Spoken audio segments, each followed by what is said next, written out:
Short fiction by Sheckley. Ask a foolish question. Answera was built to last as long as was necessary, which was quite long, as some races judge time, and not long at all, according to others. But to Answera, it was just long enough.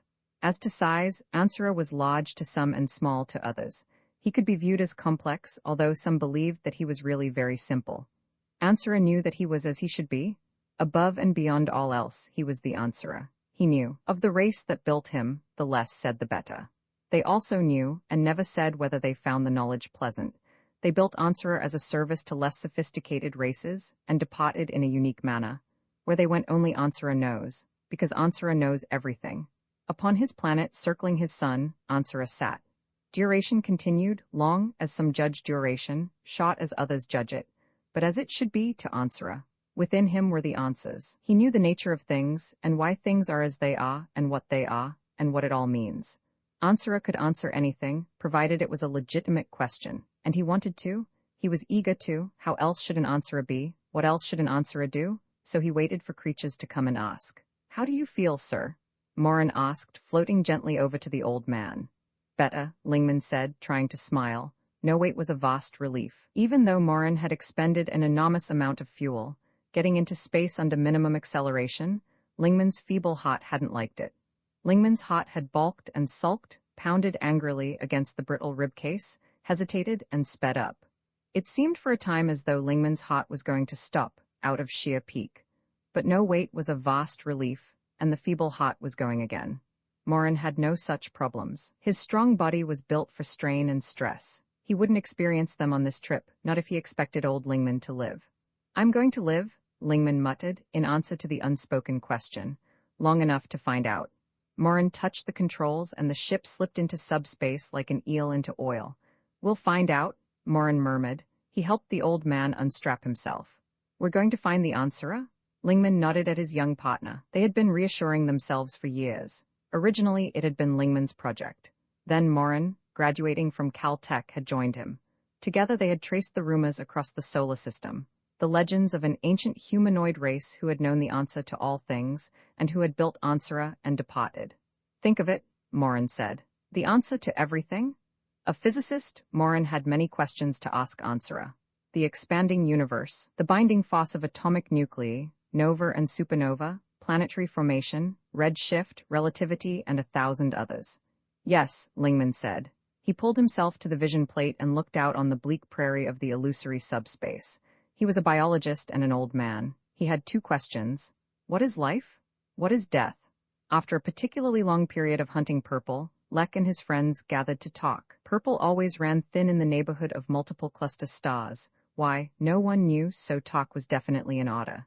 "Do you know," Lek said, "I think I'll hunt up this Answera." Lek spoke the Olgrat language now, the language of imminent decision. "Why?" Ilm asked him in the H-vest tongue of light banter. "Why do you want to know things? Isn't the job of gathering Purple enough for you?"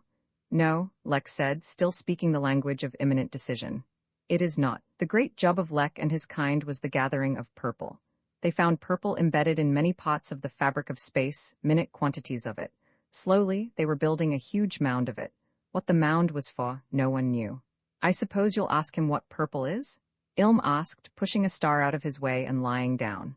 "I will," Lek said. "We have continued in ignorance too long. We must know the true nature of Purple, and its meaning in the scheme of things. We must know why it governs our lives." For this speech Lek switched to Ilgret, the language of incipient knowledge. Ilm and the others didn't try to argue, even in the tongue of arguments. They knew that the knowledge was important. Ever since the dawn of time, Lek, Ilm and the others had gathered Purple. Now it was time to know the ultimate answers to the universe, what Purple was, and what the mound was for. And of course there was the Answera to tell them. Everyone had heard of the Answera, built by a race not unlike themselves, now long departed. "Will you ask him anything else?" Ilm asked Lek. "I don't know," Lek said. "Perhaps I'll ask about the stars. There's really nothing else important."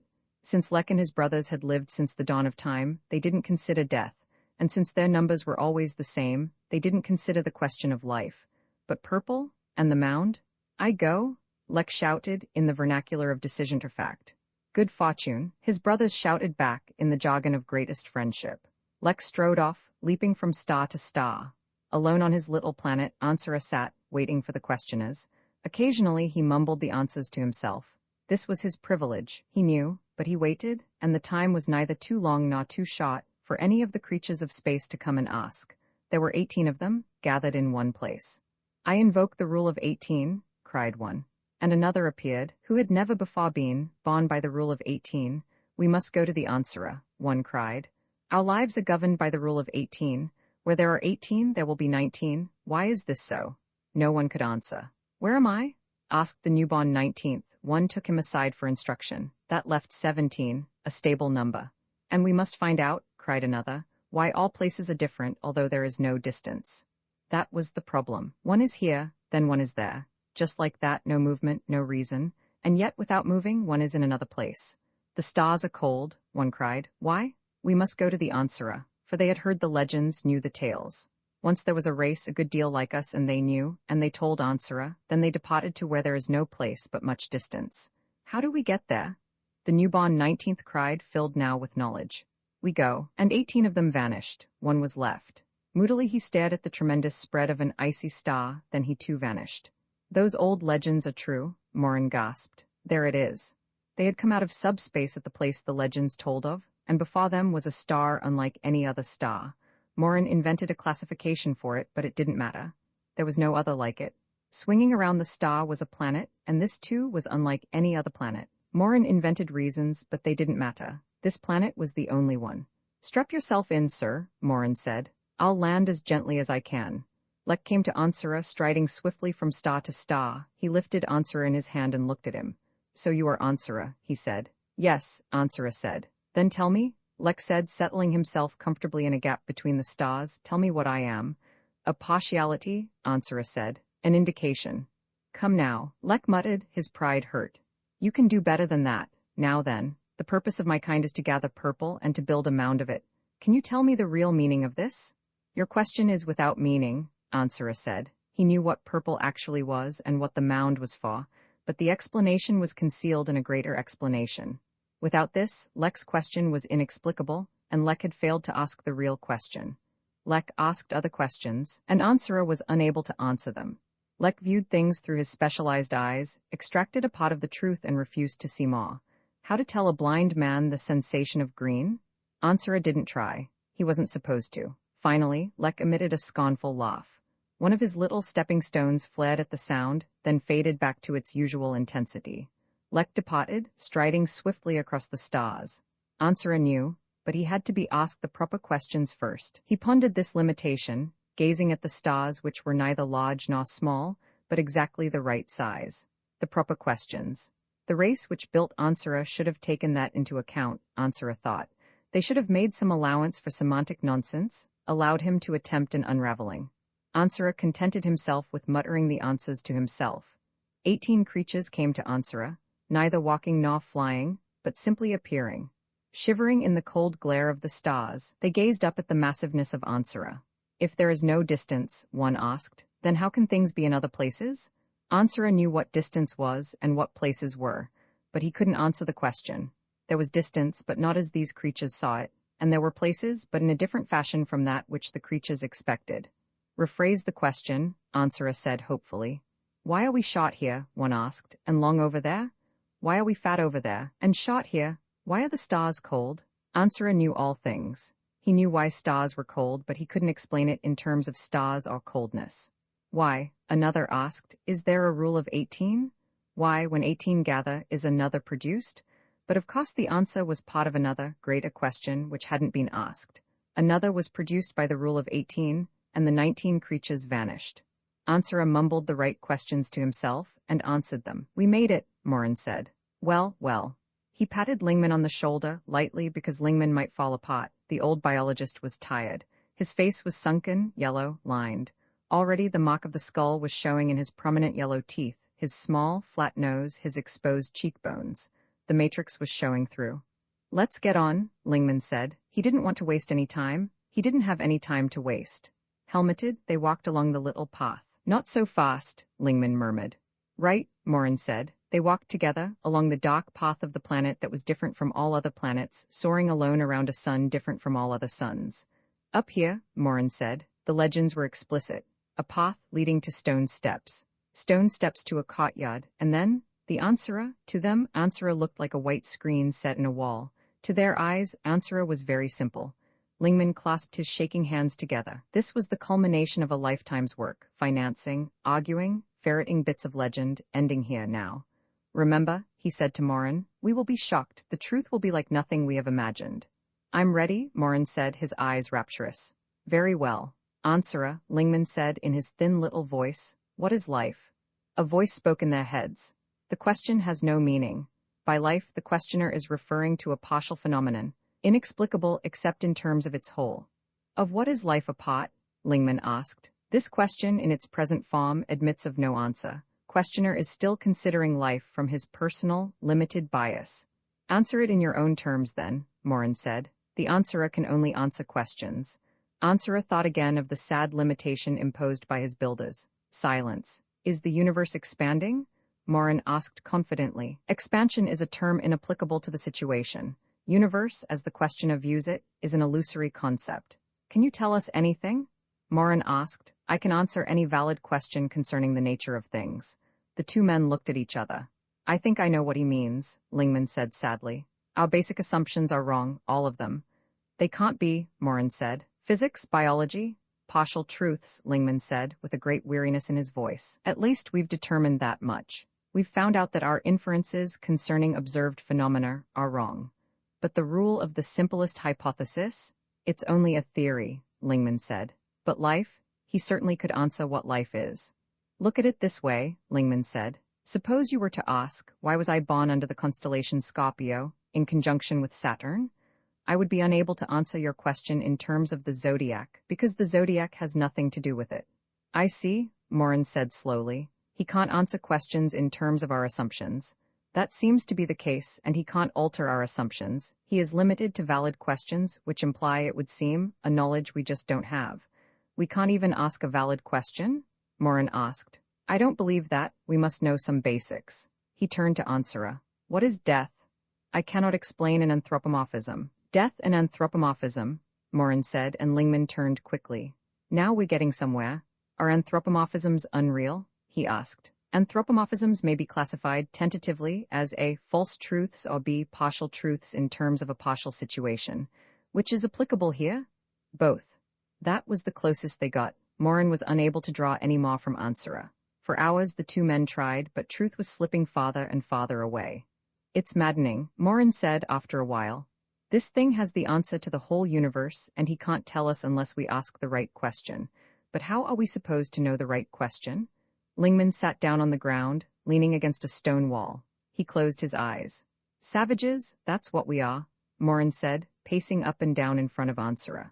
Imagine a bushman walking up to a physicist and asking him why he can't shoot his arrow into the sun. The scientist can explain it only in his own terms. What would happen? The scientist wouldn't even attempt it, Lingman said, in a dim voice. He would know the limitations of the questioner.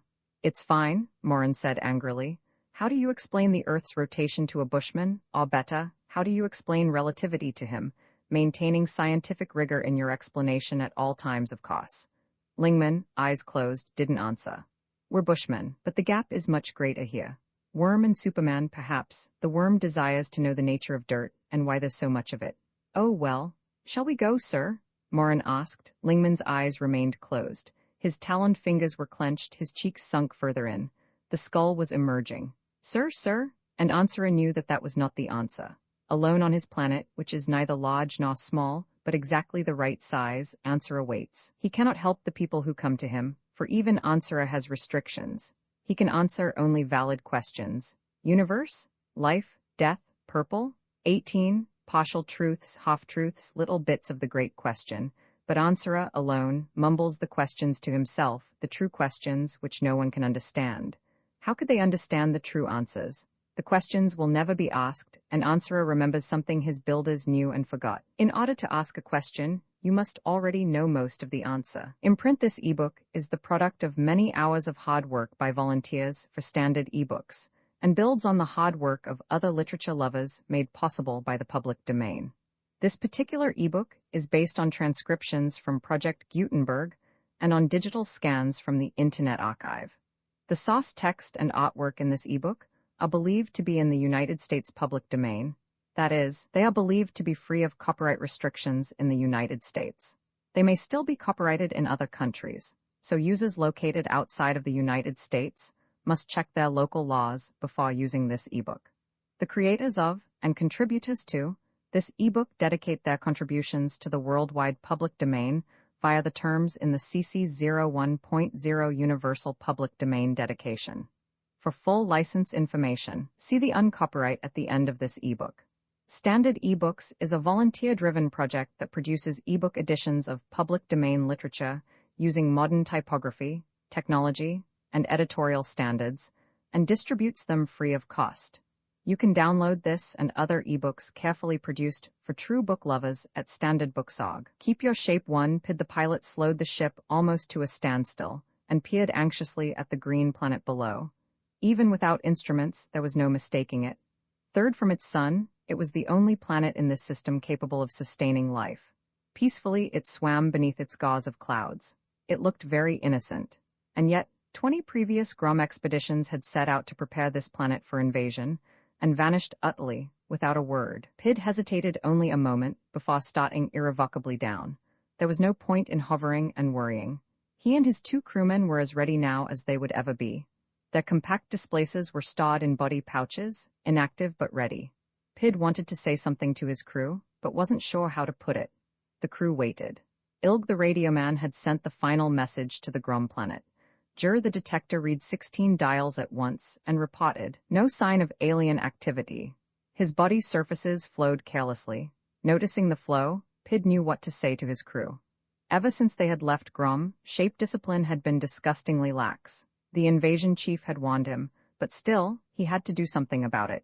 It was his duty, since lower castes such as radio men and detectives were notoriously prone to shapelessness.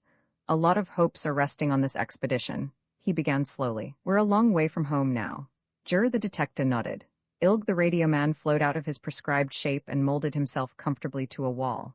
However, Pid said sternly, distance is no excuse for promiscuous shapelessness. Ilg flowed hastily back into proper radio man's shape. Exotic forms will undoubtedly be called for, Pid went on. And for that we have a special dispensation. But remember, any shape not assumed strictly in the line of duty is a foul, lawless device of the shapeless one. Jur's body surfaces abruptly stopped flowing. That's all, Pid said, and flowed into his controls. The ship started down, so smoothly coordinated that Pid felt a glow of pride. They were good workers, he decided. He just couldn't expect them to be as shape-conscious as a high-cost pilot. Even the invasion chief had told him that. Pid, the invasion chief had said at their last interview, we need this planet desperately. Yes, sir, Pid had said, standing at full attention, never quivering from optimum pilot's shape. One of you, the chief said heavily, must get through and set up a displacer near an atomic power source. The army will be standing by at this end, ready to step through. We'll do it, sir, Pid said. This expedition has to succeed, the chief said, and his features blurred momentarily from sheer fatigue. In strictest confidence, there's considerable unrest on Grom. The minor caste is on strike. For instance, they want a new digging shape, say the old one is inefficient. Pid looked properly indignant. The mining shape had been set down by the ancients 50,000 years ago, together with the rest of the basic shapes. And now these upstarts wanted to change it? That's not all, the chief told him. We've uncovered a new cult of shapelessness. Picked up almost 8,000 Grom, and I don't know how many more we missed. Pid knew that shapelessness was a lure of the shapeless one, the greatest evil that the Grom mind could conceive of. But why, he wondered, did so many Grom fall for his lures? The chief guessed his question. Pid, he said, I suppose it's difficult for you to understand. Do you enjoy piloting? Yes, sir, Pid said simply. Enjoy piloting? It was his entire life. Without a ship, he was nothing. Not all Grom feel that way, the chief said. I don't understand it either. All my ancestors have been invasion chiefs back to the beginning of time, so of course I want to be an invasion chief. It's only natural as well as lawful, but the lower castes don't feel that way. The chief shook his body sadly. I've told you this for a reason. We Grom need more room. This unrest is caused purely by crowding. All our psychologists say so. Another planet to expand into will cure everything. So we're counting on you, Pid? Yes, sir, Pid said, with a glow of pride. The chief rose to end the interview, then he changed his mind and sat down again. You'll have to watch your crew, he said. They're loyal, no doubt, but low cost. and you know the lower castes. Pid did indeed. Your detector is suspected of harboring alterationist tendencies. He was once fined for assuming a quasi-hunter shape. Ilg has never had any definite charge brought against him, but I hear that he remains immobile for suspiciously long periods of time. Possibly, he fancies himself a thinker. But sir, Pid protested, if they are even slightly tainted with alterationism or shapelessness, why send them on this expedition? The chief hesitated before answering. There are plenty of Grom I could trust, he said slowly, but those two have certain qualities of resourcefulness and imagination that will be needed on this expedition. He sighed. I really don't understand why those qualities are usually linked with shapelessness. Yes, sir, Pid said. Just watch them. Yes, sir, Pid said again, and saluted, realizing that the interview was at an end. In his body pouch he felt the dormant displacer, ready to transform the enemy's power source into a bridge across space for the Grom hordes. Good luck, the chief said. I'm sure you'll need it. The ship dropped silently toward the surface of the enemy planet. The detector analyzed the clouds below and fed data into the camouflage unit. The unit went to work. Soon the ship looked, to all outward appearances, like a cirrus formation. Pid allowed the ship to drift slowly toward the surface of the mystery planet. He was in optimum pilot's shape now, the most efficient of the 4 shapes allotted to the pilot caste. Blind, deaf, and dumb, an extension of his controls, all his attention was directed toward matching the velocities of the high-flying clouds, staying among them, becoming a part of them. Remained rigidly in one of the 2 shapes allotted to detectors. He fed data into the camouflage unit, and the descending ship slowly altered into an altocumulus. There was no sign of activity from the enemy planet. Ilg located an atomic power source and fed the data to Pid. The pilot altered course. He had reached the lowest level of clouds, barely a mile above the surface of the planet. Now his ship looked like a fat, fleecy cumulus, and still there was no sign of alarm.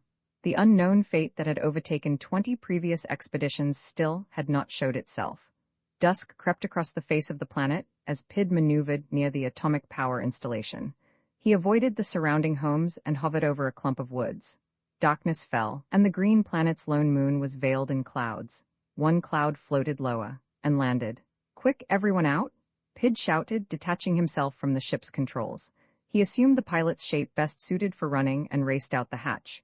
And Ilg hurried off to him. They stopped 50 yards from the ship and waited. Inside the ship, a little-used circuit closed. There was a silent shudder, and the ship began to melt.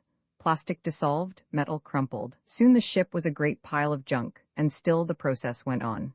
Big fragments broke into smaller fragments and split again. Pid felt suddenly helpless, watching his ship scuttle itself. He was a pilot of the pilot caste. His father had been a pilot, and his father before him, stretching back to the hazy past when the Grom had first constructed ships. He had spent his entire childhood around ships, his entire manhood flying them. Now, shipless, he was naked in an alien world. In a few minutes there was only a mound of dust to show where the ship had been. The night wind scattered it through the forest, and then there was nothing at all. They waited. Nothing happened. The wind sighed and the trees creaked. Squirrels chirped and birds stirred in their nests. An acorn fell to the ground. Pid heaved a sigh of relief and sat down. The 21st Grom expedition had landed safely. There was nothing to be done until morning, so Pid began to make plans. They had landed as close to the atomic power installation as they dared. Now they would have to get closer. Somehow, one of them had to get very near the reactor room in order to activate the displacer. Difficult, but Pid felt certain of success. After all, the Grom were strong on ingenuity. Strong on ingenuity, he thought bitterly, but terribly short of radioactives. That was another reason why this expedition was so important. There was little radioactive fuel left on any of the Grom worlds. Ages ago, the Grom had spent their store of radioactives in spreading throughout their neighboring worlds, occupying the ones that they could live on. Now, colonization barely kept up with the mounting birth rate. New worlds were constantly needed. This particular world, discovered in a scouting expedition, was needed. It suited the Grom perfectly. But it was too far away. They didn't have enough fuel to mount a conquering space fleet. Luckily, there was another way. A better way. Over the centuries, the Grom scientists had developed the displacer. A triumph of identity engineering, the displacer allowed mass to be moved instantaneously between any 2 linked points. One end was set up at Grom's sole atomic energy plant. The other end had to be placed in proximity to another atomic power source, and activated. Diverted power then flowed through both ends, was modified, and modified again. Then, through the miracle of identity engineering, the Grom could step through from planet to planet, or paw through in a great, overwhelming wave. It was quite simple. But 20 expeditions had failed to set up the Earth-End displacer. What had happened to them was not known, for no Grom ship had ever returned to tell. Before dawn, they crept through the woods, taking on the coloration of the plants around them. Their displacers pulsed feebly, sensing the nearness of atomic energy. A tiny, four-legged creature darted in front of them. Instantly, Jur grew 4 legs and a long, streamlined body and gave chase. Jur, come back here? Pid howled at the detector, throwing caution to the winds. Jur overtook the animal and knocked it down. He tried to bite it, but he had neglected to grow teeth. The animal jumped free and vanished into the underbrush. Jur thrust out a set of teeth and bunched his muscles for another leap. Jur, reluctantly, the detective turned away. He loped silently back to Pid. I was hungry, he said. You were not, Pid said sternly. Was, Jur mumbled, writhing with embarrassment. Pid remembered what the chief had told him. Jur certainly did have hunter tendencies. He would have to watch him more closely. We'll have no more of that, Pid said. Remember, the lure of exotic shapes is not sanctioned. Be content with the shape you were born to. Jur nodded and melted back into the underbrush. They moved on. At the extreme edge of the woods, they could observe the atomic energy installation. Pid disguised himself as a clump of shrubbery, and Jur formed himself into an old log. Ilg, after a moment's thought, became a young oak.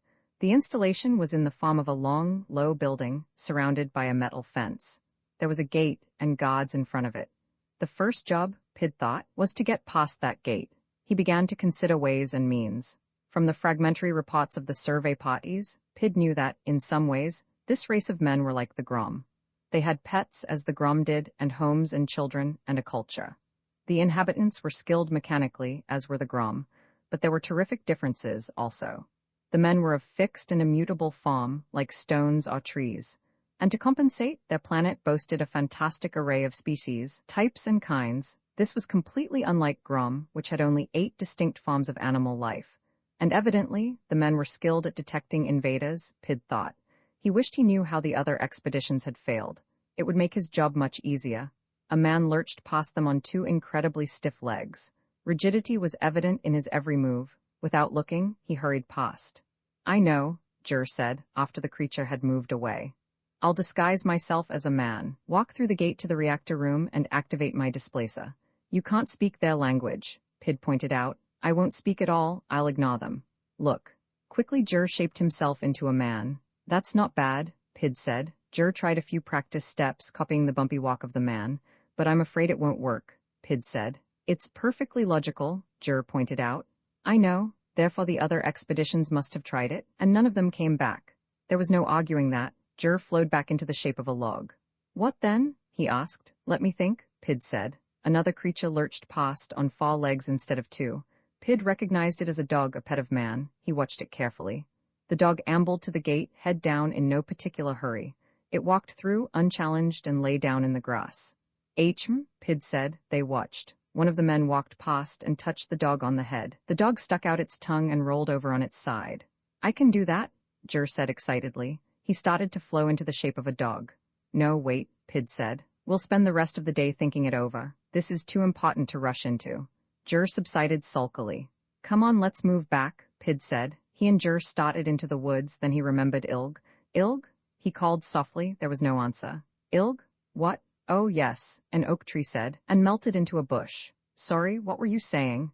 We're moving back, Pid said. Were you, by any chance, thinking? Oh, no, Ilg assured him. Just resting. Pid let it go at that. There was too much else to worry about. They discussed it for the rest of the day, hidden in the deepest part of the woods. The only alternatives seemed to be man or dog.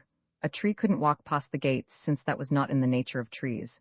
Nor could anything else, and escape notice. Going as a man seemed too risky. They decided that Jur would sally out in the morning as a dog. Now get some sleep, Pid said. Obediently his 2 crewmen flattened out, going immediately shapeless. But Pid had a more difficult time. Everything looked too easy. Why wasn't the atomic installation better guarded? Certainly the men must have learned something from the expeditions they had captured in the past. Or had they killed them without asking any questions? You couldn't tell what an alien would do. Was that open gate a trap? Wearily he flowed into a comfortable position on the lumpy ground. Then he pulled himself together hastily. He had gone shapeless. Comfort was not in the line of duty, he reminded himself, and firmly took a pilot's shape. But a pilot's shape wasn't constructed for sleeping on damp, bumpy ground. Pid spent a restless night, thinking of ships and wishing he were flying one. He awoke in the morning tired and ill-tempered. He nudged Jur. "Let's get this over with," he said. Jur flowed gaily to his feet. "Come on, Ilg," Pid said angrily, looking around. "Wake up." There was no reply. "Ilg," he called, still there was no reply. "Help me look for him," Pid said to Jur. "He must be around here somewhere."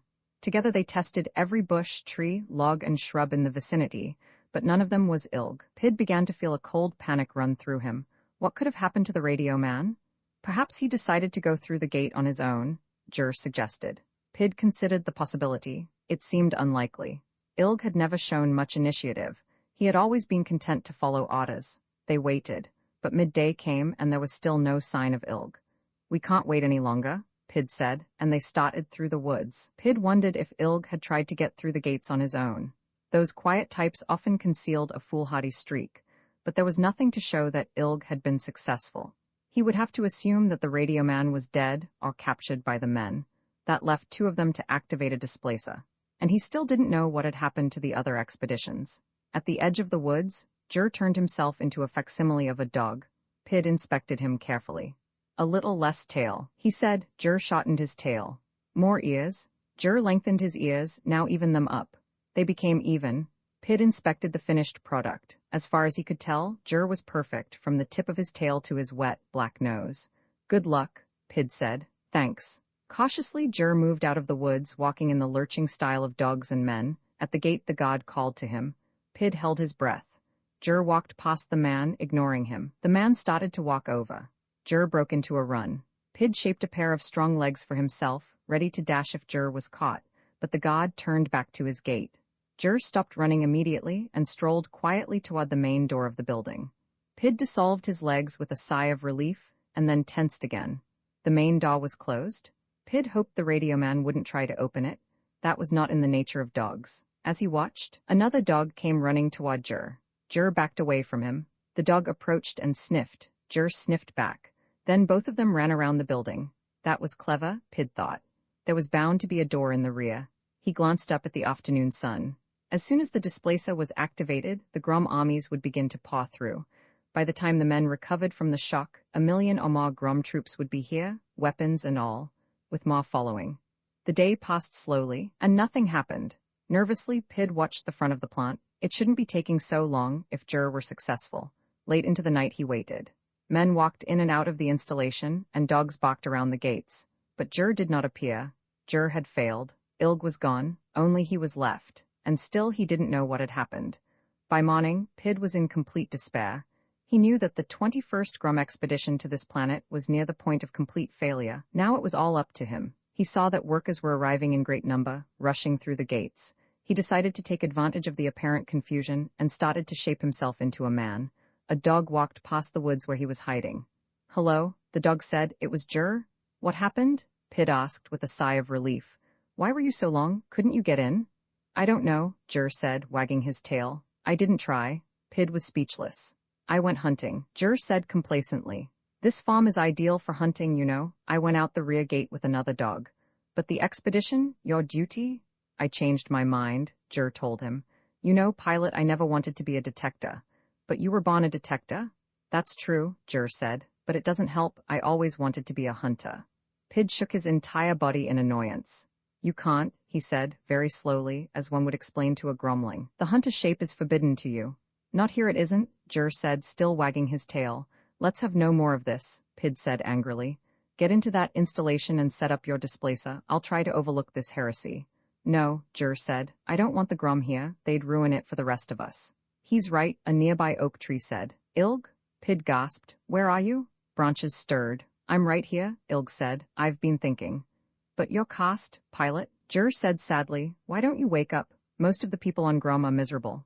Only custom makes us take the caste shape of our ancestors." "Pilot," Ilg said, "all Grom are born shapeless." "And being born shapeless, all Grom should have freedom of shape," Jur said. "Exactly," Ilg said. "But he'll never understand. Now excuse me, I want to think." And the oak tree was silent. Pid laughed humorously. The men will kill you off, he said, just as they killed off all the other expeditions. No one from Grom has been killed, Jur told him. The other expeditions are right here. Alive? Certainly, the men don't even know we exist. That dog I was hunting with is a Grom from the 12th expedition. There are hundreds of us here, pilot, we like it. Pid tried to absorb it all. He had always known that the lower castes were lax in caste consciousness, but this was preposterous. This planet's secret menace was freedom. Join us, pilot, Jur said. We've got a paradise here. Do you know how many species there are on this planet? An uncountable number. There's a shape to suit every need. Pid ignored them. Traitors? He'd do the job all by himself, so men were unaware of the presence of the Grom. Getting near the reactor might not be so difficult after all. The others had failed in their duty because they were of the lower castes, weak and irresponsible. Even the pilots among them must have been secretly sympathetic to the cult of shapelessness the chief had mentioned, or the alien planet could never have swayed them. What shape to assume for his attempt? Pid considered. A dog might be best. Evidently dogs could wander pretty much where they wished. If something went wrong, Pid could change his shape to meet the occasion. The Supreme Council will take care of all of you, he snarled, and shaped himself into a small brown dog. I'm going to set up the displacer myself. He studied himself for a moment, bared his teeth at Jur, and loped toward the gate. He loped for about 10 feet and stopped in utter horror. The smells rushed at him from all directions. Smells in a profusion and variety he had never dreamed existed. Smells that were harsh, sweet, sharp, heavy, mysterious, overpowering. Smells that terrified. Alien and repulsive and inescapable, the odors of earth struck him like a blow. He curled his lips and held his breath. He ran on for a few steps and had to breathe again. He almost choked. He tried to remold his dog nostrils to be less sensitive. It didn't work. It wouldn't so long as he kept the dog shape. An attempt to modify his metabolism didn't work either. All this in the space of 2 or 3 seconds. He was rooted in his tracks, fighting the smells, wondering what to do. Then the noises hit him. They were a constant and staggering roar, through which every tiniest whisper of sound stood out clearly and distinct. Sounds upon sounds, more noise than he had ever heard before at one time in his life. The woods behind him had suddenly become a madhouse. Utterly confused, he lost control and became shapeless. He half ran, half flowed into a nearby bush. There he reshaped, obliterating the offending dog ears and nostrils with vicious strokes of his thoughts. The dog shape was out. Absolutely. Such appalling sharpness of senses might be fine for a hunter such as Jur. He probably gloried in them. But another moment of such impressions would have driven Pid the pilot mad. What now? He lay in the bush and thought about it, while gradually his mind threw off the lost effects of the dizzying sensory assault. He looked at the gate. The men standing there evidently hadn't noticed his fiasco. They were looking in another direction. A man? Well, it was worth a try. Studying the men at the gate, Pid carefully shaped himself into a facsimile. A synthesis, actually, embodying one characteristic of that, another of this. He emerged from the side of the bush opposite the gate, on his hands and knees. He sniffed the air, noting that the smells the man nostrils picked up weren't unpleasant at all. In fact, some of them were decidedly otherwise. It had just been the acuity of the dog nostrils, the number of smells they had detected, and the near brilliance with which they had done so, that had shocked him. Also, the sounds weren't half so devastating. Only relatively close sounds stood out. All else was an undetailed whispering. Evidently, Pid thought, it had been a long time since men had been hunters. He tested his legs, standing up and taking a few clumsy steps, thud of foot on ground, dragged the other leg forward in a heavy arc. Thud. Rocking from side to side, he marched back and forth behind the bush. His arms flapped as he sought balance. His head wobbled on its neck until he remembered to hold it up. Head up, eyes down, he missed seeing a small rock. His heel turned on it. He sat down, hard. The ankle hurt. Pid curled his man lips and crawled back into the bush. The man shape was too unspeakably clumsy. It was offensive to plod one step at a time, body held rigidly upright. Arms wobbling. There had been a deluge of sense impressions in the dog shape. There was dull, stiff, half-alive inadequacy to the man shape. Besides, it was dangerous, now that Pid thought it over, as well as distasteful. He couldn't control it properly. It wouldn't look right. Someone might question him. There was too much about men he couldn't know. The planting of the displacer was too important a thing for him to fumble again. Only luck had kept him from being seen during the sensory onslaught. The displacer in his body pouch pulsed and tugged, urging him to be on his way toward the distant reactor room. Grimly, Pid let out the last breath he had taken with his man lungs, and dissolved the lungs. What shape to take? Again he studied the gate, the men standing beside it, the building beyond in which was the all-important reactor. A small shape was needed. A fast one. An unobtrusive one, he lay and thought. The bush rustled above him. A small brown shape had fluttered down to light on a twig. It hopped to another twig, twittering. Then it fluttered off in a flash and was gone. That, Pid thought, was it. A sparrow that was not a sparrow rose from the bush a few moments later. An observer would have seen it circle the bush, diving, hedgehopping, even looping, as if practicing all maneuvers possible to sparrows. Pid tensed his shoulder muscles, inclined his wings. He slipped off to the right, approached the bush at what seemed breakneck speed, though he knew this was only because of his small size. At the last second he lifted his tail, not quite quickly enough. He swooped up and over the top of the bush, but his legs brushed the top leaves, his beak went down, and he stumbled in air for a few feet back forward. He blinked beady eyes as if at a challenge, back toward the bush at a fine clip, again up and over, this time cleanly.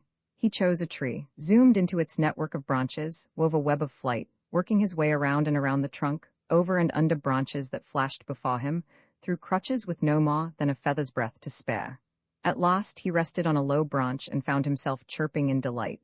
The tree extruded a feeler from the branch he sat on, and touched his wings and tail.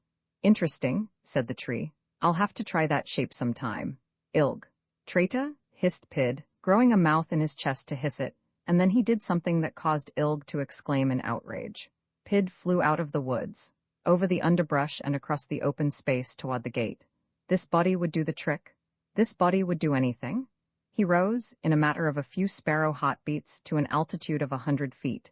From here the gate, the men, the building were small, sharp shapes against a green-brown mat. Pid found that he could see not only with unaccustomed clarity, but with a range of vision that astonished him.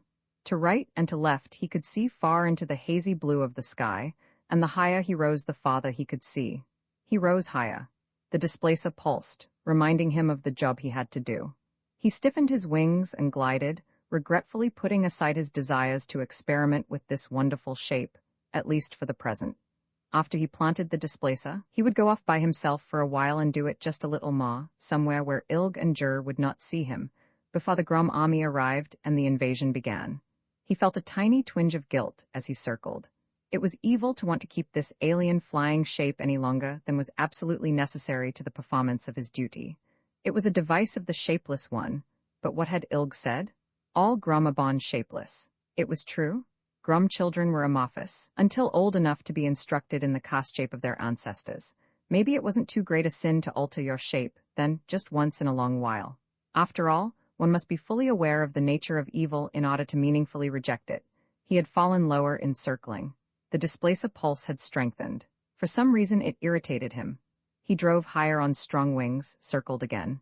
Air rushed past him, a smooth, whispering flow, pierced by his beak, streaming invisibly past his sharp eyes, moving along his body in tiny turbulences that moved his feathers against his skin.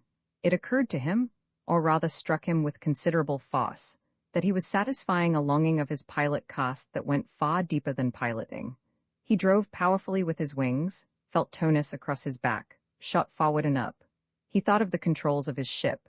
He imagined flowing into them, becoming part of them, as he had so often done, and for the first time in his life the thought failed to excite him. No machine could compare with this. What he would give to have wings of his own? Get from my sight, shapeless one. The displacer must be planted, activated. All Grom depended on him. He eyed the building, far below. He would pass over it. The displacer would tell him which window to enter, which window was so near the reactor that he could do his job before the men even knew he was about. He started to drop lower, and the hawk struck. It had been above him. His first inkling of danger was the sharp pain of talons in his back, and the stunning blow of a beak across his head. Dazed, he let his back go shapeless. His body substance flowed from the grasp of the talons. He dropped a dozen feet and resumed sparrow shape, hearing an astonished squawk from the attacker. He banked and looked up. The hawk was eyeing him. Talons spread again. The sharp beak gaped. The hawk swooped. Pid had to fight as a bird, naturally. He was 400 feet above the ground, so he became an impossibly deadly bird. He grew to twice the size of the hawk. He grew a foot-long beak with a double razor's edge. He grew talons like 6-inch scimitars. His eyes gleamed a red challenge. The hawk broke flight, squalling an alarm. Frantically, tail down and widespread, it thundered its wings and came to a dead stop 6 feet from Pid. Looking thoughtfully at Pid, it allowed itself to plummet. It fell 100 feet, spread its wings, stretched its neck, and flew off so hastily that its wings became blurs. Pid saw no reason to pursue it. Then, after a moment, he did. He glided, keeping the hawk in sight, thoughts racing, feeling the newness, the power, the wonder of freedom of shape. Freedom? He did not want to give it up. The bird shape was wondrous. He would experiment with it. Later, he might tire of it for a time and assume another, a crawling or running shape, or even a swimming one. The possibilities for excitement, for adventure, for fulfillment and simple sensual pleasure were endless. Freedom of shape was obviously, now that you thought on it, the Grom birthright. And the caste system was artificial, obviously. A device for political and priestly benefit, obviously. Go away, shapeless one, this does not concern you. He rose to 1,000 feet, 2,003. The displacer's pulse grew feebler and finally vanished. At 4,000 feet he released it and watched it spin downward, vanish into a cloud. Then he set out after the hawk, which was now only a dot on the horizon. He would find out how the hawk had broken flight as it had skidded on air. He wanted to do that too. There were so many things he wanted to learn about flying. In a week, he thought, he should be able to duplicate all the skill that millennia had evolved into birds. Then his new life would really begin. He became a torpedo shape with huge wings and sped after the hawk. Meeting of the mind's Padai the Quedak lay on a small hilltop and watched a slender jet of light descend through the sky. The feather-tailed jet was golden and brighter than the sun. Poised above it was a glistening metallic object, fabricated rather than natural, hauntingly familiar. The Quedak tried to think what it was. He couldn't remember. His memories had atrophied with his functions, leaving only scattered fragments of images. He searched among them now, leafing through his brief scraps of ruined cities, dying populations, a blue water-filled canal, 2 moons, a spaceship. That was it. The descending object was a spaceship. There had been many of them during the great days of the Quedak. Those great days were over, buried forever beneath the powdery sands. Only the Quedak remained. He had life and he had a mission to perform. The driving urgency of his mission remained, even after memory and function had failed. As the Quedak watched, the spaceship dipped lower. It wobbled and side jets kicked out to straighten it. With a gentle explosion of dust, the spaceship settled tail first on the arid plain. And the Quedak, driven by the imperative Quedak mission, dragged itself painfully down from the little hilltop. Every movement was an agony. If he were a selfish creature, the Quedak would have died. But he was not selfish. Quedaks owed a duty to the universe, and that spaceship, after all the blank years, was a link to other worlds, to planets where the Quedak could live again and give his services to the native fauna. He crawled, a centimeter at a time, and wondered whether he had the strength to reach the alien spaceship before it left this dusty, dead planet. Captain Jensen of the spaceship Southern Cross was bod sick with Mars. He and his men had been here for 10 days. They had found no important archaeological specimens, no tantalizing hints of ancient cities such as the Polaris expedition had discovered at the South Pole. Here there was nothing but sand, a few weary shrubs, and a rolling hill or two. Their biggest find so far had been 3 pottery shards. Jensen readjusted his oxygen booster. Over the rise of a hill, he saw his 2 men returning. "Anything interesting?" he asked. "Just this," said Engineer Vane, holding up an inch of corroded blade without a handle. "Better than nothing," Jensen said. "How about you, Wilkes?" The navigator shrugged his shoulders. "Just photographs of the landscape." "Okay," Jensen said. "Dump everything into the sterilizer and let's get going." Wilkes looked mournful. "Captain, one quick sweep to the north might turn up something really." "Not a chance," Jensen said. "Fuel, food, water, everything was calculated for a 10-day stay. That's 3 days longer than Polaris had. We're taking off this evening." The men nodded. They had no reason to complain. As the second to land on Mars, they were sure of a small but respectable footnote in the history books. They put their equipment through the sterilizer vent, sealed it, and climbed the ladder to the lock.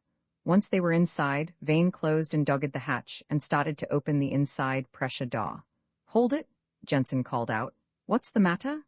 "I thought I saw something on your boot," Jensen said. "Something like a big bug." Vane quickly ran his hands down the sides of his boots. The 2 men circled him, examining his clothing. "Shut that inner door," the captain said. "Wilkes, did you see anything?" "Not a thing," the navigator said. "Are you sure, Cap? We haven't found anything that looks like animal or insect life here. Only a few plants." "I could have sworn I saw something," Jensen said. "Maybe I was wrong. Anyhow, we'll fumigate our clothes before we enter the ship proper. No sense taking any chance of bringing back some kind of Martian bug." The men removed their clothing and boots and stuffed them into the chute. They searched the bare steel room carefully. "Nothing here," Jensen said at last. "Okay, let's go inside." Once inside the ship, they sealed off the lock and fumigated it. The Quebec, who had crept inside earlier through the partially opened pressure door, listened to the distant hiss of gas. After a while, he heard the jets begin to fire. The Quebec retreated to the dark rear of the ship. He found a metal shelf and attached himself to the underside of it near the wall. After a while, he felt the ship tremble. The Quebec clung to the shelf during the long, slow flight through space. He had forgotten what spaceships were like, but now memory revived briefly. He felt blazing heat and freezing cold. Adjusting to the temperature changes drained his small store of vitality, and the Quebec began to wonder if he was going to die. He refused to die, not while there was still a possibility of accomplishing the Quebec mission. In time, he felt the harsh pull of gravity and felt the main jets firing again. The ship was coming down to its planet. After a routine landing, Captain Jensen and his men were taken to medic checkpoint, where they were thumped, probed, and tested for any sign of disease. The spaceship was lowered to a flat car and taken past rows of moonships and ICBMs to decontamination stage 1. Here, the sealed outer hull was washed down with powerful cleansing sprays. By evening, the ship was taken to decontamination stage 2. A team of 2 inspectors equipped with bulky tanks and hoses undogged the hatch and entered, shutting the hatch behind them. They began at the bow, methodically spraying as they moved toward the rear. Everything seemed in order. No animals or plants, no trace of mold such as the first lunar expedition had brought back. "Do you really think this is necessary?" the assistant inspector asked. He had already requested a transfer to flight control. "Sure it is," the senior inspector said. "Can't tell what these ships might bring in." "I suppose so," the assistant said. "Still, a Martian woosies wouldn't even be able to live on Earth, would it?" "How should I know?" the senior inspector said. "I'm no botanist. Maybe they don't know either." "Seems like a waste of hay." "What is it?" the senior inspector asked. "I thought I saw something," the assistant said. "Looked a little like a palmetto bug, over by that shelf." The senior inspector adjusted his respirator more snugly over his face and motioned to his assistant to do the same. He advanced slowly toward the shelf, unfastening a second nozzle from the pressure tank on his back. He turned it on, and a cloud of greenish gas sprayed out. "There," the senior inspector said. "That should take care of your bug." He knelt down and looked under the shelf. "Nothing here." "It was probably a shadow," the assistant said. Together they sprayed the entire interior of the ship, paying particular attention to the small box of Martian artifacts. They left the gas-filled ship and dogged the hatch again. "Now what?" the assistant asked. "Now we leave the ship sealed for 3 days," the senior inspector said. "Then we inspect again. You find me the animal that'll live through that." The Quebec, who had been clinging to the underside of the assistant's shoe between the heel and the sole, released his hold. He watched the shadowy biped figures move away, talking in their deep, rumbling, indecipherable voices. He felt tired and unutterably lonely. But buoying him up was the thought of the Quebec mission. Only that was important.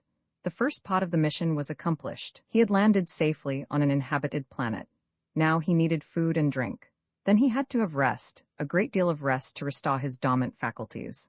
After that, he would be ready to give this world what it so obviously needed, the cooperation possible only through the Quebec mind. He crept slowly down the shadowy yard, past the deserted hulls of spaceships. He came to a wire fence and sensed the high-voltage electricity running through it. Gauging his distance carefully, the Quebec jumped safely through one of the openings in the mesh. This was a very different section. From here the Quebec could smell water and food. He moved hastily forward, then stopped. He sensed the presence of a man, and something else, something much more menacing. "Who's there?" the watchman called out. He waited, his revolver in one hand, his flashlight in the other. Thieves had broken into the yards last week. They had stolen 3 cases of computer parts bound for Rio. Tonight he was ready for them. He walked forward, an old, keen-eyed man holding his revolver in a rock-steady fist. The beam of his flashlight probed among the cargoes. The yellow light flickered along a great pile of precision machine tools for South Africa, past a water extraction plant for Jordan, and a pile of mixed goods for Rabal. "You better come out," the watchman shouted. His flashlight probed at sacks of rice for Shanghai and power saws for Burma. Then the beam of light stopped abruptly. "I'll be damned," the watchman said, then he laughed. A huge and red-eyed rat was glaring into the beam of his flashlight. It had something in its jaws, something that looked like an unusually large cockroach. "Good eating?"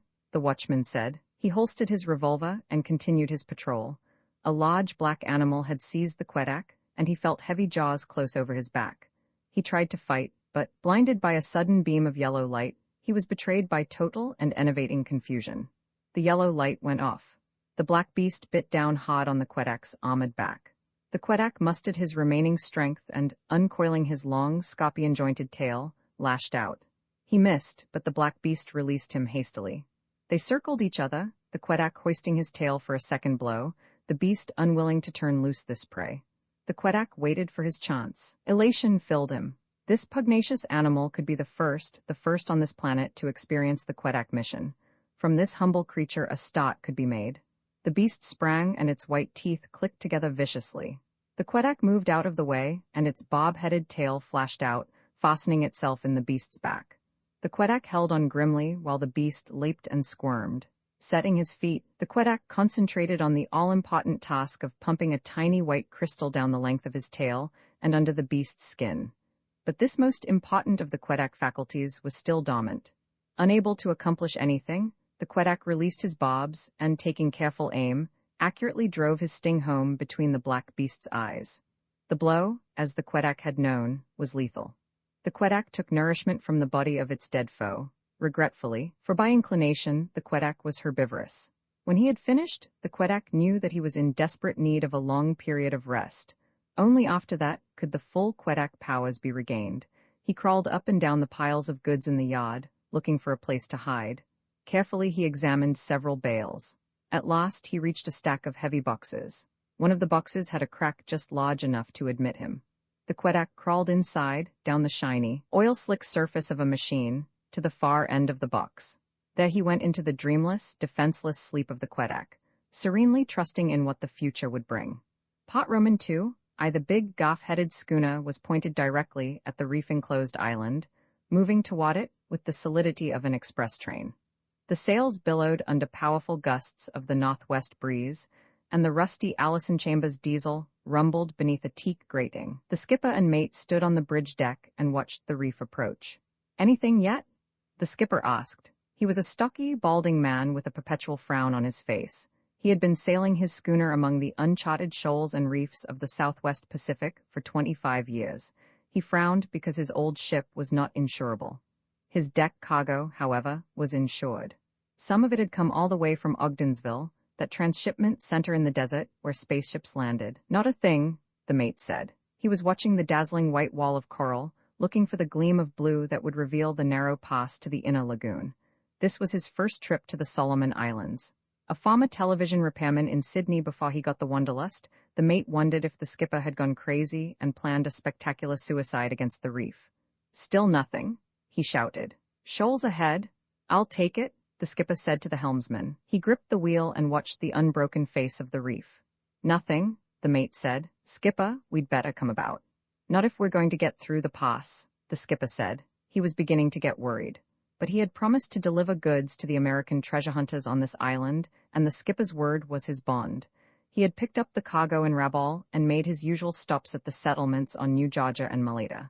When he finished here, he could look forward to a 1,000-mile run to New Caledonia. "There it is," the mate shouted. A thin slit of blue had appeared in the coral wall. They were less than 30 yards from it now, and the old schooner was making close to 8 knots. As the ship entered the pass, the skipper threw the wheel hard over. The schooner spun on its keel. Coral flashed by on either side, close enough to touch. There was a metallic shriek as an upper mainmast spreader snagged and came free. Then they were in the pass, bucking a 6-knot current.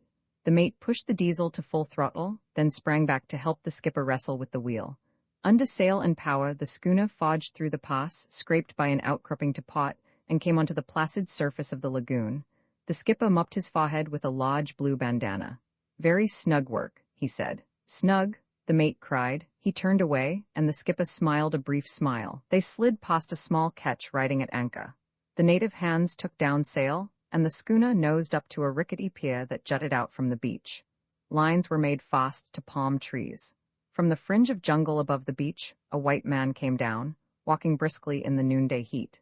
He was very tall and thin, with knobby knees and elbows. The fierce Melanesian sun had burned out but not tanned him, and his nose and cheekbones were peeling. His horn-rimmed glasses had broken at the hinge and been repaired with a piece of tape. He looked eager, boyish, and curiously naive. One hell of a looking treasure hunter, the mate thought. "Glad to see you?" the man called out. "We'd about given you up for lost." "Not likely," the skipper said. "Mr. Sorensen, I'd like you to meet my new mate, Mr. Willis."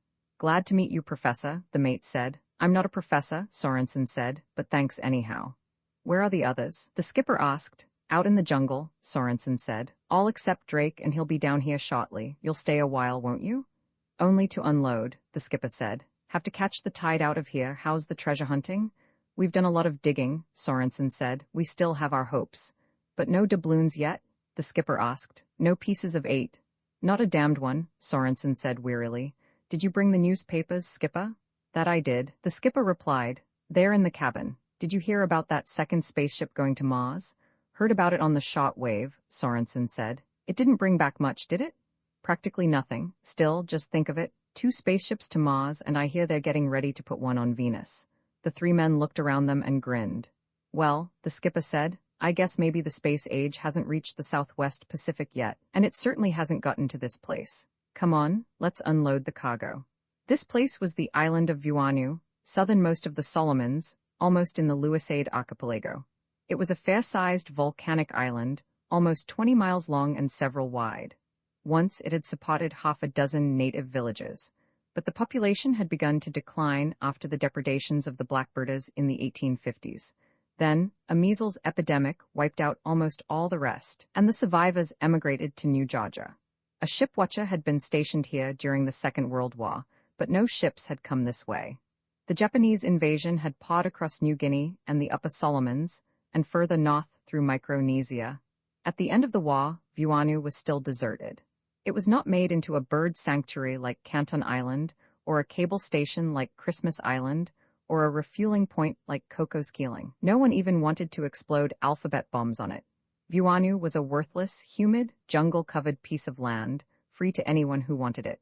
William Sorensen, general manager of a chain of liquor stores in California, decided he wanted it. Sorensen's hobby was treasure hunting. He had looked for Lafitte's treasure in Louisiana and Texas, and for the Lost Dutchman mine in Arizona. He had found neither. His luck had been better on the wreck-strewn Gulf Coast, and on an expedition to Daga Cay in the Caribbean, he had found a double handful of Spanish coins in a rotting canvas bag.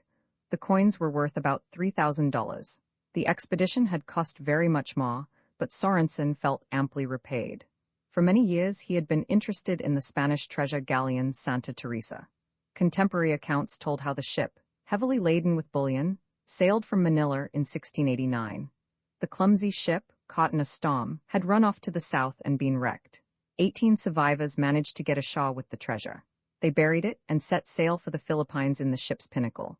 2 of them were alive when the boat reached Manila. The treasure island was tentatively identified as one of the Solomons, but which one? No one knew. Treasure hunters looked for the cache on Bougainville and Buka. There was a rumor about it on Maleta, and even Ontong, Java received an expedition. But no treasure was recovered. Sorensen, researching the problem thoroughly, decided that the Santa Teresa had sailed completely through the Solomons, almost to the Louisades. The ship must have escaped destruction until it crashed into the reef at Vuanu. His desire to search for the treasure might have remained only a dream if he hadn't met Dan Drake. Drake was also an amateur treasure hunter.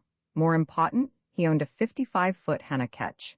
Over an evening's drinks, the Vuanu expedition was born. Additional members were recruited. Drake's ketch was put into seagoing condition, equipment and money saved or gathered. Several other possible treasure sites in the Southwest Pacific were researched. Finally, vacation time was synchronized, and the expedition got underway.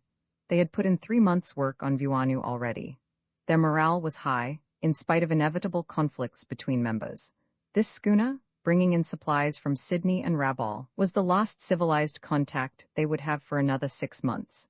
While Sorensen nervously supervised, the crew of the schooner unloaded the cargo. He didn't want any of the equipment, some of it shipped over 6,000 miles, to be broken now. No replacements were possible. Whatever they didn't have, they would have to do without. He breathed out in relief when the lost crate, containing a metals detector, was safely hoisted over the side and put on the beach above the high-water mark. There was something odd about that box. He examined it and found a quarter-sized hole in one end, It had not been properly sealed. Dan Drake, the co-manager of the expedition, joined him. "What's wrong?" Drake asked. "Hole in that crate," Sorensen said. "Salt water might have gotten in. We'll be in tough shape if this detector doesn't work." Drake nodded. "We better open it and see." He was a short, deeply tanned, broad-chested man with close-cropped black hair and a straggly mustache. He wore an old yachting cap jammed down over his eyes, giving his face a tough bulldog look. He pulled a big screwdriver from his belt and inserted it into the crack. "Wait a moment," Sorensen said. "Let's get it up to the camp first. Easier to carry the crate than something packed in grease." "Right," Drake said. "Take the other end." The camp was built in a clearing 100 yards from the beach on the site of an abandoned native village. They had been able to rethatch several huts, and there was an old copra shed with a galvanized iron roof where they stored their supplies. Here they got the benefit of any breeze from the sea. Beyond the clearing, the gray-green jungle sprang up like a solid wall. Sorensen and Drake set the case down. The skipper, who had accompanied them with the newspapers, looked around at the bleak huts and shook his head. "Would you like a drink, skipper?" Sorensen asked. "Afraid we can't offer any ice."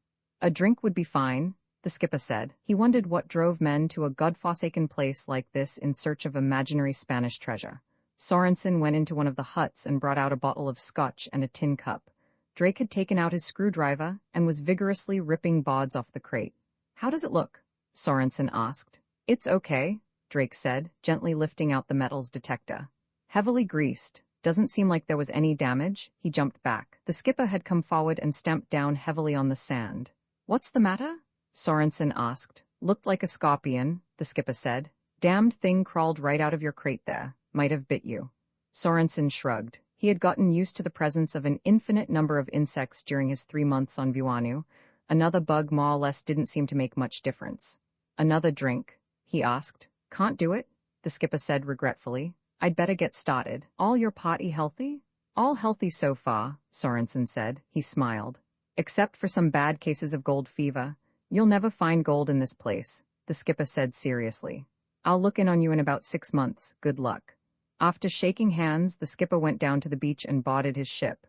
As the first pink flush of sunset touched the sky, the schooner was underway. Sorensen and Drake watched it negotiate the pass. For a few minutes, its masts were visible above the reef. Then they had dipped below the horizon. "That's that," Drake said. "Us crazy American treasure hunters are alone again." "You don't think he suspected anything?" Sorensen asked. "Definitely not. As far as he's concerned, we're just crackpots." Grinning, they looked back at their camp. Under the copper shed was nearly $50,000 worth of gold and silver bullion, dug out of the jungle and carefully reburied. They had located a part of the Santa Teresa treasure during their first month on the island. There was every indication of more to come. Since they had no legal title to the land, the expedition was not eager to let the news get out. Once it was known, every gold-hungry vagabond from Perth to Papeete would be heading to Vuanu. "The boy'll be in soon," Drake said. "Let's get some stew going." "Right," Sorensen said. He took a few steps and stopped. "That's funny." "What is?" "That scorpion the skipper squashed. It's gone." "Maybe he missed it," Drake said. "Or maybe he just pushed it down into the sand. What difference does it make?" "None, I guess," Sorensen said. Roman II Edward Eakins walked through the jungle with a long-handled spade on his shoulder, sucking reflectively on a piece of candy. It was the first he'd had in weeks, and he was enjoying it to the utmost. He was in very good spirits. The schooner yesterday had brought in not only machinery and replacement pots, but also candy, cigarettes, and food. He had eaten scrambled eggs this morning, and real bacon. The expedition was becoming almost civilized. Something rustled in the bushes near him. He marched on, ignoring it. He was a lean, sandy-haired man, amiable and slouching, with pale blue eyes and an unprepossessing manner. He felt very lucky to have been taken on the expedition. His gas station didn't put him on a financial par with the others, and he hadn't been able to put up a full share of the money. He still felt guilty about that. He had been accepted because he was an eager and indefatigable treasure hunter with a good knowledge of jungle ways. Equally important, he was a skilled radio operator and repairman. He had kept the transmitter on the ketch in working condition, in spite of salt water and mildew. He could pay his full share now, of course. But now, when they were practically rich, didn't really count. He wished there were some way he could. There was that rustle in the bushes again. Eakins stopped and waited. The bushes trembled, and out stepped a mouse. Eakins was amazed. The mice on this island, like most wild animal life, were terrified of man, Although they feasted off the refuse of the camp, when the rats didn't get it first, they carefully avoided any contact with humans. "You better get yourself home," Eakins said to the mouse. The mouse stared at him, he stared back. It was a pretty little mouse, no more than 5 inches long and colored a light tawny brown. It didn't seem afraid.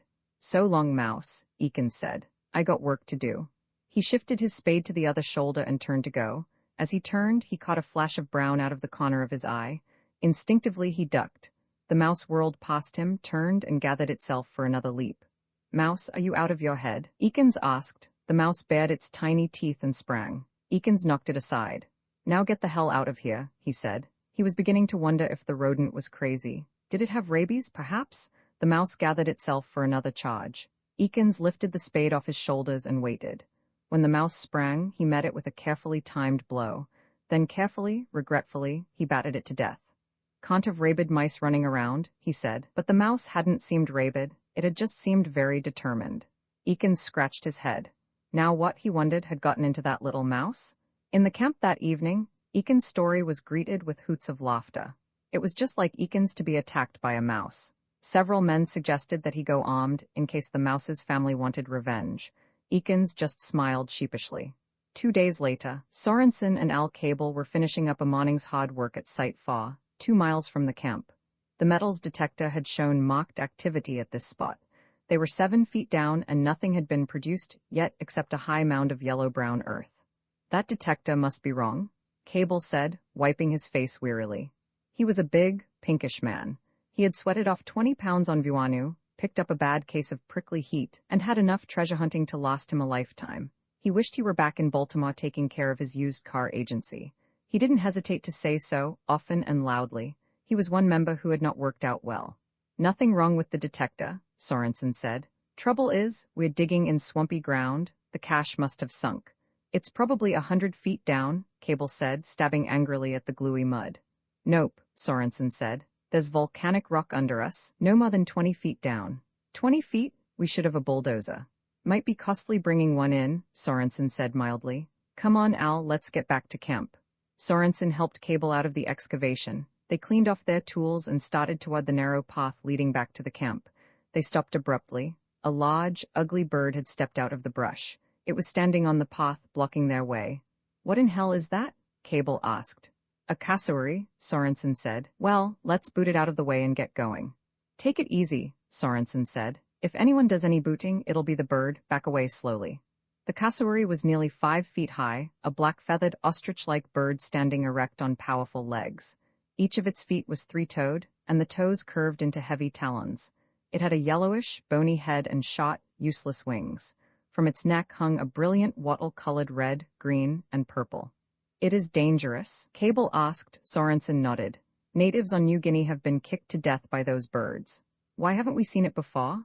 Cable asked. "They're usually very shy," Sorensen said. "They stay as far from people as they can." "This one sure isn't shy," Cable said as the cassowary took a step toward them. "Can we run?" "The bird can run a lot faster," Sorensen said. "I don't suppose you have a gun with you?" "Of course not, there's been nothing to shoot." Backing away, they held their spades like spears. The brush crackled and an anteater emerged. It was followed by a wild pig. The 3 beasts converged on the men, backing them toward the dense wall of the jungle. "They're hurting us," Cable said, his voice going shrill. "Take it easy," Sorensen said. "The cassowary is the only one we have to watch out for." "Aren't anteaters dangerous?" "Only to aunts." "The hell you say," Cable said. "Bill, the animals on this island have gone crazy. Remember Eakins' mouse?" "I remember it," Sorensen said. They had reached the far edge of the clearing. The beasts were in front of them, still advancing, with the cassowary in the center. Behind them lay the jungle, and whatever they were being herded toward. "We'll have to make a break for it," Sorensen said. "That damned bird is blocking the trail." "We'll have to knock him over," Sorensen said. "Watch out for his feet. Let's go." They raced toward the cassowary, swinging their spades. The cassowary hesitated, unable to make up its mind between targets. Then it turned toward Cable and its right leg lashed out. The partially deflected blow sounded like the flat of a meat cleaver against a side of beef. Cable grunted and collapsed, clutching his ribs. Sorensen stabbed, and the honed edge of his spade nearly severed the cassowary's head from its body. The wild pig and the anteater were coming at him now. He flailed with his spade, driving them back. Then, with a strength he hadn't known he possessed, he stooped, lifted Cable across his shoulders and ran down the path. A quarter of a mile down he had to stop, completely out of breath. There were no sounds behind him. The other animals were apparently not following. He went back to the wounded man. Cable had begun to recover consciousness. He was able to walk, half-supported by Sorensen. When they reached the camp, Sorensen called everybody in for a meeting. He counted heads while Eakins taped up Cable's side. Only one man was missing. "Where's Drake?" Sorensen asked. "He's across the island at North Beach fishing," said Tom Resetich. "Want me to get him?" Sorensen hesitated. Finally he said, "No, I'd better explain what we're up against, then we'll issue the guns, then we'll try to find Drake." "Man, what's going on?" Resetich asked. Sorensen began to explain what had happened at Site 4. Fishing provided an important part of the expedition's food, and there was no work Drake liked better. At first he had gone out with face mask and spear gun, but the sharks in this corner of the world were numerous, hungry, and aggressive. So, regretfully, he had given up skin diving and set out handlines on the leeward side of the island. The lines were out now, and Drake lay in the shade of a palm tree, half asleep, his big forearms folded over his chest. His dog, Oro, was prowling the beach in search of hermit crabs. Oro was a good-natured mutt, pot Airedale, pot terrier, pot unknown. He was growling at something now. "Leave the crabs alone," Drake called out. "You'll just get nipped again." Oro was still growling. Drake rolled over and saw that the dog was standing stiff-legged over a large insect. It looked like some kind of scorpion. "Oro, leave that blasted." Before Drake could move, the insect sprang. It landed on Oro's neck and the jointed tail whipped out. Oro yelped once. Drake was on his feet instantly. He swatted at the bug, but it jumped off the dog's neck and scuttled into the brush. "Take it easy, old boy," Drake said. "That's a nasty-looking wound. Might be poisoned. I better open it up." He held the panting dog firmly and drew his boat knife. He had operated on the dog for snake bite in Central America, and in the Adirondacks he had held him down and pulled porcupine quills out of his mouth with a pair of pliers. The dog always knew he was being helped. He never struggled. This time, the dog bit. "Oro!" Drake grabbed the dog at the jaw hinge with his free hand. He brought pressure to bear, paralyzing the muscles, forcing the dog's jaws open. He pulled his hand out and flung the dog away. Oro rolled to his feet and advanced on him again. "Stand!" Drake shouted. The dog kept coming, edging around to get between the ocean and the man. Turning, Drake saw the bug emerge from the jungle and creep toward him. His dog had circled around and was trying to drive him toward the bug. Drake didn't know what was going on, and he decided he'd better not stay to find out. He picked up his knife and threw it at the bug. He missed. The bug was almost within jumping distance. Drake ran toward the ocean. When Oro tried to intercept him, he kicked the dog out of the way and plunged into the water. He began to swim around the island to the camp, hoping he'd make it before the sharks got him. Roman 3 at the camp, rifles and revolvers were hastily wiped clean of cosmoline and passed around. Binoculars were taken out and adjusted. Cartridges were divided up, and the supply of knives, machetes, and hatchets quickly disappeared. The expedition's 2 walkie-talkies were unpacked, and the men prepared to move out in search of Drake. Then they saw him, swimming vigorously around the edge of the island. He waded ashore, tired but uninjured. He and the others put their information together and reached some unhappy conclusions. "Do you mean to say," Cable demanded, "that a bug is doing all this?" "It looks that way," Sorensen said. "We have to assume that it's able to exercise some kind of thought control, maybe hypnotic or telepathic. It has to sting first," Drake said. "That's what it did with Oro." "I just can't imagine a scorpion doing all that," Resetich said. "It's not a scorpion," Drake said. "I saw it close up. It's got a tail like a scorpion, but its head is damn near 4 times as big and its body is different. Up close, it doesn't look like anything you ever saw before. Do you think it's native to this island?" asked Monty Byans, a treasure seeker from Indianapolis. "I doubt it," Drake said. "If it is, why did it leave us and the animals alone for 3 months?"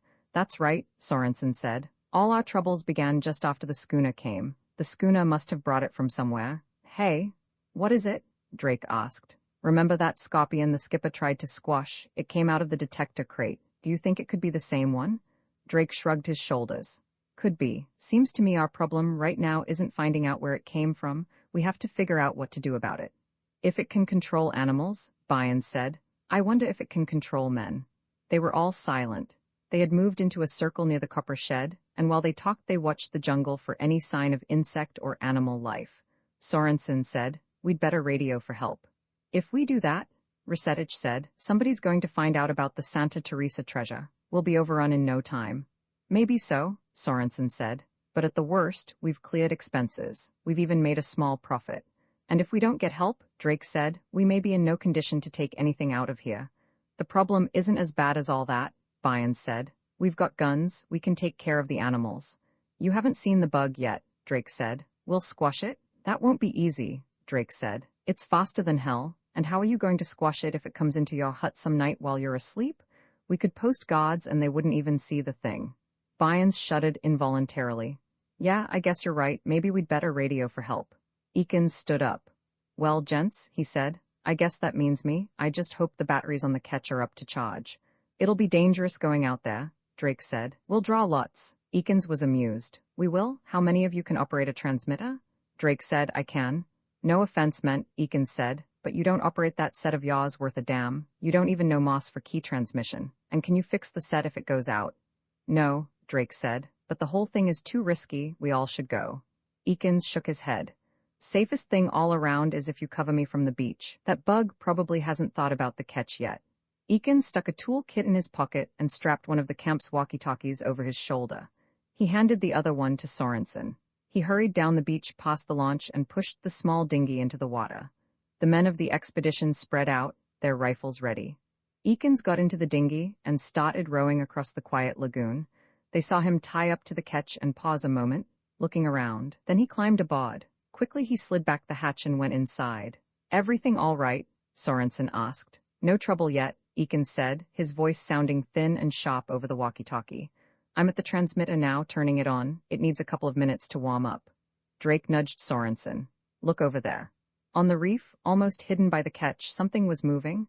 Using binoculars, Sorensen could see 3 big gray rats slipping into the water. They began swimming toward the ketch. Start firing, Sorensen said. Eakins, get out of there. I've got the transmitter going, Eakins said. I just need a couple of minutes more to get a message off. Bullets sent up white splashes around the swimming rats. One was hit. The other 2 managed to put the ketch between them and the riflemen. Studying the reef with his binoculars, Sorensen saw an antita cross the reef and splash into the water. It was followed by a wild pig. There was a crackle of static from the walkie-talkie. Sorensen called, Eakins, have you got that message off? Haven't sent it? Eakins called back. Listen, Bill, we mustn't send any messages. That bug wants. He stopped abruptly. What is it? Sorensen asked. What's happening? Eakins had appeared on deck, still holding the walkie-talkie. He was backing toward the stern. Hermit crabs, he said. They climbed up the anchor line. I'm going to swim to Shaw. Don't do it, Sorensen said. Gotta do it, Eakins said. They'll probably follow me. All of you come out here and get that transmitter. Bring it to Shaw. Through his binoculars, Sorensen could see a solid gray carpet of hermit crabs crawling down the deck and waterways of the ketch. Eakins jumped into the water. He swam furiously toward Shaw, and Sorensen saw the rats turn and follow him. Hermit crabs swarmed off the boat, and the wild pig and the antita paddled after him, trying to head him off before he reached the beach. Come on, Sorensen said. I don't know what Eakins figured out, but we better get that transmitter while we have a chance. They ran down the beach and put the launch into the water. 200 yards away, Eakins had reached the far edge of the beach with the animals in close pursuit. He broke into the jungle, still clinging to his walkie-talkie. Eakins? Sorensen asked into the walkie-talkie. I'm all right, Eakins said, panting hard for air. Get that transmitter and don't forget the batteries. The men boarded the ketch. Working furiously, they ripped the transmitter off its bulkhead and dragged it up the companionway steps. Drake came last, carrying a 12-volt battery. He went down again and brought up a second battery. He hesitated a moment, then went below for a third time. Drake? Sorensen shouted. Quit holding us up. Drake reappeared, carrying the ketch's 2 radio direction finders and the compass. He handed them down and jumped into the launch. Okay, he said. Let's go. They rowed to the beach. Sorensen was trying to re-establish contact with Eakins on the walkie-talkie, but all he could hear was static. Then, as the launch grounded on the beach, he heard Eakins' voice. I'm surrounded, he said, very quietly. I guess I'll have to see what Mr. Bug wants. Maybe I can swat him first, though. There was a long silence. Then Eakins said, It's coming toward me now. Drake was right. It sure isn't like any bug I've ever seen. I'm going to swat hell out of. They heard him scream, more in surprise than pain. Sorensen said, Eakins, can you hear me? Where are you? Can we help? It sure is fast, Eakins said, his voice conversational again.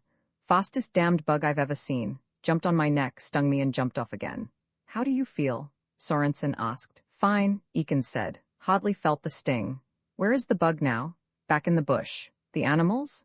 They went away, you know, Eakins said. Maybe this thing doesn't work on humans, maybe? What? Sorensen asked. What's happening now? There was a long silence. Then Eakins' voice, low-pitched and calm, came over the walkie-talkie. We'll speak with you again later, Eakins said. We must take consultation now and decide what to do with you. Eakins, there was no answer from the other end of the walkie-talkie. Roman far returning to their camp, the men were in a mood of thorough depression. They couldn't understand what had happened to Eakins, and they didn't feel like speculating on it. The ravaging afternoon sun beat down, reflecting heat back from the white sand. The damp jungle steamed, and appeared to creep toward them like a huge and sleepy green dragon, trapping them against the indifferent sea. Gun barrels grew too hot to touch, and the water in the canteens was as warm as blood. Overhead, thick gray cumulus clouds began to pile up. It was the beginning of the monsoon season. Drake sat in the shade of the copper shed. He shook off his lethargy long enough to inspect the camp from the viewpoint of defense. He saw the encircling jungle as enemy territory. In front of it was an area 50 yards deep which they had cleared. This no man's land could perhaps be defended for a while. Then came the huts and the copper shed, their last line of defense, leading to the beach and the sea. The expedition had been in complete control of this island for better than 3 months. Now they were pinned to a small and precarious beachhead. Drake glanced at the lagoon behind him and remembered that there was still one line of retreat open. If the bug and his damned menagerie pressed too hard, they could still escape in the catch. With luck, Sorensen came over and sat down beside him. What are you doing? He asked. Drake grinned sourly. Planning our master strategy. How does it look? I think we can hold out, Drake said. We've got plenty of ammo. If necessary, we'll interdict the cleared area with gasoline. We certainly aren't going to let that bug push us off the island. He thought for a moment. But it's going to be damned hard digging for treasure.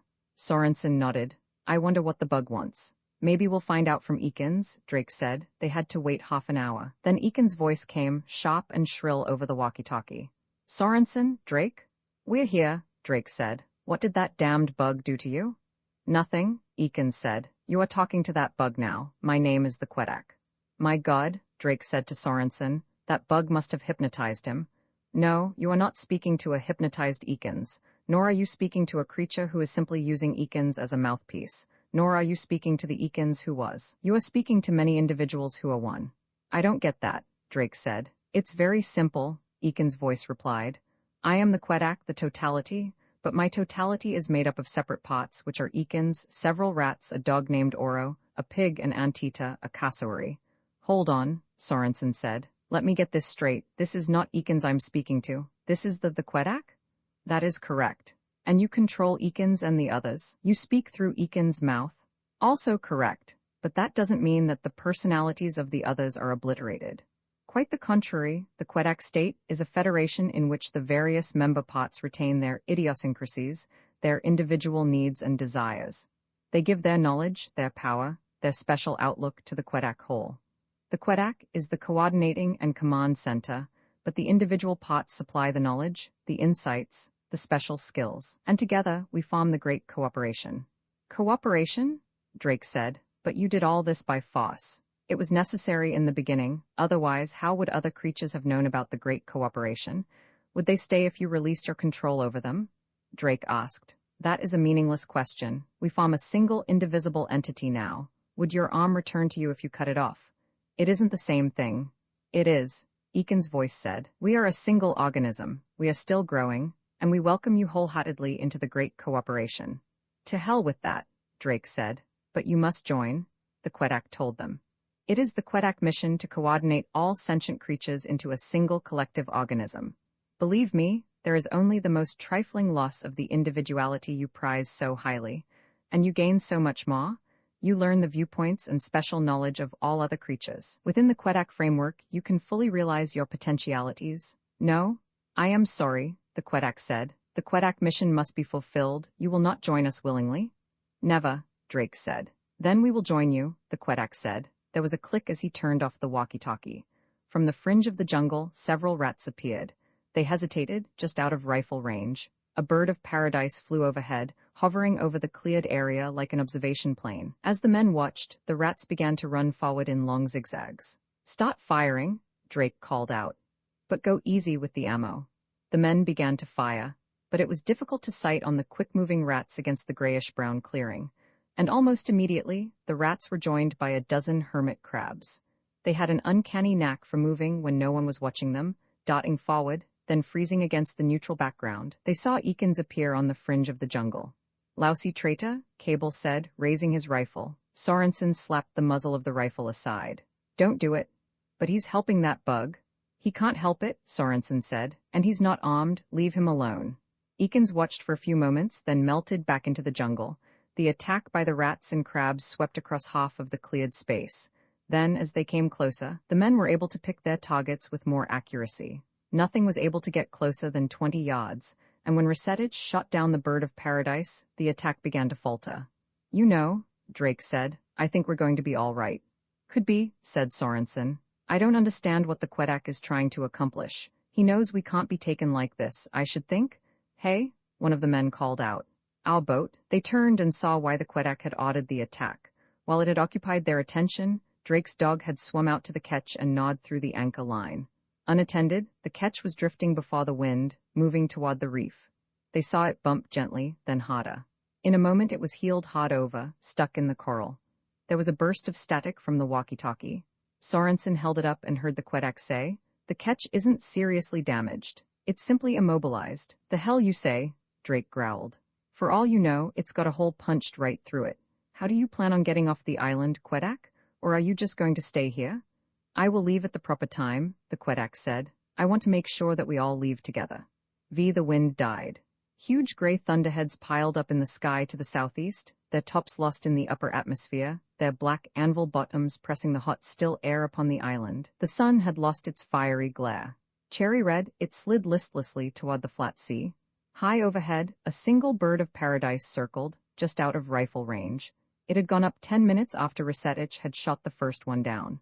Monty Bynes stood on the edge of the cleared area, his rifle ready. He had drawn the first guard shift. The rest of the men were eating a hasty dinner inside the copper shed.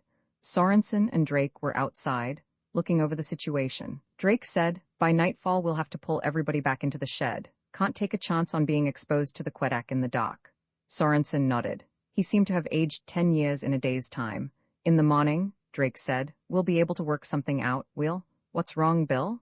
"Do you really think we have a chance?" Sorensen asked. "Sure we do. We've got a damned good chance."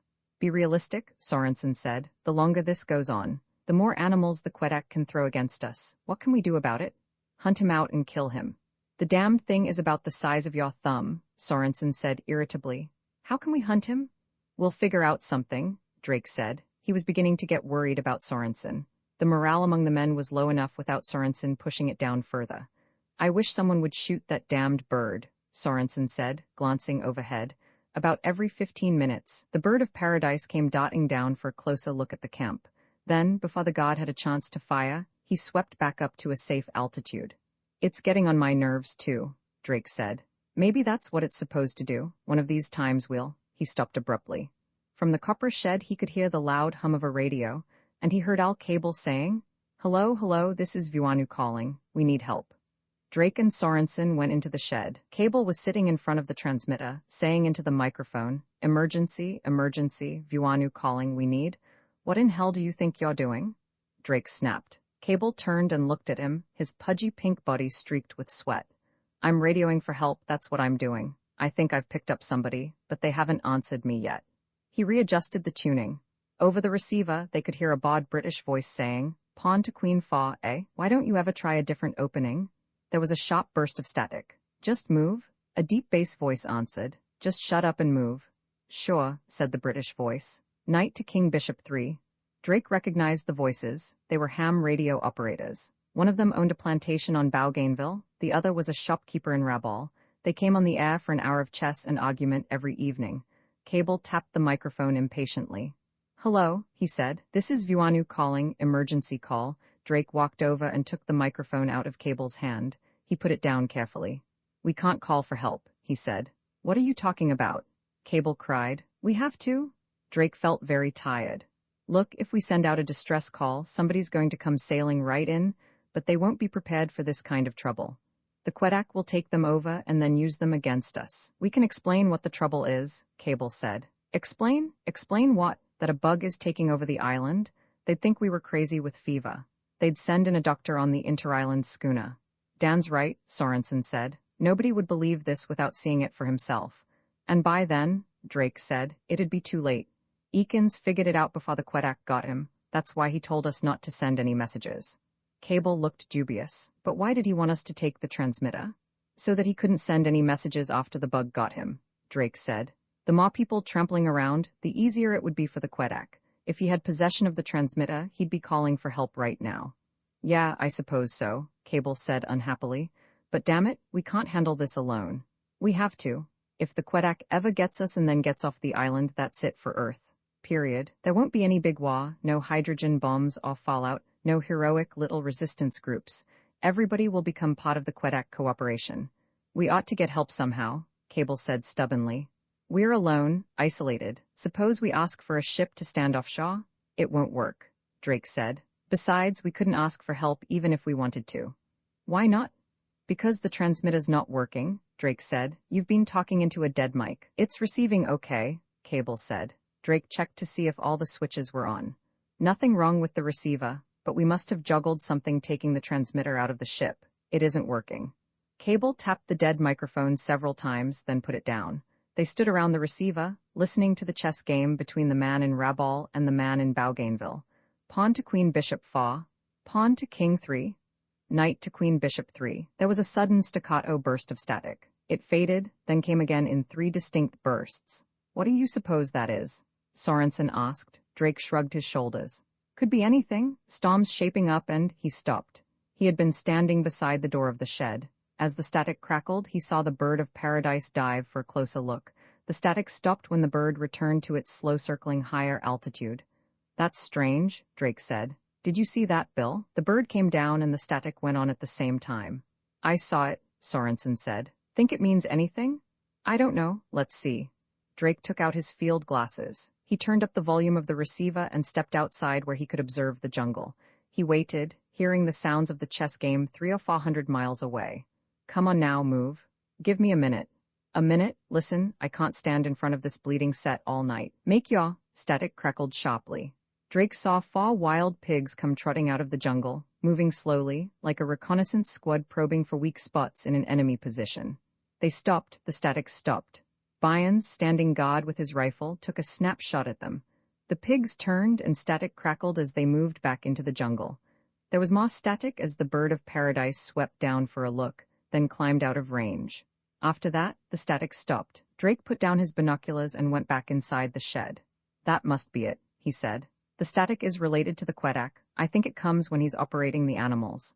You mean he has some sort of radio control over them? Sorensen asked. Seems like it, Drake said. Either radio control or something propagated along a radio wavelength. If that's the case, Sorensen said, he's like a little radio station, isn't he? Sure he is. So what? Then we should be able to locate him on a radio direction finder, Sorensen said. Drake nodded emphatically. He snapped off the receiver, went to a corner of the shed and took out one of their portable direction finders. He set it to the frequency at which Cable had picked up the Rabal Bougainville broadcast. Then he turned it on and walked to the door. The men watched while Drake rotated the loop antenna.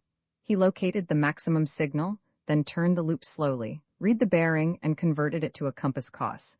Then he sat down with a small-scale chart of the Southwest Pacific.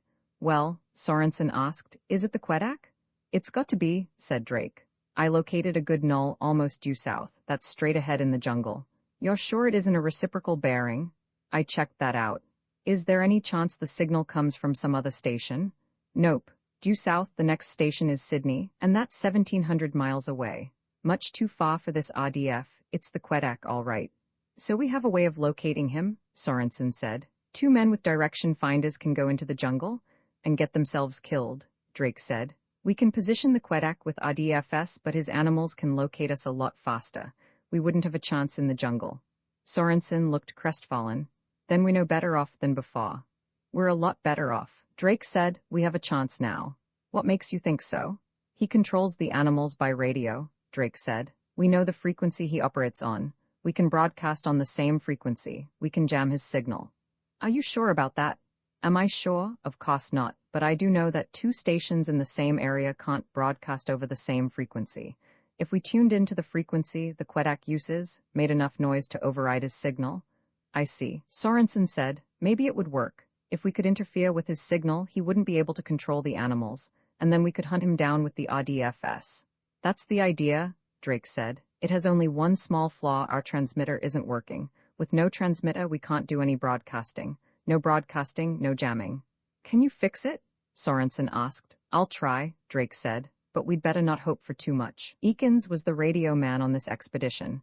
We've got all the spare parts, Sorensen said. Tubes, manual, everything. I know. Give me enough time and I'll figure out what's wrong. The question is, how much time is the Quebec going to give us? The bright copper disk of the sun was half submerged in the sea. Sunset colors touched the massing thunderheads and faded into the brief tropical twilight. The men began to barricade the copper shed for the night. V.I. Drake removed the back from the transmitter and scowled at the compact mass of tubes and wiring. Those metal box-like things were probably condensers, and the waxy cylindrical gadgets might or might not be resistors. It all looked hopelessly complicated, ridiculously dense and delicate. Where should he begin? He turned on the set and waited a few minutes. All the tubes appeared to go on, some dim, some bright. He couldn't detect any loose wires. The mic was still dead. So much for visual inspection. Next question, was the set getting enough juice? He turned it off and checked the battery cells with a voltmeter. The batteries were up to charge. He removed the leads, scraped them and put them back on, making sure they fit snugly. He checked all connections, murmured a propitiatory prayer, and turned the set on. It still didn't work. Cursing, he turned it off again. He decided to replace all the tubes, starting with the dim ones. If that didn't work, he could try replacing condensers and resistors. If that didn't work, he could always shoot himself. With this cheerful thought, he opened the parts kit and went to work. The men were all inside the copper shed, finishing the job of barricading it for the night. The door was wedged shut and locked. The two windows had to be kept open for ventilation, otherwise everyone would suffocate in the heat. But a double layer of heavy mosquito netting was nailed over each window, and a guard was posted beside it. Nothing could get through the flat galvanized iron roof. The floor was of pounded earth, a possible danger point. All they could do was keep watch over it. The treasure hunters settled down for a long night. Drake, with a handkerchief tied around his forehead to keep the perspiration out of his eyes, continued working on the transmitter. An hour later, there was a buzz on the walkie-talkie. Sorensen picked it up and said, "What do you want?" "I want you to end this senseless resistance," said the Quebec, speaking with Eakins' voice. "You've had enough time to think over the situation. I want you to join me. Surely you can see there's no other way." "We don't want to join you," Sorensen said. "You must," the Quebec told him. "Are you going to make us?" "That poses problems," the Quebec said. "My animal parts are not suitable for coercion. Eakins is an excellent mechanism, but there is only one of him, and I must not expose myself to unnecessary danger. By doing so, I would endanger the Quebec mission." "So it's a stalemate?" Sorensen said. "No, I am faced with difficulty only in taking you over. There is no problem in killing you." The men shifted uneasily. Drake, working on the transmitter, didn't look up.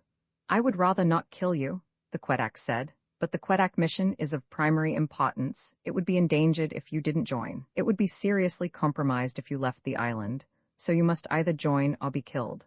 "That's not the way I see it," Sorensen said. "If you killed us, assuming that you'd never get off this island. Eakins can't handle that catch." "There would be no need to leave in the catch," the Quebec said. "In 6 months the inter-island schooner will return. Eakins and I will leave then. The rest of you will have died." "You're bluffing," Sorensen said. "What makes you think you could kill us? You didn't do so well today." He caught Drake's attention and gestured at the radio. Drake shrugged his shoulders and went back to work. "I wasn't trying," the Quebec said. "The time for that was at night. This night, before you have a chance to work out a better system of defense, you must join me tonight or I will kill one of you." "One of us?" "Yes, 1 man an hour. In that way, perhaps the survivors will change their minds about joining. But if they don't, all of you will be dead by morning." Drake leaned over and whispered to Sorensen, "Stall him. Give me another 10 minutes. I think I've found the trouble." Sorensen said into the walkie-talkie, "We'd like to know a little more about the Quebec cooperation. You can find out best by joining. We'd rather have a little more information on it first. It is an indescribable state. the Quedak said in an urgent, earnest, eager voice. Can you imagine yourself as yourself, and yet experiencing an entirely new series of sensory networks? You would, for example, experience the world through the perceptors of a dog as he goes through the forest following an odor which to him, and to you, is as clear and vivid as a painted line. A hermit crab senses things differently. From him, you experience the slow interaction of life at the margin of sea and land. His time sense is very slow, unlike that of a bird of paradise, whose viewpoint is spatial, rapid, cursory. And there are many others, above and below the earth and water, who furnish their own specialized viewpoints of reality. Their outlooks, I have found, are not essentially different from those of the animals that once inhabited Mars. What happened on Mars? Sorensen asked. All life died, the Quedak mourned. All except the Quedak. It happened a long time ago. For centuries there was peace and prosperity on the planet. Everything and everyone was part of the Quedak cooperation, but the dominant race was basically weak. Their breeding rate went down, catastrophes happened, and finally there was no more life except the Quedak. Sounds great, Sorensen said ironically. It was the fault of the race? The Quedak protested. With sturdier stock such as you have on this planet, the will to live will remain intact. The peace and prosperity will continue indefinitely. I don't believe it. What happened on Mars will happen again on Earth if you take over. After a while, slaves just don't care very strongly about living. You wouldn't be slaves, you would be functional parts of the Quedak cooperation. Which would be run by you, Sorensen said. Any way you slice it, it's the same old pie.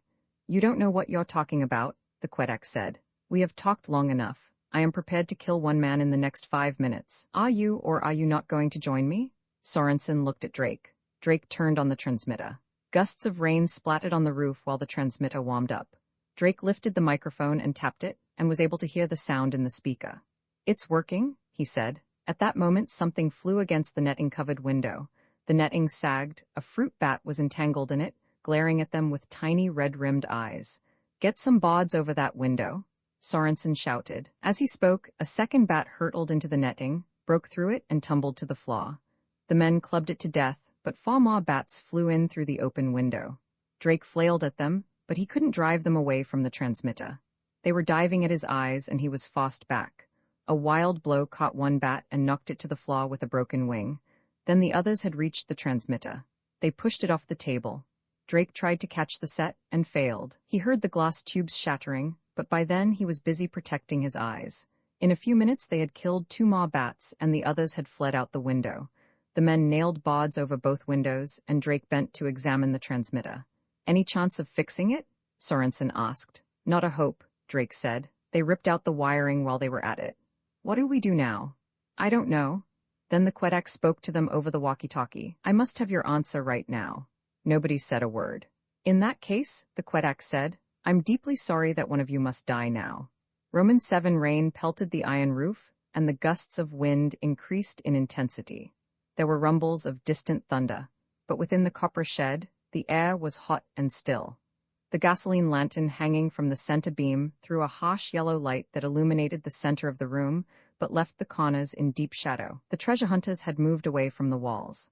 They were all in the center of the room facing outward, and they made Drake think of a herd of buffalo drawn up against a wolf they could smell but could not see. Cable said, Listen, maybe we should try this Quedak cooperation. Maybe it isn't so bad as shut up, Drake said. Be reasonable, Cable argued. It's better than dying, isn't it? No one's dying yet, Drake said. Just shut up and keep your eyes open. I think I'm going to be sick, Cable said.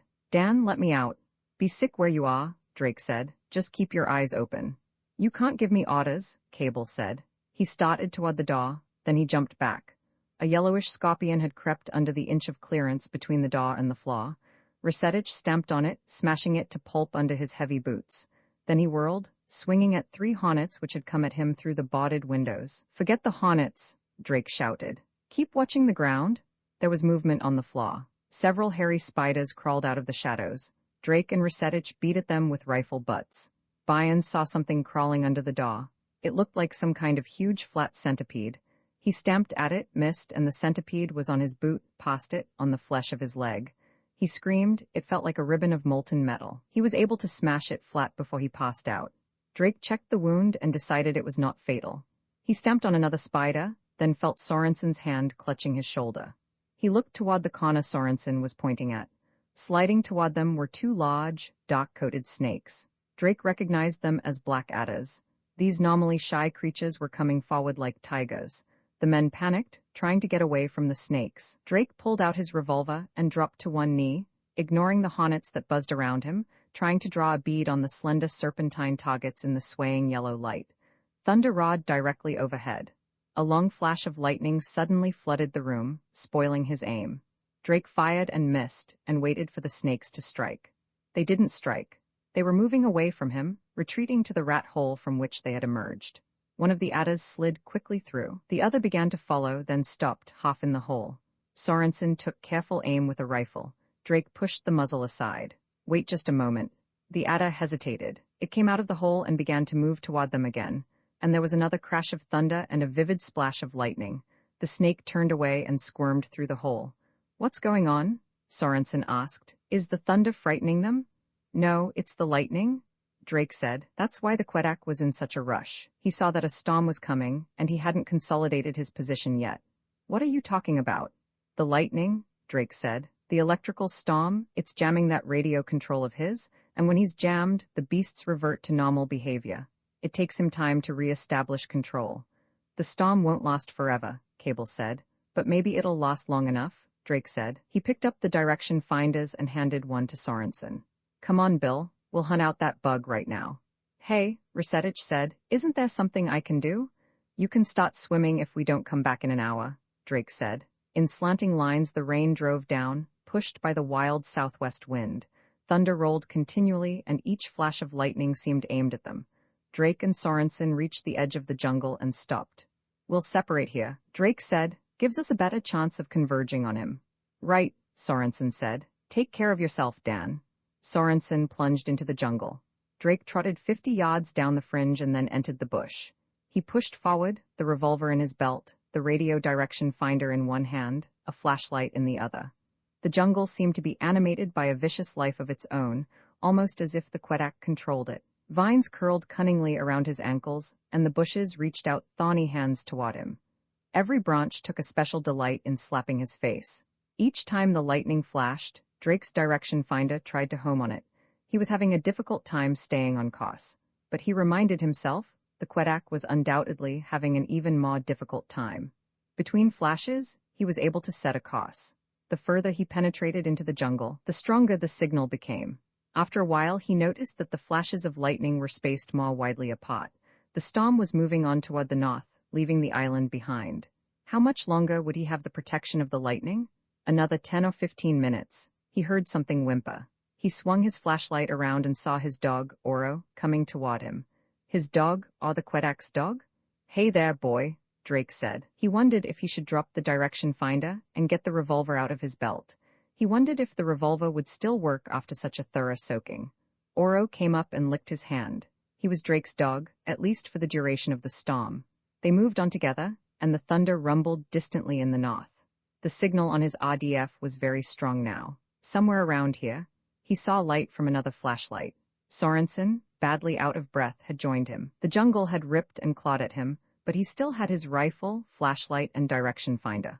Oro was scratching furiously at a bush. There was a long flash of lightning, and in it they saw the Quedak. Drake realized in those final moments that the rain had stopped. The lightning had stopped too. He dropped the direction finder.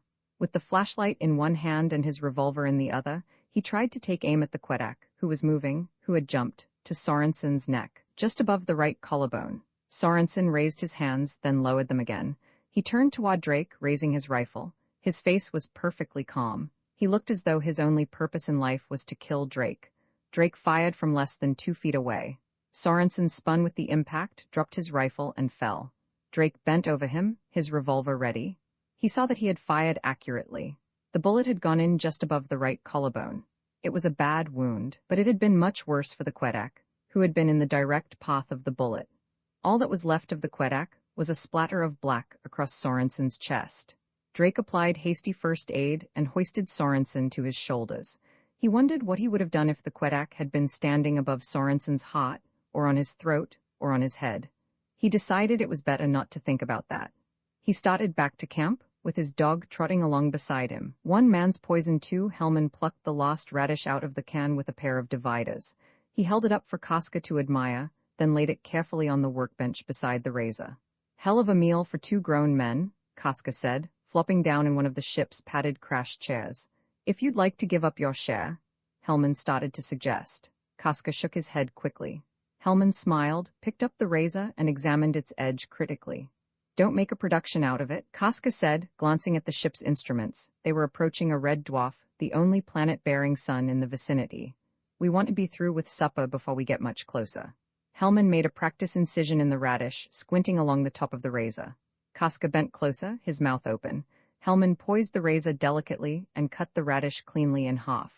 Will you say grace? Hellman asked. Casca growled something and popped a half in his mouth. Hellman chewed more slowly. The sharp taste seemed to explode along his disused taste buds. Not much bulk value, Hellman said. Casca didn't answer. He was busily studying the red dwarf. As he swallowed the last of his radish, Hellman stifled a sigh. Their last meal had been 3 days ago, if 2 biscuits and a cup of water could be called a meal. This radish, now resting in the vast emptiness of their stomachs, was the last gram of food on board ship. 2 planets, Casca said. One's burned to a crisp. Then we'll land on the other. Casca nodded and punched a deceleration spiral into the ship's tape. Hellman found himself wondering for the 100th time where the fault had been. Could he have made out the food requisitions wrong when they took on supplies at Kalau Station? After all, he had been devoting most of his attention to the mining equipment. Or had the ground crew just forgotten to load those last precious cases? He drew his belt into the 4th new notch he had punched. Speculation was useless. Whatever the reason, they were in a jam. Ironically enough, they had more than enough fuel to take them back to Kalau, but they would be a pair of singularly emaciated corpses by the time the ship reached there. We're coming in now, Casca said, and to make matters worse, this unexplored region of space had few suns and fewer planets. Perhaps there was a slight possibility of replenishing their water supply, but the odds were enormous against finding anything they could eat. Look at that place, Casca growled. Hellman shook himself out of his reverie. The planet was like a round gray-brown porcupine. The spines of a million needle-sharp mountains glittered in the red dwarf's feeble light, and as they spiraled lower, circling the planet, the pointed mountains seemed to stretch out to meet them. It can't be all mountains, Hellman said. It's not. Sure enough, there were oceans and lakes out of which thrust jagged island mountains, but no sign of level land, no hint of civilization, or even animal life. At least it's got an oxygen atmosphere, Casca said.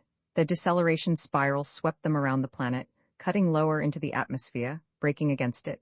And still there was nothing but mountains and lakes and oceans and more mountains. On the 8th run, Hellman caught sight of a solitary building on a mountain top.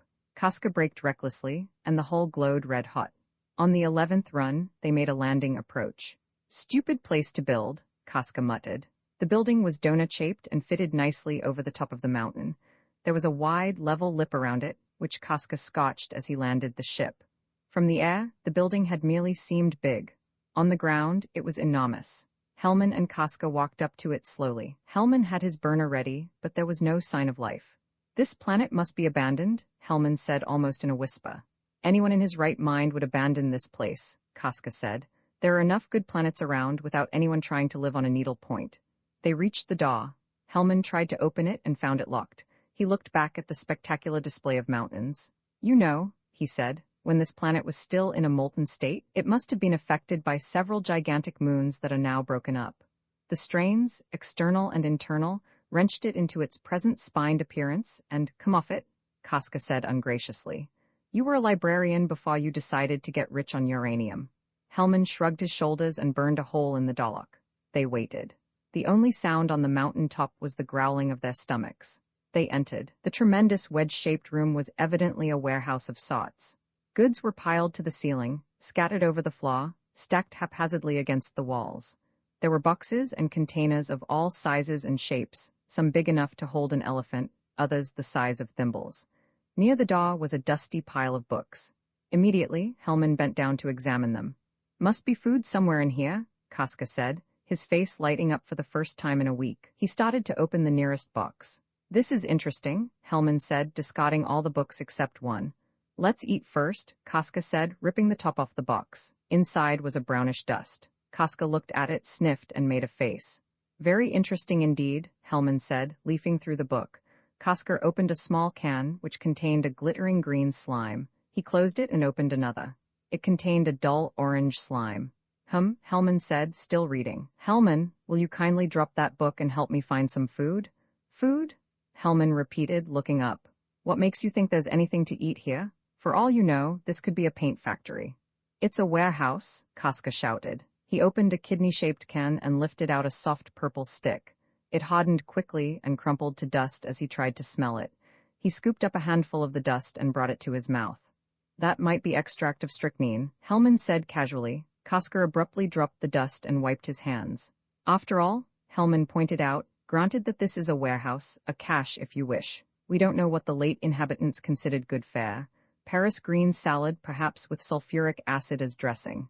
All right, Koska said, but we gotta eat. What are you going to do about all this? He gestured at the hundreds of boxes, cans, and bottles. The thing to do, Hellman said briskly, is to make a qualitative analysis on FAR-5 samples. We could start out with a simple titration, sublimate the chief ingredient, see if it forms a precipitate, work out its molecular makeup from. Hellman, you don't know what you're talking about. You're a librarian, remember? And I'm a correspondence school pilot. We don't know anything about titrations and sublimations. I know, Hellman said, but we should. It's the right way to go about it. Sure. In the meantime, though, just until a chemist drops in, what'll we do? This might help us, Hellman said, holding up the book. Do you know what it is? No, Koska said, keeping a tight grip on his patience. It's a pocket dictionary and guide to the Helg language. Helg? The planet we're on, the symbols match up with those on the boxes. Koska raised an eyebrow. Never heard of Helg.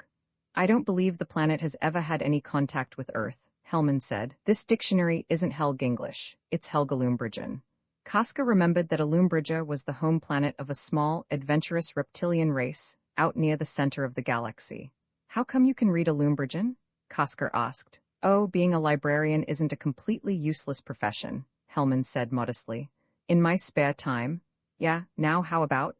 Do you know, Hellman said, the Alumbrigens probably helped the Helgans leave their planet and find another. They sell services like that, in which case this building very likely is a food cache. Suppose you start translating, Koska suggested wearily, and maybe find us something to eat. They opened boxes until they found a likely-looking substance. Laboriously, Hellman translated the symbols on it. Got it, he said. It reads, use sniffnas, the better abrasive. Doesn't sound edible, Koska said. I'm afraid not. They found another, which read, Vigrum, fill all your stomachs and fill them right. What kind of animals do you suppose these Helgans were? Koska asked. Hellman shrugged his shoulders. The next label took almost 15 minutes to translate. It read, Argosel makes your thudrer all tizzy. Contains 30 ops of Ramstat pulls for shell lubrication. There must be something here we can eat, Koska said with a note of desperation.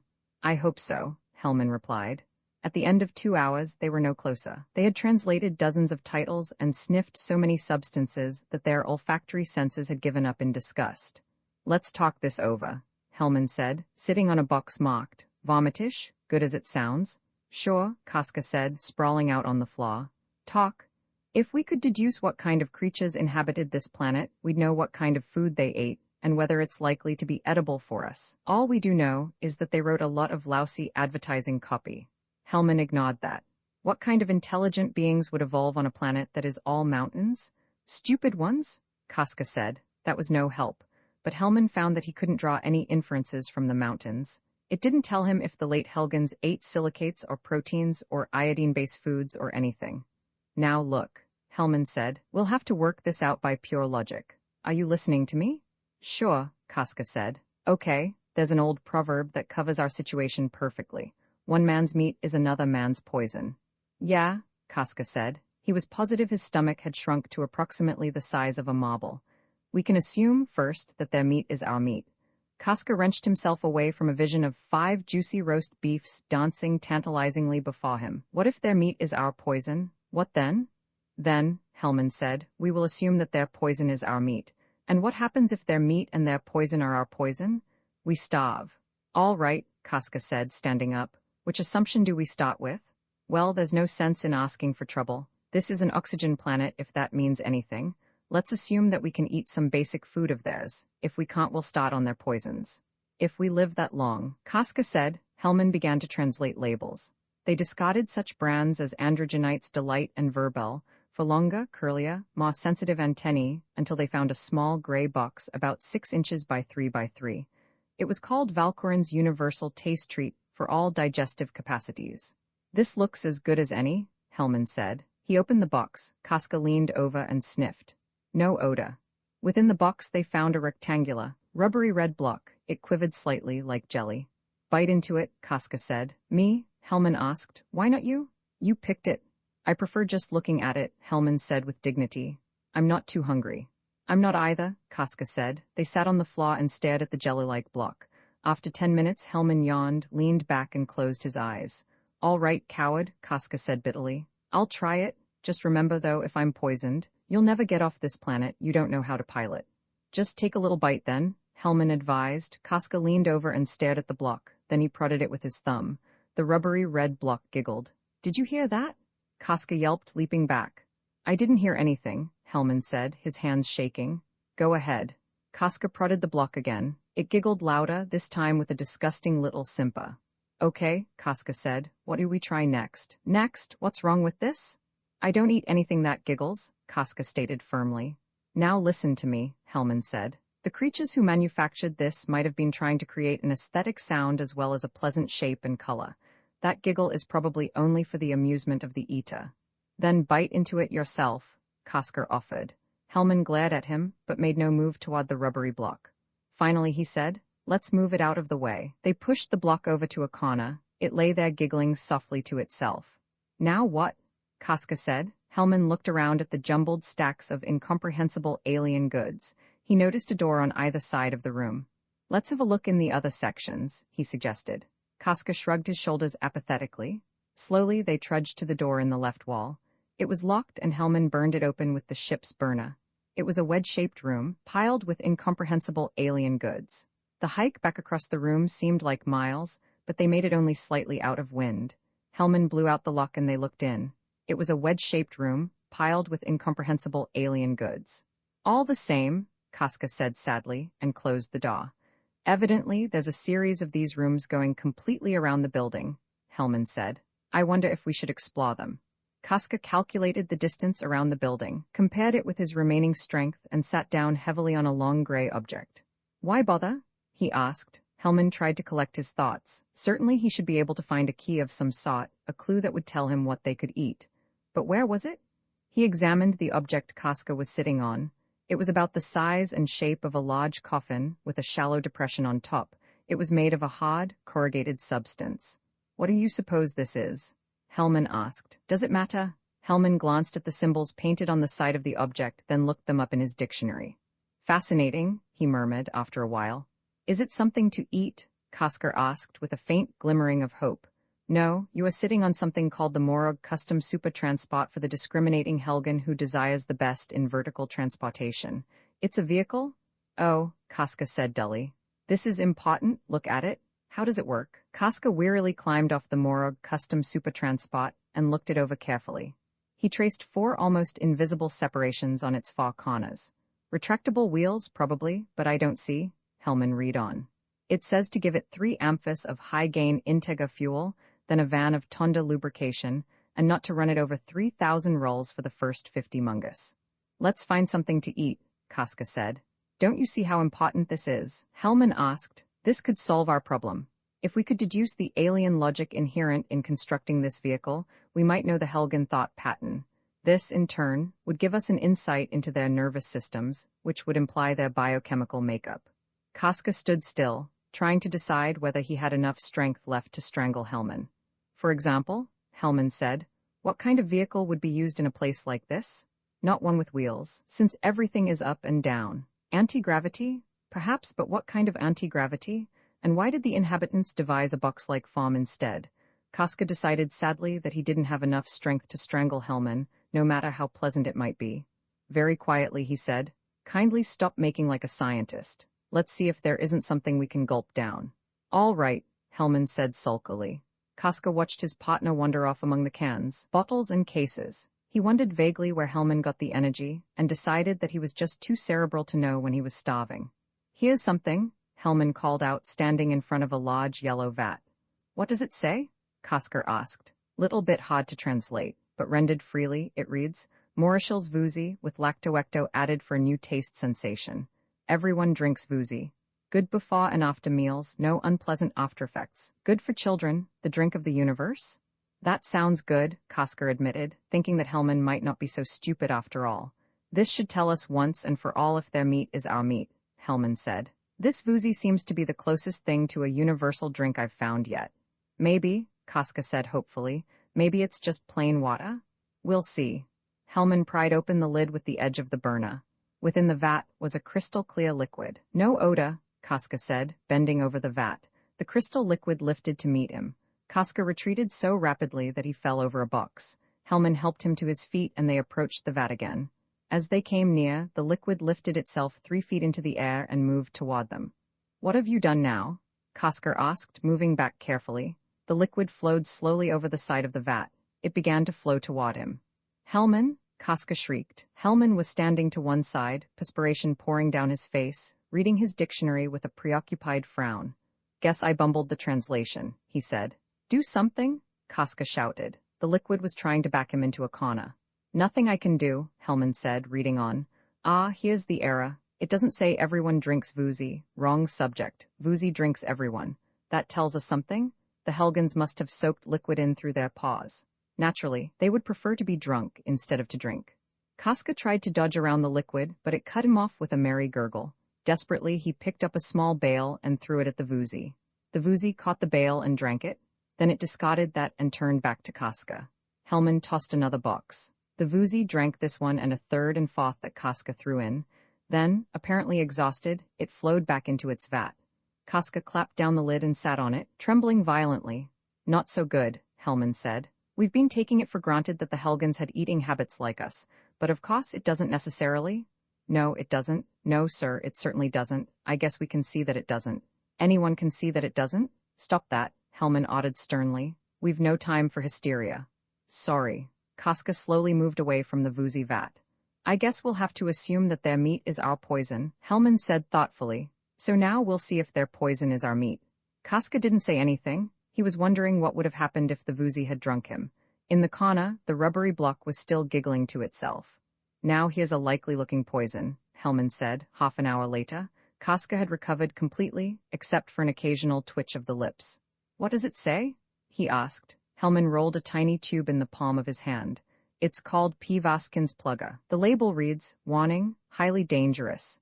P. Vaskin's Plugger is designed to fill holes or cracks of not more than 2 cubic vims. However, the plugger is not to be eaten under any circumstances. The active ingredient, rhamnitol, which makes P. Vaskin so excellent a plugger renders it highly dangerous when taken internally. Sounds great, Koska said. It'll probably blow us sky high. Do you have any other suggestions? Hellman asked. Koska thought for a moment. The food of Helg was obviously unpalatable for humans. So perhaps was their poison, but wasn't starvation better than this sort of thing? After a moment's communion with his stomach, he decided that starvation was not better. Go ahead, he said. Hellman slipped the burner under his arm and unscrewed the top of the little bottle. He shook it. Nothing happened. It's got a seal, Koska pointed out. Hellman punctured the seal with his fingernail and set the bottle on the floor. An evil-smelling green froth began to bubble out. Hellman looked dubiously at the froth. It was congealing into a glob and spreading over the floor. Yeast, perhaps, he said, gripping the burner tightly.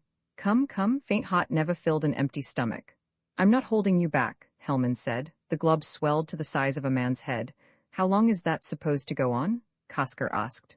Well, Hellman said, it's advertised as a plugger. I suppose that's what it does, expands to plug up holes. Sure, but how much? Unfortunately, I don't know how much 2 cubic vims are, but it can't go on much. Belatedly, they noticed that the plugger had filled almost a quarter of the room and was showing no signs of stopping. We should have believed the label, Koska yelled to him across the spreading glob. It is dangerous. As the plugger produced more surface, it began to accelerate in its growth. A sticky edge touched Hellman, and he jumped back. Watch out. He couldn't reach Koska on the other side of the gigantic sphere of blob. Hellman tried to run around, but the plugger had spread, cutting the room in half. It began to swell toward the walls. Run for it? Hellman yelled and rushed to the door behind him. He flung it open just as the expanding glob reached him. On the other side of the room, he heard a door slam shut. Hellman didn't wait any longer. He sprinted through and slammed the door behind him. He stood for a moment, panting, the burner in his hand. He hadn't realized how weak he was.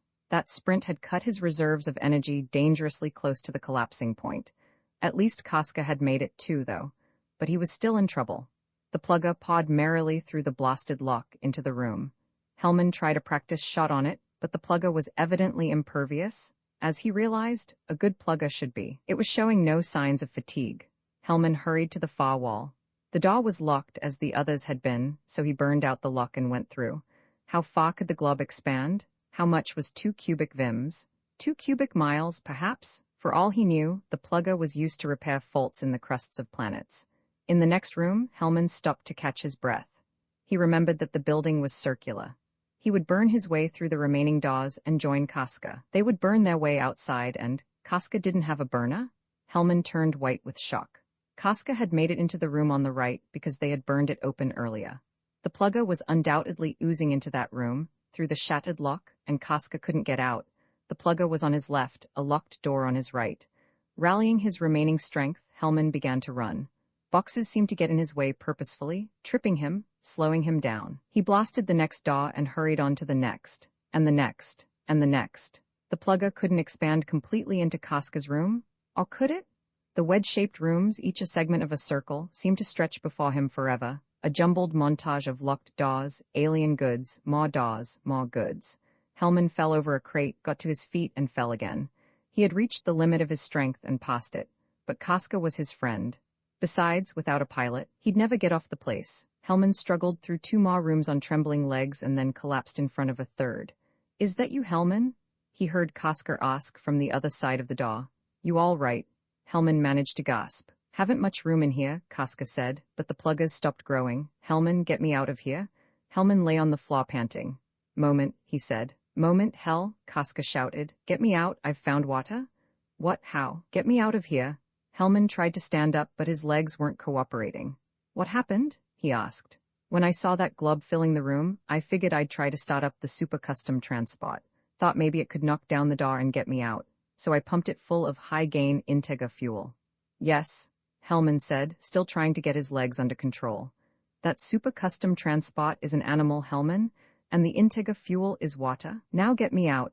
Hellman lay back with a contented sigh. If he had had a little more time, he would have worked out the whole thing himself, by pure logic. But it was all very apparent now. The most efficient machine to go over those vertical, razor-sharp mountains would be an animal, probably with retractable suckers. It was kept in hibernation between trips, and if it drank water, the other products designed for it would be palatable too. Of course, they still didn't know much about the late inhabitants, but undoubtedly, burn down that door. Casca shrieked, his voice breaking. Hellman was pondering the irony of it all. If one man's meat and his poison are your poison, then try eating something else. So simple, really, but there was one thing that still bothered him. "How did you know it was an Earth-type animal?" he asked. "Its breath, stupid. It inhales and exhales and smells as if it's eaten onions." There was a sound of cans falling and bottles shattering. "Now hurry." "What's wrong?" Hellman asked, finally getting to his feet and poising the burner. "The custom super transport. It's got me cornered behind a pile of cases. Hellman, it seems to think that I'm its meat." Broiled with the burner, well done for Hellman, medium rare for Casca, it was their meat, with enough left over for the trip back to Kalau. Proof of the pudding, his arms were very tired, but he lifted the chisel and mallet again. He was almost through. Only a few more letters and the inscription, cut deeply into the tough granite, would be finished. He rounded out the lost period and straightened up, dropping his tools carelessly to the floor of the cave. Proudly he wiped the perspiration from his dirty, stubbled face and read what he had written. "I rose from the slime of the planet. Naked and defenseless, I fashioned tools. I built and demolished, created and destroyed. I created a thing greater than myself that destroyed me. My name is man, and this is my lost work." He smiled. What he had written was good. Not literary enough, perhaps, but a fitting tribute to the human race, written by the lost man. He glanced at the tools at his feet. Having no further use for them, he dissolved them, and, hungry from his long work, squatted in the rubble of the cave and created a dinner. He stared at the food for a moment, wondering what was lacking, then, sheepishly, created a table and chair, utensils and plates. He was embarrassed. He had forgotten them again. Although there was no need to rush, he ate hurriedly. noting the odd fact that when he didn't think of anything specific, he always created hamburger, mashed potatoes, peas, bread, and ice cream. Habit, he decided. Finished, he made the remnants of the meal disappear, and with them the plates, utensils, and table. The chair he retained. Sitting on it, he stared thoughtfully at the inscription. It's fine, he thought, but no human other than myself will ever read it. It was fairly certain that he was the last man alive on the earth. The war had been thorough. Thorough as only man, a meticulous animal, could make it.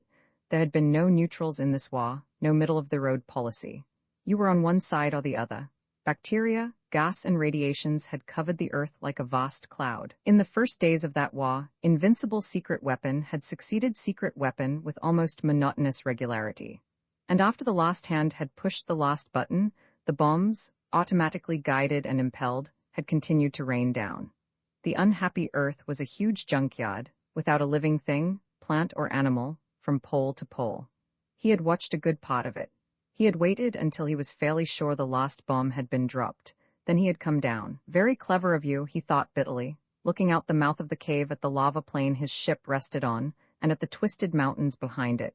You're a traitor, but who cares? He had been a captain in the Western Hemisphere defense. Within 2 days of warfare, he had known what the end would be. Filling a cruiser with canned air, food, and water, he had fled. In the confusion and destruction, he knew that he would never be missed. After a few days, there was no one left to miss him. He had raced the big ship to the dark side of the moon, and waited. It was a 12-day war. He had guessed it would last 14, but he had to wait nearly 6 months before the automatic missiles stopped falling.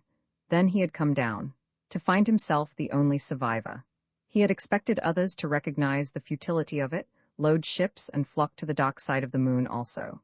Evidently, there had been no time, even if there had been the desire. He had thought that there would be scattered groups of survivors, but he hadn't found any. The war had been too thorough. Landing on the earth should have killed him, for the air itself was poisoned. He hadn't cared, and he had lived. He seemed to be immune to the various kinds of germs and radiations, or perhaps that was part of his new power. He certainly had encountered enough of both, skipping around the world in his ship, from the ruins of one city to another, across blasted valleys and plains, scorched mountains. He had found no life, but he did discover something. He could create. He realized the power on his 3rd day on Earth. Wistfully, he had wished for a tree in the midst of the melted rock and metal. A tree had appeared. The rest of the day he experimented and found that he could create anything that he had ever seen or heard about. Things he knew best, he could create best. Things he knew just from books or conversation, palaces, for example, tended to be lopsided and uncertain, although he could make them nearly perfect by laboring mentally over the details. Everything he created was 3-dimensional. Even food tasted like food and seemed to nourish him. He could forget all about one of his creations, go to sleep, and it would still be there when he awakened. He could also uncreate. A single concentrated thought, and the thing he had made would vanish. The larger the thing, the longer it took to uncreate. Things he hadn't made, valleys and mountains, he could uncreate too, but it took longer. It seemed as though matter was easier to handle once he had shaped it. He could make birds and small animals, or things that looked like birds and small animals. He had never tried to make a human being. He wasn't a scientist, he had been a space pilot. He had a vague concept of atomic theory and practically no idea of genetics. He thought that some change must have taken place in his germplasm, or in his brain, or perhaps in the earth. The why of it all didn't especially bother him. It was a fact and he accepted it. He stared at the monument again. Something about it bothered him. Of course he could have created it, but he didn't know if the things he made would endure after his death. They seemed stable enough, but they might dissolve with his own dissolution. Therefore he compromised. He created a chisel and mallet, but selected a granite wall that he hadn't made. He cut the letters into the inside of the wall of the cave so they would be safe from the elements, working many hours at a stretch, sleeping and eating beside the wall. From the mouth of the cave, he could see his ship perched on a level plain of scorched ground. He was in no rush to get back to it. In 6 days the inscription was done, cut deeply and eternally into the rock. The thought that had been bothering him as he stared at the gray granite finally came to the surface. The only people who would come to read it would be visitors from the stars. How would they decipher it? He stared at the inscription angrily. He should have written it in symbols. But what kind of symbols? Mathematics, of course, but what would that tell them about man? And what made him think they would discover the cave anyway? There was no use for an inscription when man's entire history was written over the face of the planet, scotched into the crust for anyone to see. He cursed his stupidity for wasting 6 days working at the useless inscription. He was about to uncreate it when he turned his head, hearing footsteps at the mouth of the cave. He almost fell off the chair getting to his feet. A girl was standing there. He blinked rapidly, and she was still there, a tall, dark-haired girl dressed in a dirty one-piece coverall. "Hi," she said and walked into the cave. "I heard your hammer from the valley." Automatically, he offered her his chair and created another for himself. She tested it gingerly before she sat down. "I saw you do it," she said, "but I still don't believe it. Mirrors?" "No," he muttered uncertainly. "I create, that is, I have the power to wait a minute. How did you get here?" While he was demanding to know, he was considering and rejecting possibilities. Hidden in a cave? On a mountain top? No, there would be only one possible way. "I was in your ship, pal." She leaned back in the chair and clasped her hands around one knee. "When you loaded up that cruiser, I figured you were going to beat it. I was getting tired of setting fuses 18 hours a day, so I stowed away." "Anybody else alive?" "No. Why didn't I see you then?" He stared at the ragged, beautiful girl, and a vague thought crossed his mind. He reached out and touched her arm. She didn't draw back, but her pretty face grew annoyed. "I'm real," she said bluntly. "You must have seen me at the base, remember?" He tried to think back to the time when there had been a base. Centuries ago, it seemed. There had been a dark-haired girl there, one who had never given him a tumble. "I think I froze to death," she was saying. "Or into coma, anyhow, a few hours after your ship took off. Lousy heating system you have in that crate." She shivered reminiscently. "Would have used up too much oxygen," he explained. "Just kept the pilot's compartment heated and aired. Used a suit to drag supplies forward when I needed them." "I'm glad you didn't see me," she laughed. "I must have looked like the devil, all covered with frost and killed, I bet. Some sleeping beauty I probably made. Well, I froze. When you opened all the compartments, I revived. That's the whole story. Guess it took a few days. How come you didn't see me?" "I suppose I never looked back there," he admitted. "Quick enough, I found I didn't need supplies. Funny, I thought I opened all the compartments, but I don't really remember." She looked at the inscription on the wall. "What's that?" "I thought I'd leave a sort of monument." "Who's going to read it?" she asked practically. "No one, probably. It was just a foolish idea." He concentrated on it. In a few moments the granite wall was bare. "I still don't understand how you could be alive now," he said, puzzled. "But I am. I don't see how you do that." She gestured at the chair and wall. "But I'll accept the fact that you can. Why don't you accept the fact that I'm alive?" "Don't get me wrong," the man said. "I want company very much, especially female company. It's just turn your back." She complied with a questioning look. Quickly he destroyed the stubble on his face and created a clean pair of pressed pants and a shirt. Stepping out of his tattered uniform, he put on the new clothes, destroyed the rags, and on an afterthought, created a comb and straightened his tangled brown hair. "All right," he said. "You can turn back now." "Not bad," she smiled, looking him over. "Let me use that comb, and would you please make me a dress? Size 12, but see that the weight goes in the right places." On the third attempt he had the thing right. He had never realized how deceptive the shapes of women could be, and then he made a pair of gold sandals with high heels for her. "A little tight," she said, putting them on, "and not too practical without sidewalks, but thanks much. This trick of yours really solves the Christmas present problem, doesn't it?" Her dark hair was shiny in the noon sun, and she looked very lovely and warm and human. "See if you can create," he urged, anxious to share his startling new ability with her. "I've already tried," she said. "No go, still a man's world." He frowned. "How can I be absolutely sure you're real?" "That again? Do you remember creating me, master?" she asked mockingly, bending to loosen the strap on one shoe. "I had been thinking about women," he said grimly. "I might have created you while I was asleep. Why shouldn't my subconscious mind have as much power as my conscious mind? I would have equipped you with a memory, given you a background. You would have been extremely plausible. And if my subconscious mind did create you, then it would make certain that my conscious mind would never know." "You're ridiculous." "Because if my conscious mind knew," he went on relentlessly, "it would reject your existence. Your entire function, as a creation of my subconscious, would be to keep me from knowing. To prove, by any means in your power, by any logic, that you were. Let's see you make a woman then, if your mind is so good." She crossed her arms and leaned back in the chair, giving a single sharp nod. "All right." He stared at the cave wall and a woman started to appear. It took shape sloppily, one arm too short, legs too long. Concentrating harder, he was able to make its proportions fairly true, but its eyes were set at an odd angle, Its shoulders and back were sloped and twisted. He had created a shell without brains or internal organs, an automaton. He commanded it to speak, but only gulps came from the shapeless mouth. He hadn't given it any vocal apparatus. Shuddering, he destroyed the nightmare figure. "I'm not a sculptor," he said. "Nor am I God. I'm glad you finally realized that. That still doesn't prove," he continued stubbornly, "that you're real. I don't know what my subconscious mind is capable of." "Make something for me," she said abruptly. "I'm tired of listening to this nonsense." "I've hurt her feelings," he thought. "The only other human on Earth, and I've hurt her." He nodded, took her by the hand and led her out of the cave. On the flat plain below he created a city. He had experimented with it a few days back, and it was much easier this time. Patterned after pictures and childhood dreams of the 1001 Nights, it towered black and white and rose. The walls were gleaming ruby, and the gates were of silver-stained ebony. The towers were red gold, and sapphires glittered in them. A great staircase of milky ivory climbed to the highest opal spire, set with thousands of steps of veined marble. There were lagoons of blue water, and little birds fluttered above them, and silver and gold fish darted through the still depths. They walked through the city, and he created roses for her, white and yellow and red, and gardens of strange blossoms. Between two domed and spired buildings, he created a vast pool of water. On it, he put a purple-canopied pleasure barge, loading it with every kind of food and drink he could remember. They floated across the lagoon, fanned by the soft breeze he had created. "And all this is false," he reminded her after a little while. She smiled. "No, it's not. You can touch it. It's real."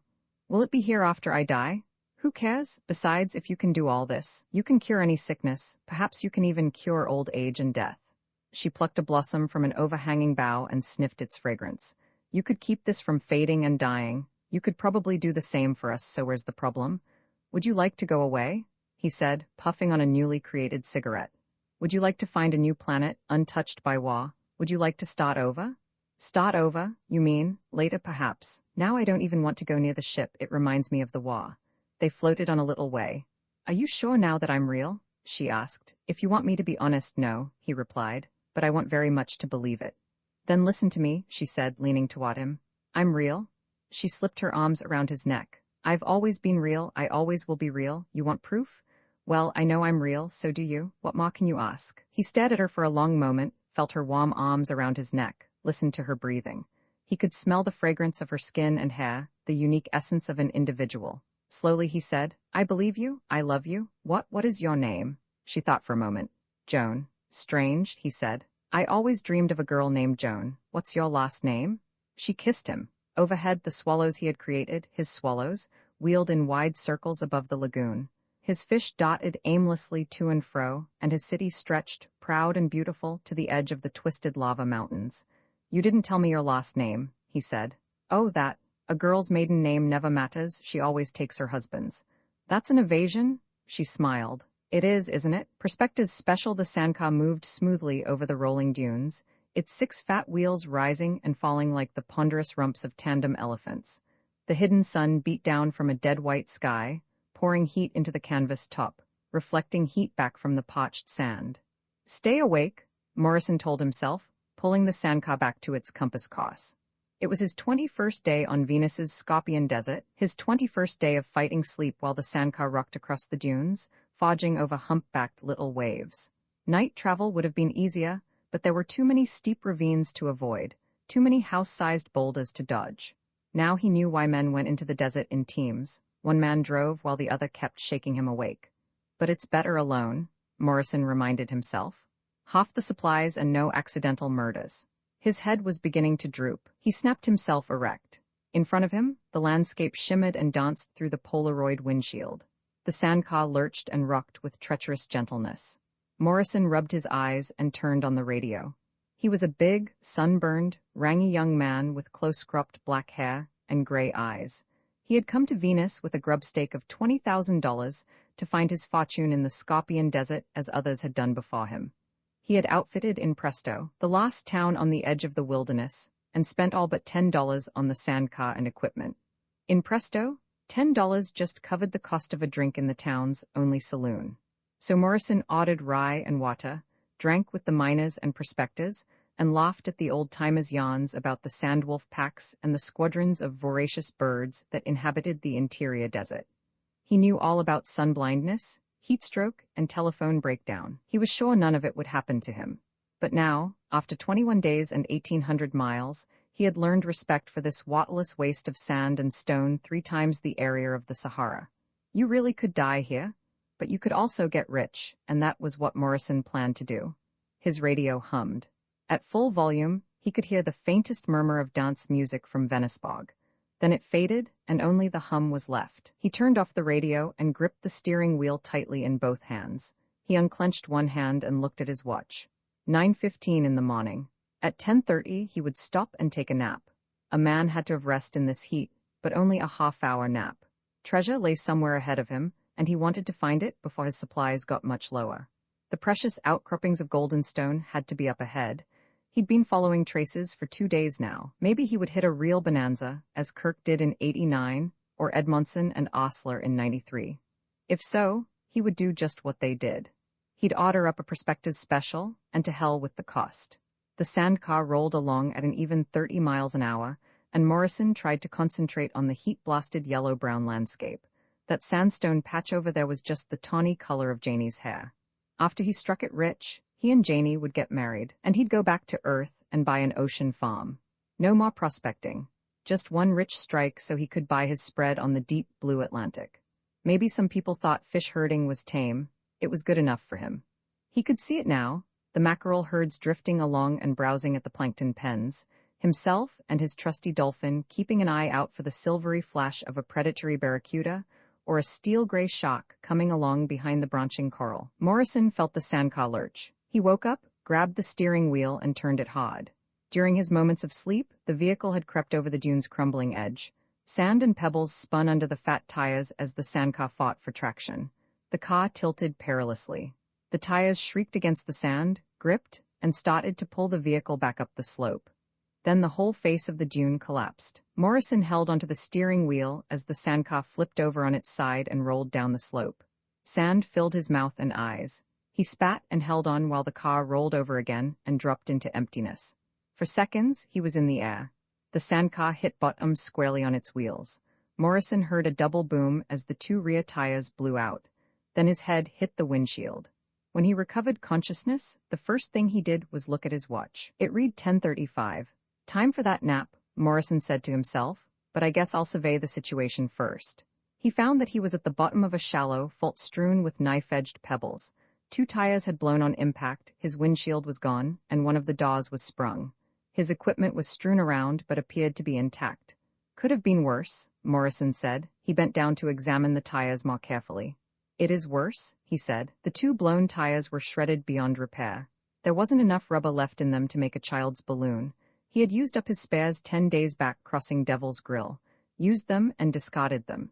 He couldn't go on without tires. Morrison unpacked his telephone. He wiped dust from its black plastic face, then dialed Al's garage and presto. After a moment, the small video screen lighted up. He could see a man's long, mournful, grease-stained face. Al's garage. Eddie speaking. Hi, Eddie, this is Tom Morrison. I bought that GM sandcar from you about a month ago, remember? Sure, I remember you, Eddie said. You're the guy doing a single into the southwest track. How's the bus holding out? Fine, great little car, reason I called. Hey, Eddie said, what happened to your face? Morrison put his hand to his forehead and felt blood. Nothing much, he said. I went over a dune and blew out 2 tires. He turned the telephone so that Eddie could see the tires. Unrepairable, said Eddie. I thought so, and I used up all my spares crossing Devil's Grill. Look, Eddie, I'd like you to pot me a couple of tires. Retreads are fine, I can't move the sandcar without them. Sure, Eddie said, except I haven't any retreads. I'll have to pot you new ones at $500 apiece, plus $400 potting charges. $1,400, Mr. Morrison.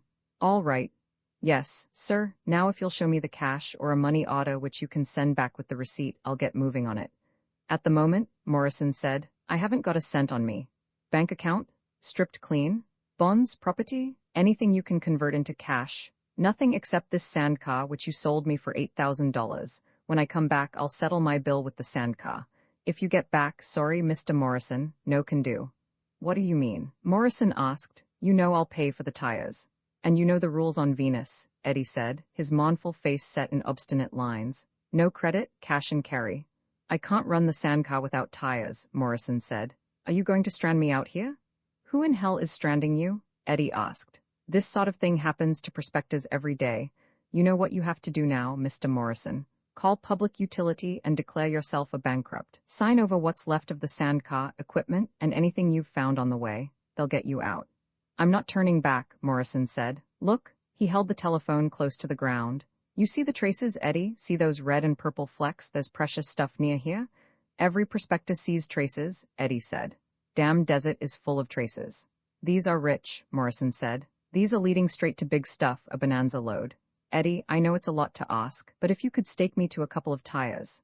I can't do it, Eddie said. I just work here. I can't pot you any tires, not unless you show me money first. Otherwise I get fired and probably jailed. You know the law. Cash and carry, Morrison said bleakly. Right, be smart and turn back now. Maybe you can try again some other time. I spent 12 years getting this stake together, Morrison said. I'm not going back. He turned off the telephone and tried to think. Was there anyone else on Venus he could call? Only Max Crandall, his jewel broker. But Max couldn't raise $1,400 in that crummy 2x4 office near Venice-Boggs Jewel Market. Max could barely scrape up his own rent, much less take care of stranded prospectors. I can't ask Max for help, Morrison decided. Not until I've found Goldenstone, the real stuff, not just traces, so that leaves it up to me. He opened the back of the sandcar and began to unload, piling his equipment on the sand. He would have to choose carefully. Anything he took would have to be carried on his back. The telephone had to go with him, and his lightweight testing kit. Food concentrates, revolver, compass, and nothing else but water, all the water he could carry. The rest of the stuff would have to stay behind. By nightfall, Morrison was ready. He looked regretfully at the 20 cans of water he was leaving.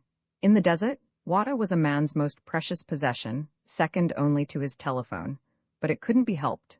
After drinking his fill, he hoisted his pack and set a southwest course into the desert. For 3 days he trekked to the southwest. Then on the 4th day he veered to due south, following an increasingly rich trace.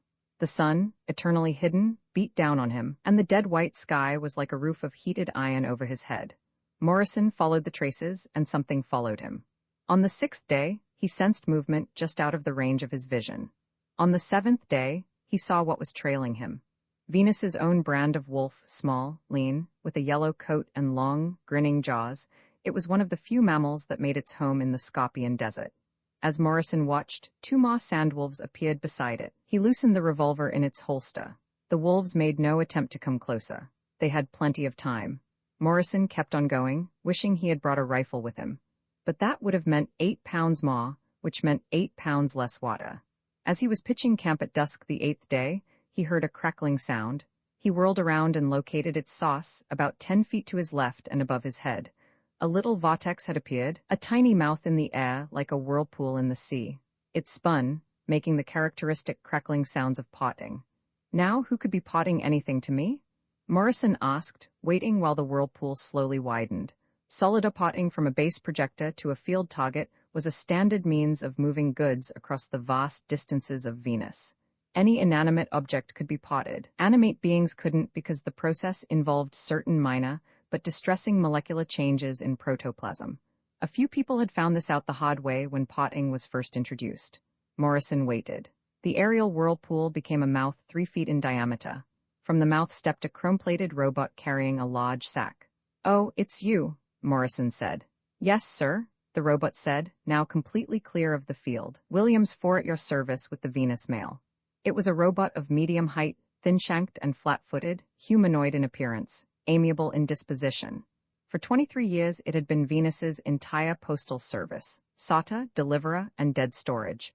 It had been built to last, and for 23 years the mails had always come through. "Here we are, Mr. Morrison," Williams Faw said. "Only twice a month mail call in the desert, I'm sorry to say, but it comes promptly and that's a blessing. This is for you, and this, I think there's one more. Sandcar broke down, eh?" "It sure did," Morrison said, taking his letters. Williams Faw went on rummaging through its bag. Although it was a superbly efficient postman, the old robot was known as the worst gossip on 3 planets. "There's one more in here somewhere," Williams Faw said. "Too bad about the sandcar, they just don't build 'em like they did in my youth. Take my advice, young man. Turn back if you still have the chance." Morrison shook his head. "Foolish, downright foolish," the old robot said. "Pity you don't have my perspective. Too many's the time I've come across you boys lying in the sand in the dried-out sack of your skin, all with your bones gnawed to splinters by the sandwolves and the filthy black kites. 23 years I've been delivering mail to fine-looking young men like you, and each one thinking he's unique and different. The robot's eye cells became distant with memory. But they aren't different, Williams Faw said. They're as alike as robots off the assembly line, especially after the wolves get through with them, and then I have to send their letters and personal effects back to their loved ones on Earth. I know, Morrison said, but some get through, don't they? Sure they do, the robot said. I've seen men make 1, 2, 3 fortunes, and then die on the sands trying to make a fourth. Not me, Morrison said. I just want one, then I'm going to buy me an undersea farm on Earth. The robot shuddered. I have a dread of salt water, but to each his own. Good luck, young man. The robot looked Morrison over carefully, probably to see what he had in the way of personal effects, then climbed back into the aerial whirlpool. In a moment, it was gone. In another moment, the whirlpool had vanished. Morrison sat down to read his mail. The first letter was from his jewel broker, Max Crandall. It told about the depression that had hit Venusbog, and hinted that Crandall might have to go into bankruptcy if some of his prospectors didn't strike something good. The second letter was a statement from the Venus Telephone Company. Morrison owed $210.08 for 2 months' telephone service. Unless he remitted this sum at once, his telephone was liable to be turned off. The last letter, all the way from Earth, was from Janie. It was filled with news about his cousins, aunts, and uncles. She told him about the Atlantic farm sites she had looked over, and the wonderful little place she had found near Martinique in the Caribbean. She begged him to give up prospecting if it looked dangerous. They could find another way of financing the farm. She sent all her love and wished him a happy birthday in advance. Birthday? Morrison asked himself. Let's see, today is July 23rd. No, it's the 24th, and my birthday's August 1st. Thanks for remembering, Janie. That night he dreamed of Earth and the blue expanse of the Atlantic Ocean. But toward dawn, when the heat of Venus became insistent, he found he was dreaming of mile upon mile of Goldenstone, of grinning sandwolves, and of the Prospector's special. Rock gave way to sand as Morrison plowed his way across the bottom of a long-vanished lake. Then it was rock again, twisted and tortured into 1,000 gaunt shapes. Reds, yellows, and browns swam in front of his eyes. In all that desert, there wasn't one patch of green. He continued his trek into the tumbled stone mazes of the interior desert, and the wolves trekked with him, keeping pace far out on either flank. Morrison ignored them. He had enough on his mind just to negotiate the sheer cliffs and the fields of broken stone that blocked his way to the south. By the 11th day, after leaving the sandcar, the traces were almost rich enough for panning. The sandwolves were trekking him still, and his water was almost gone. Another day's march would finish him. Morrison thought for a moment, then unstrapped his telephone and dialed public utility in Venusbog. The video screen showed a stern, severely dressed woman with iron-gray hair. Public utility, she said. May we be of service? Hi, Morrison said cheerfully. How's the weather in Venusbog? Hot, the woman said. How's it out there? I hadn't even noticed, Morrison said, grinning. Too busy counting my fortune. You've found gold and stone? The woman asked, her expression becoming less severe. Sure have, Morrison said. But don't pass the word around yet. I'm still staking my claim. I think I can use a refill on these. Smiling easily, he held up his canteens. Sometimes it worked. Sometimes, if you showed enough confidence, public utility would fill you up without checking your account. True, it was embezzling, but this was no time for niceties. I suppose your account is in order? Asked the woman. Of course, Morrison said, feeling his smile grow stiff. The name's Tom Morrison. You can just check? Oh, I don't do that personally, the woman said. Hold that canteen steady. Here we go. Gripping the canteen in both hands, Morrison watched as the water, potted 4,000 miles from Venusbog, appeared as a slender crystal stream above the mouth of his canteen. The stream entered the canteen, making a wonderful gurgling sound. Watching it, Morrison found his dry mouth actually was beginning to salivate. Then the water stopped. What's the matter? Morrison asked. His video screen went blank. Then it cleared, and Morrison found himself staring into a man's narrow face. The man was seated in front of a large desk. The sign in front of him read Milton P. Reed, Vice President Accounts. Mr. Morrison, Reed said, your account is overdrawn. You have been obtaining water under false pretenses. That is a criminal offense. I'm going to pay for the water, Morrison said. When? As soon as I get back to Venusbog. With what? Asked Mr. Reed. Do you propose to pay? With gold and stone, Morrison said. Look around here, Mr. Reed. The Traces are rich, richer than they were for the Kirk claim. I'll be hitting the outcroppings in another day. That's what every prospector thinks, Mr. Reed said. Every prospector on Venus is only a day from Goldenstone, and they all expect credit from public utility. But in this case, public utility, Mr. Reed continued inexorably, is not a philanthropic organization. Its charter specifically forbids the extension of credit. Venus is a frontier, Mr. Morrison, a far-flung frontier. Every manufactured article on Venus must be imported from Earth at outrageous cost. We do have our own water, but locating it, purifying it, then potting it is an expensive process. This company, like every other company on Venus, necessarily operates on a very narrow margin of profit, which is invariably plowed back into further expansion. That is why there can be no credit on Venus. I know all that, Morrison said. But I'm telling you, I only need a day or two more. Absolutely impossible. By the rules, we shouldn't even help you out now. The time to report bankruptcy was a week ago, when your sandcar broke down. Your garage man reported as required by law, but you didn't. We would be within our rights to leave you stranded. Do you understand that? Yes, of course, Morrison said wearily. However, the company has decided to stretch a point in your favor.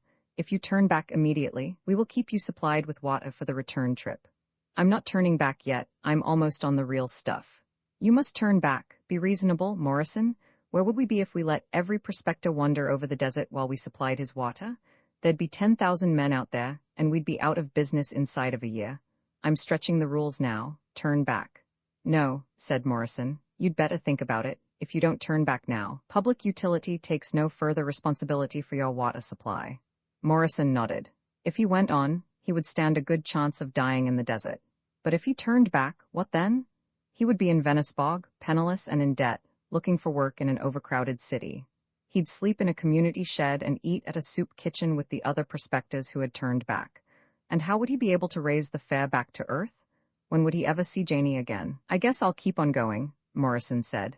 Then public utility takes no further responsibility for you, Reed repeated and hung up. Morrison packed up his telephone, took a sip from his meager water supply, and went on. The sandwolves loped along at each side, moving in closer. Overhead, a delta-winged kite found him. It balanced on the updrafts for a day and a night, waiting for the wolves to finish him. Then a flock of small flying scorpions sighted the waiting kite. They drove the big creature upstairs into the cloud bank. For a day, the flying reptiles waited. Then they in turn were driven off by a squadron of black kites. The Traces were very rich now, on the 15th day since he had left the sandcar. By rights, he should be walking over Goldenstone. He should be surrounded by Goldenstone, but still he hadn't found any. Morrison sat down and shook his lost canteen. It gave off no wet sound. He uncapped it and turned it up over his mouth. 2 drops trickled down his parched throat. It was about 4 days since he had talked to public utility. He must have used up the last of his water yesterday. Or had it been the day before? He recapped the empty canteen and looked around at the heat-blasted landscape. Abruptly, he pulled the telephone out of his pack and dialed Max Crandall in Venice-bog.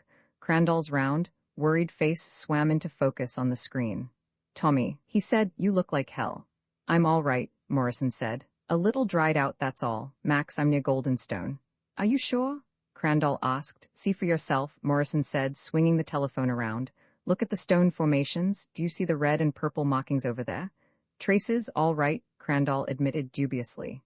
There's rich stuff just beyond it, Morrison said. There has to be. Look, Max, I know you're short on money, but I'm going to ask you a favor. Send me a pint of water. Just a pint so I can go on for another day or two. We can both get rich for the price of a pint of water. I can't do it, Crandall said sadly. You can't? That's right, Tommy, I'd send you water even if there wasn't anything around you but sandstone and granite. Do you think I'd let you die of thirst if I could help it? But I can't do a thing. Take a look. Crandall rotated his telephone. Morrison saw that the chairs, table, desk, filing cabinet, and safe were gone from the office. All that was left in the room was the telephone. I don't know why they haven't taken out the phone, Crandall said. I owe 2 months on my bill. I do too, said Morrison. I'm stripped, Crandall said. I haven't got a dime. Don't get me wrong, I'm not worried about myself. I can always eat at a soup kitchen, but I can't pot you any water.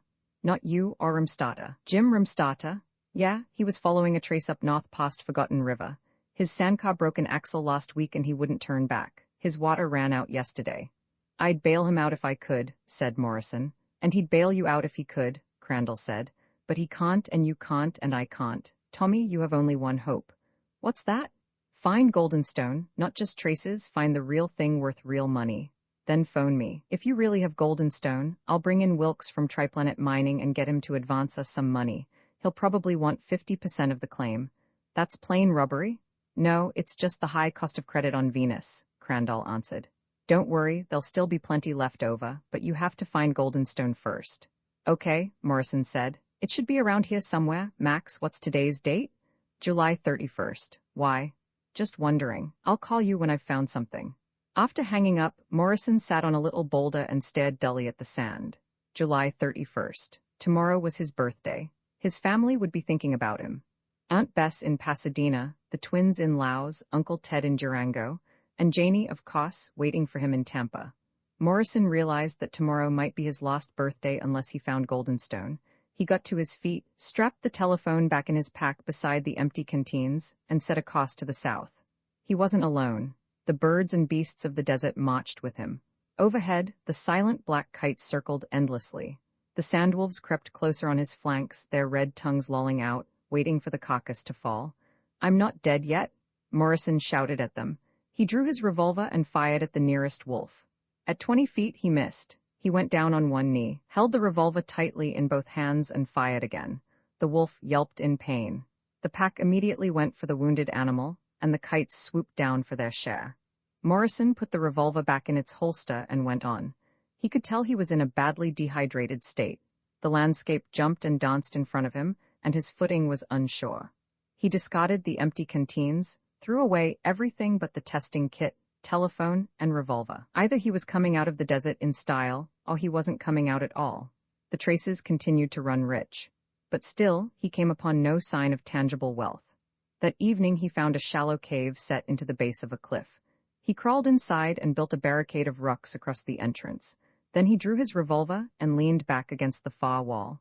The sandwolves were outside, sniffing and snapping their jaws. Morrison propped himself up and got ready for an all-night vigil. He didn't sleep, but he couldn't stay awake, either. Dreams and visions tormented him. He was back on Earth and Janie was saying to him, "It's the tuna, something must be wrong with their diet, every last one of them is sick." "It's the darndest thing," Morrison told her. "Just as soon as you domesticate a fish, it turns into a prima donna." "Are you going to stand there philosophizing?" Janie asked. "While your fish are sick, call the vet." "I did. He's off at the Blake's place taking care of their dairy whale." "All right, I'll go out and take a look." He slipped on his face mask. Grinning, he said, "I don't even have time to dry off before I have to go out again." His face and chest were wet. Morrison opened his eyes. His face and chest were wet from perspiration. Staring at the partially blocked mouth of the cave, he could see green eyes, 2, 4, 6, 8. He fired at them, but they didn't retreat. He fired again, and his bullet ricocheted off the cave wall, stinging him with stone splinters. With his next shots, he succeeded in winging one of the wolves. The pack withdrew. That emptied the revolver. Morrison searched through his pockets and found 5 more cartridges. He carefully loaded the gun. Dawn couldn't be far away now. And then he was dreaming again, this time of the Prospectus Special. He had heard about it in every little saloon that boarded the Scorpion. Bristly bearded old prospectors told 100 different stories about it, and the cynical bartenders chimed in with their versions. Kirk had it in '89, ordered up big and special just for him. Edmondson and Osler received it in '93. That was certain. And other men had had it too, as they sat on their precious Goldenstone claims. Or so people said. But was it real? Was there such a thing as the Prospectus Special? Would he live to see that rainbow-hued wonder, tall as a church steeple, wide as a house, more precious than Goldenstone itself? Sure he would. Why, he could almost see it now. Morrison shook himself awake. It was morning. Painfully, he crawled out of the cave to face the day. He stumbled and crawled to the south, escorted closely by wolves, shaded by predatory flying things. His fingers scrabbled along rock and sand. The traces were rich, rich. But where in all this desolation was the Goldenstone? Where? He was almost past caring. He drove his sunburned, dried-out body, stopping only to fire a single shot when the wolves came too close. 4 bullets left. He had to fire again when the kites, growing impatient, started diving at his head. A lucky shot tore into the flock, downing 2. It gave the wolves something to fight over. Morrison crawled on blindly, and fell over the edge of a little cliff. It wasn't a serious fall, but the revolver was knocked from his hand. Before he could find it, the wolves were on him. Only their greed saved Morrison. While they fought over him, he rolled away and retrieved his revolver. 2 shots scattered the pack. That left 1 bullet. He'd have to save that one for himself because he was too tired to go on. He sank to his knees. The traces were rich here. Fantastically rich, somewhere nearby. Well, I'll be damned, Morrison said. The little ravine into which he had fallen was solid golden stone. He picked up a pebble. Even in its rough state, he could see the deep luminous golden glow, the fiery red and purple flecks deep in the shining stone. Make sure, Morrison told himself. No false alarms, no visions, no wild hopes, make sure. He broke off a chunk of rock with the butt of his revolver. It still looked like golden stone. He took out his testing kit and spilled a few drops of white solution on the rock. The solution foamed green. Golden stone, sure as sure, Morrison said, looking around at the glowing cliff walls. Hey, I'm Rich. He took out his telephone. With trembling fingers he dialed Crandall's number. Max, Morrison shouted, I've hit it. I've hit the real stuff. My name is not Max, a voice over the telephone said. Huh? My name is Boyard, the man said. The video screen cleared, and Morrison saw a thin, sallow-faced man with a hairline mustache. I'm sorry, Mr. Boyard, Morrison said. I must have gotten the wrong number. I was calling.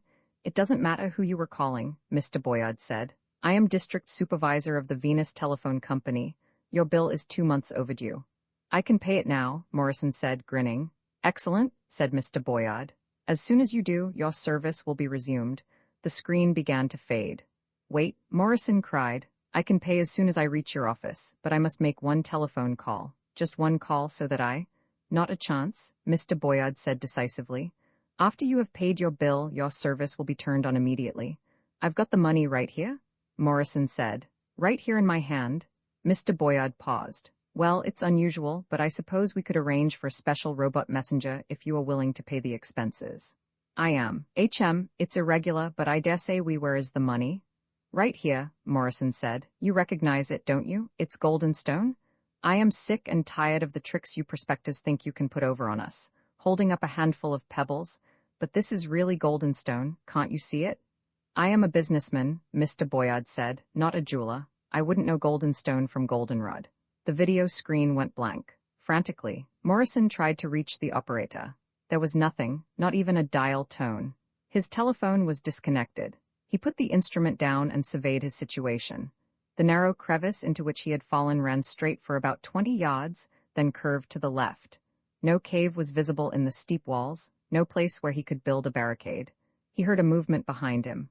Whirling around, he saw a huge old wolf in full charge. Without a moment's hesitation, Morrison drew and fired, blasting off the top of the beast's head. Damn it, Morrison said. I was going to save that bullet for myself. It gave him a moment's grace. He ran down the ravine, looking for an opening in its sides. Golden stone glowed at him and sparkled red and purple, and the sandwolves loped along behind him. Then Morrison stopped. In front of him, the curving ravine ended in a sheer wall. He put his back against it, holding the revolver by its butt. The wolves stopped 5 feet from him, gathering themselves for a rush. There were 10 or 12 of them, and they were packed 3 deep in the narrow pass. Overhead, the kites circled, waiting for their turn. At that moment, Morrison heard the crackling sound of potting equipment. A whirlpool appeared above the wolves' heads and they backed hastily away. Just in time? Morrison said. In time for what? Asked Williams Faw, the postman. The robot climbed out of the vortex and looked around. Well, young man, Williams Faw said, this is a fine fix you've gotten yourself into. Didn't I warn you? Didn't I advise you to turn back? And now look. You were perfectly right, Morrison said. What did Max Crandall send me? Max Crandall did not and could not send a thing. Then why are you here? Because it's your birthday, Williams Faw said. We of the Postal Department always give special service for birthdays. Here you are. Williams Faw gave him a handful of mail, birthday greetings from Janie, and from his aunts, uncles, and cousins on Earth. Something else here, Williams Faw said, rummaging in his bag. I think there was something else here, let me see. Yes, here it is. He handed Morrison a small package. Hastily, Morrison tore off the wrappings. It was a birthday present from his Aunt Mina in New Jersey. He opened it. It was a large box of saltwater taffy, direct from Atlantic City. Quite a delicacy, I'm told, said Williams Faw, who had been peering over his shoulder, but not very satisfactory under the circumstances. Well, young man, I hate to see anyone die on his birthday. The best I can wish you is a speedy and painless departure.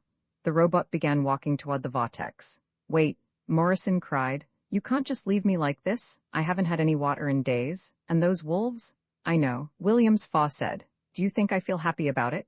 Even a robot has some feelings. Then help me. I can't. The rules of the Postal Department expressly and categorically forbid it. I remember Abner Lath making much the same request of me in '97. It took 3 years for a burial party to reach him. You have an emergency telephone, haven't you? Morrison asked. Yes, but I can use it only for personal emergencies. Can you at least carry a letter for me? A special delivery letter? Of course I can, the robot postman said. That's what I'm here for. I can even lend you pencil and paper. Morrison accepted the pencil and paper and tried to think. If he wrote to Max now, special delivery, Max would have the letter in a matter of hours. But how long would Max need to raise some money and send him water and ammunition? A day, 2 days. Morrison would have to figure out some way of holding out. I assume you have a stamp, the robot said. I don't, Morrison replied, but I'll buy one from you, solid or pot special. Excellent, said the robot. We have just put out a new series of Venusbog triangulars. I consider them quite an aesthetic accomplishment. They cost $3 apiece. That's fine, very reasonable, let me have one. There is the question of payment. Here, Morrison said, handing the robot a piece of golden stone worth about $5,000 in the rough. The postman examined the stone, then handed it back. I'm sorry, I can accept only cash. But this is worth more than 1,000 postage stamps, Morrison said. This is golden stone? It may well be, Williams Faw said, but I have never had any assaying knowledge taped into me, nor is the Venus Postal Service run on a barter system. I'll have to ask for $3 in bills or coins. I don't have it. I am very sorry. Williams Faw turned to go. You can't just go and let me die. I can and must, Williams Faw said sadly. I am only a robot, Mr. Morrison. I was made by men, and naturally I partake of some of their sensibilities. That's as it should be. But I also have my limits, which in their nature are similar to the limits most humans have on this harsh planet. And unlike humans, I cannot transcend my limits. The robot started to climb into the whirlpool. Morrison stared at him blankly and saw beyond him the waiting wolf pack. He saw the soft glow of several $1 million worth of golden stones shining from the ravine's walls. Something snapped inside him. With an inarticulate yell, Morrison dived, tackling the robot around the ankles. Williams Faw, half in and half out of the potting vortex, struggled and kicked, and almost succeeded in shaking Morrison loose. But with a maniac's strength, Morrison held on. Inch by inch he dragged the robot out of the vortex, threw him on the ground and pinned him. You are disrupting the mail service, said Williams Faw. That's not all I'm going to disrupt, Morrison growled. I'm not afraid of dying. That was part of the gamble, but I'm damned if I'm going to die 15 minutes after I've struck it rich. You have no choice. I do. I'm going to use that emergency telephone of yours. You can't, Williams Faw said. I refuse to extrude it, and you could never reach it without the resources of a machine shop. Could be, said Morrison. I plan to find out. He pulled out his empty revolver. What are you going to do? Williams Faw asked. I'm going to see if I can smash you into scrap metal without the resources of a machine shop. I think your eye cells would be a logical place to begin. They would indeed, said the robot. I have no personal sense of survival, of course, but let me point out that you would be leaving all Venus without a postman. Many would suffer because of your antisocial action. I hope so, Morrison said, raising the revolver above his head. Also, the robot said hastily, you would be destroying government property. That is a serious offense. Morrison laughed and swung the pistol. The robot moved its head quickly, dodging the blow. It tried to wriggle free, but Morrison's 200 pounds was seated firmly on its thorax. I won't miss this time, Morrison promised, hefting the revolver. Stop, Williams Faw said. It is my duty to protect government property, even if that property happens to be myself. You may use my telephone, Mr. Morrison. Bear in mind that this offense is punishable by a sentence of not more than 10 and not less than 5 years in the Solar Swamp Penitentiary. Let's have that telephone, Morrison said. The robot's chest opened and a small telephone extruded. Morrison dialed Max Crandall and explained the situation. I see, Crandall said. All right, I'll try to find Wilkes. But Tom, I don't know how much I can do. It's off to business hours. Most places are closed. Get them open again, said Morrison. I can pay for it, and get Jim Rimstotter out of trouble too. It can't be done just like that. You haven't established any rights to your claim. You haven't even proved that your claim is valuable. Look at it. Morrison turned the telephone so that Crandall could see the glowing walls of the ravine. Looks real, Crandall said. But unfortunately, all that glitters is not golden stone. What can we do? Morrison asked. We'll have to take it step by step. I'll pot you the public surveyor. He'll check your claim, establish its limits, and make sure no one else has filed on it. You give him a chunk of golden stone to take back. A big chunk. How can I cut golden stone? I don't have any tools. You'll have to figure out a way. He'll take the chunk back for a saying. If it's rich enough, you're all set. And if it isn't? Perhaps we better not talk about that, Crandall said. I'll get right to work on this, Tommy. Good luck. Morrison signed off. He stood up and helped the robot to its feet. In 23 years of service, Williams Faw said, this is the first time anybody has threatened the life of a government postal employee. I must report this to the police authorities at Venisbog, Mr. Morrison. I have no choice. I know, Morrison said, but I guess 5 or 10 years in the penitentiary is better than dying. I doubt it. I carry mail there, you know. You will have the opportunity of seeing for yourself in about 6 months. What? Said Morrison, stunned. In about 6 months after I have completed my mail calls around the planet and returned to Venisbog. A matter like this must be reported in person. But first and foremost, the mails must go through.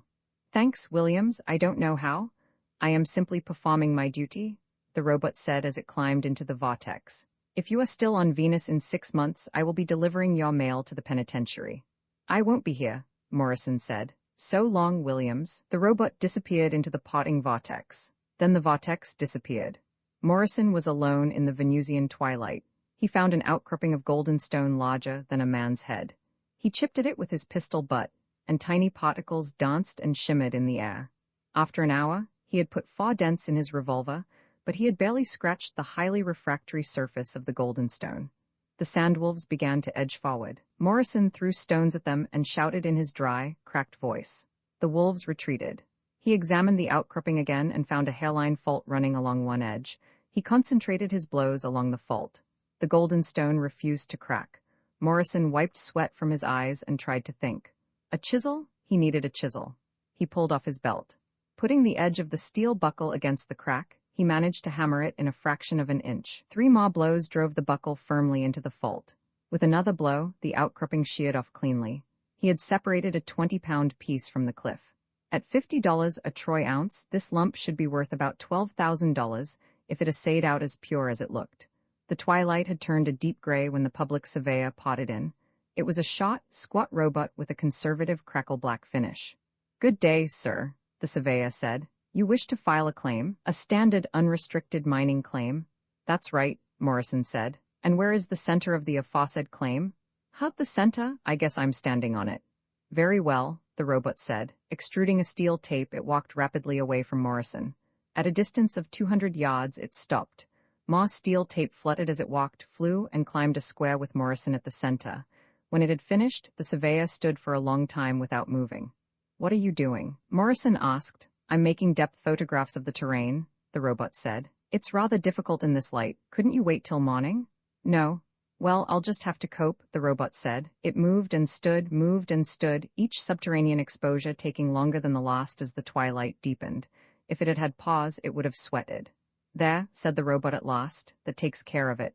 Do you have a sample for me to take back? Here it is, Morrison said, hefting the slab of golden stone and handing it to the surveyor. Is that all? Absolutely all, the robot said. Except, of course, that you haven't given me the deed of search. Morrison blinked. I haven't given you the what?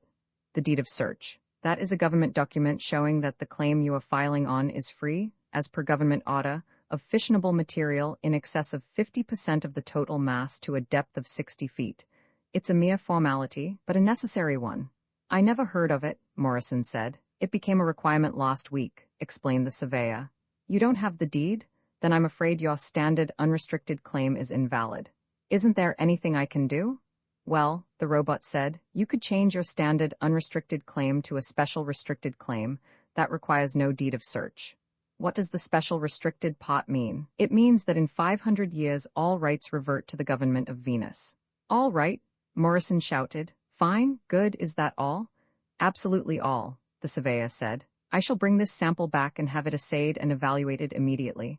From it and the depth photographs we can extrapolate the value and extent of your claim. Send me back something to take care of the wolves, Morrison said. And food, and listen, I want a prospectus special. Yes, sir, it will all be potted to you. If your claim is of sufficient value to warrant the outlay. The robot climbed into the vortex and vanished. Time passed, and the wolves edged forward again. They snarled at the rocks Morrison threw, but they didn't retreat. Jaws open and tongues lolling, they crept up the remaining yards between them and the prospector. Then the leading wolf leaped back and howled. A gleaming vortex had appeared over his head, and a rifle had fallen from the vortex, striking him on a forepaw. The wolves scrambled away. Another rifle fell from the vortex. Then a large box marked grenades, handle with care. Then another box marked desert ration. Morrison waited, staring at the gleaming mouth of the vortex. It crossed the sky to a spot 1/4 of a mile away and paused there, and then a great round brass base emerged from the vortex, and the mouth widened to allow an even greater bulge of brass to which the base was attached. The bulge grew higher as the base was lowered to the sand. When the last of it appeared, it stood alone in the horizon-to-horizon expanse, a gigantic ornate brass punch bowl in the desert. The vortex rose and paused again over the bowl. Morrison waited, his throat raw and aching. Now a small trickle came out of the vortex and splashed down into the bowl. Still Morrison didn't move, and then it came. The trickle became a raw that sent the wolves and kites fleeing in terror, and a cataract poured from the vortex to the huge punch bowl. Morrison began staggering toward it. He should have ordered a canteen, he told himself thirstily, stumbling across the 1/4 of a mile of sand. But at last he stood beneath the prospector's special, higher than a church steeple, wider than a house, filled with water more precious than gold and stone itself. He turned the spigot at the bottom. Water soaked the yellow sands and ran in rivulets down the dune. He should have ordered a cup or glass, Morrison thought, lying on his back with open mouth. The hour of battle that hand didn't move, did it? Edwardson asked, standing at the pot, looking at the stars. No, Moss said. He had been staring fixedly at the Atison detector for over an hour. Now he blinked 3 times rapidly and looked again. Not a millimeter. I don't think it moved either, Castle added from behind the gunfire panel, and that was that. The slender black hand of the indicator rested unwaveringly on 0. The ship's guns were ready, their black mouths open to the stars. A steady hum filled the room. It came from the Atison detector, and the sound was reassuring. It reinforced the fact that the detector was attached to all the other detectors, forming a gigantic network around Earth. Why in hell don't they come? Edwardson asked, still looking at the stars. Why don't they hit? Ah, shut up, Moss said. He had a tired, glum look. High on his right temple was an old radiation burn, a sunburst of pink scar tissue. From a distance it looked like a decoration. I just wish they'd come, Edwardson said. He returned from the pot to his chair, bending to clear the low metal ceiling. Don't you wish they'd come? Edwardson had the narrow, timid face of a mouse, but a highly intelligent mouse, one that cats did well to avoid. Don't you? He repeated. The other men didn't answer. They had settled back to their dreams, staring hypnotically at the detective face. They've had enough time, Edwardson said, half to himself. Castle yawned and licked his lips. Anyone want to play some gin? He asked, stroking his beard. The beard was a memento of his undergraduate days. Castle maintained he could store almost 15 minutes' worth of oxygen in its follicles. He had never stepped into space unhelmeted to prove it. Moss looked away, and Edwardson automatically watched the indicator. This routine had been drilled into them, branded into their subconscious. They would as soon have cut their throats as leave the indicator unguarded. Do you think they'll come soon? Edwardson asked, his brown rodent's eyes on the indicator. The men didn't answer him. After 2 months together in space, their conversational powers were exhausted. They weren't interested in Castle's undergraduate days or in Moss's conquests. They were bored to death even with their own thoughts and dreams, bored with the attack they expected momentarily. Just one thing I'd like to know, Edwardson said, slipping with ease into an old conversational gambit. How far can they do it? They had talked for weeks about the enemy's telepathic range, but they always returned to it. As professional soldiers, they couldn't help but speculate on the enemy and his weapons. It was their shop talk. Well, Moss said wearily, our detector network covers the system out beyond Mars orbit. Where we sit, Castle said, watching the indicators now that the others were talking. They might not even know we have a detection unit working, Moss said, as he had said 1,000 times. Oh, stop, Edwardson said, his thin face twisted in scorn. They're telepathic. They must have read every bit of stuff in Everset's mind. Everset didn't know we had a detection unit, Moss said, his eyes returning to the dial. He was captured before we had it. Look, Edwardson said, they ask him, boy, what would you do if you knew a telepathic race was coming to take over Earth? How would you guard the planet? Idle speculation, Castle said. Maybe Everset didn't think of this. He thinks like a man, doesn't he? Everyone agreed on this defense. Everset would too. Syllogistic, Castle murmured. Very shaky. I sure wish he hadn't been captured, Edwardson said. It could have been worse, Moss put in, his face sadder than ever. What if they'd captured both of them? I wish they'd come, Edwardson said. Richard Everset and C.R. Jones had gone on the first interstellar flight. They had found an inhabited planet in the region of Vega. The rest was standard procedure. A flip of the coin had decided it. Everset went down in the Scouter, maintaining radio contact with Jones in the ship. The recording of that contact was preserved for all Earth to hear. Just met the natives, Everset said. Funny-looking bunch. Give you the physical description later. Are they trying to talk to you? Jones asked, guiding the ship in a slow spiral over the planet. No, hold it, well I'm damned. They're telepathic. How do you like that? Great, Jones said. Go on. Hold it, say Jonesy, I don't know as I like these boys. They haven't got nice minds, brother. What is it? Jones asked, lifting the ship a little higher. Minds, these bastards are power crazy. Seems they've hit all the systems around here, looking for someone to yay? I've got that a bit wrong, Everset said pleasantly. They are not so bad. Jones had a quick mind, a suspicious nature, and good reflexes. He set the accelerator for all the GTKs he could take, lay down on the floor and said, Tell me more. Come on down, Everset said, in violation of every law of spaceflight. These guys are all right. As a matter of fact, they're the most marvelous. That was where the recording ended, because Jones was pinned to the floor by 20 GTKs acceleration as he boosted the ship to the level needed for the sea jump. He broke 3 ribs getting home, but he got there. A telepathic species was on the march. What was Earth going to do about it? A lot of speculation necessarily clothed the bare bones of Jones' information. Evidently, the species could take over a mind with ease.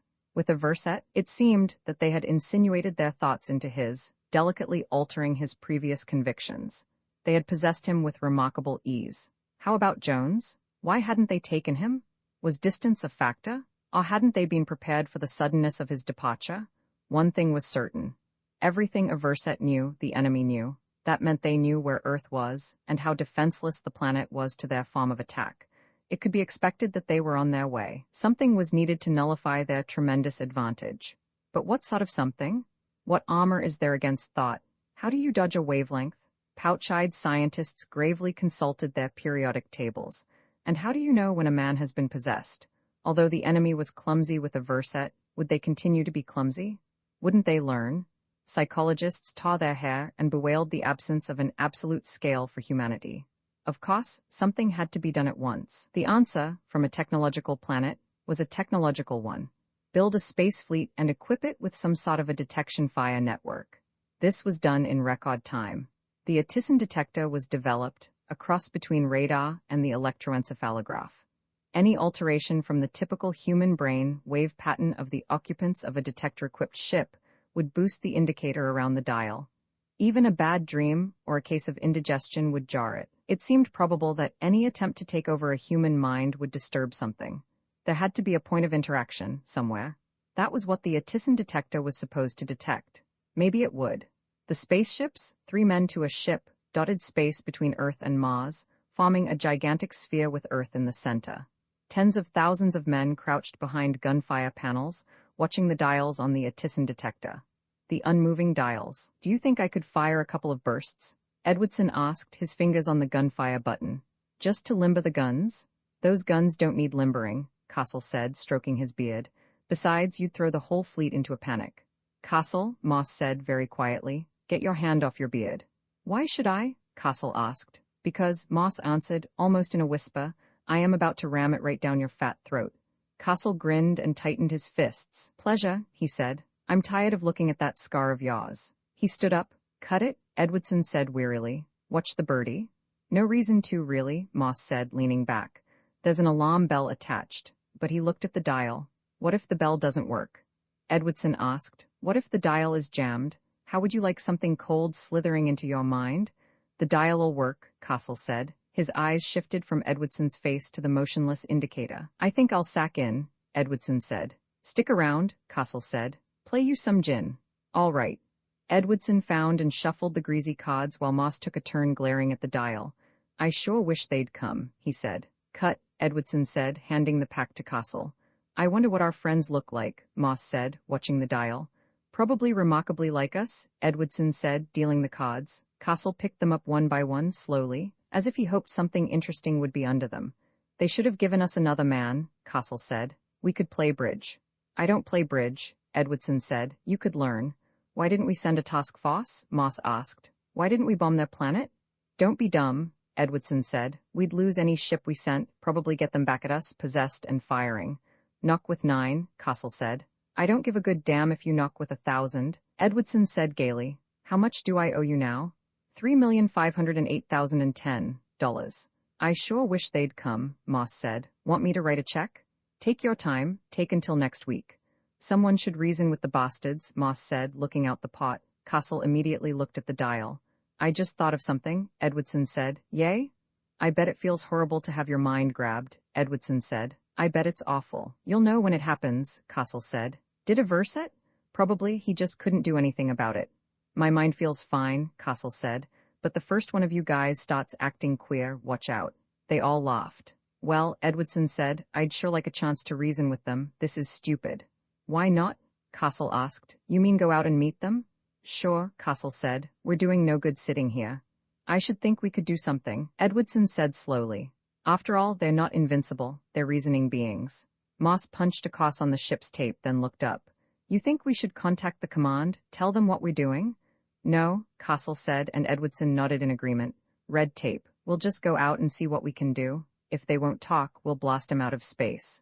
Look, out of the pot they could see the red flare of a reaction engine, the next ship in their sector, speeding forward. They must have got the same idea, Edwardson said.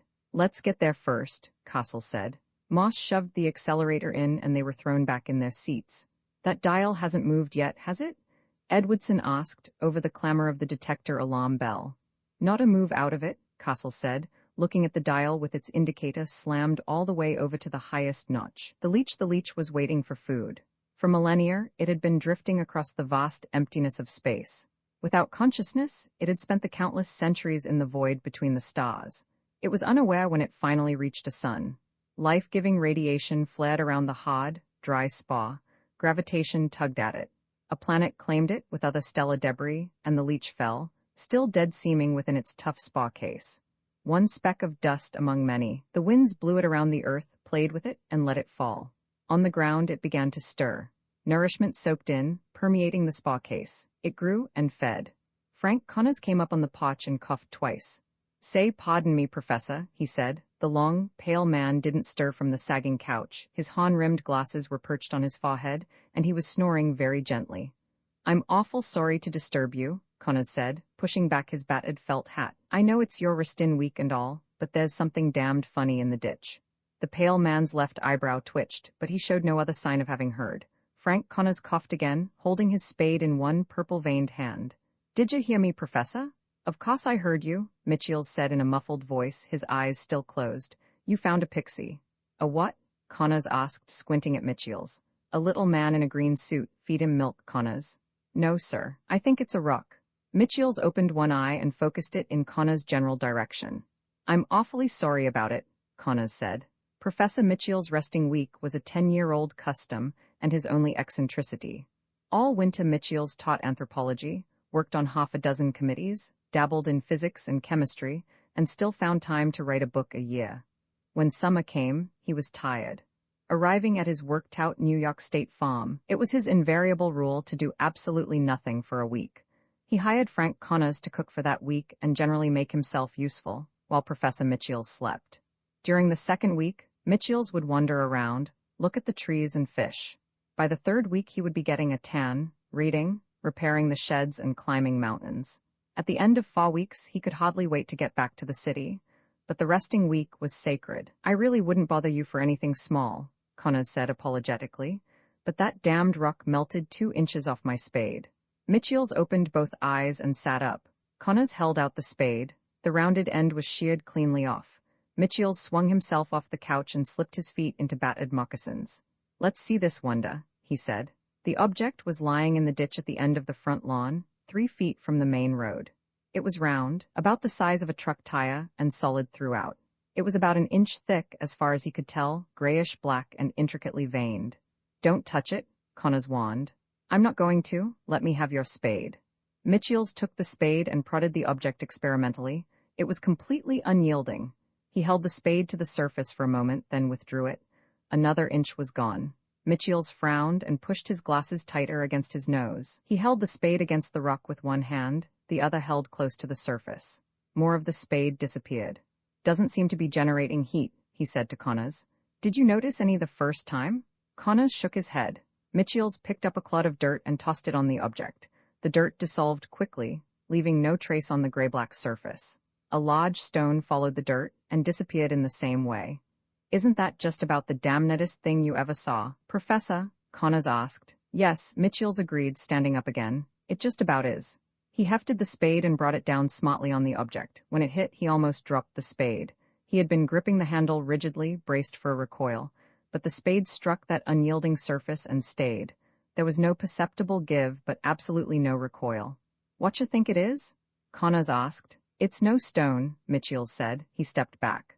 A leech drinks blood. This thing seems to be drinking dirt and spades. He struck it a few more times, experimentally. The two men looked at each other. On the road, half a dozen army trucks rolled past. I'm going to phone the college and ask a physics man about it, Mitchell said. Or a biologist. I'd like to get rid of that thing before it spoils my lawn. They walked back to the house. Everything fed the leech. The wind added its modicum of kinetic energy, ruffling across the gray-black surface. Rain fell, and the force of each individual drop added to its star.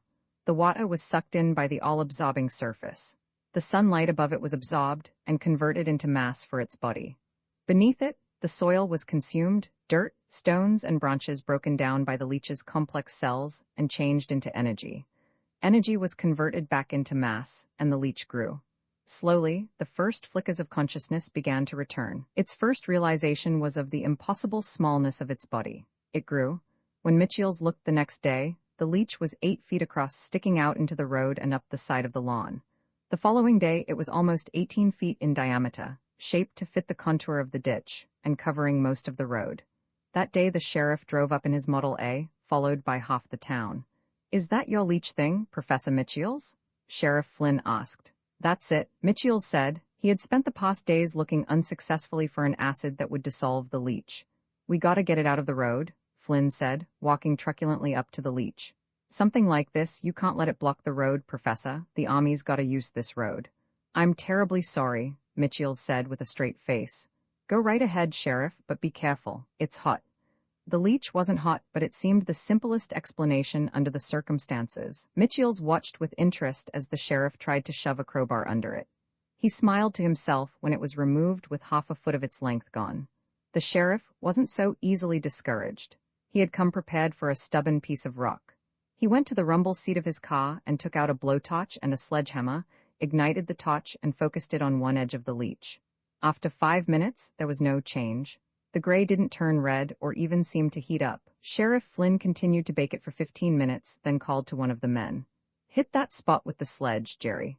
Jerry picked up the sledgehammer, motioned the sheriff back, and swung it over his head. He let out a howl as the hammer struck unyieldingly. There wasn't a fraction of recoil. In the distance, they heard the roar of an army convoy. Now we'll get some action, Flynn said. Mitchell's wasn't so sure. He walked around the periphery of the leech, asking himself what kind of substance would react that way. The answer was easy: no substance. No known substance. The driver in the lead jeep held up his hand, and the long convoy ground to a halt. A hard, efficient-looking officer stepped out of the jeep. From the star on either shoulder, Mitchell's knew he was a brigadier general. You can't block this road, the general said. He was a tall, spare man in suntans, with a sunburned face and cold eyes. Please clear that thing away. We can't move it, Mitchell said. He told the general what had happened in the past few days. It must be moved, the general said. This convoy must go through. He walked closer and looked at the leech. You say it can't be jacked up by a crowbar? A torch won't burn it? That's right, Mitchell said, smiling faintly. Driver, the general said over his shoulder. Ride over it. Mitchell started to protest but stopped himself. The military mind would have to find out in its own way. The driver put his jeep in gear and shot forward, jumping the leech's 4-inch edge. The jeep got to the center of the leech and stopped. I didn't tell you to stop, the general bellowed. I didn't, sir, the driver protested. The jeep had been yanked to a stop and had stalled. The driver started it again, shifted to four-wheel drive, and tried to ram forward. The Jeep was fixed immovably, as though set in concrete. "Pardon me," Mitchell said. "If you look, you can see that the tires are melting down." The general stared, his hand creeping automatically toward his pistol belt. Then he shouted, "Jump, driver! Don't touch that gray stuff." White-faced, the driver climbed to the hood of his Jeep, looked around him, and jumped clear. There was complete silence as everyone watched the Jeep. First its tires melted down and then the rims. The body, resting on the gray surface, melted too. The aerial was the last to go. The general began to swear softly under his breath. He turned to the driver. "Go back and have some men bring up hand grenades and dynamite." The driver ran back to the convoy. "I don't know what you've got here," the general said, "but it's not going to stop a U.S. Army convoy." Mitchell's wasn't so sure. The leech was nearly awake now, and its body was calling for more and more food. It dissolved the soil under it at a furious rate, filling it in with its own body, flowing outward. A large object landed on it, and that became food also. Then suddenly, a burst of energy against its surface, and then another, and another. It consumed them gratefully, converting them into mass. Little metal pellets struck it, and their kinetic energy was absorbed, their mass converted. More explosions took place, helping to fill the starving cells. It began to sense things, controlled combustion around it, vibrations of wind, mass movements. There was another, greater explosion, a taste of real food. Greedily it ate, growing faster. It waited anxiously for more explosions while its cells screamed for food. But no more came. It continued to feed on the soil and on the sun's energy. Night came, noticeable for its lesser energy possibilities, and then more days and nights. Vibrating objects continued to move around it. It ate and grew and flowed.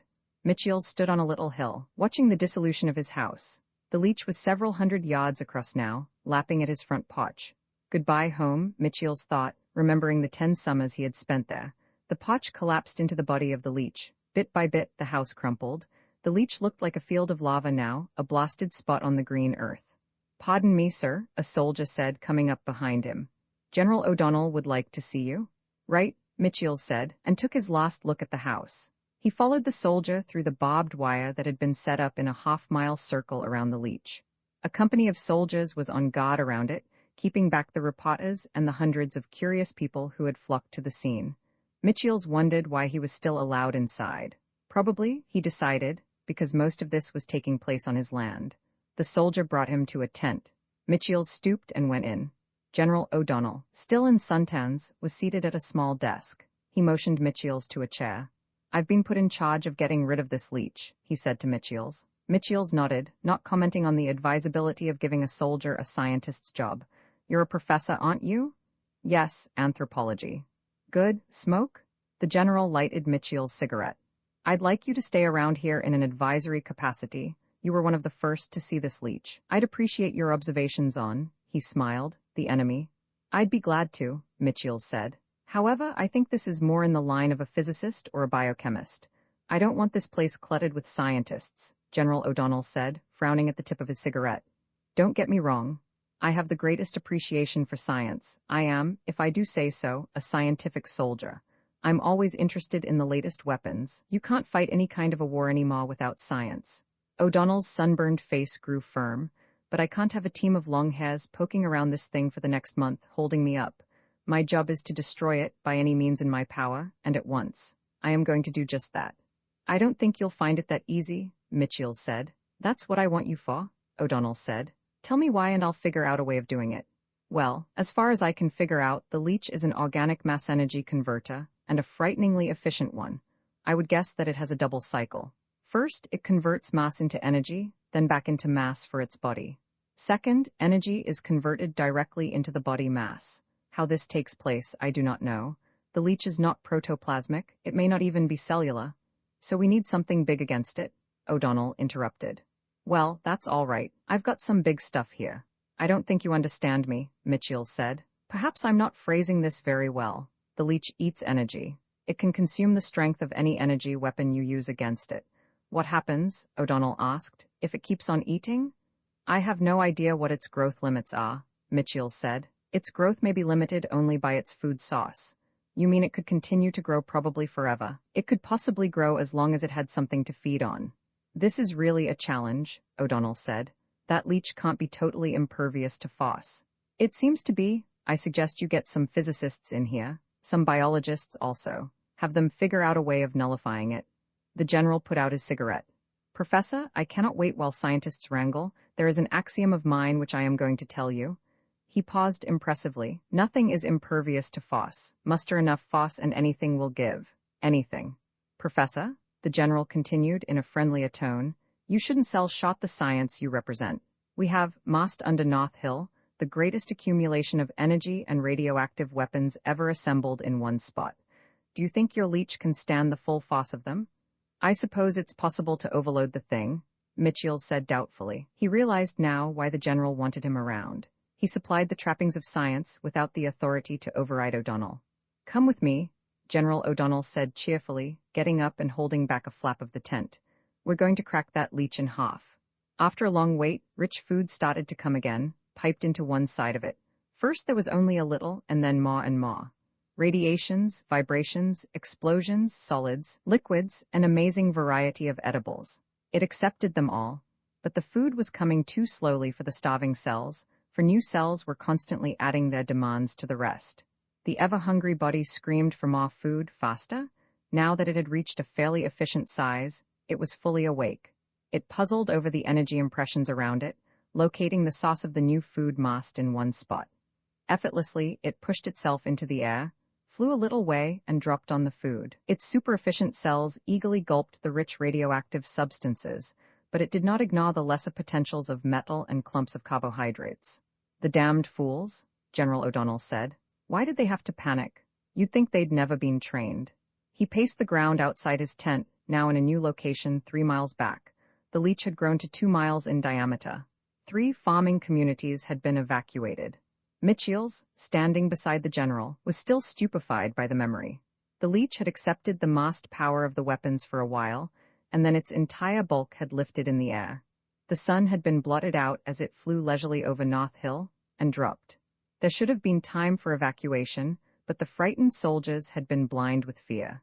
67 men were lost in Operation Leech, and General O'Donnell asked permission to use atomic bombs. Washington sent a group of scientists to investigate the situation. Haven't those experts decided yet? O'Donnell asked, halting angrily in front of the tent. They've been talking long enough. It's a hard decision, Mitchell said. Since he wasn't an official member of the investigating team, he had given his information and left. The physicists consider it a biological matter, and the biologists seem to think the chemists should have the answer. No one's an expert on this, because it's never happened before. We just don't have the data. It's a military problem, O'Donnell said harshly. I'm not interested in what the thing is. I want to know what can destroy it. They'd better give me permission to use the bomb. Mitchell's had made his own calculations on that. It was impossible to say for sure, but taking a flying guess at the leech's mass energy absorption rate, figuring in its size and apparent capacity for growth, an atomic bomb might overload it, if used soon enough. He estimated 3 days as the limit of usefulness. The leech was growing at a geometric rate. It could cover the United States in a few months. For a week I've been asking permission to use the bomb, O'Donnell grumbled. And I'll get it, but not until after those jackasses end their damned talking. He stopped pacing and turned to Mitchell's. I am going to destroy the leech. I am going to smash it. If that's the last thing I do, it's more than a matter of security now. It's personal pride.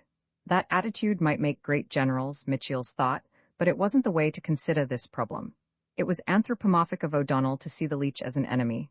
Even the identification, leech, was a humanizing factor. O'Donnell was dealing with it as he would any physical obstacle, as though the leech were the simple equivalent of a large army. But the leech was not human, not even of this planet, perhaps. It should be dealt with in its own terms. Here come the bright boys now, O'Donnell said. From a nearby tent a group of weary men emerged, led by Alenson, a government biologist. Well, the general asked, have you figured out what it is? Just a minute, I'll hack off a sample, Alenson said, glaring through red-rimmed eyes. Have you figured out some scientific way of killing it? Oh, that wasn't too difficult, Moriarty, an atomic physicist, said Riley. Wrap it in a perfect vacuum, that'll do the trick. I'll blow it off the Earth with anti-gravity. But failing that, Alenson said, we suggest you use your atomic bombs and use them fast. Is that the opinion of your entire group? O'Donnell asked, his eyes glittering. Yes, the general hurried away. Mitchell's joined the scientists. He should have called us in at the very first, Alenson complained. There's no time to consider anything but Foss now. Have you come to any conclusions about the nature of the leech? Mitchell's asked.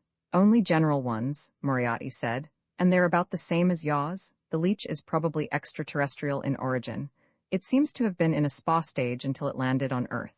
He paused to light a pipe. Incidentally, we should be damned glad it didn't drop in an ocean. We'd have had the Earth eaten out from under us before we knew what we were looking for. They walked in silence for a few minutes. As you mentioned, it's a perfect converter. It can transform mass into energy and any energy into mass. Moriarty grinned. Naturally, that's impossible, and I have figures to prove it. I'm going to get a drink, Alenson said. Anyone coming? Best idea of the week, Mitchell said. I wonder how long it'll take O'Donnell to get permission to use the bomb. If I know politics, Moriarty said. Too long. The findings of the government scientists were checked by other government scientists. That took a few days. Then Washington wanted to know if there wasn't some alternative to exploding an atomic bomb in the middle of New York State. It took a little time to convince them of the necessity. After that, people had to be evacuated, which took more time. Then, orders were made out, and 5 atomic bombs were checked out of a cache. A patrol rocket was assigned, given orders, and put under General O'Donnell's command. This took a day more. Finally, the stubby scout rocket was winging its way over New York. From the air, the grayish-black spot was easy to find. Like a festered wound, it stretched between Lake Placid and Elizabethtown, covering Keene and Keene Valley, and lapping at the edges of J. The first bomb was released. It had been a long wait after the first rich food. The greater radiation of day was followed by the lesser energy of night many times, as the leech ate away the earth beneath it, absorbed the air around it, and grew. Then one day, an amazing burst of energy. Everything was food for the leech, but there was always the possibility of choking. The energy pawed over it, drenched it, batted it, and the leech grew frantically, trying to contain the titanic dose. Still small, it quickly reached its overload limit. The strained cells, filled to satiation, were given more and more food. The strangling body built new cells at lightning speed, and it held. The energy was controlled, stimulating further growth. More cells took over the load, sucking in the food. The next doses were wonderfully palatable, easily handled. The leech overflowed its bounds, growing, eating, and growing. That was a taste of real food. The leech was as near ecstasy as it had ever been. It waited hopefully for more, but no more came. It went back to feeding on the earth. The energy, used to produce more cells, was soon dissipated. Soon it was hungry again. It would always be hungry. O'Donnell retreated with his demoralized men. They camped 10 miles from the leech's southern edge, in the evacuated town of Shroon Lake. The leech was over 60 miles in diameter now, and still growing fast. It lay sprawled over the Adirondack Mountains, completely blanketing everything from Saranac Lake to Port Henry, with one edge of it over West Pot, in Lake Champlain. Everyone within 200 miles of the leech was evacuated.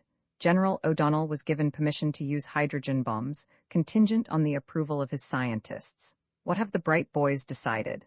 O'Donnell wanted to know. He and Mitchells were in the living room of an evacuated Shroon Lake house. O'Donnell had made it his new command post. Why are they hedging? O'Donnell demanded impatiently. The leech has to be blown up quick. What are they fooling around for? They're afraid of a chain reaction, Mitchells told him. A concentration of hydrogen bombs might set one up in the Earth's crust or in the atmosphere. It might do any of half a dozen things. Perhaps they'd like me to order a bayonet attack, O'Donnell said contemptuously. Mitchells sighed and sat down in an armchair. He was convinced that the whole method was wrong. The government scientists were being rushed into a single line of inquiry. The pressure on them was so great that they didn't have a chance to consider any other approach but Foss, and the leech thrived on that. Mitchells was certain that there were times when fighting fire with fire was not applicable. Fire, Loki, god of fire, and of trickery? No, there was no answer there, but Mitchell's mind was in mythology now, retreating from the unbearable present. Alenson came in, followed by 6 other men. Well, Alenson said, there's a damned good chance of splitting the earth wide open if you use the number of bombs our figures show you need. You have to take chances in war, O'Donnell replied bluntly. Shall I go ahead? Mitchell saw suddenly that O'Donnell didn't care if he did crack the earth. The red-faced general only knew that he was going to set off the greatest explosion ever produced by the hand of man. Not so fast, Alenson said. I'll let the others speak for themselves. The general contained himself with difficulty. Remember, he said, according to your own figures, the leech is growing at the rate of 20 feet an hour. And speeding up, Alenson added. But this isn't a decision to be made in haste. Michiels found his mind wandering again to the lightning bolts of Zeus. That was what they needed. Ah, the strength of Hercules. Ah, he sat up suddenly. Gentlemen, I believe I can offer you a possible alternative, although it's a very dim one. They stared at him. Have you ever heard of Antaeus? He asked. The more the leech ate, the faster it grew and the hungrier it became. Although its birth was forgotten, it did remember a long way back. It had eaten a planet in that ancient past. Grown tremendous, ravenous, it had made the journey to a nearby star and eaten that, replenishing the cells converted into energy for the trip. But then there was no more food, and the next star was an enormous distance away. It set out on the journey, but long before it reached the food, its energy ran out. Mass, converted back to energy to make the trip, was used up. It shrank. Finally, all the energy was gone. It was a spore, drifting aimlessly, lifelessly, in space. That was the first time. Ah, was it? It thought it could remember back to a distant, misty time when the universe was evenly covered with stars. It had eaten through them, cutting away whole sections, growing, swelling. And the stars had swung off in terror, forming galaxies and constellations. Ah, was that a dream? Methodically, it fed on the earth, wondering where the rich food was. And then it was back again, but this time above the leech. It waited, but the tantalizing food remained out of reach. It was able to sense how rich and pure the food was. Why didn't it fall? For a long time the leech waited, but the food stayed out of reach.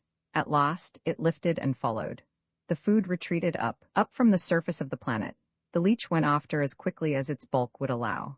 The rich food fled out into space, and the leech followed. Beyond, it could sense an even richer sauce. The hot, wonderful food of a sun.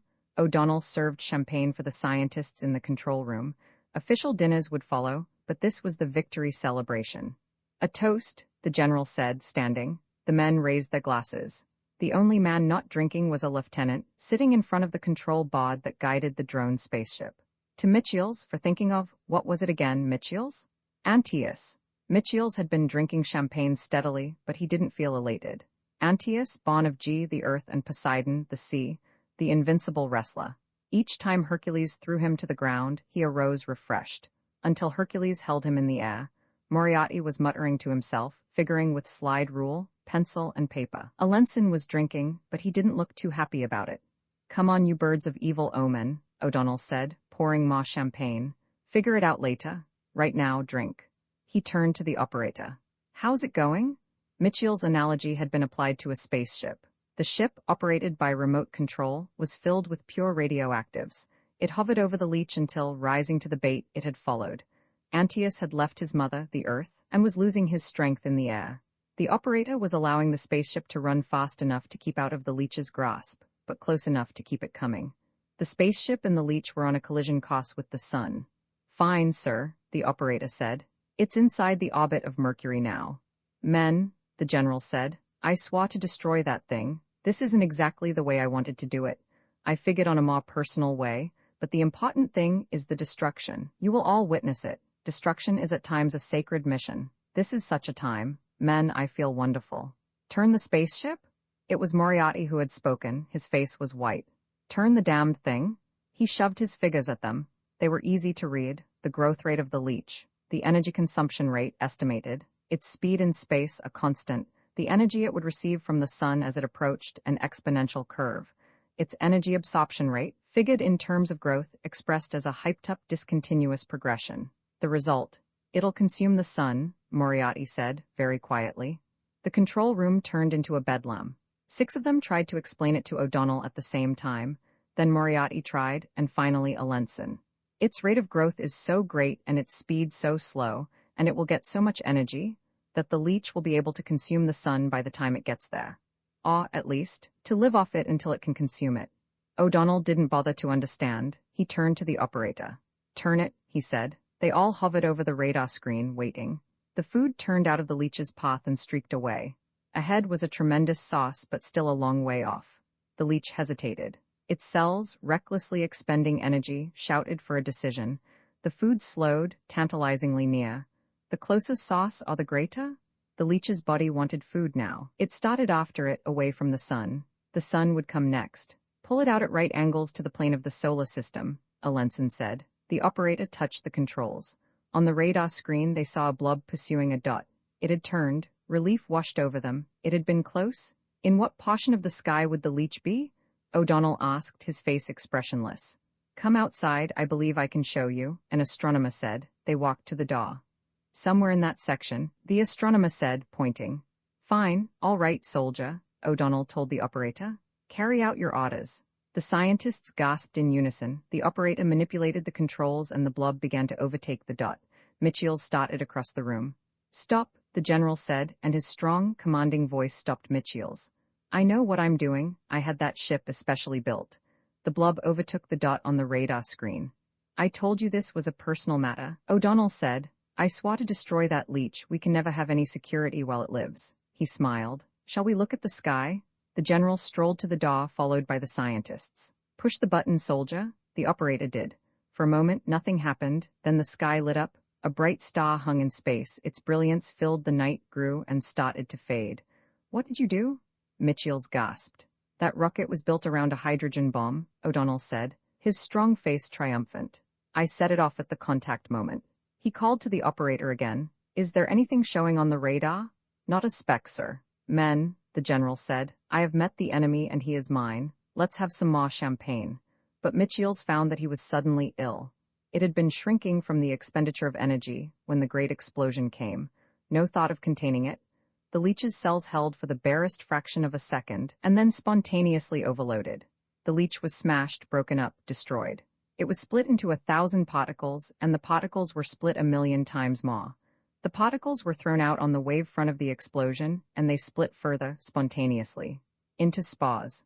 The spars closed into dry, hard, seemingly lifeless specks of dust, billions of them, scattered, drifting. Unconscious, they floated in the emptiness of space. Billions of them, waiting to be fed. The sweeper of Lorre, absolutely impossible, declared Professor Carver. But I saw it, said Fred, his companion and bodyguard. Late last night I saw it. They carried in this hunter. He had his head half ripped off. And they, wait, Professor Carver said, leaning forward expectantly. They had left their spaceship before dawn in order to witness the sunrise ceremonies in the village of Lorre, upon the planet of the same name. Sunrise ceremonies, viewed from a proper distance, are often colorful and can provide a whole chapter for an anthropologist's book. But Lorre, as usual, proved a disappointment. Without fanfare, the sun rose, in answers to prayers made to it the preceding night. Slowly, it hoisted its dull red expanse above the horizon, warming the topmost branches of the great rainforest that surrounded the village. And the natives slept on. Not all the natives. Already the sweeper was out, cleaning the debris between huts with his twig broom. He slowly shuffled along, human-shaped but unutterably alien. The sweeper's face was a stylized blank, as though nature had drawn there a preliminary sketch of intelligent life. His head was strangely knobbed, and his skin was pigmented a dirty gray. The sweeper sang to himself as he swept, in a thick, guttural voice. In only one way was the sweeper distinguishable from his fellow Lorraians. Painted across his face was a broad black band. This was his mark of station, the lowest possible station in that primitive society. Now then, Professor Carver said, after the sun had arisen without incident, a phenomenon such as you describe could not exist, and it most especially could not exist upon a debased, scrubby little planet like this. I saw what I saw, Fred maintained. I don't know from impossible, Professor. I saw it. You want to pass it up, that's up to you. He leaned against the gnarly bole of a stabacus tree, folded his arms across his meager chest, and glowered at the thatch-roofed village. They had been on Lorre for nearly 2 months, and Fred detested the village more each day. He was an underweight, unlovely young man, and he wore his hair in a bristling crew cut, which accentuated the narrowness of his brow. He had accompanied the professor for close to 10 years, had journeyed with him to dozens of planets, and had seen many strange and wonderful things. Everything he saw, however, only increased his contempt for the galaxy at large. He desired only to return, wealthy and famous, or wealthy and unknown, to his home in Bayonne, New Jersey. This thing could make us rich, Fred accused, and you want to pass it up. Professor Carver pursed his lips thoughtfully. Wealth was a pleasant thought, of course, but the professor didn't want to interrupt his important scientific work to engage in a wild goose chase.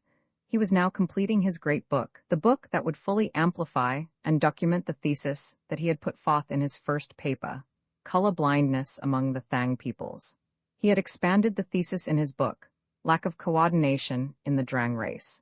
He had generalized it in his monumental intelligence deficiencies around the galaxy, in which he proved conclusively that intelligence among non-Terrans decreases arithmetically as their planet's distance from Terra increases geometrically. Now the thesis had come to full flower in Kava's most recent work, his unifying effort, which was to be titled Underlying Causes of the Implicit Inferiority of Non-Terran Peoples. "If you're right," Kava said. "Look," Fred cried. "They're bringing in another, see for yourself?" Professor Kava hesitated. He was a portly, impressive, red-jowled man, given to slow and deliberate movement. He was dressed in a tropical explorer's uniform, although Lore was in a temperate zone. He carried a leather swagger stick, and strapped to his waist was a large revolver, a twin to the one Fred wore.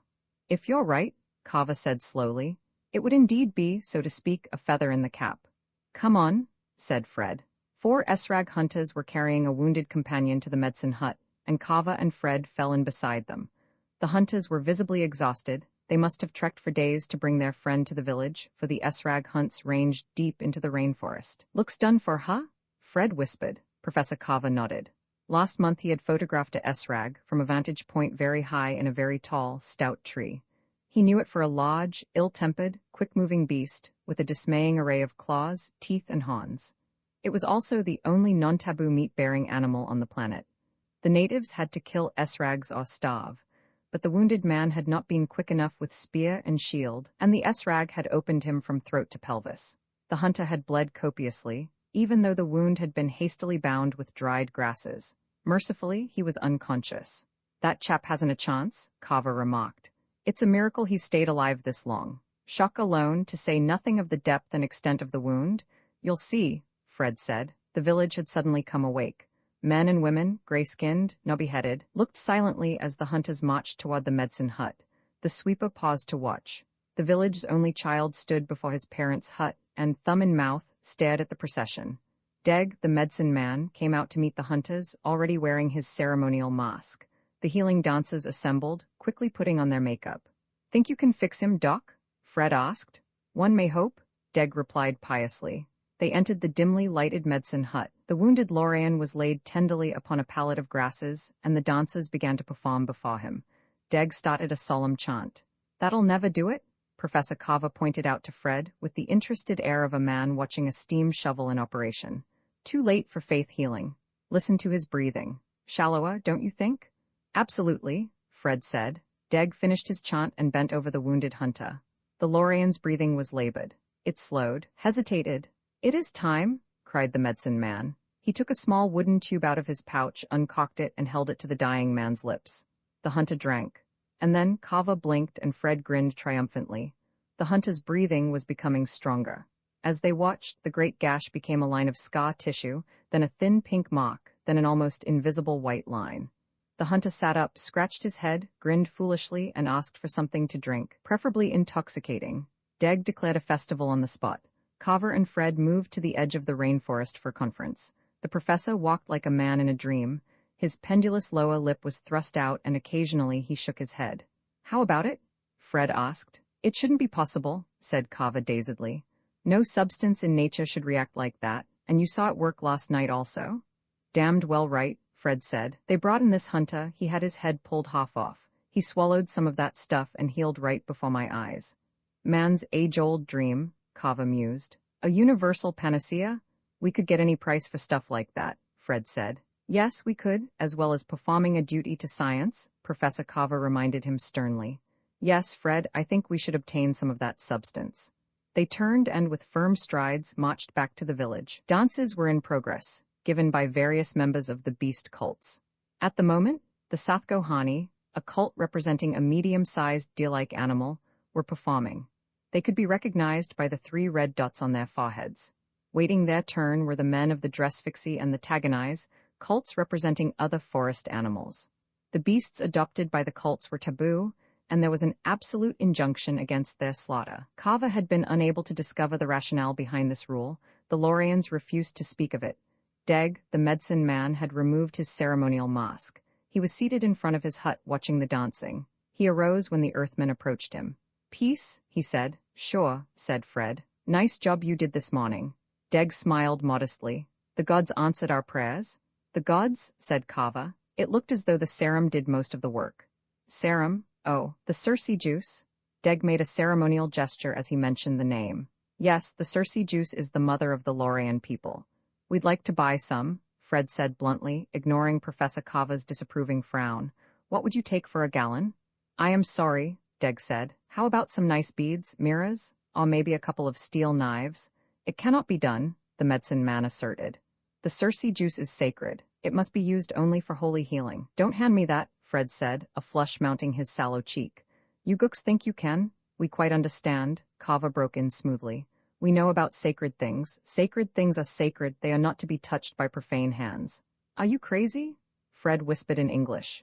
You are a wise man, Deg said gravely. You understand why I must refuse you. Of course, but it happens, Deg, I am a medicine man in my own country.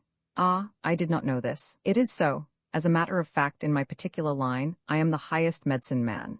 Then you must be a very holy man, Deg said, bowing his head. Man, he's holy? Fred put in emphatically. Holiest man you'll ever see around here.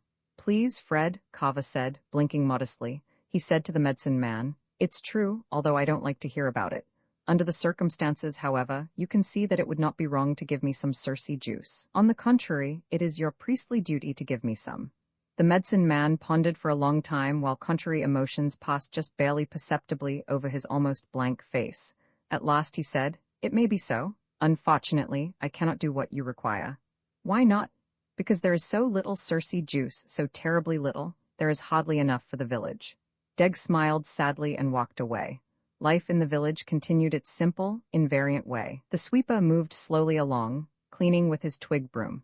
The hunters trekked out in search of S-rags. The women of the village prepared food and looked after the village's one child. The priests and dancers prayed nightly for the sun to rise in the morning.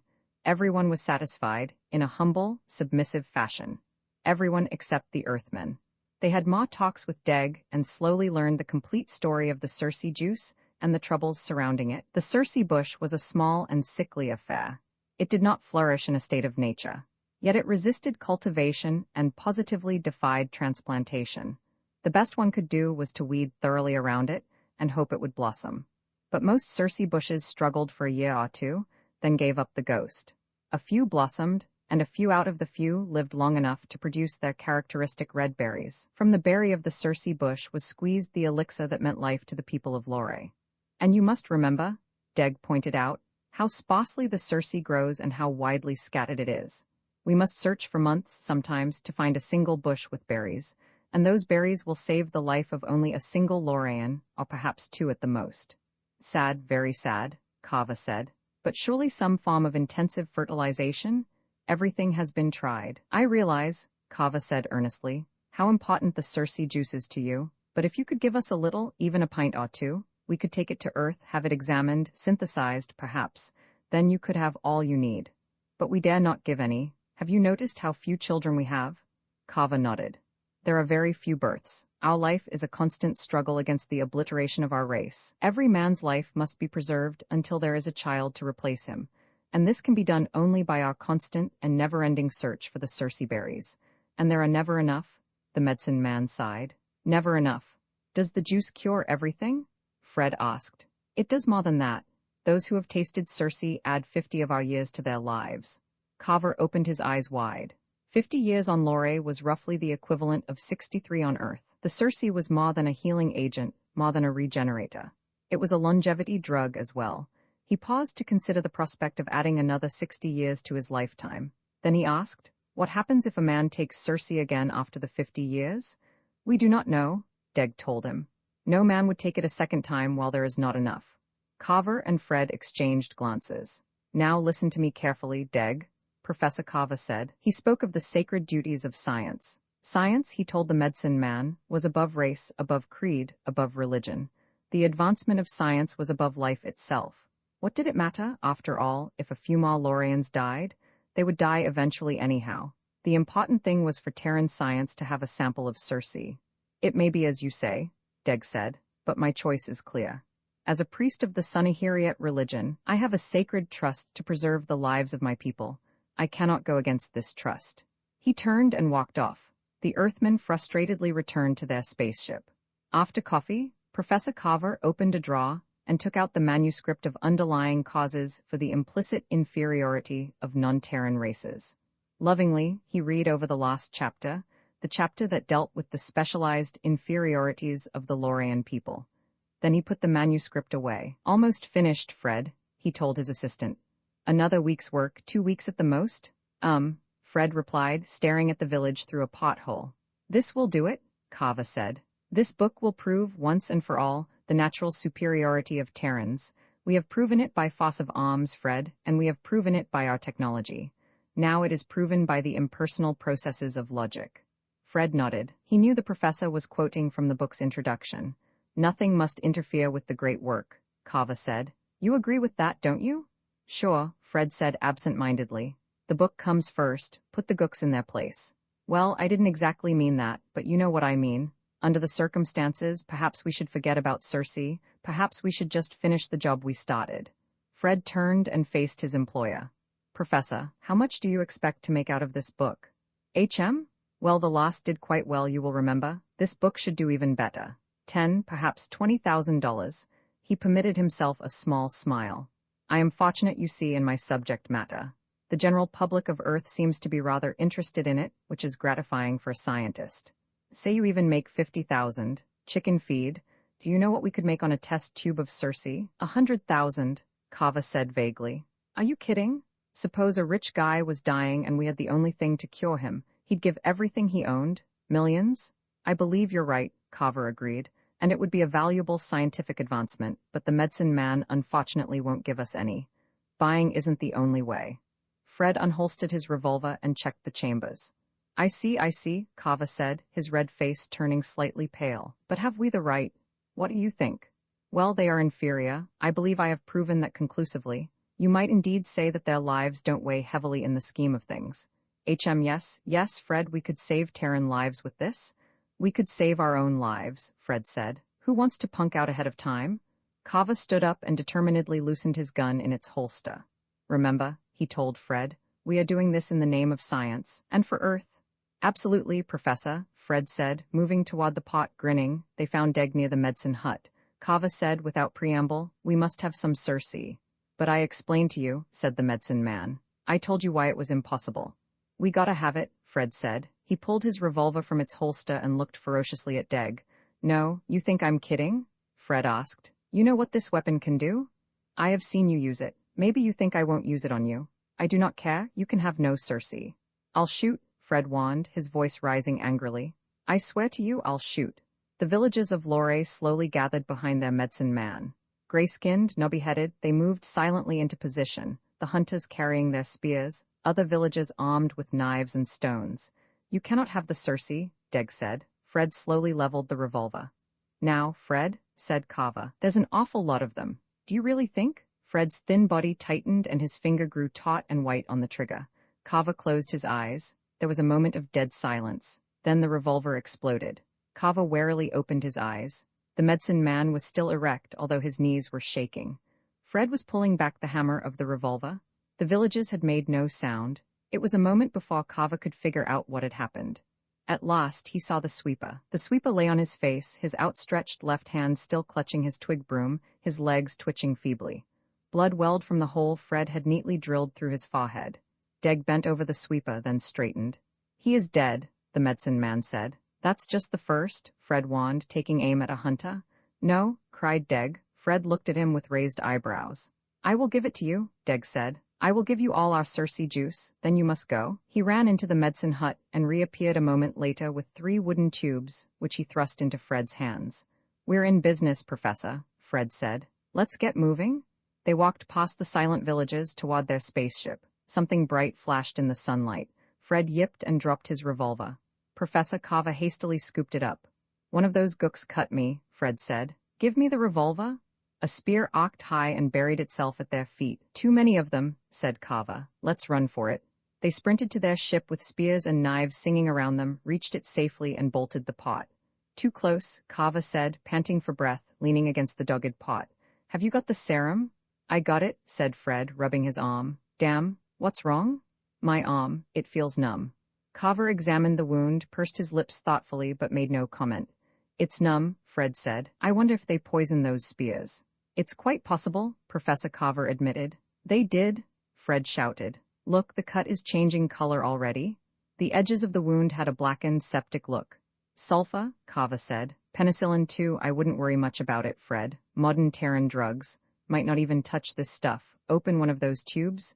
But Fred, Kava objected, we have so little of it. Besides, to hell with that, Fred said. He took one of the tubes and uncocked it with his teeth. Wait, Fred? Wait, nothing? Fred drained the contents of the tube and flung it down. Kava said testily. I was merely going to point out that the serum should be tested before an Earthman uses it. We don't know how it'll react on a human. It was for your own good. Sure it was, Fred said mockingly. Just look at how the stuff is reacting. The blackened wound had turned flesh-colored again and was sealing. Soon there was a line of white scar tissue. Then even that was gone, leaving firm pink flesh beneath. Pretty good, huh? Fred gloated with a slight touch of hysteria. It works, Professor, it works. Drink one yourself, pal, live another 60 years. Do you suppose we can synthesize this stuff? Worth $1 million, worth 10 million, worth $1 billion. And if we can't, there's always good old Lore. We can drop back every 50 years or so for a refill. The stuff even tastes good. Professor, tastes like what's wrong? Professor Kava was staring at Fred, his eyes wide with astonishment. What's the matter? Fred asked, grinning. Ain't my seam straight, what you staring at? Kava didn't answer. His mouth trembled. Slowly he backed away. What the hell is wrong? Fred glared at Kava. Then he ran to the spaceship's head and looked in the mirror. What's happened to me? Kava tried to speak, but no words came. He watched as Fred's features slowly altered, smoothed, became blank, rudimentary, as though nature had drawn there a preliminary sketch of intelligent life. Strange knobs were coming out on Fred's head. His complexion was changing slowly from pink to gray. I told you to wait, Kava sighed. What's happening? Asked Fred in a frightened whimper. Well, Kava said, it must all be residual in the Circe. The Lorian birth rate is practically non-existent, you know. Even with the Circe's healing powers, the race should have died out long ago. Unless the serum had another purpose as well. The ability to change lower animal forms into the Lorian form. That's a wild guess. A working hypothesis based upon Deg's statement that Circe is the mother of the Lorian people. I'm afraid that is the true meaning of the beast cults and the reason they are taboo. The various beasts must be the origins of certain portions of the Lorian people, perhaps all the Lorian people. Even the topic is taboo, there clearly is a deep-seated sense of inferiority about their recent step up from bestiality. Kava rubbed his forehead wearily. The Circe juice has, he continued, we may hazard, a role sharing in terms of the life of the race. We may theorize. To hell with theory, Fred said, and was horrified to find that his voice had grown thick and guttural, like a Lorian voice. Professor, do something? There's nothing I can do. Maybe Terran science. No, Fred, Kava said quietly. What? Fred, please try to understand, I can't bring you back to Earth. What do you mean? You must be crazy? Not at all. How can I bring you back with such a fantastic story? They would consider the whole thing a gigantic hoax. But, listen to me. No one would believe. They would consider, rather, that you were an unusually intelligent Lorian. Your very presence, Fred, would undermine the whole thesis of my book. You can't leave me, Fred said. You just can't do that. Professor Kava still had both revolvers. He stuck one in his belt and leveled the other. I am not going to endanger the work of a lifetime. Get out, Fred. No, I mean it. Get out, Fred. I won't. You'll have to shoot me. I will if I must, Kava assured him. I'll shoot you and throw you out. He took aim. Fred backed to the pot, undogged it, opened it. The villagers were waiting quietly outside. What will they do to me? I'm really sorry, Fred, Kava said. I won't go. Fred shrieked, gripping the edges of the pot with both hands. Kava shoved him into the waiting hands of the crowd and threw the remaining tubes of Circe after him. Then, quickly, not wishing to see what was going to happen, he sealed the pot. Within an hour, he was leaving the planet's atmospheric limits. When he returned to Earth, his book, Underlying Causes of the Implicit Inferiority of Non-Terran Peoples, was hailed as a milestone in comparative anthropology. But he ran into some difficulty, almost at once. A space captain named Jones returned to Earth and maintained that, on the planet Lore, he had discovered a native who was in every significant way the equal of a Terran, and he had tape recordings and motion pictures to prove it. Kava's thesis seemed in doubt for some time, until Kava examined the evidence for himself. Then he pointed out, with merciless logic, that the so-called Super-Lorian, this paragon of Lore, this supposed equal of Terran humanity, occupied the lowest position in the Lorian hierarchy, the position of sweeper, clearly shown by the broad black stripe across his face. The space captain admitted that this was true. Why then, Kava thundered, was this Lorian superior not able, in spite of his so-called abilities, to reach any higher position in the debased society in which he dwelt? The questions silenced the space captain and his supporters, demolished the entire school, as a matter of fact. And the Kavirian doctrine of the implicit inferiority of non-Terrans is now accepted by reasoning Terrans everywhere in the galaxy. Short fiction by Robert Sheckley. Besides still waters, Mark Rogers was a prospector, and he went to the asteroid belt looking for radioactives and rare metals. He searched for years, never finding much, hopping from fragment to fragment. After a time, he settled on a slab of rock half a mile thick. Rogers had been born old, and he didn't age much past a point. His face was white with the pallor of space, and his hands shook a little. He called his slab of rock Martha, after no girl he had ever known. He made a little strike, enough to equip Martha with an air pump and a shack, a few tons of dirt and some water tanks and a robot. Then he settled back and watched the stars. The robot he bought was a standard model all-around worker, with built-in memory and a 30-word vocabulary.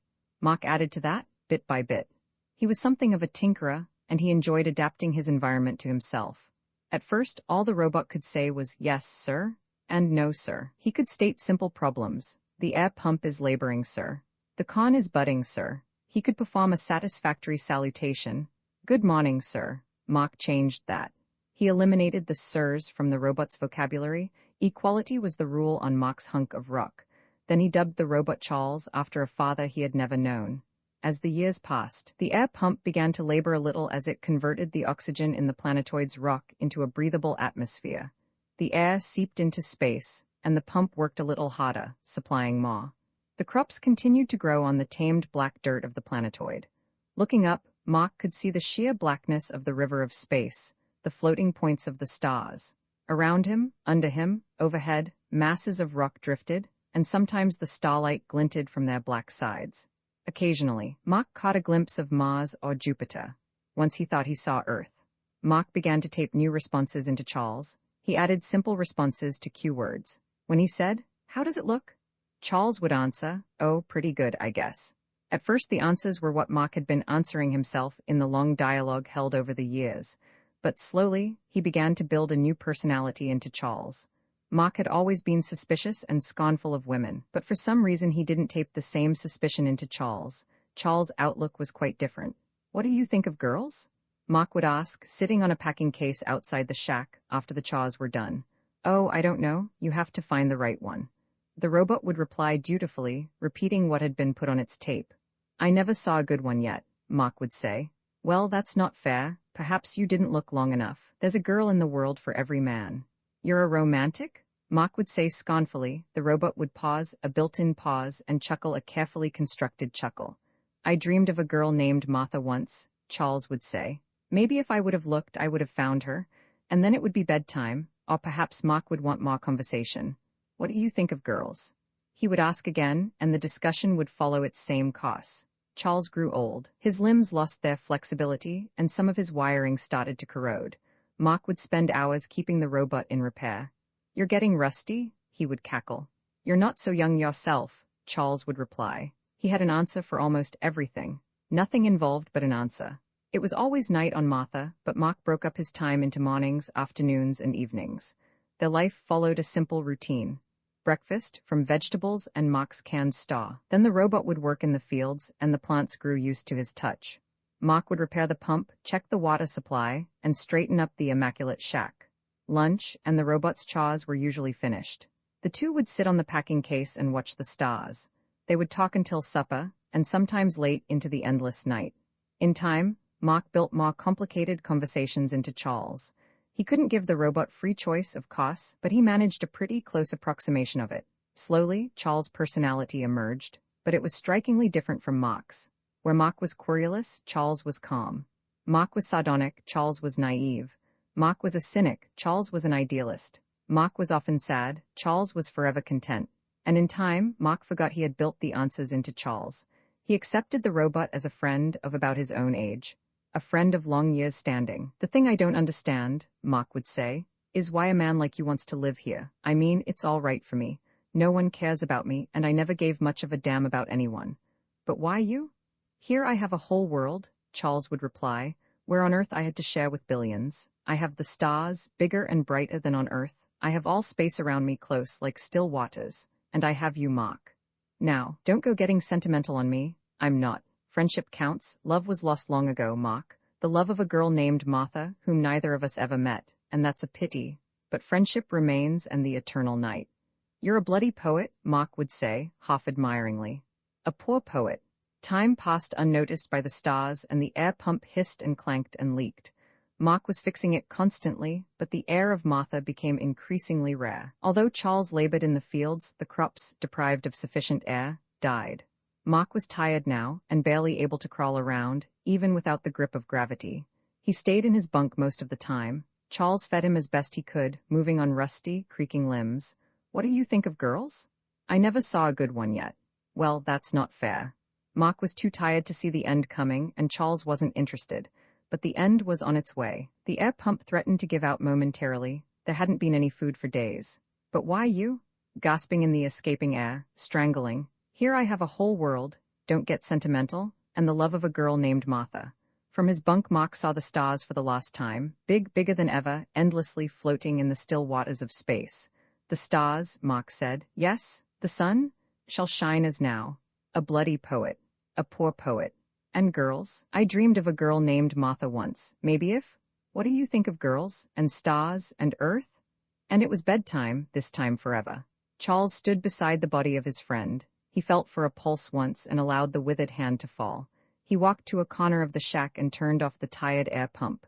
The tape that Mark had prepared had a few cracked inches left to run. I hope he finds his Martha, the robot croaked, and then the tape broke. His rusted limbs would not bend, and he stood frozen, staring back at the naked stars. Then he bowed his head. The Lord is my shepherd, Charles said. I shall not want. He maketh me to lie down in green pastures, he leadeth me. Uncopyright may you do good and not evil.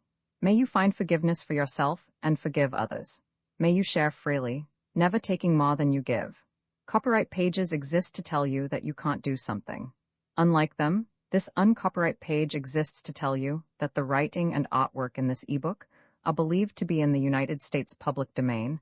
That is, they are believed to be free of copyright restrictions in the United States. The United States public domain represents our collective cultural heritage, and items in it are free for anyone in the United States to do almost anything at all with, without having to get permission. Copyright laws are different all over the world, and the source text or artwork in this ebook may still be copyrighted in other countries. If you're not located in the United States, you must check your local laws before using this ebook. Standard ebooks makes no representations regarding the copyright status of the source text or artwork in this ebook in any country other than the United States. Non-authorship, activities performed on items that are in the public domain, so-called sweat of the brow, work. Don't create a new copyright. That means that nobody can claim a new copyright on an item that is in the public domain for, among other things, work like digitization, mock-up, or typography.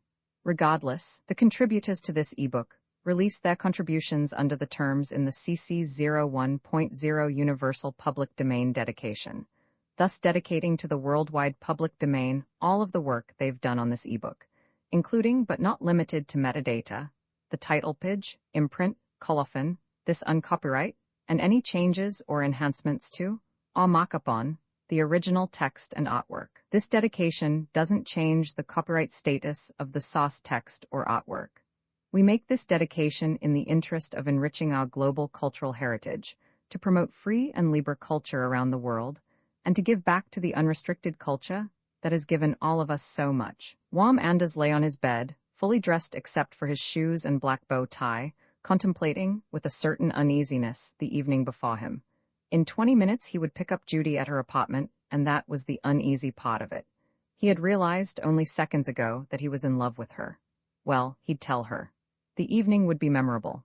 He would propose, there would be kisses, and the seal of acceptance would, figuratively speaking, be stamped across his forehead. Not too pleasant an outlook, he decided. It really would be much more comfortable not to be in love.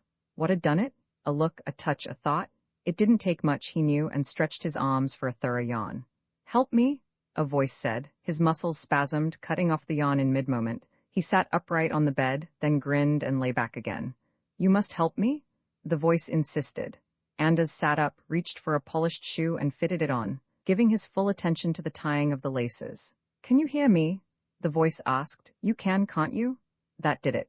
Yes, I can hear you, Anders said, still in a high good humor. Don't tell me you're my guilty subconscious attacking me for a childhood trauma I never bothered to resolve. I suppose you want me to join a monastery. I don't know what you're talking about, the voice said. I'm no one's subconscious, I'm me. Will you help me? Anders believed in voices as much as anyone. That is, he didn't believe in them at all until he heard them. Swiftly he catalogued the possibilities. Schizophrenia was the best answer, of course, and one in which his colleagues would concur. But Anders had a lamentable confidence in his own sanity. In which case, who are you? He asked. I don't know, the voice answered. Anders realized that the voice was speaking within his own mind, very suspicious. You don't know who you are, Anders stated. Very well, where are you? I don't know that either. The voice paused and went on. Look, I know how ridiculous this must sound. Believe me, I'm in some sort of limbo. I don't know how I got here or who I am, but I want desperately to get out. Will you help me? Still fighting the idea of a voice speaking within his head, Anders knew that his next decision was vital. He had to accept or reject his own sanity. He accepted it. All right, Anders said, lacing the other shoe. I'll grant that you're a person in trouble and that you're in some sort of telepathic contact with me. Is there anything else you can tell me? I'm afraid not, the voice said with infinite sadness. You'll have to find out for yourself. Can you contact anyone else? No. Then how can you talk with me? I don't know. Anders walked to his bureau mirror and adjusted his black bow tie, whistling softly under his breath. Having just discovered that he was in love, he wasn't going to let a little thing like a voice in his mind disturb him. I really don't see how I can be of any help, Anders said, brushing a bit of lint from his jacket. You don't know where you are, and there don't seem to be any distinguishing landmarks. How am I to find you? He turned and looked around the room to see if he had forgotten anything. I'll know when you're close, the voice said. You were warm just then. Just then. All he had done was look around the room. He did so again, turning his head slowly. Then it happened. The room, from one angle, looked different. It was suddenly a mixture of muddled colors instead of the carefully blended pastel shades he had selected. The lines of wall, floor, and ceiling were strangely off proportion, zigzag, unrelated. Then everything went back to normal. You were very warm, the voice said. It's a question of seeing things correctly. Anders resisted the urge to scratch his head, for fear of disarranging his carefully combed hair. What he had seen wasn't so strange. Everyone sees one or two things in his life that make him doubt his normality, doubt sanity, doubt his very existence. For a moment, the orderly universe is disarranged, and the fabric of belief is ripped.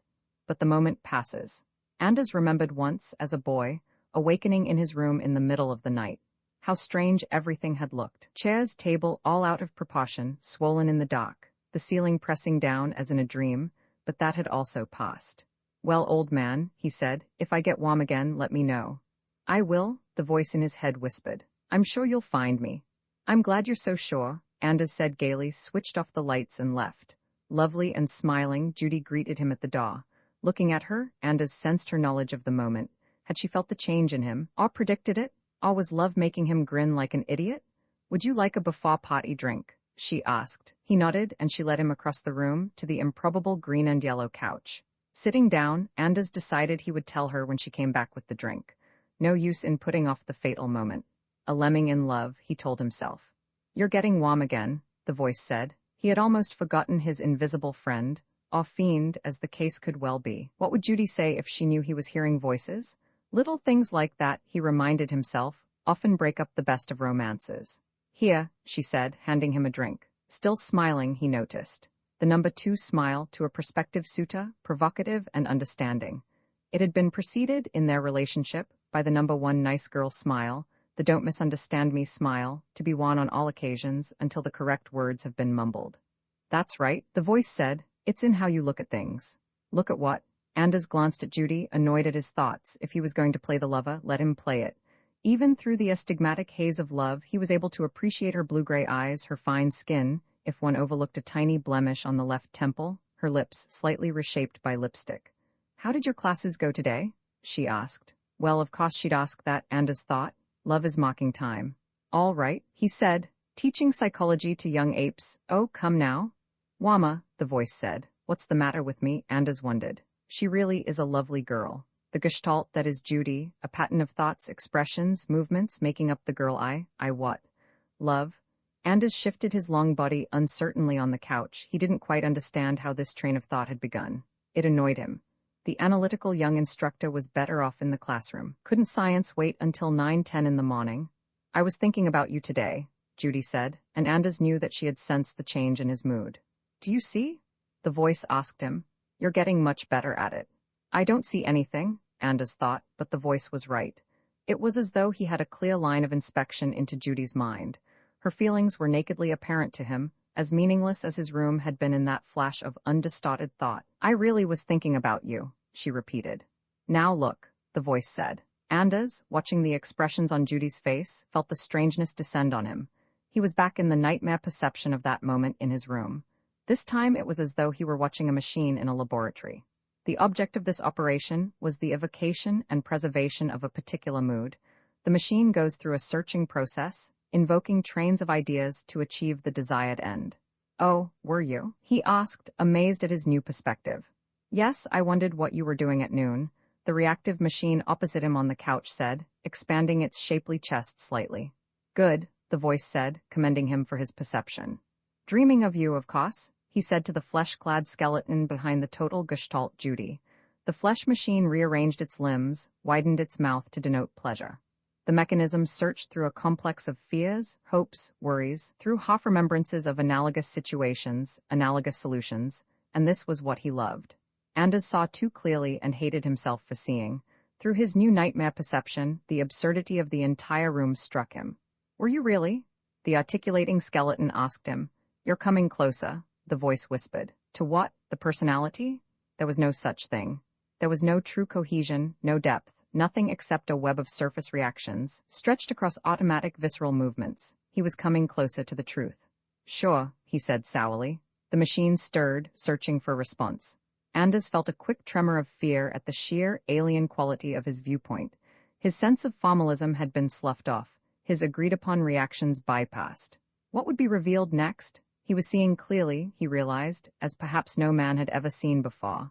It was an oddly exhilarating thought, but could he still return to normality? Can I get you a drink? The reaction machine asked. At that moment, Anders was as thoroughly out of love as a man could be. Viewing one's intended as a depersonalized, sexless piece of machinery is not especially conducive to love, but it is quite stimulating intellectually. Anders didn't want normality. A curtain was being raised and he wanted to see behind it. What was it some Russian scientist, Ouspensky, wasn't it, had said? Think in other categories. That was what he was doing and would continue to do. Goodbye, he said suddenly. The machine watched him, open-mouthed as he walked out the door. Delayed circuit reactions kept it silent until it heard the elevator door close. You were very warm in there, the voice within his head whispered, once he was on the street. But you still don't understand everything. Tell me then, Anders said, marveling a little at his equanimity. In an hour he had bridged the gap to a completely different viewpoint, yet it seemed perfectly natural. I can't, the voice said. You must find it yourself. Well, let's see now, Anders began. He looked around at the masses of masonry, the convention of streets cutting through the architectural piles. Human life, he said, is a series of conventions. When you look at a girl, you're supposed to see a pattern, not the underlying formlessness. That's true, the voice agreed, but with a shade of doubt. Basically, there is no form. Man produces gestalts and cuts form out of the plethora of nothingness. It's like looking at a set of lines and saying that they represent a figure. We look at a mass of material, extract it from the background and say it's a man. But in truth, there is no such thing. There are only the humanizing features that we, myopically, attach to it. Matter is conjoined, a matter of viewpoint. You're not seeing it now, said the voice. Damn it, Anders said. He was certain that he was on the track of something big, perhaps something ultimate. Everyone's had the experience. At some time in his life, everyone looks at a familiar object and can't make any sense out of it. Momentarily, the gestalt fails, but the true moment of sight passes. The mind reverts to the superimposed pattern. Normalcy continues. The voice was silent. Anders walked on through the gestalt city. There's something else, isn't there? Anders asked. Yes. What could that be, he asked himself. Through clearing eyes, Anders looked at the formality he had called his world. He wondered momentarily if he would have come to this if the voice hadn't guided him. Yes, he decided after a few moments it was inevitable. But who was the voice, and what had he left out? Let's see what a party looks like now, he said to the voice. The party was a masquerade, the guests were all wearing their faces. To Anders, their motives, individually and collectively, were painfully apparent. Then his vision began to clear further. He saw that the people weren't truly individual. They were discontinuous lumps of flesh sharing a common vocabulary, yet not even truly discontinuous. The lumps of flesh were a part of the decoration of the room and almost indistinguishable from it. They were one with the lights, which lent their tiny vision. They were joined to the sounds they made, a few feeble tones out of the great possibility of sound. They blended into the walls.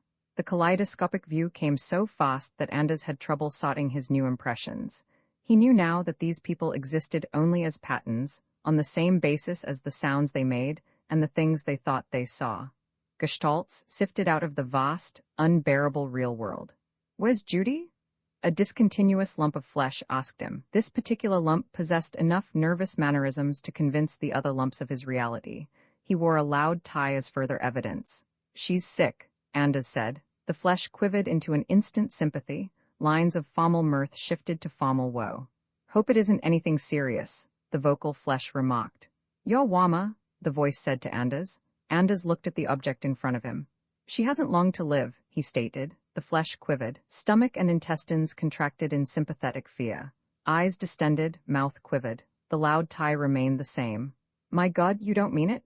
What are you?" Anders asked quietly. "What do you mean?"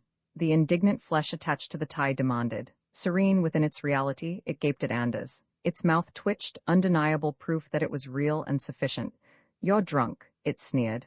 Anders laughed and left the party. "There is still something you don't know," the voice said. "But you were hot. I could feel you near me." "What are you?" Anders asked again.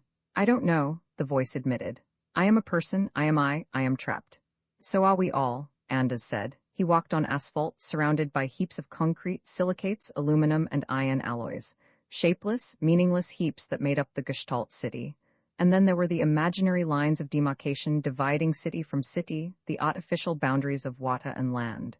All ridiculous. "Give me a dime for some coffee, mister." Something asked, a thing indistinguishable from any other thing. "Old Bishop Berkeley would give a non-existent dime to your non-existent presence," Anders said gaily.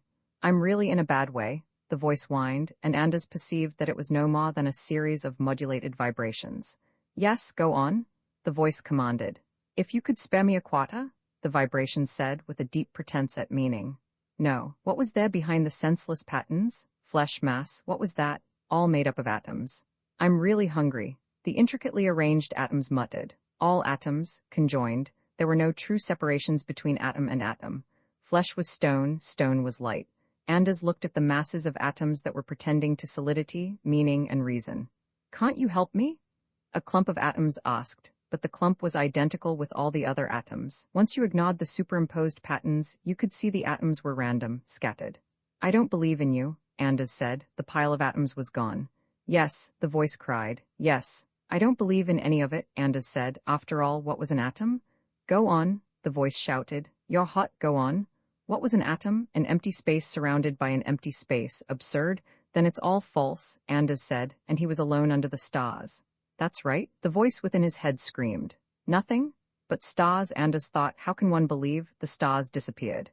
Anders was in a gray nothingness, a void. There was nothing around him except shapeless gray. Where was the voice? Gone. Anders perceived the delusion behind the grayness, and then there was nothing at all. Complete nothingness and himself within it. Where was he? What did it mean? Anders' mind tried to add it up. Impossible. That couldn't be true. Again the scar was tabulated, but Anders' mind couldn't accept the total. In desperation, the overloaded mind erased the figures, eradicated the knowledge, erased itself. Where am I? In nothingness, alone, trapped. Who am I? A voice, the voice of Anders, searched the nothingness, shouted, "Is there anyone here?" No answer, but there was someone. All directions were the same, yet moving along one he could make contact with someone. The voice of Anders reached back to someone who could save him, perhaps. "Save me," the voice said to Anders, lying fully dressed on his bed, except for his shoes and black bow tie. Warrior race, they never did discover whose fault it was. Fanya pointed out that if Donat had had the brains of an ox as well as the build, he would have remembered to check the tanks. Donat, although twice as big as him, wasn't quite as fast with an insult. He intimated, after a little thought, that Fanya's nose might have obstructed his reading of the fuel gauge. This still left them 20 light-years from Thetis, with a cupful of transformer fuel in the emergency tank. "All right," Fania said presently. "What's done is done. We can squeeze about 3 light-years out of the fuel before we're back on atomics. Hand me the galactic pilot, unless you forgot that, too." Donat dragged the bulky microfilm volume out of its locker, and they explored its pages. The galactic pilot told them they were in a sparse, seldom-visited section of space, which they already knew. The nearest planetary system was Hatterfield. No intelligent life there. Cirrus had a native population, but no refueling facilities. The same with Ild, Hung, and Potterai. "Aha," Fania said. "Read that, Donat, if you can read, that is." "Cascella?" Donat read slowly and clearly, following the line with a thick forefinger. "Type son. 3 planets intelligent R3C human-type life on second. Oxygen breathers, non-mechanical, religious, friendly. Unique social structure, described in Galactic Survey Report 33,877,242. Population estimate, stable at 3 billion. Basic Castellan vocabulary taped under CAS 33B2. Scheduled for resurvey 2375 AD. Cache of transformer fuel left, beam coordinate 8741 kgl. Physical descript, Unok, Flatland. Transformer fuel, boy?" Fania said gleefully. "I believe we will get to Thetis after all." He punched the new direction on the ship's tape. "If that fuel's still there, should we read up on the unique social structure?" Donat asked, still poring over the galactic pilot. "Certainly," Fania said. "Just step over to the main galactic base on Earth and buy me a copy." "I forgot," Donat admitted slowly. "Let me see," Fania said, dragging out the ship's language library. Castellan, here it is. Be good while I learn the language." He set the tape in the hypnophone and switched it on. "Another useless tongue in my overstuffed head," he murmured, and then the hypnophone took over. Coming out of transformer drive with at least a drop of fuel left, they switched to atomics. Fania rode the beam right across the planet, locating the slender metal spire of the Galactic Survey cache. The plane was no longer unoccupied, however. The Castellans had built a city around the cache, and the spire dominated the crude wood and mud buildings. "Hang on," Fania said, and brought the ship down on the outskirts of the city, in a field of stubble. "Now look," Fania said, unfastening his safety belt. "We're just here for fuel. No souvenirs, no side trips, no fraternizing." Through the pot, they could see a cloud of dust from the city. As it came closer, they made out figures running toward their ship. "What do you think this unique social structure is?" Donat asked, pensively checking the charge in a needler gun. "I know not and care less," Fania said, struggling into space armor. "Get dressed. The air's breathable." "Look, pachyderm, for all we know, these Castellans think the proper way to greet visitors is to chop off their heads and stuff them with green apples. If Galactic says unique, it probably means unique." Galactic said they were friendly. "That means they haven't got atomic bombs. Come on, get dressed." Donat put down the needler and struggled into an oversized suit of space armor.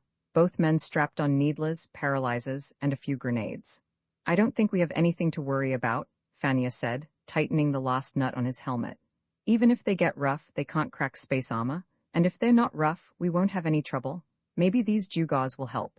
He picked up a box of trading articles, mirrors, toys, and the like. Helmeted and armored, Fania slid out the pot and raised one hand to the Castellans. The language, hypnotically placed in his mind, leaped to his lips. "We come as friends and brothers. Take us to the chief." The natives clustered around, gaping at the ship and the space armor. Although they had the same number of eyes, ears, and limbs as humans, they completely missed looking like them. "If they're friendly?" Donat asked, climbing out of the pot.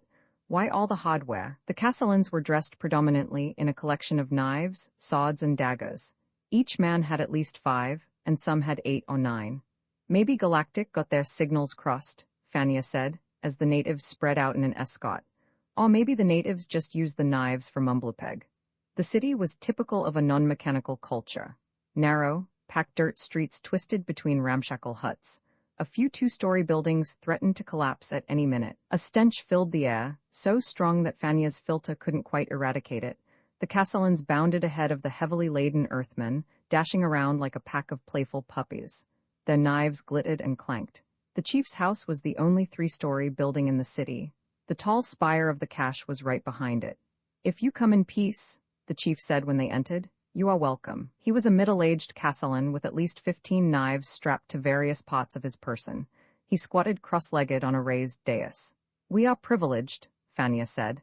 He remembered from the hypnotic language lesson that chief on Cascella meant more than it usually did on Earth. The chief here was a combination of king, high priest, deity, and bravest warrior. We have a few simple gifts here, Fania added, placing the gewgaws at the king's feet. Will his majesty accept? No, the king said. We accept no gifts. Was that the unique social structure? Fania wondered. It certainly was not human. We are a warrior race. What we want, we take. Fania sat cross-legged in front of the dais and exchanged conversation with the king while Donat played with the spurned toys. Trying to overcome the initial bad impression, Fania told the chief about the stars and other worlds, since simple people usually liked fables. He spoke of the ship, not mentioning yet that it was out of fuel. He spoke of Cascella, telling the chief how its fame was known throughout the galaxy. That is as it should be, the chief said proudly. We are a race of warriors, the like of which has never been seen. Every man of us dies fighting. You must have fought some great wars, Fania said politely, wondering what idiot had written up the galactic report. I have not fought a war for many years, the chief said. We are united now, and all our enemies have joined us. Bit by bit, Fania led up to the matter of the fuel. What is this fuel? The chief asked, haltingly because there was no equivalent for it in the Cassellan language. It makes our ship go. And where is it? In the metal spire, Fania said. If you would just allow us, in the holy shrine, the chief exclaimed, shocked. The tall metal church which the gods left here long ago? Yeah, Fania said sadly. Knowing what was coming, I guess that's it. It is sacrilege for an outworlder to go near it, the chief said. I forbid it. We need the fuel. Fania was getting tired of sitting cross-legged. Space armor wasn't built for complicated postures. The spire was put here for such emergencies. Strangers, know that I am god of my people as well as their leader. If you dare approach the sacred temple, there will be war. I was afraid of that, Fania said, getting to his feet. And since we are a race of warriors, the chief said, at my command, every fighting man of the planet will move against you. Ma will come from the hills and from across the rivers. Abruptly, the chief drew a knife. It must have been a signal, because every native in the room did the same. Fania dragged Donat away from the toys. Look, Lummox, these friendly warriors can't do a damn thing to us. Those knives can't cut space armor, and I doubt if they have anything better. Don't let them pile up on you, though. Use the paralyzer first, the needler if they really get thick. Right. Donat whisked out and primed a paralyzer in a single coordinated movement. With weapons, Donat was fast and reliable, which was virtue enough for Fania to keep him as a partner. We'll cut around this building and grab the fuel. 2 cans ought to be enough. Then we'll beat it fast. They walked out the building, followed by the Castellans. 4 carriers lifted the chief, who was barking orders. The narrow street outside was suddenly jammed with armed natives. No one tried to touch them yet, but at least 1,000 knives were flashing in the sun. In front of the cache was a solid phalanx of Castellans. They stood behind a network of ropes that probably marked the boundary between sacred and profane ground. Get set for it, Fania said, and stepped over the ropes. Immediately, the foremost temple god raised his knife. Fania brought up the paralyzer, not firing it yet, still moving forward. The foremost native shouted something, and the knife swept across in a glittering arc. The Castellan gurgled something else, staggered and fell. Bright blood oozed from his throat. I told you not to use the needler yet, Fania said. I didn't, Donat protested. Glancing back, Fania saw that Donat's needler was still holstered. Then I don't get it, said Fania bewilderedly. 3 more natives bounded forward, their knives held high. They tumbled to the ground also. Fania stopped and watched as a platoon of natives advanced on them. Once they were within stabbing range of the Earthmen, the natives were slitting their own throats. Fania was frozen for a moment, unable to believe his eyes. Donat halted behind him. Natives were rushing forward by the hundreds now, their knives poised, screaming at the Earthmen. As they came within range, each native stabbed himself, tumbling on a quickly growing pile of bodies. In minutes, the Earthmen were surrounded by a heap of bleeding Castellan flesh, which was steadily growing higher. All right, Fania shouted. Stop it. He yanked Donat back with him to profane ground. Truce, he yelled in Castellan. The crowd parted and the chief was carried through. With 2 knives clenched in his fists, he was panting from excitement. We have won the first battle, he said proudly. The might of our warriors frightens even such aliens as yourselves. You shall not profane our temple while a man is alive on Cascella. The natives shouted their approval and triumph. The 2 aliens dazedly stumbled back to their ship. So that's what galactic meant by a unique social structure, Fania said morosely. He stripped off his armor and lay down on his bunk. Their way of making war is to suicide their enemies into capitulation. They must be nuts, Donat grumbled. That's no way to fight. It works, doesn't it? Fania got up and stared out a pothole. The sun was setting, painting the city a charming red in its glow. The beams of light glistened off the spire of the galactic cache. Through the open doorway, they could hear the boom and rattle of drums. Tribal call to arms, Fania said. I still say it's crazy. Donat had some definite ideas on fighting. It ain't human. I'll buy that. The idea seems to be that if enough people slaughter themselves, the enemy gives up out of sheer guilty conscience. What if the enemy doesn't give up? Before these people united, they must have fought it out tribe to tribe, suiciding until someone gave up. The losers probably joined the victors. The tribe must have grown until it could take over the planet by sheer weight of numbers. Fania looked carefully at Donat, trying to see if he understood. It's anti-survival, of course. If someone didn't give up, the race would probably kill themselves. He shook his head, but war of any kind is anti-survival. Perhaps they've got rules. Couldn't we just barge in and grab the fuel quick? Donat asked, and get out before they all killed themselves? I don't think so, Fania said. They might go on committing suicide for the next 10 years, figuring they were still fighting us. He looked thoughtfully at the city. It's that chief of theirs. He's their god and he'd probably keep them suiciding until he was the only man left. Then he'd grin, say, "We are great warriors," and kill himself. Donat shrugged his big shoulders in disgust. Why don't we knock him off? They'd just elect another god. The sun was almost below the horizon now. I've got an idea, though, Fania said. He scratched his head. It might work, all we can do is try.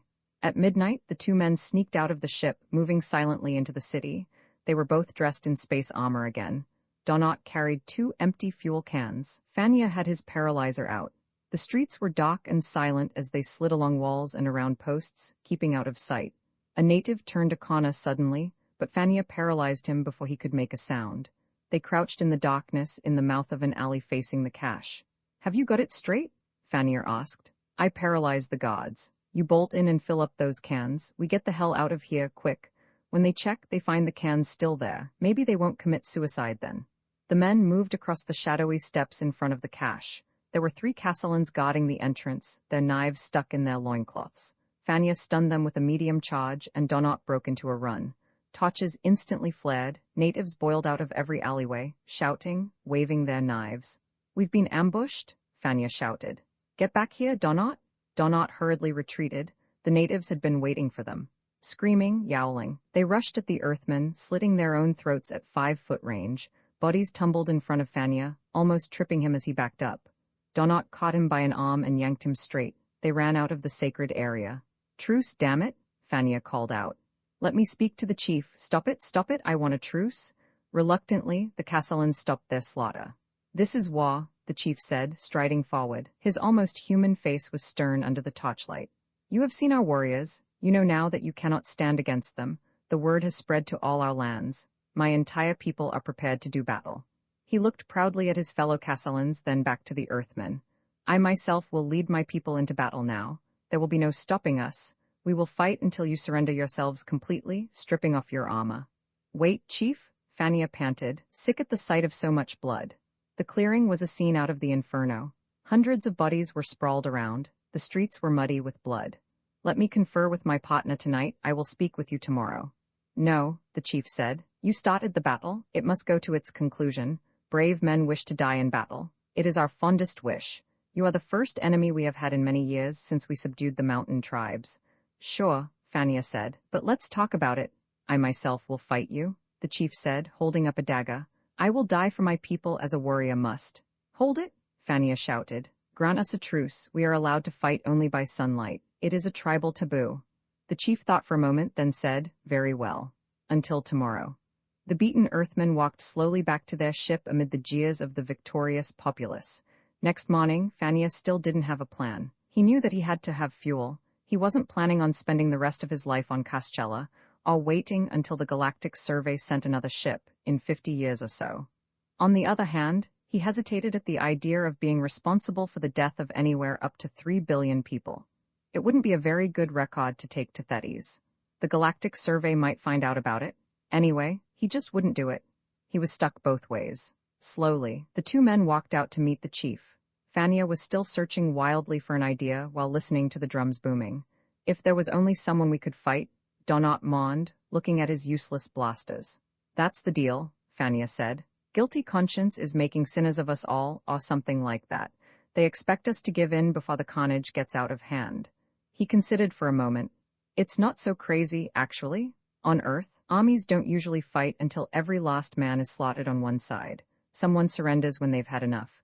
If they'd just fight us? Yeah, if they only. He stopped. We'll fight each other, he said. These people look at suicide as war. Wouldn't they look upon war, real fighting, as suicide? What good would that do us? Donat asked. They were coming into the city now, and the streets were lined with armed natives. Around the city, there were thousands more. Natives were filling the plain as far as the eye could see.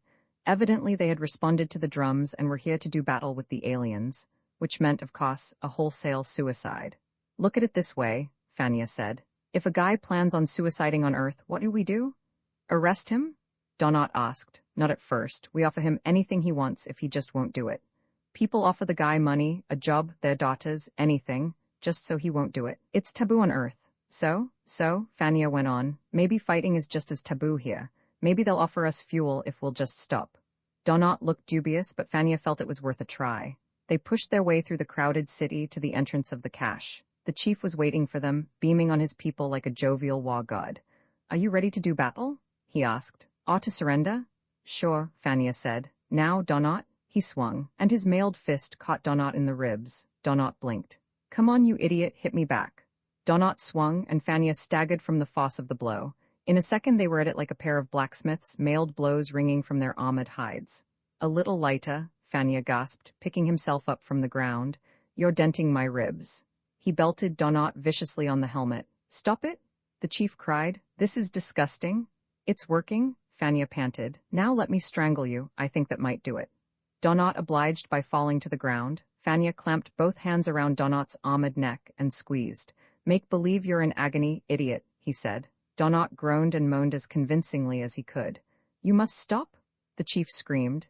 It is terrible to kill another. Then let me get some fuel, Fania said, tightening his grip on Donat's throat. The chief thought it over for a little while. Then he shook his head. No. What? You are aliens. If you want to do this disgraceful thing, do it, but you shall not profane our religious relics. Donat and Fania staggered to their feet. Fania was exhausted from fighting in the heavy space armor. He barely made it up. Now, the chief said, surrender at once. Take off your armor or do battle with us. The thousands of warriors, possibly millions, because more were arriving every second, shouted their blood wrath. The cry was taken up on the outskirts and echoed to the hills, where more fighting men were pouring down into the crowded plain. Fania's face contorted. He couldn't give himself and Donat up to the Castellans. They might be cooked at the next church supper. For a moment he considered going after the fuel and letting the damned fools suicide all they pleased. His mind an angry blank, Fania staggered forward and hit the chief in the face with a mailed glove. The chief went down, and the natives backed away in horror. Quickly, the chief snapped out a knife and brought it up to his throat. Fania's hands closed on the chief's wrists. Listen to me, Fania croaked. We're going to take that fuel. If any man makes a move, if anyone kills himself, I'll kill your chief. The natives milled around uncertainly. The chief was struggling wildly in Fania's hands, trying to get a knife to his throat so he could die honorably. Get it? Fania told Donat. And hurry it up. The natives were uncertain just what to do. They had their knives poised at their throats, ready to plunge if battle was joined. Don't do it, Fania warned. I'll kill the chief and then he'll never die a warrior's death. The chief was still trying to kill himself. Desperately, Fania held on, knowing he had to keep him from suicide in order to hold the threat of death over him. Listen, chief, Fania said, eyeing the uncertain crowd. I must have your promise there'll be no more war between us. Either I get it or I kill you. Warriors, the chief roared. Choose a new ruler, forget me and do battle. The Castellans were still uncertain, but knives started to lift. If you do it, Fania shouted in despair, I'll kill your chief, I'll kill all of you. That stopped them. I have powerful magic in my ship. I can kill every lost man and then you won't be able to die a warrior's death. I'll get to heaven. The chief tried to free himself with a mighty surge that almost tore one of his arms free, but Fania held on, pinning both arms behind his back. Very well, the chief said, tears springing into his eyes. A warrior must die by his own hand. You have won, alien. The crowd shouted curses as the Earthmen carried the chief and the cans of fuel back to the ship. They waved their knives and danced up and down in a frenzy of hate. Let's make it fast, Fania said. After Donat had fueled the ship, He gave the chief a push and leaped in. In a second they were in the air, heading for Thetis and the nearest bar at top speed. The natives were hot for blood, their own. Every man of them pledged his life to wiping out the insult to their ladder and god, and to their shrine. But the aliens were gone. There was nobody to fight. Watchbird, when Jelson entered, he saw that the rest of the watchbird manufacturers were already present. There were 6 of them, not counting himself, and the room was blue with expensive cigar smoke. "Hi, Charlie," one of them called as he came in. The rest broke off conversation long enough to wave a casual greeting at him. As a watchbird manufacturer, he was a member manufacturer of Salvation, he reminded himself wryly. Very exclusive. You must have a certified government contract if you want to save the human race. The government representative isn't here yet, one of the men told him. He's due any minute. We're getting the green light, another said. Fine. Jelson found a chair near the door and looked around the room. It was like a convention or a Boy Scout rally. The 6 men made up for their lack of numbers by sheer volume. The president of Southern Consolidated was talking at the top of his lungs about Watchbird's enormous durability. The 2 presidents he was talking at were grinning, nodding, one trying to interrupt with the results of a test he had run on Watchbird's resourcefulness, the other talking about the new recharging apparatus. The other 3 men were in their own little group, delivering what sounded like a panegyric to Watchbird. Jelson noticed that all of them stood straight and tall, like the saviors they felt they were. He didn't find it funny. Up to a few days ago he had felt that way himself. He had considered himself a pot-bellied, slightly balding saint. He sighed and lighted a cigarette. At the beginning of the project, he had been as enthusiastic as the others. He remembered saying to McIntyre, his chief engineer, "Mac, a new day is coming. Watchbird is the answer." And McIntyre had nodded very profoundly. Another watchbird convert. How wonderful it had seemed then. A simple, reliable answer to one of mankind's greatest problems, all wrapped and packaged in a pound of incorruptible metal, crystal and plastics. Perhaps that was the very reason he was doubting it now. Jelson suspected that you don't solve human problems so easily. There had to be a catch somewhere. After all, murder was an old problem, and Watchbird too knew a solution. Gentlemen, they had been talking so heatedly that they hadn't noticed the government representative entering. Now the room became quiet at once. Gentlemen, the plump government man said, the president, with the consent of Congress, has acted to form a watchbird division for every city and town in the country. The men burst into a spontaneous shout of triumph. They were going to have their chance to save the world after all, Jelson thought, and worriedly asked himself what was wrong with that. He listened carefully as the government man outlined the distribution scheme. The country was to be divided into 7 areas, each to be supplied and serviced by one manufacturer. This meant monopoly, of course, but a necessary one. Like the telephone service, it was in the public's best interests. You couldn't have competition in Watchbird's service. Watchbird was for everyone. The president hopes, the representative continued, that full Watchbird service will be installed in the shortest possible time. You will have top priorities on strategic metals, manpower, and so forth. Speaking for myself, the president of Southern Consolidated said, I expect to have the first batch of Watchbirds distributed within the week. Production is all set up. The rest of the men were equally ready. The factories had been prepared to roll out the Watchbirds for months now. The final standardized equipment had been agreed upon, and only the presidential go-ahead had been lacking. Fine, the representative said. If that is all, I think we can. Is there a question? Yes, sir, Jelson said. I want to know if the present model is the one we are going to manufacture. Of course, the representative said. It's the most advanced. I have an objection. Jelson stood up. His colleagues were glaring coldly at him. Obviously, he was delaying the advent of the golden age.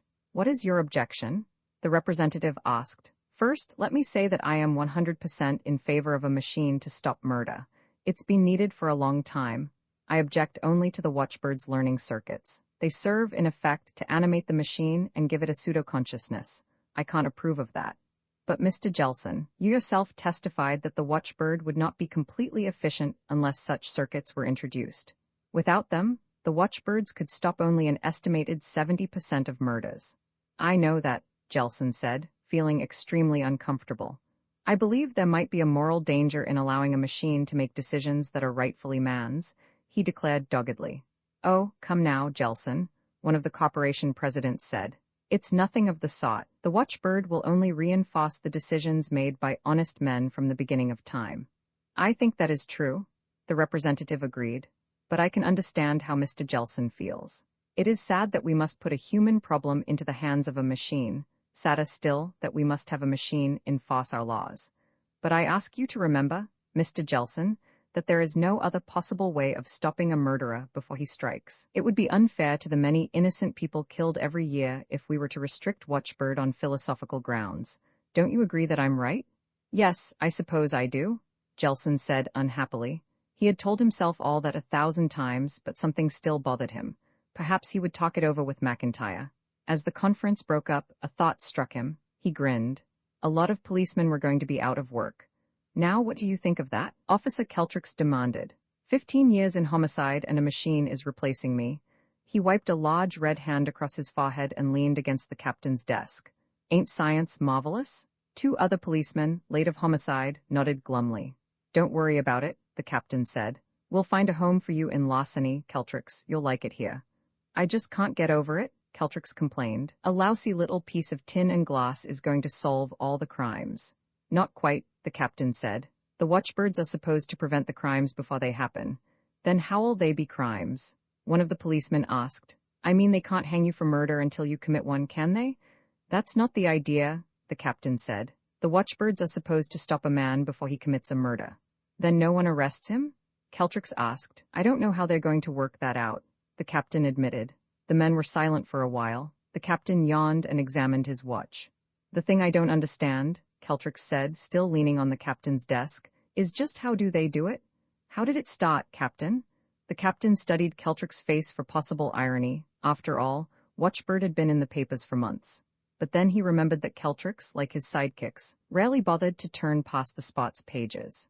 Well, the captain said, trying to remember what he had read in the Sunday supplements, these scientists were working on criminology. They were studying murderers to find out what made them tick. So they found that murderers throw out a different sort of brain wave from ordinary people, and their glands act funny too. All this happens when they're about to commit a murder. So these scientists worked out a special machine to flash red or something when these brain waves turned on. Scientists? Keltrix said bitterly. Well, after the scientists had this machine, they didn't know what to do with it. It was too big to move around, and murderers didn't drop in often enough to make it flash. So they built it into a smaller unit and tried it out in a few police stations.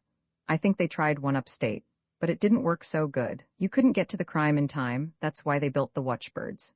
I don't think they'll stop no criminals, one of the policemen insisted. They sure will. I read the test results. They can smell him out before he commits a crime, and when they reach him, they give him a powerful shock or something. It'll stop him. You closing up homicide, Captain? Keltrix asked. Nope, the captain said. I'm leaving a skeleton crew in until we see how these birds do. Ha, Keltrix said. Skeleton crew? That's funny. Sure, the captain said. Anyhow, I'm going to leave some men on. It seems the birds don't stop all murders. Why not? Some murderers don't have these brain waves, the captain answered, trying to remember what the newspaper article had said. Or their glands don't work or something. Which ones don't they stop? Keltrix asked with professional curiosity. I don't know, but I hear they got the damned things fixed, so they're going to stop all of them soon. How they working that? They learn, the watchbirds, I mean, just like people. You kidding me? Nope. Well, Keltrix said, I think I'll just keep old Betsy oiled just in case. You can't trust these scientists. Right? Birds? Keltrix scoffed. Over the town, the watchbird sawed in a long, lazy curve. Its aluminum hide glistened in the morning sun, and dots of light danced on its stiff wings. Silently it flew. Silently, but with all senses functioning. Built-in kinesthetics told the watchbird where it was, and held it in a long search curve. Its eyes and ears operated as one unit, searching, seeking. And then something happened. The watchbird's electronically fast reflexes picked up the edge of a sensation. A correlation center tested it, matching it with electrical and chemical data in its memory files. A relay tripped. Down the watchbird spiraled, coming in on the increasingly strong sensation. It smelled the outpouring of certain glands, tasted a deviant brain wave. Fully alerted and armed, it spun and banked in the bright morning sunlight. Dinelli was so intent he didn't see the watchbird coming. He had his gun poised, and his eyes pleaded with the big grocer. Don't come no closer. You lousy little punk, the grocer said, and took another step forward. Rob me, I'll break every bone in your puny body. The grocer, too stupid or too courageous to understand the threat of the gun, advanced on the little thief. All right, Dinelli said in a thorough state of panic. All right, sucker, take. A bolt of electricity knocked him on his back. The gun went off, smashing a breakfast food display. What in hell? The grocer asked, staring at the stunned thief, and then he saw a flash of silver wings. Well, I'm really damned.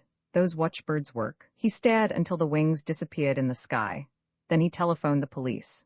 The watchbird returned to his search curve. His thinking center correlated the new facts he had learned about murder. Several of these he hadn't known before. This new information was simultaneously flashed to all the other watchbirds, and their information was flashed back to him. New information, methods, definitions were constantly passing between them. Now that the watchbirds were rolling off the assembly line in a steady stream, Jelson allowed himself to relax. A loud, contented hum filled his plant. Orders were being filled on time, with top priorities given to the biggest cities in his area and working down to the smallest towns.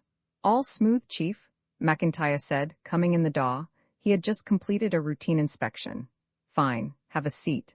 The big engineer sat down and lighted a cigarette. We've been working on this for some time, Jelson said, when he couldn't think of anything else. We sure have, McIntyre agreed. He leaned back and inhaled deeply. He had been one of the consulting engineers on the original Watchbird. That was 6 years back. He had been working for Jelson ever since, and the men had become good friends. The thing I wanted to ask you was this. Jelson paused. He couldn't think how to phrase what he wanted. Instead he asked, what do you think of the watchbirds, Mac? Who, me? The engineer grinned nervously. He had been eating, drinking, and sleeping watchbird ever since its inception. He had never found it necessary to have an attitude. Why, I think it's great. I don't mean that, Jelson said. He realized that what he wanted was to have someone understand his point of view. I mean, do you figure there might be some danger in machine thinking? I don't think so, Chief. Why do you ask? Look, I'm no scientist or engineer. I've just handled cost and production and let you boys worry about how. But as a layman, Watchbird is starting to frighten me. No reason for that. I don't like the idea of the learning circuits. But why not? Then McIntyre grinned again. I know, you're like a lot of people, Chief, afraid your machines are going to wake up and say, what are we doing here? Let's go out and rule the world. Is that it? Maybe something like that, Jelson admitted. No chance of it, McIntyre said. The watchbirds are complex, I'll admit, but an MIT calculator is a whole lot more complex, and it hasn't got consciousness. No, but the watchbirds can learn. Sure, so can all the new calculators. Do you think they'll team up with the watchbirds? Jelson felt annoyed at McIntyre, and even more annoyed at himself for being ridiculous. It's a fact that the watchbirds can put their learning into action. No one is monitoring them. So that's the trouble, McIntyre said. I've been thinking of getting out of Watchbird. Jelson hadn't realized it until that moment. Look, Chief, McIntyre said, will you take an engineer's word on this? Let's hear it. The watchbirds are no more dangerous than an automobile, an IBM calculator, or a thermometer. They have no more consciousness or volition than those things. The watchbirds are built to respond to certain stimuli, and to carry out certain operations when they receive that stimuli. And the learning circuits? You have to have those, McIntyre said patiently, as though explaining the whole thing to a 10-year-old. The purpose of the watchbird is to frustrate all murder attempts, right? Well, only certain murderers give out these stimuli. In order to stop all of them, the watchbird has to search out new definitions of murder and correlate them with what it already knows. I think it's inhuman, Jelson said. That's the best thing about it. The watchbirds are unemotional. Their reasoning is non-anthropomorphic. You can't bribe them or drug them. You shouldn't fear them either. The intercom on Jelson's desk buzzed. He ignored it. I know all this, Jelson said. But still, sometimes I feel like the man who invented dynamite. He thought it would only be used for blowing up tree stumps. You didn't invent Watchbird. I still feel morally responsible because I manufacture them. The intercom buzzed again, and Jelson irritably punched a button. The reports are in on the first week of Watchbird operation, his secretary told him. How do they look? Wonderful, sir. Send them in 15 minutes. Jelson switched the intercom off and turned back to McIntyre, who was cleaning his fingernails with a wooden match. Don't you think that this represents a trend in human thinking? The mechanical god, the electronic father? Chief, McIntyre said, I think you should study Watchbird more closely. Do you know what's built into the circuits? Only generally. First, there is a purpose, which is to stop living organisms from committing murder. 2. Murder may be defined as an act of violence consisting of breaking, mangling, maltreating, or otherwise stopping the functions of a living organism by a living organism. 3. Most murderers are detectable by certain chemical and electrical changes. McIntyre paused to light another cigarette. Those conditions take care of the routine functions. Then, for the learning circuits, there are two more conditions. There are some living organisms who commit murder without the signs mentioned in 3. 5. These can be detected by data applicable to condition 2. I see, Jelson said. You realize how foolproof it is? I suppose so. Jelson hesitated a moment. I guess that's all. Right, the engineer said and left. Jelson thought for a few moments there couldn't be anything wrong with the watchbirds. Send in the reports, he said into the intercom. High above the lighted buildings of the city, the watchbird sawed. It was dark, but in the distance the watchbird could see another, and another beyond that. For this was a large city. To prevent murder, there was more to watch for now. New information had crossed the invisible network that connected all watchbirds. New data, new ways of detecting the violence of murder.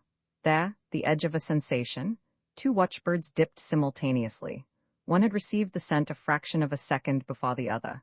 He continued down while the other resumed monitoring. Condition 4, there are some living organisms who commit murder without the signs mentioned in condition 3. Through his new information, the watchbird knew by extrapolation that this organism was bent on murder, even though the characteristic chemical and electrical smells were absent. The watchbird, all senses acute, closed in on the organism. He found what he wanted and dived. Roger Greco leaned against a building, his hands in his pockets. In his left hand was the cool butt of a .45. Greco waited patiently. He wasn't thinking of anything in particular, just relaxing against a building, waiting for a man. Greco didn't know why the man was to be killed. He didn't care. Greco's lack of curiosity was part of his value, the other part was his skill. One bullet, neatly placed in the head of a man he didn't know. It didn't excite him or sicken him. It was a job, just like anything else. You killed a man. So, as Greco's victim stepped out of a building, Greco lifted the .45 out of his pocket. He released the safety and braced the gun with his right hand. He still wasn't thinking of anything as he took aim, and was knocked off his feet. Greco thought he had been shot. He struggled up again, looked around, and sighted foggily on his victim. Again he was knocked down. This time he lay on the ground, trying to draw a bead. He never thought of stopping, for Greco was a craftsman. With the next blow, everything went black. Permanently, because the watchbird's duty was to protect the object of violence, at whatever cost to the murderer. The victim walked to his car. He hadn't noticed anything unusual. Everything had happened in silence. Jelson was feeling pretty good. The watchbirds had been operating perfectly. Crimes of violence had been cut in half and cut again. Dark alleys were no longer mouths of horror. Parks and playgrounds were not places to shun after dusk. Of course, there were still robberies. Petty thievery flourished, and embezzlement, larceny, forgery, and 100 other crimes. But that wasn't so important. You could regain lost money, never a lost life. Jelson was ready to admit that he had been wrong about the watchbirds. They were doing a job that humans had been unable to accomplish. The first hint of something wrong came that morning. McIntyre came into his office. He stood silently in front of Jelson's desk, looking annoyed and a little embarrassed. "What's the matter, Mac?" Jelson asked. One of the watchbirds went to work on a slaughterhouse man, knocked him out. Jelson thought about it for a moment. Yes, the watchbirds would do that. With their new learning circuits, they had probably defined the killing of animals as murder. "Tell the packers to mechanize their slaughtering," Jelson said. "I never liked that business myself."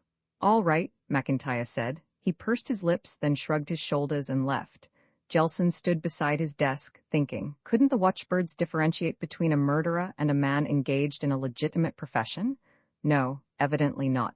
To them, murder was murder. No exceptions, he frowned. That might take a little ironing out in the circuits. But not too much, he decided hastily. Just make them a little more discriminating. He sat down again and buried himself in paperwork, trying to avoid the edge of an old fear. They strapped the prisoner into the chair and fitted the electrode to his leg. Oh, he moaned, only half conscious now of what they were doing. They fitted the helmet over his shaved head and tightened the last straps. He continued to moan softly, and then the watchbird swept in. How he had come, no one knew. Prisons are large and strong, with many locked doors, but the watchbird was there to stop a murder. "Get that thing out of here!"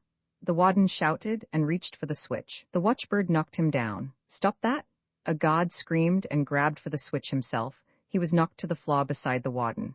"This isn't murder, you idiot," another guard said. He drew his gun to shoot down the glittering, wheeling metal bird. Anticipating, the watchbird smashed him back against the wall. There was silence in the room. After a while, the man in the helmet started to giggle. Then he stopped. The watchbird stood on guard, fluttering in midair, making sure no murder was done. New data flashed along the watchbird network. Unmonitored, independent, the thousands of watchbirds received and acted upon it, the breaking, mangling or otherwise stopping the functions of a living organism by a living organism. New acts to stop. Damn you, get going? Farmer Hollister shouted and raised his whip again. The horse balked and the wagon rattled and shook as he edged sideways. You lousy hunk of pigmeal, get going. The farmer yelled and he raised the whip again. It never fell. An alert watchbird, sensing violence, had knocked him out of his seat. A living organism? What is a living organism? The watchbirds extended their definitions as they became aware of more facts, and of course this gave them more work. The deer was just visible at the edge of the woods. The hunter raised his rifle and took careful aim. He didn't have time to shoot. With his free hand, Jelson mopped perspiration from his face. All right, he said into the telephone. He listened to the stream of vituperation from the other end, then placed the receiver gently in its cradle. What was that one? McIntyre asked. He was unshaven, tie loose, shirt unbuttoned. Another fisherman, Jelson said. It seems the watchbirds won't let him fish even though his family is starving. What are we going to do about it, he wants to know. How many hundred is that?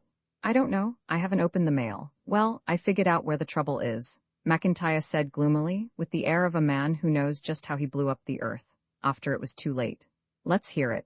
Everybody took it for granted that we wanted all murder stopped. We figured the watchbirds would think as we do. We ought to have qualified the conditions. I've got an idea, Jelson said, that we'd have to know just why and what murder is before we could qualify the conditions properly. And if we knew that, we wouldn't need the watchbirds. Oh, I don't know about that. They just have to be told that some things which look like murder are not murder. But why should they stop fishermen? Jelson asked. Why shouldn't they? Fish and animals are living organisms. We just don't think that killing them is murder. The telephone rang. Jelson glared at it and punched the intercom. I told you no more calls, no matter what. This is from Washington, his secretary said. I thought you'd... Sorry. Jelson picked up the telephone. Yes, certainly is a mess, have they? All right, I certainly will. He put down the telephone. Short and sweet, he told McIntyre. We're to shut down temporarily. That won't be so easy, McIntyre said. The watchbirds operate independent of any central control, you know. They come back once a week for a repair checkup. We'll have to turn them off then, one by one. Well, let's get to it. Monroe over on the coast has shut down about a quarter of his birds. I think I can dope out a restricting circuit, McIntyre said. Fine, Jelson replied bitterly. You make me very happy. The watchbirds were learning rapidly, expanding and adding to their knowledge. Loosely defined abstractions were extended, acted upon and re-extended. To stop murder, metal and electrons reason well, but not in a human fashion. A living organism? Any living organism. The watchbirds set themselves the task of protecting all living things. The fly buzzed around the room, lighting on a tabletop, pausing a moment, then darting to a window sill. The old man stalked it, a rolled newspaper in his hand. Murderer? The watchbird swept down and saved the fly in the nick of time. The old man writhed on the floor a minute and then was silent. He had been given only a mild shock, but it had been enough for his fluttery, cranky heart. His victim had been saved, though, and this was the important thing, save the victim and give the aggressor his just desserts. Jelson demanded angrily, why aren't they being turned off? The assistant control engineer gestured. In a corner of the repair room lay the senior control engineer. He was just regaining consciousness. He tried to turn one of them off, the assistant engineer said. Both his hands were knotted together. He was making a visible effort not to shake. That's ridiculous. They haven't got any sense of self-preservation. Then turn them off yourself. Besides, I don't think any more are going to come. What could have happened? Jelson began to piece it together. The watchbirds still hadn't decided on the limits of a living organism. When some of them were turned off in the Monroe plant, the rest must have correlated the data. So they had been forced to assume that they were living organisms as well. No one had ever told them otherwise. Certainly they carried on most of the functions of living organisms. Then the old fears hit him. Jelson trembled and hurried out of the repair room. He wanted to find McIntyre in a hurry. The nurse handed the surgeon the sponge, scalpel. She placed it in his hand. He started to make the first incision, and then he was aware of a disturbance. Who let that thing in? I don't know, the nurse said, her voice muffled by the mask. Get it out of here. The nurse waved her arms at the bright winged thing, but it fluttered over her head. The surgeon proceeded with the incision, as long as he was able. The watchbird drove him away and stood guard. Telephone the watchbird company? The surgeon ordered, "Get them to turn the thing off." The watchbird was preventing violence to a living organism. The surgeon stood by helplessly while his patient died. Fluttering high above the network of highways, the watchbird watched and waited. It had been constantly working for weeks now, without rest or repair. Rest and repair were impossible, because the watchbird couldn't allow itself, a living organism, to be murdered. And that was what happened when watchbirds returned to the factory. There was a built-in order to return, after the lapse of a certain time period. But the watchbird had a stronger order to obey, preservation of life, including its own. The definitions of murder were almost infinitely extended now, impossible to cope with. But the watchbird didn't consider that. It responded to its stimuli, whenever they came and whatever their source. There was a new definition of living organism in its memory files. It had come as a result of the watchbird discovery that watchbirds were living organisms, and it had enormous ramifications. The stimuli came. For the 100th time that day, the bird wheeled and banked, dropping swiftly down to stop murder. Jackson yawned and pulled his car to a shoulder of the road. He didn't notice the glittering dot in the sky. There was no reason for him to. Jackson wasn't contemplating murder, by any human definition. This was a good spot for a nap, he decided. He had been driving for 7 straight hours, and his eyes were starting to fog. He reached out to turn off the ignition key, and was knocked back against the side of the car. "What in hell's wrong with you?" he asked, indignantly. "All I want to do is—" He reached for the key again, and again he was smacked back. Jackson knew better than to try a third time. He had been listening to the radio, and he knew what the watchbirds did to stubborn violators. "You mechanical jerk," he said to the waiting metal bird. "A car's not alive, I'm not trying to kill it." But the watchbird only knew that a certain operation resulted in stopping an organism. The car was certainly a functioning organism. Wasn't it of metal, as were the watchbirds? Didn't it run? McIntyre said. "Without repairs they'll run down." He shoved a pile of specification sheets out of his way. "How soon?" Jelson asked. 6 months to a year, say a year barring accidents." "A year," Jelson said. "In the meantime, everything is stopping dead. Do you know the latest?" "What?" "The watchbirds have decided that the Earth is a living organism. They won't allow farmers to break ground for plowing. And of course, everything else is a living organism: rabbits, beetles, flies, wolves, mosquitoes, lions, crocodiles, crows, and smaller forms of life such as bacteria." "I know," McIntyre said. "And you tell me they'll wear out in 6 months or a year. What happens now? What are we going to eat in 6 months?" The engineer rubbed his chin. "We'll have to do something quick and fast. Ecological balance is gone to hell." "Fast isn't the word. Instantaneously would be better." Jelson lighted his 35th cigarette for the day. "At least I have the bitter satisfaction of saying, 'I told you so,' although I'm just as responsible as the rest of the machine-worshipping fools."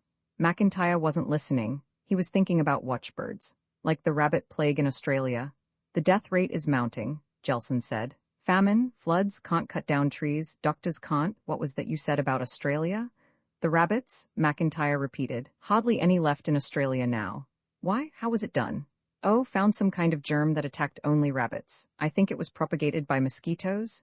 "Work on that," Jelson said. "You might have something. I want you to get on the telephone. Ask for an emergency hookup with the engineers of the other companies. Hurry it up. Together you may be able to dope out something." "Right," McIntyre said. He grabbed a handful of blank paper and hurried to the telephone. "What did I tell you?" Officer Keltrick said. He grinned at the captain. "Didn't I tell you scientists were nuts?" "I didn't say you were wrong, did I?" the captain asked. "No, but you weren't sure." "Well, I'm sure now. You'd better get going. There's plenty of work for you." "I know." Keltrick drew his revolver from its holster, checked it, and put it back. "Are all the boys back, Captain?" "All?" The captain laughed humorously. "Homicide has increased by 50%. There's more murder now than there's ever been." "Sure," Keltrick said. "The watchbirds are too busy guarding cars and slugging spiders." He started toward the door, then turned for a parting shot. "Take my word, Captain, machines are stupid." The captain nodded. Thousands of watchbirds trying to stop countless millions of murders, a hopeless task, but the watchbirds didn't hope. Without consciousness, they experienced no sense of accomplishment, no fear of failure. Patiently, they went about their jobs, obeying each stimulus as it came. They couldn't be everywhere at the same time, but it wasn't necessary to be. People learned quickly what the watchbirds didn't like and refrained from doing it. It just wasn't safe. With their high speed and superfast senses, the watchbirds got around quickly. And now they meant business. In their original directives, there had been a provision made for killing a murderer, if all other means failed. Why spare a murderer? It backfired. The watchbirds extracted the fact that murder and crimes of violence had increased geometrically since they had begun operation. This was true because their new definitions increased the possibilities of murder. But to the watchbirds, the rise showed that the first methods had failed. Simple logic. If it doesn't work, try B. The watchbirds shocked to kill. Slaughterhouses in Chicago stopped and cattle starved to death in their pens because farmers in the Midwest couldn't cut hay or harvest grain. No one had told the watchbirds that all life depends on carefully balanced murders. Starvation didn't concern the watchbirds, since it was an act of omission. Their interest lay only in acts of commission. Hunters sat home, glaring at the silver dots in the sky, longing to shoot them down. But for the most part, they didn't try. The watchbirds were quick to sense the murder intent and to punish it. Fishing boats swung idle at their moorings in San Pedro and Gloucester. Fish were living organisms. Farmers cursed and spat and died, trying to harvest the crop. Grain was alive and thus worthy of protection. Potatoes were as important to the watchbird as any other living organism. The death of a blade of grass was equal to the assassination of a president to the watchbirds. And of course, certain machines were living. This followed, since the watchbirds were machines and living. God help you if you maltreated your radio. Turning it off meant killing it. Obviously, its voice was silenced, the red glow of its tubes faded. It grew cold. The watchbirds tried to guard their other charges. Wolves were slaughtered, trying to kill rabbits. Rabbits were electrocuted, trying to eat vegetables. Creepers were burned out in the act of strangling trees. A butterfly was executed, caught in the act of outraging a rose. This control was spasmodic because of the fewness of the watchbirds. 1 billion watchbirds couldn't have carried out the ambitious project set by the thousands. The effect was of a murderous force, 10,000 bolts of irrational lightning raging around the country, striking 1,000 times a day. Lightning which anticipated your moves and punished your intentions. Gentlemen, please, the government representative begged. We must hurry. The 7 manufacturers stopped talking. Before we begin this meeting formally, the president of Monroe said, I want to say something. We do not feel ourselves responsible for this unhappy state of affairs. It was a government project. The government must accept the responsibility, both moral and financial. Jelson shrugged his shoulders. It was hard to believe that these men, just a few weeks ago, had been willing to accept the glory of saving the world. Now they wanted to shrug off the responsibility when the salvation went amiss. I'm positive that that need not concern us now, the representative assured him. We must hurry. You engineers have done an excellent job. I am proud of the cooperation you have shown in this emergency. You are hereby empowered to put the outline plan into action. Wait a minute, Jelson said. There is no time. The plan's no good. Don't you think it will work? Of course it will work, but I'm afraid the cure will be worse than the disease. The manufacturers looked as though they would have enjoyed throttling Jelson. He didn't hesitate. Haven't we learned yet? He asked. Don't you see that you can't cure human problems by mechanization? Mr. Jelson, the president of Monroe said, I would enjoy hearing you philosophize, but unfortunately, people are being killed. Crops are being ruined. There is famine in some sections of the country already. The watchbirds must be stopped at once. Murder must be stopped too. I remember all of us agreeing upon that, but this is not the way. What would you suggest? The representative asked. Jelson took a deep breath. What he was about to say took all the courage he had. Let the watchbirds run down by themselves, Jelson suggested. There was a near riot. The government representative broke it up. Let's take our lesson, Jelson urged. Admit that we were wrong trying to cure human problems by mechanical means. Start again. Use machines. Yes, but not as judges and teachers and fathers. Ridiculous, the representative said coldly. Mr. Jelson, you are overwrought. I suggest you control yourself. He cleared his throat. All of you are ordered by the president to carry out the plan you have submitted. He looked sharply at Jelson. Not to do so will be treason. I'll cooperate to the best of my ability, Jelson said. Good, those assembly lines must be rolling within the week. Jelson walked out of the room alone. Now he was confused again. Had he been right, or was he just another visionary? Certainly, he hadn't explained himself with much clarity. Did he know what he meant? Jelson cursed under his breath. He wondered why he couldn't ever be sure of anything. Weren't there any values he could hold on to? He hurried to the airport and to his plant. The watchbird was operating erratically now. Many of its delicate parts were out of line, won by almost continuous operation. But gallantly it responded when the stimuli came. A spider was attacking a fly. The watchbird swooped down to the rescue. Simultaneously, it became aware of something overhead. The watchbird wheeled to meet it. There was a sharp crackle and a power bolt whizzed by the watchbird's wing. Angrily, it spat a shock wave. The attacker was heavily insulated. Again, it spat at the watchbird. This time, a bolt smashed through a wing. The watchbird darted away, but the attacker went after it in a burst of speed, throwing out more crackling power. The watchbird fell, but managed to send out its message. Urgent? A new menace to living organisms, and this was the deadliest yet? Other watchbirds around the country integrated the message. Their thinking centers searched for an answer. Well, Chief, they bagged 50 today, McIntyre said, coming into Jelson's office. Fine, Jelson said, not looking at the engineer. Not so fine. McIntyre sat down. Lord, I'm tired. It was 72 yesterday. I know. On Jelson's desk were several dozen lawsuits, which he was sending to the government with a prayer. They'll pick up again, though, McIntyre said confidently. The Hawks are especially built to hunt down watchbirds. They're stronger, faster, and they've got better armor. We really rolled them out in a hurry, huh? We sure did. The watchbirds are pretty good too, McIntyre had to admit. They're learning to take cover. They're trying a lot of stunts. You know, each one that goes down tells the others something. Jelson didn't answer. But anything the watchbirds can do, the Hawks can do better, McIntyre said cheerfully. The Hawks have special learning circuits for hunting. They're more flexible than the watchbirds. They learn faster. Jelson gloomily stood up, stretched, and walked to the window. The sky was blank.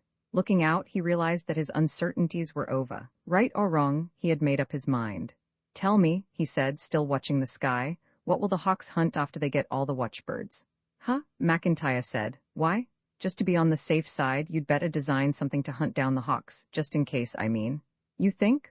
All I know is that the Hawks are self-controlled. So were the watchbirds. Remote control would have been too slow, the argument went on.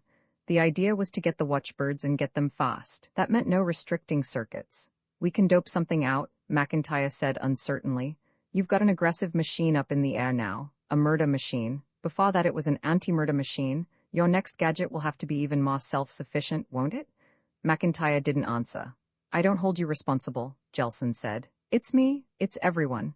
In the air outside was a swift-moving dot. That's what comes, said Jelson, of giving a machine the job that was our own responsibility. Overhead, a hawk was zeroing in on a watchbird. The armored murder machine had learned a lot in a few days. Its sole function was to kill. At present it was impelled toward a certain type of living organism, metallic like itself. But the hawk had just discovered that there were other types of living organisms, too, which had to be murdered. Right in class, Eddie McDermott paused at the door, then caught his breath and tiptoed into the classroom and to his seat. Mott Edison, his best friend, looked at him reprovingly. The class had been in session for almost 15 minutes, and one just didn't come late to Professor Khanna's lecture, especially on the first day. Eddie breathed easier as he saw that Professor Khanna's back was to the class as he completed a diagram on the blackboard.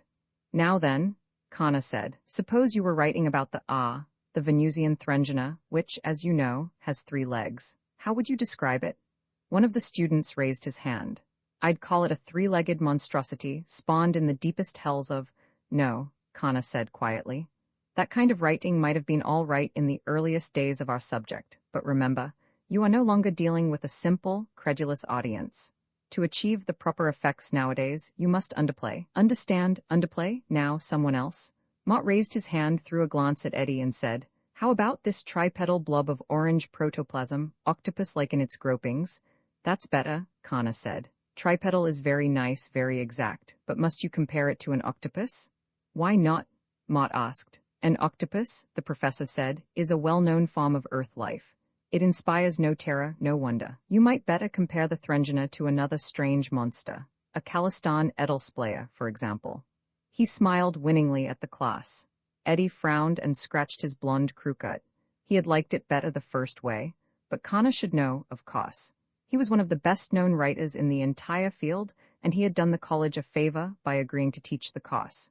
Eddie remembered reading some of Khanna's stuff. It had scared the living daylights out of him when he was younger. That description of Saturnian brains immobilizing Earth Confederation ships, for example, that had been a great yawn. The trouble is, Eddie thought, I'm just not interested. He had had serious doubts about this course. Actually, he had signed up only because Mott had insisted. Any questions at this point? Connor asked. One of the students, a serious-looking fellow wearing black horn-rimmed glasses, raised his hand. Suppose, he asked, suppose you were writing a story speculating on an interstellar combine formed with the purpose of taking over Earth? Would it be permissible, for greater contrast, to make Earth's enemies black-hearted villains? A political thinker, Eddie thought with a sneer. He glanced hopefully at the clock. It wouldn't be advisable. Connor sat casually on the corner of his desk. Make them human also. Show the reader that these aliens, whether they have one head or five, have emotions understandable to them. Let them feel joy and pain. Show them as being misguided. Pure evil in your characters has gone out of fashion. But could I make their leader pure evil? The young man asked, busily jotting down everything Connor had said. I suppose so, Connor said thoughtfully. But give him motivations also. By the way, in dealing with that sort of story, the panoramic kind, remember not to oversimplify the aliens' problems.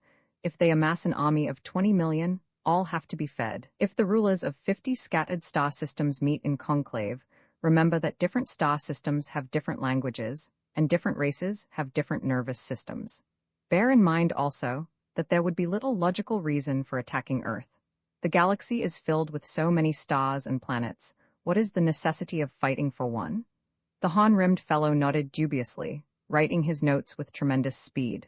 Eddie stifled a yawn. He preferred to think of his villains as pure, unadulterated evil. It made characterization so much easier, and he was getting tremendously bored.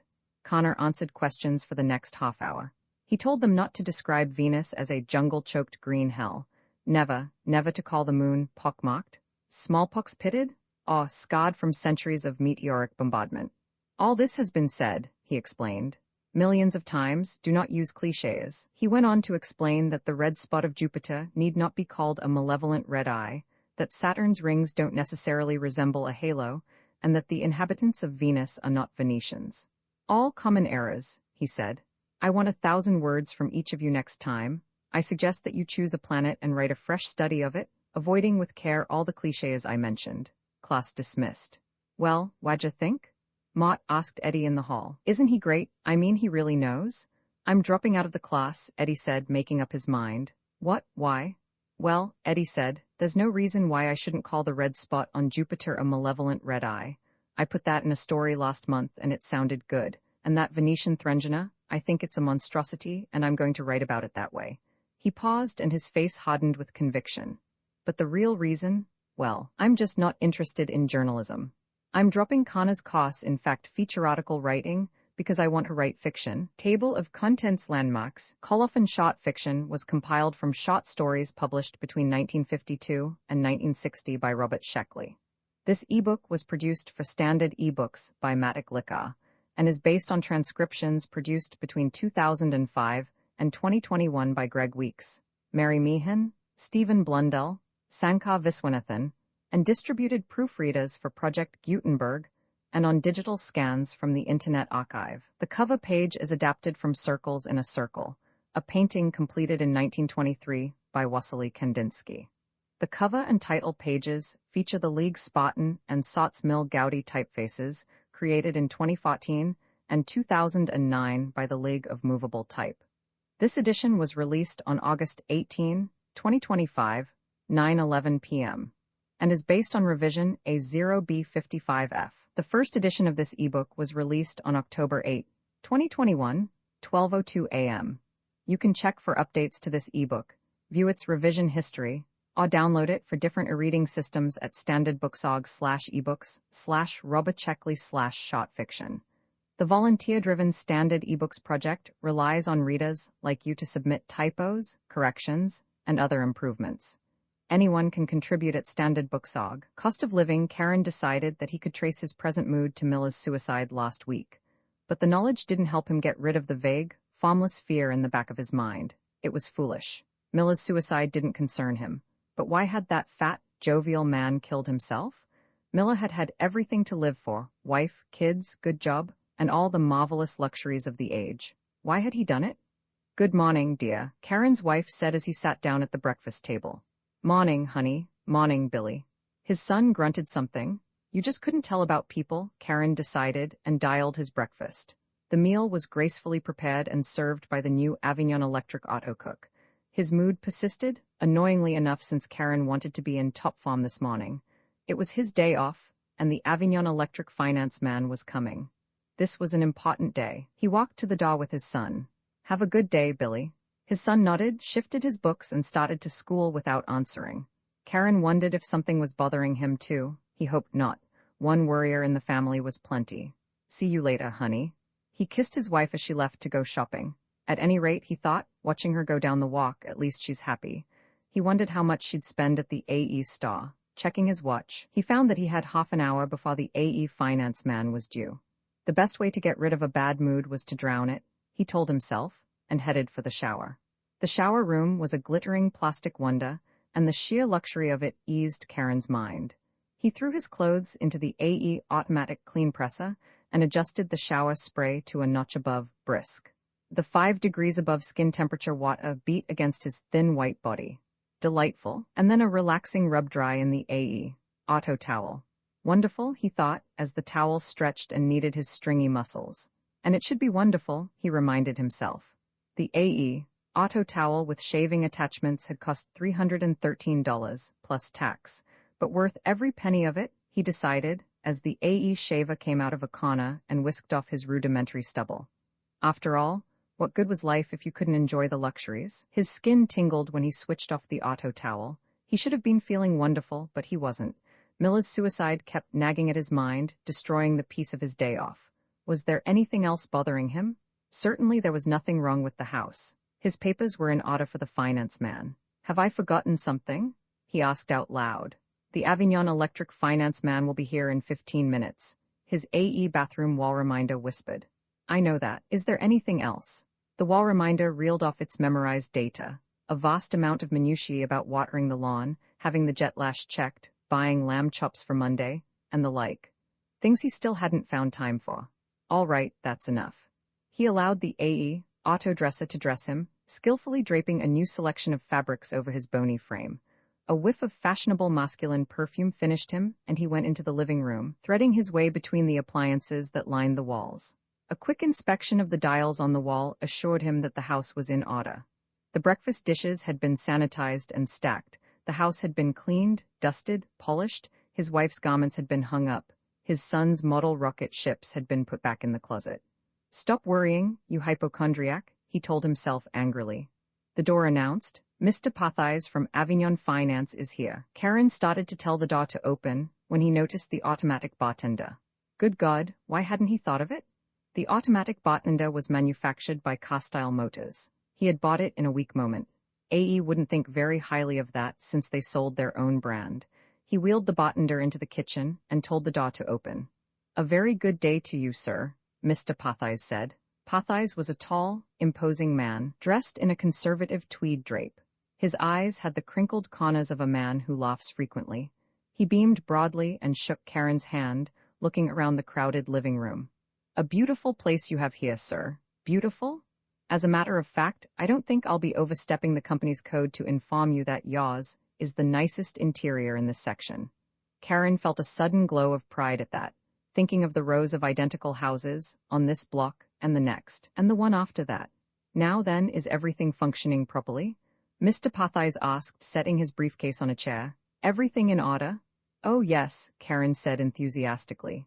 "Avignon Electric never goes out of whack." "The phone all right? Changes records for the full 17 hours? "It certainly does," Karen said. He hadn't had a chance to try out the phone, but it was a beautiful piece of furniture. "The Solido projector all right? Enjoying the programs?" "Absolutely perfect reception." He had watched a program just last month, and it had been startlingly lifelike. "How about the kitchen? Auto cook in order? Recipe master still knocking him out?" "Marvelous stuff, simply marvelous." Mr. Pathies went on to inquire about his refrigerator, his vacuum cleaner, his car, his helicopter, his subterranean swimming pool, and the hundreds of other items Karen had bought from Avignon Electric. "Everything is swell," Karen said, a trifle untruthfully since he hadn't unpacked every item yet. "Just wonderful." "I'm so glad," Mr. Pathies said, leaning back with a sigh of relief. "You have no idea how hard we try to satisfy our customers. If a product isn't right, back it comes, no questions asked. We believe in pleasing our customers." "I certainly appreciate it, Mr. Pathies." Karen hoped the AE man wouldn't ask to see the kitchen. He visualized the Carstyle Motors bartender in there, like a porcupine in a dog show. "I'm proud to say that most of the people in this neighborhood buy from us," Mr. Pathies was saying. We're a solid firm. Was Mr. Miller a customer of yours? Karen asked. That fellow who killed himself? Pathais frowned briefly. He was, as a matter of fact. That amazed me, sir, absolutely amazed me. Why, just last month the fellow bought a brand new jet lash for me, capable of doing 350 miles an hour on a straightaway. He was as happy as a kid over it, and then to go and do a thing like that? Of course, the jet lash brought up his debt a little. Of course. But what did that matter? He had every luxury in the world, and then he went and hung himself. Hung himself? Yes, Pathais said, the frown coming back. Every modern convenience in his house, and he hung himself with a piece of rope, probably unbalanced for a long time. The frown slid off his face and the customary smile replaced it. But enough of that, let's talk about you. The smile widened as Pathais opened his briefcase. Now then, your account. You owe us $203,029, Mr. Karen, as of your last purchase. Right? Right, Karen said, remembering the amount from his own papers. Here's my installment. He handed Pathais an envelope, which the man checked and put in his pocket. Fine. Now you know, Mr. Karen, that you won't live long enough to pay us the full $200,000, don't you? No, I don't suppose I will, Karen said soberly. He was only 39, with a full 100 years of life before him, thanks to the marvels of medical science. But at a salary of $3,000 a year, he still couldn't pay it all off and have enough to support a family on at the same time. Of course, we would not want to deprive you of necessities, which in any case is fully protected by the laws we helped formulate and pass. To say nothing of the terrific items that are coming out next year. Things you wouldn't want to miss, sir? Mr. Karen nodded. Certainly he wanted new items. Well, suppose we make the customary arrangement. If you will just sign over your son's earnings for the first 30 years of his adult life, we can easily arrange credit for you. Mr. Pathais whipped the papers out of his briefcase and spread them in front of Karen. If you'll just sign here, sir. Well, Karen said, I'm not sure. I'd like to give the boy a start in life, not saddle him with. But my dear sir, Pathais interposed, this is for your son as well. He lives here, doesn't he? He has a right to enjoy the luxuries, the marvels of science. Sure, Karen said. Only? Why, sir, today the average man is living like a king. 100 years ago the richest man in the world couldn't buy what any ordinary citizen possesses at present. You mustn't look upon it as a debt, it's an investment. That's true, Karen said dubiously. He thought about his son and his rocket ship models, his star charts, his maps. Would it be right? He asked himself. What's wrong? Pathais asked cheerfully. Well, I was just wondering, Karen said. Signing over my son's earnings, you don't think I'm getting in a little too deep, do you? Too deep, my dear sir? Pathais exploded into laughter. Do you know Mellon down the block? Well, don't say I said it, but he's already mortgaged his grandchildren's salary for their full life expectancy, and he doesn't have half the goods he's made up his mind to own. We'll work out something for him. Service to the customer is our job, and we know it well. Karen wavered visibly. And after you're gone, sir, they'll all belong to your son. That was true, Karen thought. His son would have all the marvelous things that filled the house.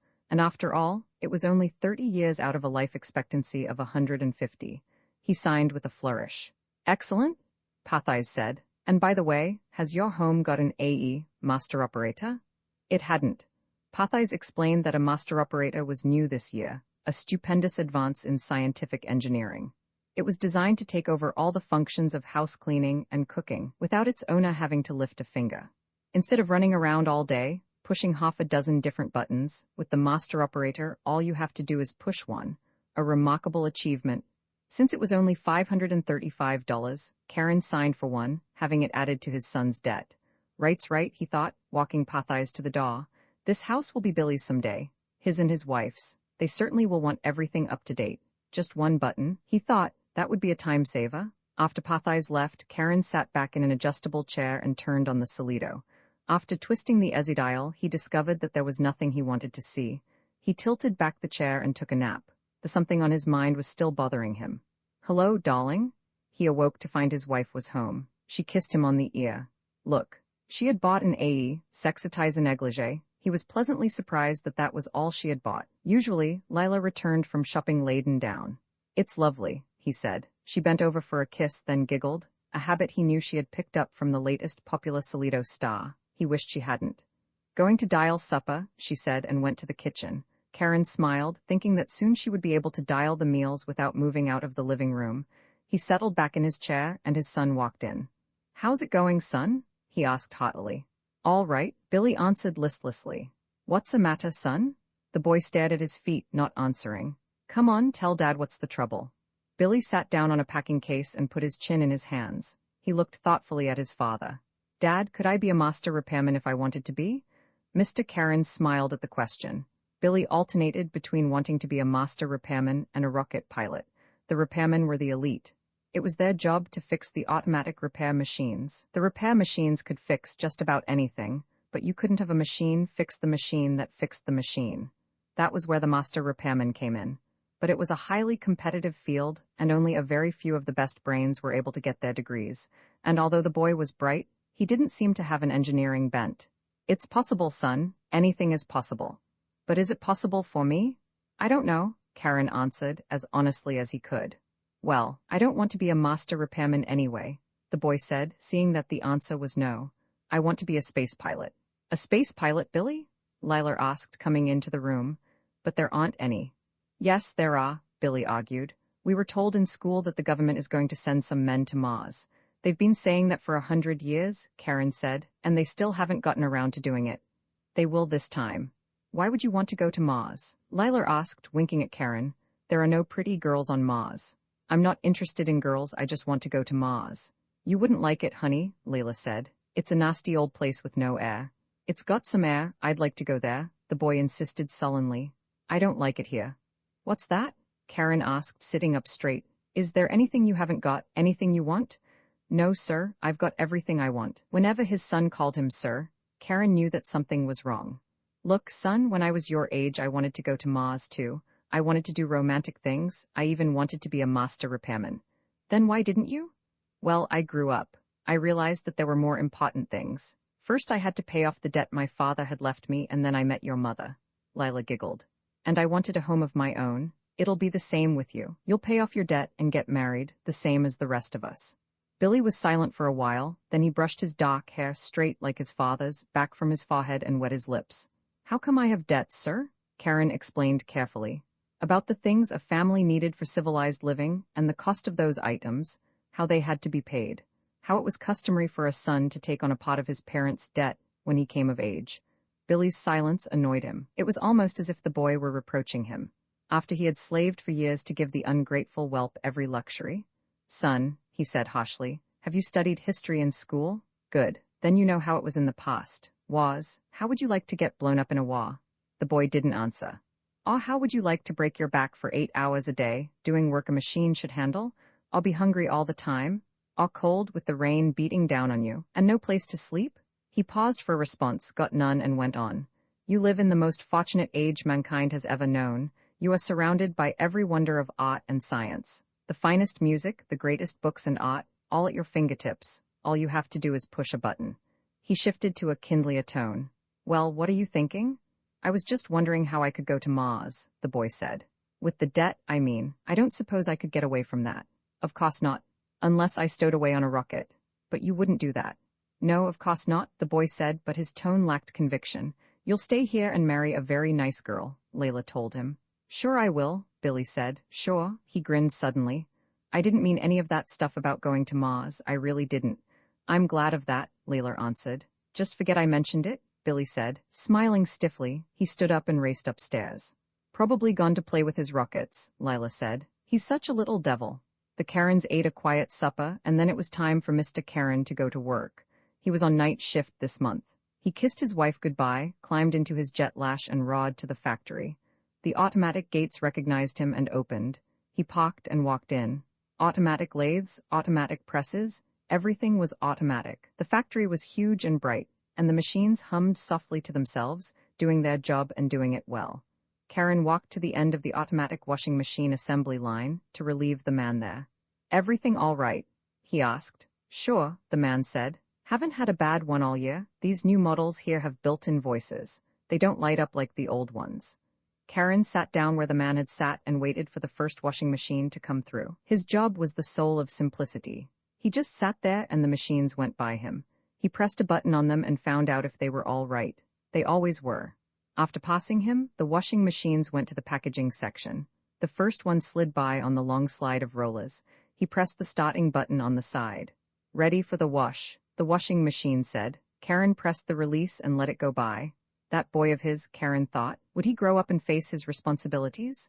Would he mature and take his place in society? Karen doubted it. The boy was a born rebel. If anyone got to Mars, it would be his kid. But the thought didn't especially disturb him. Ready for the wash. Another machine went by. Karen remembered something about Miller. The jovial man had always been talking about the planets, always kidding about going off somewhere and roughing it. He hadn't, though. He'd committed suicide. Ready for the wash. Karen had 8 hours in front of him, and he loosened his belt to prepare for it. 8 hours of pushing buttons and listening to a machine announce its readiness. Ready for the wash. He pressed the release. Ready for the wash.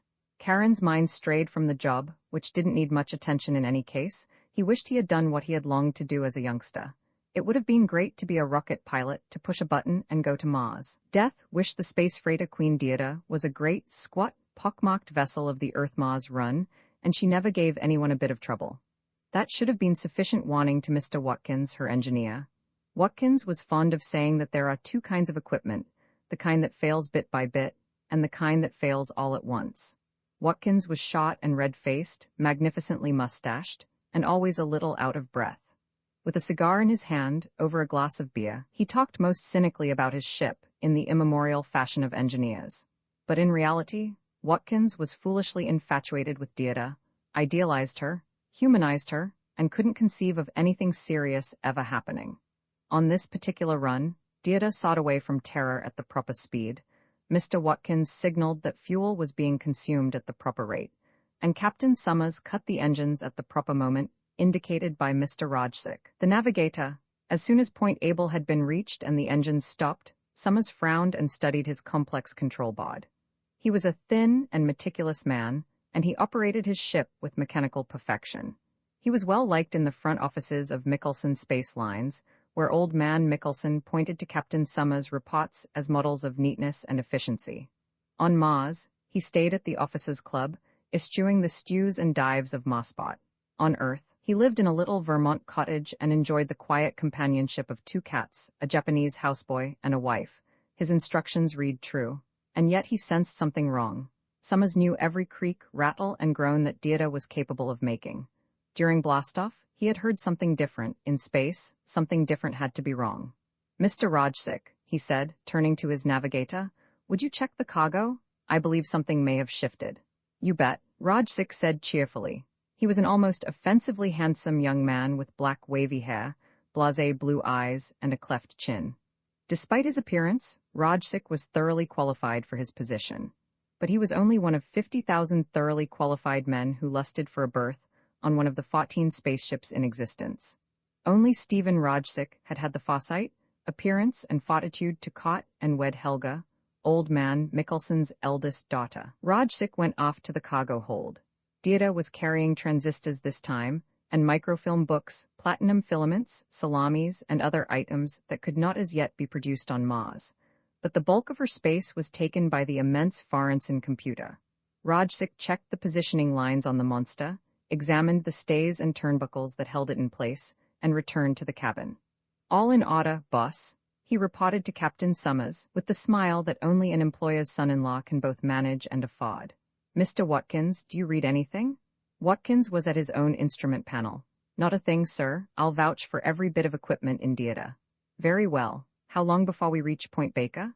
3 minutes, Chief, Rajsik said. Good. The spaceship hung in the void, all sensation of speed lost for lack of a reference point.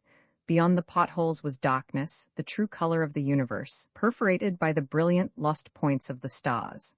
Captain Summers turned away from the disturbing reminder of his extreme finitude and wondered if he could land Deirdre without shifting the computer. It was by far the largest, heaviest, and most delicate piece of equipment ever transported in space. He worried about that machine. Its value ran into the billions of dollars, for Mars Colony had ordered the best possible, a machine whose utility would offset the immense transportation charge across space. As a result, the Forensen computer was perhaps the most complex and advanced machine ever built by man. 10 seconds to Point Baker, Rajsik announced. Very well. Summers readied himself at the control board. 4, 3, 2, 1, fire. Summers activated the engines. Acceleration pressed the 3 men back into their couches, and more acceleration, and shockingly, still more acceleration. The fuel, Watkins yelped, watching his indicators spinning. The costs? Rajsik gasped, fighting for breath. Captain Summers cut the engine switch. The engines continued firing, pressing the men deeper into their couches. The cabin lights flickered, went out, came on again. And still the acceleration mounted and Deirdre's engines howled in agony, thrusting the ship forward. Summers raised one leaden hand and inched it toward the emergency cut-off switch. With a fantastic expenditure of energy, he reached the switch, depressed it. The engines stopped with dramatic suddenness, while tortured metal creaked and groaned. The lights flickered rapidly, as though Deirdre were blinking in pain. They steadied and then there was silence. Watkins hurried to the engine room. He returned morosely. "Of all the damn things," he muttered. "What was it?" Captain Summers asked. "Main firing circuit. It fused on us." He shook his head. "Metal fatigue, I'd say. It must have been flawed for years. When was it last checked out?" "Well, it's a sealed unit, supposed to outlast the ship. Absolutely foolproof unless it's flawed." "Don't blame it on me. Those circuits are supposed to be X-rayed, heat-treated, fluoroscoped. You just can't trust machinery." At last Watkins believed that engineering axiom. "How are we on fuel?" Captain Summers asked.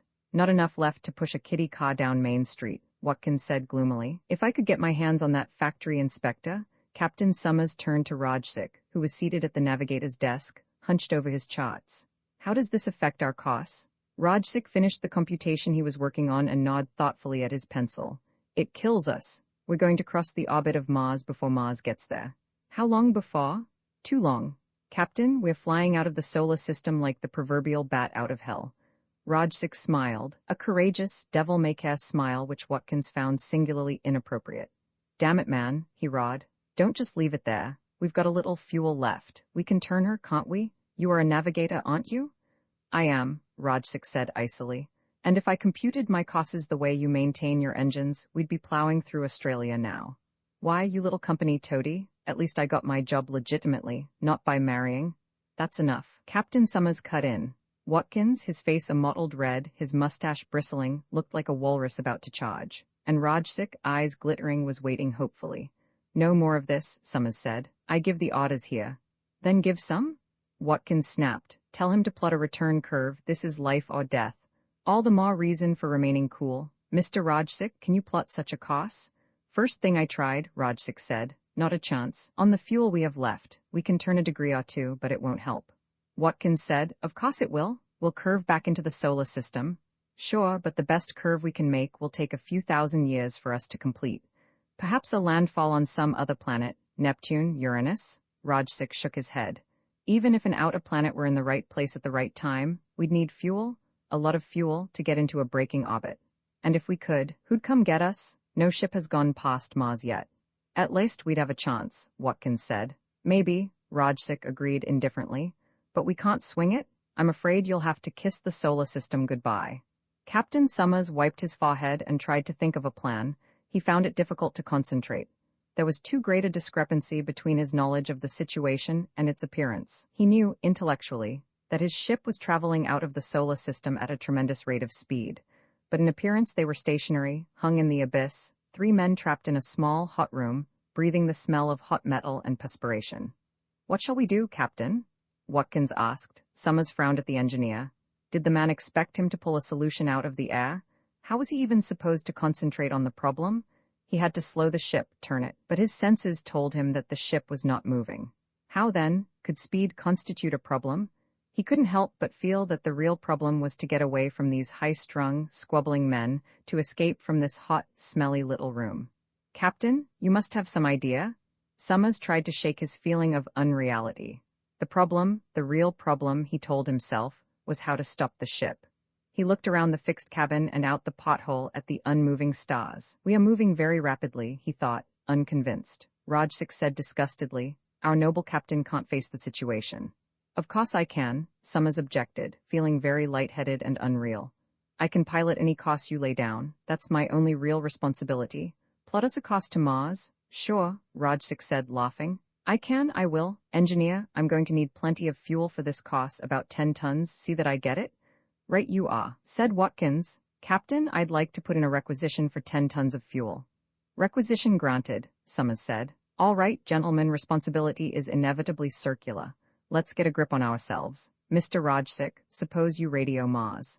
When contact had been established, Summers took the microphone and stated their situation. The company official at the other end seemed to have trouble grasping it. "But can't you turn the ship?" he asked bewilderedly. "Any kind of an orbit." "No, I've just explained that." "Then what do you propose to do, Captain?" "That's exactly what I'm asking you." There was a babble of voices from the loudspeaker, punctuated by bursts of static. The lights flickered and reception began to fade. Rajsik, working frantically, managed to re-establish the contact. "Captain," the official on Mars said, "we can't think of a thing. If you could swing into any sort of an orbit." "I can't?" "Under the circumstances, you have the right to try anything at all." "Anything, Captain?" Summers groaned. "Listen, I can think of just one thing. We could bail out in spacesuits as near Mars as possible. Link ourselves together, take the portable transmitter. It wouldn't give much of a signal, but you'd know our approximate position. Everything would have to be figured pretty closely. Those suits just carry 12 hours air, but it's a chance." There was a confusion of voices from the other end. Then the official said, "I'm sorry, Captain." "What? I'm telling you it's our one chance." "Captain, the only ship on Mars now is the Diana. Her engines are being overhauled. How long before she can be spaceborne?"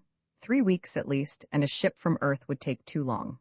"Captain, I wish we could think of something. About the only thing we can suggest." The reception suddenly failed again. Rajsik cursed frustratedly as he worked over the radio. Watkins nodded his mustache. Summers glanced out a pothole and looked hurriedly away, for the stars, their destination, were impossibly distant. They heard static again, faintly now. "I can't get much more," Rajsik said. "This damned reception. What could they have been suggesting?" "Whatever it was," said Watkins, "they didn't think it would work." "What the hell does that matter?" Rajsik asked, annoyed. "It'd give us something to do." They heard the official's voice, a whisper across space. "Can you hear suggest?" At full amplification, the voice faded, then returned. "Can only suggest, most unlikely, but try, calculator, try." The voice was gone. And then even the static was gone. "That does it," Rajsik said. "The calculator? Did he mean the Forensen computer in our hold?" "I see what he meant," said Captain Summers. "The Forensen is a very advanced job. No one knows the limits of its potential. He suggests we present our problem to it." "That's ridiculous," Watkins snorted. "This problem has no solution." "It doesn't seem to," Summers agreed. "But the big computers have solved other apparently impossible problems. We can't lose anything by trying." "No," said Rajsik, "as long as we don't pin any hopes on it." "That's right, we don't dare hope. Mr. Watkins, I believe this is your department." "Oh, what's the use?" Watkins asked. "You say don't hope, but both of you are hoping anyhow. You think the big electronic god is going to save your lives. Well, it's not." "We have to try," Summers told him. "We don't, I wouldn't give it the satisfaction of turning us down." They stared at him in vacant astonishment. "Now you're implying that machines think," said Rajsik. "Of course I am," Watkins said. "Because they do?"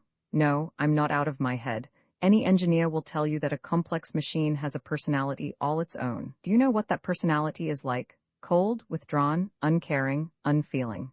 A machine's only purpose is to frustrate desire and produce 2 problems for everyone it solves. And do you know why a machine feels this way?" "You're hysterical," Summers told him. "I am not. A machine feels this way because it knows it is an unnatural creation in nature's domain. Therefore it wishes to reach entropy and cease, a mechanical death wish." "I've never heard such gibberish in my life," Summers said. "Are you going to hook up that computer?" "Of course, I'm a human, I keep trying, I just wanted you to understand fully that there is no hope." He went to the cargo hold. After he had gone, Rajsik grinned and shook his head. "We'd better watch him."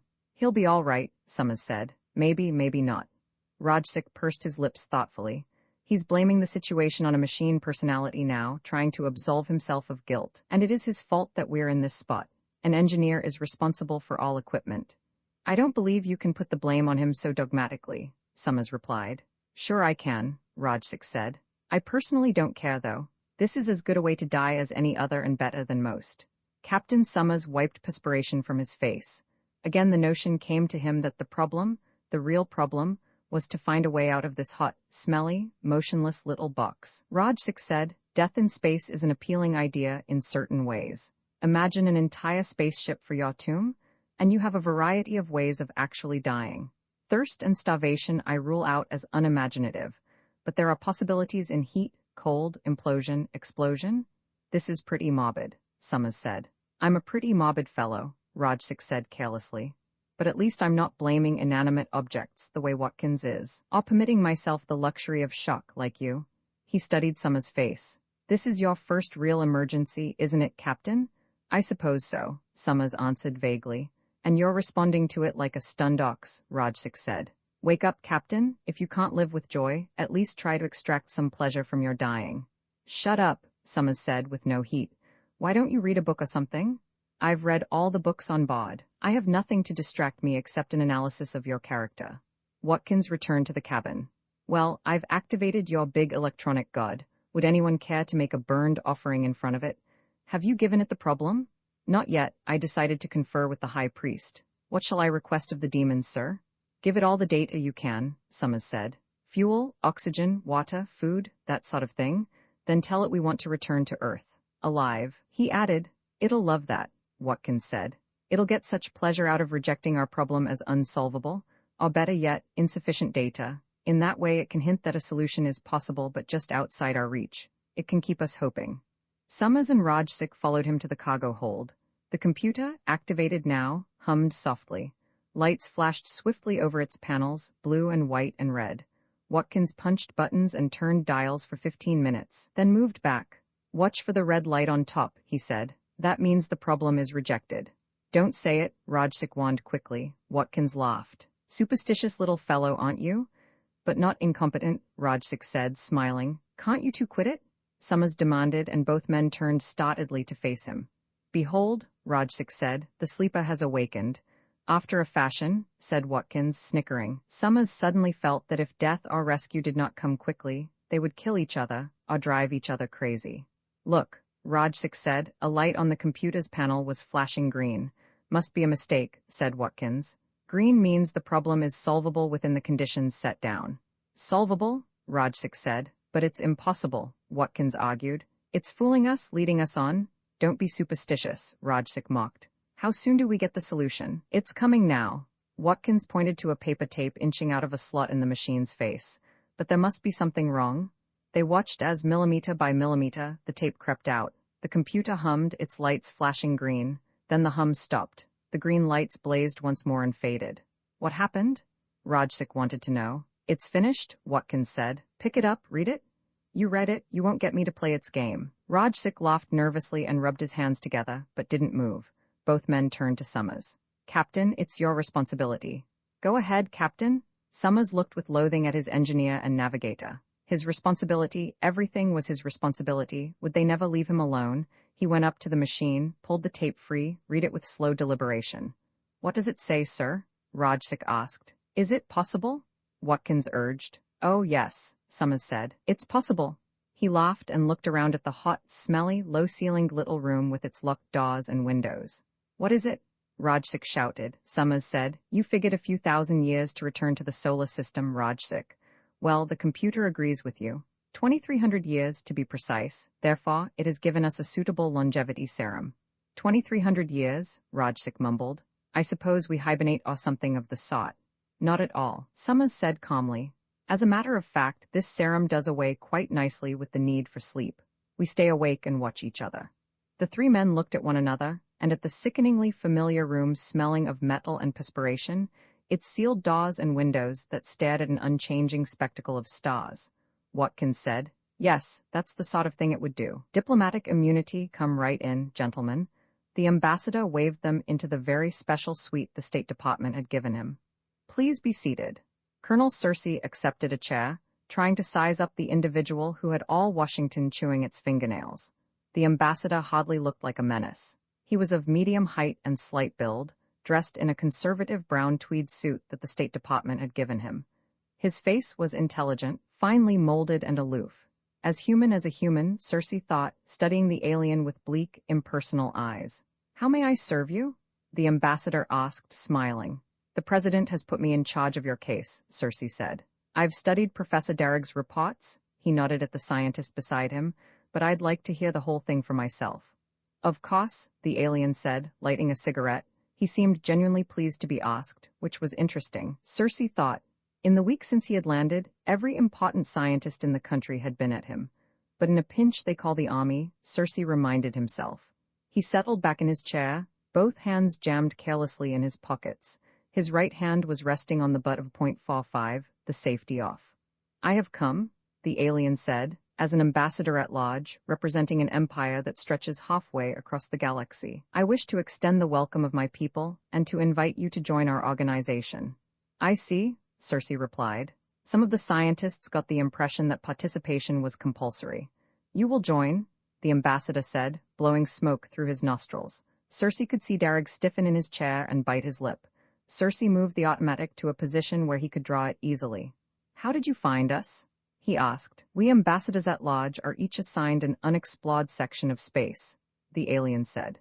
"We examine each star system in that region for planets, and each planet for intelligent life. Intelligent life is rare in the galaxy, you know." Cersei nodded, although he hadn't been aware of the fact. "When we find such a planet, we land, as I did, and prepare the inhabitants for their part in our organization." "How will your people know that you have found intelligent life?" Cersei asked. "There is a sending mechanism that is part of our structure," the ambassador answered. "It is triggered when we reach an inhabited planet. This signal is beamed continually into space, to an effective range of several thousand light years. Follow-up crews are continually sweeping through the limits of the reception area of each ambassador, listening for such messages. Detecting one, a colonizing team follows it to the planet." He tapped his cigarette delicately on the edge of an ashtray. "This method has definite advantages over sending combined colonization and exploration teams, obviously. It avoids the necessity of equipping large forces for what may be decades of searching." "Sure." Cersei's face was expressionless. "Would you tell me more about this message?" "There isn't much more you need know. The beam is not detectable by your methods and therefore cannot be jammed. The message continues as long as I am alive." Darragh drew in his breath sharply, glancing at Cersei. "If you stopped broadcasting," Cersei said casually, "our planet would never be found." "Not until this section of space was resurveyed," the diplomat agreed. "Very well. As a duly appointed representative of the President of the United States, I ask you to stop transmitting. We don't choose to become part of your empire." "I'm sorry," the ambassador said. He shrugged his shoulders easily. Cersei wondered how many times he had played this scene on how many other planets. "There's really nothing I can do." He stood up. "Then you won't stop?" "I can't. I have no control over the sending once it's activated." The diplomat turned and walked to the window. "However, I have prepared a philosophy for you. It is my duty, as your ambassador, to ease the shock of transition as much as possible. This philosophy will make it instantly apparent that," as the ambassador reached the window, Cersei's gun was out of his pocket and roaring. He squeezed 6 rounds in almost a single explosion, aiming at the ambassador's head and back. Then an uncontrollable shudder ran through him. The ambassador was no longer there. Cersei and Darragh stared at each other.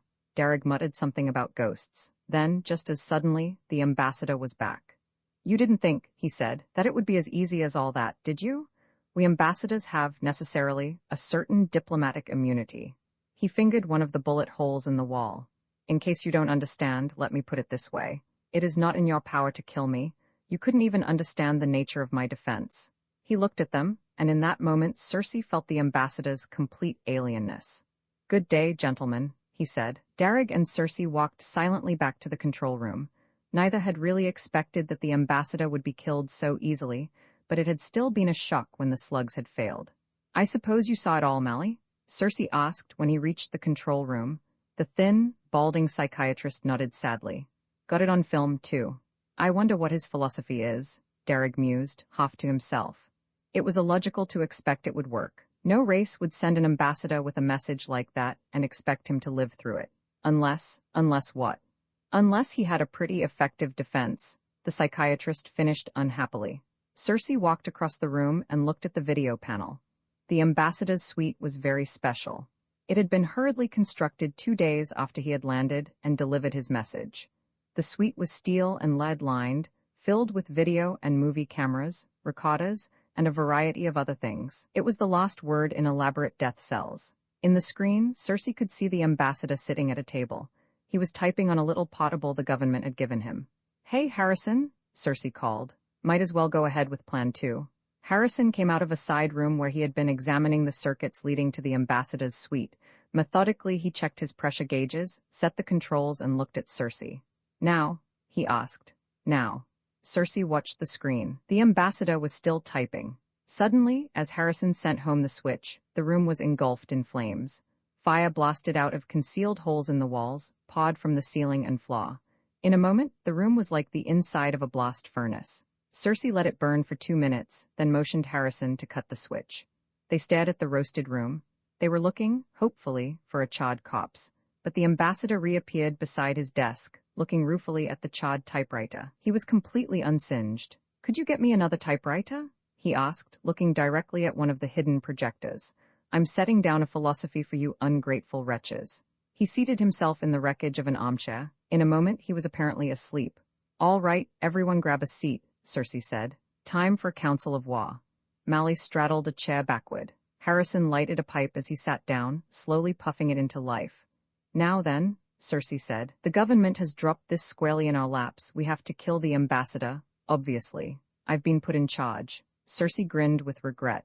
"Probably because no one higher up wants the responsibility of failure, and I've selected you 3 as my staff. We can have anything we want, any assistance or advice we need. All right, any ideas? How about Plan 3? Harrison asked. "We'll get to that," Cersei said, "but I don't believe it's going to work." "I don't either," Derek agreed. "We don't even know the nature of his defense. That's the first order of business. Mally, take all our data so far and get someone to feed it into the Dirichman analyzer. You know the stuff we want. What properties has X if X can do thus and thus?" "Right," Mally said. He left, muttering something about the ascendancy of the physical sciences. "Harrison," Cersei asked, "is Plan 3 set up?" "Sure. Give it a try." While Harrison was making his last adjustments, Cersei watched Derek.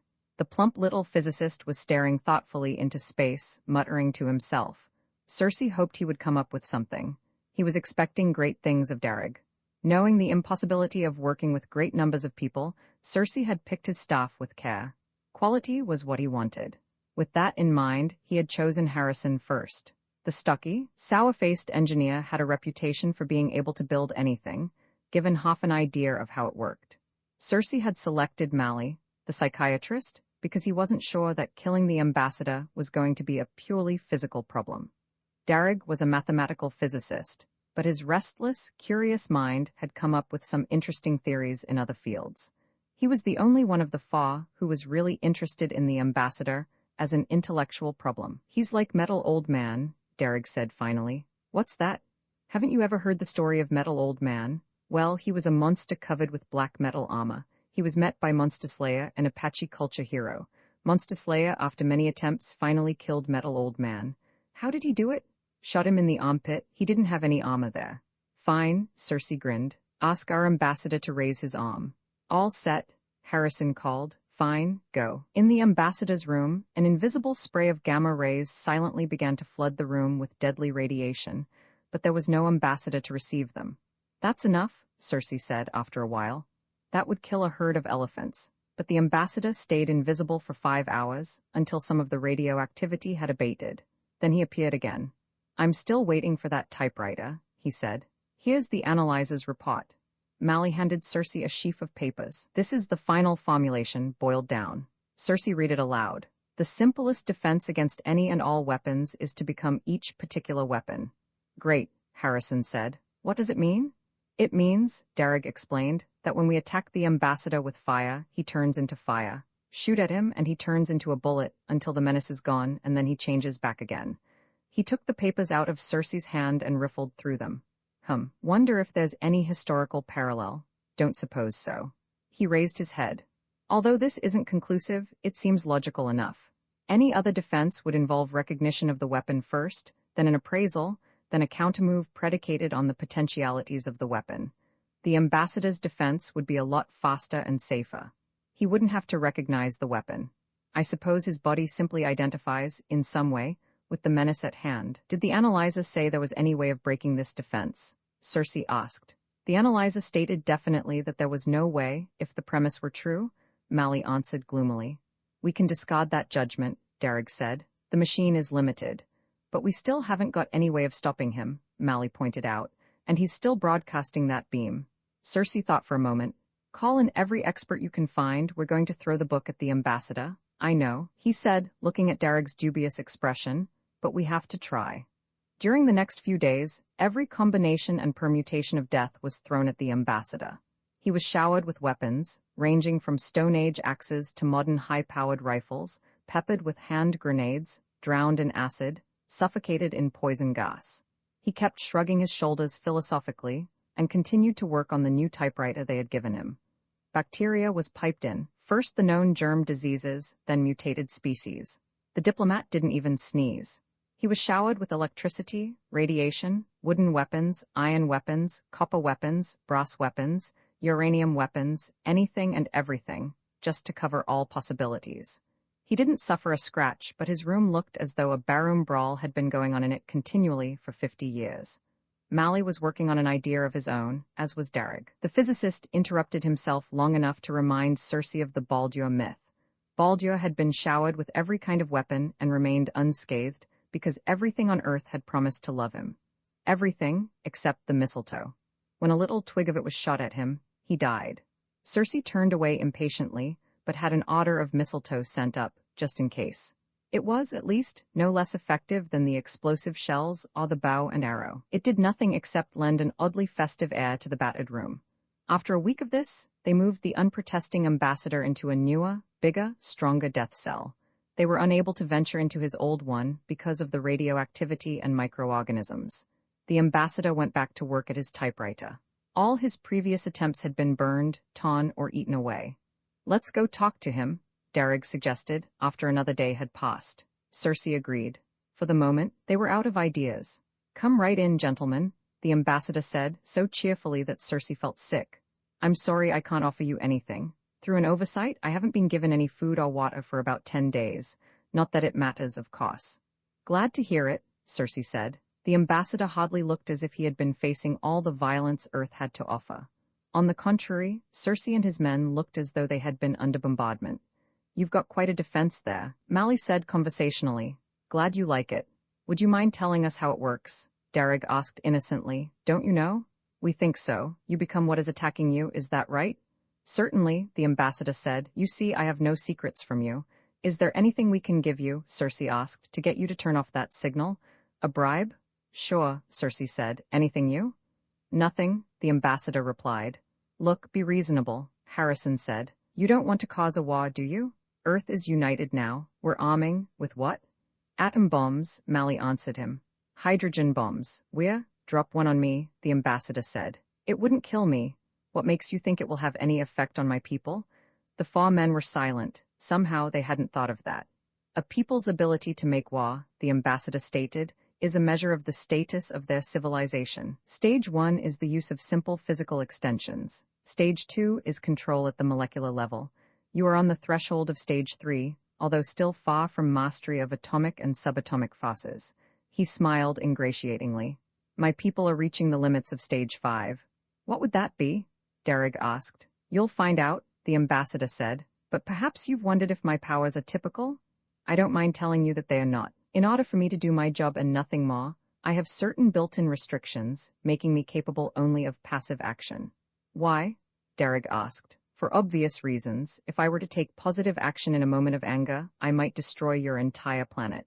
"Do you expect us to believe that?" Circe asked. "Why not? Is it so hard to understand? Can't you believe that there are forces you know nothing about? And there is another reason for my passiveness. Certainly by this time you've deduced it." "To break our spirit, I suppose," Circe said. "Exactly. My telling you won't make any difference either. The pattern is always the same.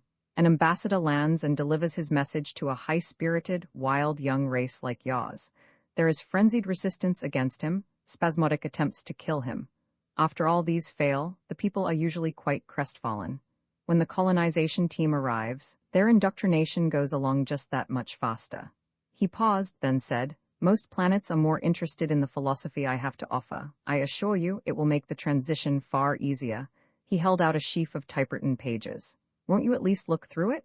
Darrig accepted the papers and put them in his pocket. "When I get time." "I suggest you give it a try," the ambassador said. "You must be near the crisis point now. Why not give it up?" "Not yet," Circe replied tonelessly. "Don't forget to read the philosophy," the ambassador urged them. The men hurried from the room. "Now look," Mally said once they were back in the control room, "there are a few things we haven't tried. How about utilizing psychology?" "Anything you like," Circe agreed, "including black magic." "What did you have in mind?"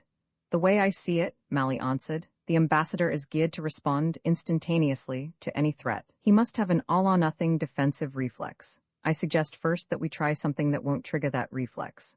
Like what? Cersei asked. Hypnotism. Perhaps we can find out something. Sure, Cersei said. Try it, try anything. Cersei, Mally and Darrig gathered around the video screen as an infinitesimal amount of a light hypnotic gas was admitted into the ambassador's room. At the same time, a bolt of electricity lashed into the chair where the ambassador was sitting. That was to distract him, Mally explained. The ambassador vanished before the electricity struck him and then appeared again, curled up in his armchair. That's enough, Mally whispered and shut the valve. They watched. After a while, the ambassador put down his book and stared into the distance. How strange, he said. Ulfern dead, good friend, just a freak accident, he ran into it out there. Didn't have a chance, but it doesn't happen often. He's thinking out loud, Mally whispered, although there was no possibility of the ambassador's hearing them. Vocalizing his thoughts, his friend must have been on his mind for some time. Of course, the ambassador went on, Ulfern had to die sometime, no immortality yet, but that way, no defense. Out there in space they just pop up. Always there underneath, just waiting for a chance to boil out. His body isn't reacting to the hypnotic as a menace yet, Cersei whispered. Well, the ambassador told himself, the regularizing principle has been doing pretty well, keeping it all down, smoothing out the inconsistencies. Suddenly he leaped to his feet, his face pale for a moment, as he obviously tried to remember what he had said. Then he laughed. Clever. That's the first time that particular trick has been played on me, and the last time. But gentlemen, it didn't do you any good. I don't know myself how to go about killing me. He laughed at the blank walls. Besides, he continued, the colonizing team must have the direction now. They'll find you with or without me. He sat down again, smiling. That does it, Darrig cried. He's not invulnerable. Something killed his friend Ulfern. Something out in space, Cersei reminded him. I wonder what it was. Let me see, Darrig reflected aloud. The regularizing principle. That must be a natural law we knew nothing about, and underneath? What would be underneath? He said the colonization team would find us anyhow, Mally reminded them. First things first, Cersei said. He might have been bluffing us. No, I don't suppose so. We still have to get the ambassador out of the way.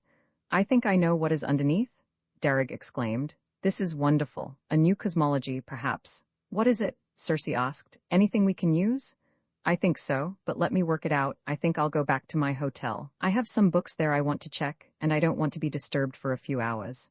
All right, Cersei agreed. But what? No, I could be wrong, Darrig said. Let me work it out. He hurried from the room. What do you think he's driving at? Mally asked. Beats me, Cersei shrugged. Come on, let's try some more of that psychological stuff. First they filled the ambassador's room with several feet of water.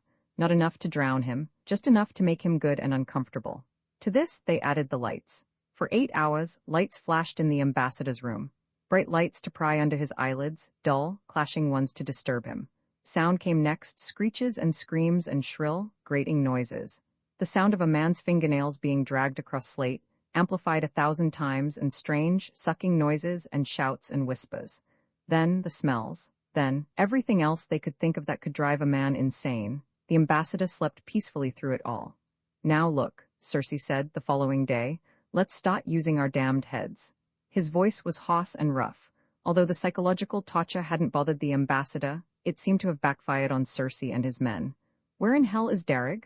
Still working on that idea of his, Mally said, rubbing his stubbled chin. Says he's just about got it. We'll work on the assumption that he can't produce, Cersei said. Start thinking. For example, if the ambassador can turn into anything, what is there he can't turn into? Good question, Harrison grunted. It's the payoff question, Cersei said. No use throwing a spear at a man who can turn into one. How about this? Mally asked. Taking it for granted he can turn into anything, how about putting him in a situation where he'll be attacked even after he alters? I'm listening, Cersei said. Say he's in danger. He turns into the thing threatening him. What if that thing were itself being threatened, and in turn was in the act of threatening something else? What would he do then? How are you going to put that into action? Cersei asked, like this. Mally picked up the telephone. Hello, give me the Washington Zoo, this is urgent. The ambassador turned as the door opened. An unwilling, angry, hungry tiger was propelled in. The door slammed shut. The tiger looked at the ambassador. The ambassador looked at the tiger. Most ingenious, the ambassador said. At the sound of his voice, the tiger came unglued. He sprang like a steel spring uncoiling, landing on the floor where the ambassador had been. The door opened again. Another tiger was pushed in. He snarled angrily and leaped at the first. They smashed together in midair. The ambassador appeared a few feet off, watching. He moved back when a lion entered the door, head up and alert. The lion sprang at him, almost going over on his head when he struck nothing. Not finding any human, the lion leaped on one of the tigers. The ambassador reappeared in his chair, where he sat smoking and watching the beasts kill each other. In 10 minutes the room looked like an abattoir, but by then the ambassador had tired of the spectacle and was reclining on his bed, reading. "I give up," Mally said. "That was my last bright idea." Cersei stared at the floor, not answering. Harrison was seated in the corner, getting quietly drunk. The telephone rang. "Yeah," Cersei said. "I've got it?" Derek's voice shouted over the line. "I really think this is it. Look, I'm taking a cab right down. Tell Harrison to find some helpers." "What is it?" Cersei asked. "The chaos underneath?" Derek replied and hung up. They paced the floor, waiting for him to show up. Half an hour passed, then an hour. Finally, 3 hours after he had called, Derek strolled in. "Hello," he said casually. "Hello, hell?" Cersei growled. "What kept you?" "On the way over," Derek said. "I read the ambassador's philosophy. It's quite a work." "Is that what took you so long?" "Yes, I had the driver take me around the park a few times while I was reading it." "Skip it? How about?" "I can't skip it," Derek said in a strange, tight voice. "I'm afraid we were wrong. About the aliens, I mean. It's perfectly right and proper that they should rule us. As a matter of fact, I wish they'd hurry up and get here." But Derek didn't look certain. His voice shook and perspiration poured from his face. He twisted his hands together as though in agony. "It's hard to explain," he said. "Everything became clear as soon as I started reading it. I saw how stupid we were, trying to be independent in this interdependent universe. I saw, oh look, Cersei, let's stop all this foolishness and accept the ambassador as our friend." "Calm down," Cersei shouted at the perfectly calm physicist. "You don't know what you're saying." "It's strange," Derek said. "I know how I felt, I just don't feel that way anymore, I think. Anyhow, I know your trouble. You haven't read the philosophy. You'll see what I mean once you've read it." He handed Cersei the pile of papers. Cersei promptly ignited them with his cigarette lighter. "It doesn't matter," Derek said. "I've got it memorized, just listen. Axiom 1. All peoples." Cersei hit him, a shot, clean blow, and Derek slumped to the floor. "Those words must be semantically keyed," Mally said. "They're designed to set off certain reactions in us, I suppose. All the ambassador does is alter the philosophy to suit the peoples he's dealing with." "Look, Mally," Cersei said. "This is your job now. Derek knows, or thought he knew, the answer. You have to get that out of him." "That won't be easy," Mally said. "He'd feel that he was betraying everything he believes in if he were to tell us." "I don't care how you get it," Cersei said. "Just get it." "Even if it kills him?" Mally asked. "Even if it kills you." "Help me get him to my lab," Mally said. That night Cersei and Harrison kept watch on the ambassador from the control room. Cersei found his thoughts were racing in circles. What had killed Ulfern in space? Could it be duplicated on Earth? What was the regularizing principle? What was the chaos underneath? "What in hell am I doing here?" he asked himself, but he couldn't start that sort of thing. "What do you figure the ambassador is?" he asked Harrison. "Is he a man?" "Looks like one," Harrison said drowsily. "But he doesn't act like one. I wonder if this is his true shape." Harrison shook his head and lighted his pipe. "What is there of him?" Cersei asked. "He looks like a man, but he can change into anything else. You can't attack him. He adapts. He's like water, taking the shape of any vessel he's poured into." "You can boil water," Harrison yawned. "Sure, water hasn't any shape, has it? Or has it? What's basic?" With an effort, Harrison tried to focus on Cersei's words. "Molecular pattern? The Matrix?" "Matrix," Cersei repeated, yawning himself. "Pattern? Must be something like that. A pattern is abstract, isn't it?" "Sure, a pattern can be impressed on anything." "What did I say?" "Let's see," Cersei said. "Pattern, Matrix. Everything about the ambassador is capable of change. There must be some unifying force that retains his personality. Something that doesn't change, no matter what contortions he goes through."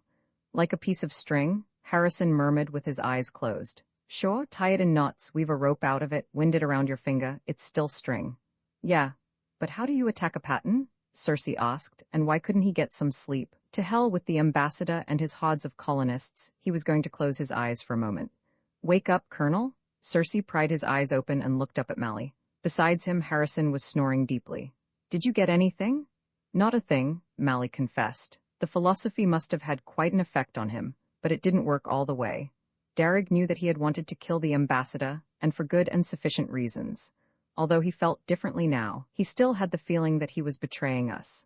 On the one hand, he couldn't hurt the ambassador, on the other, he wouldn't hurt us. Won't he tell anything?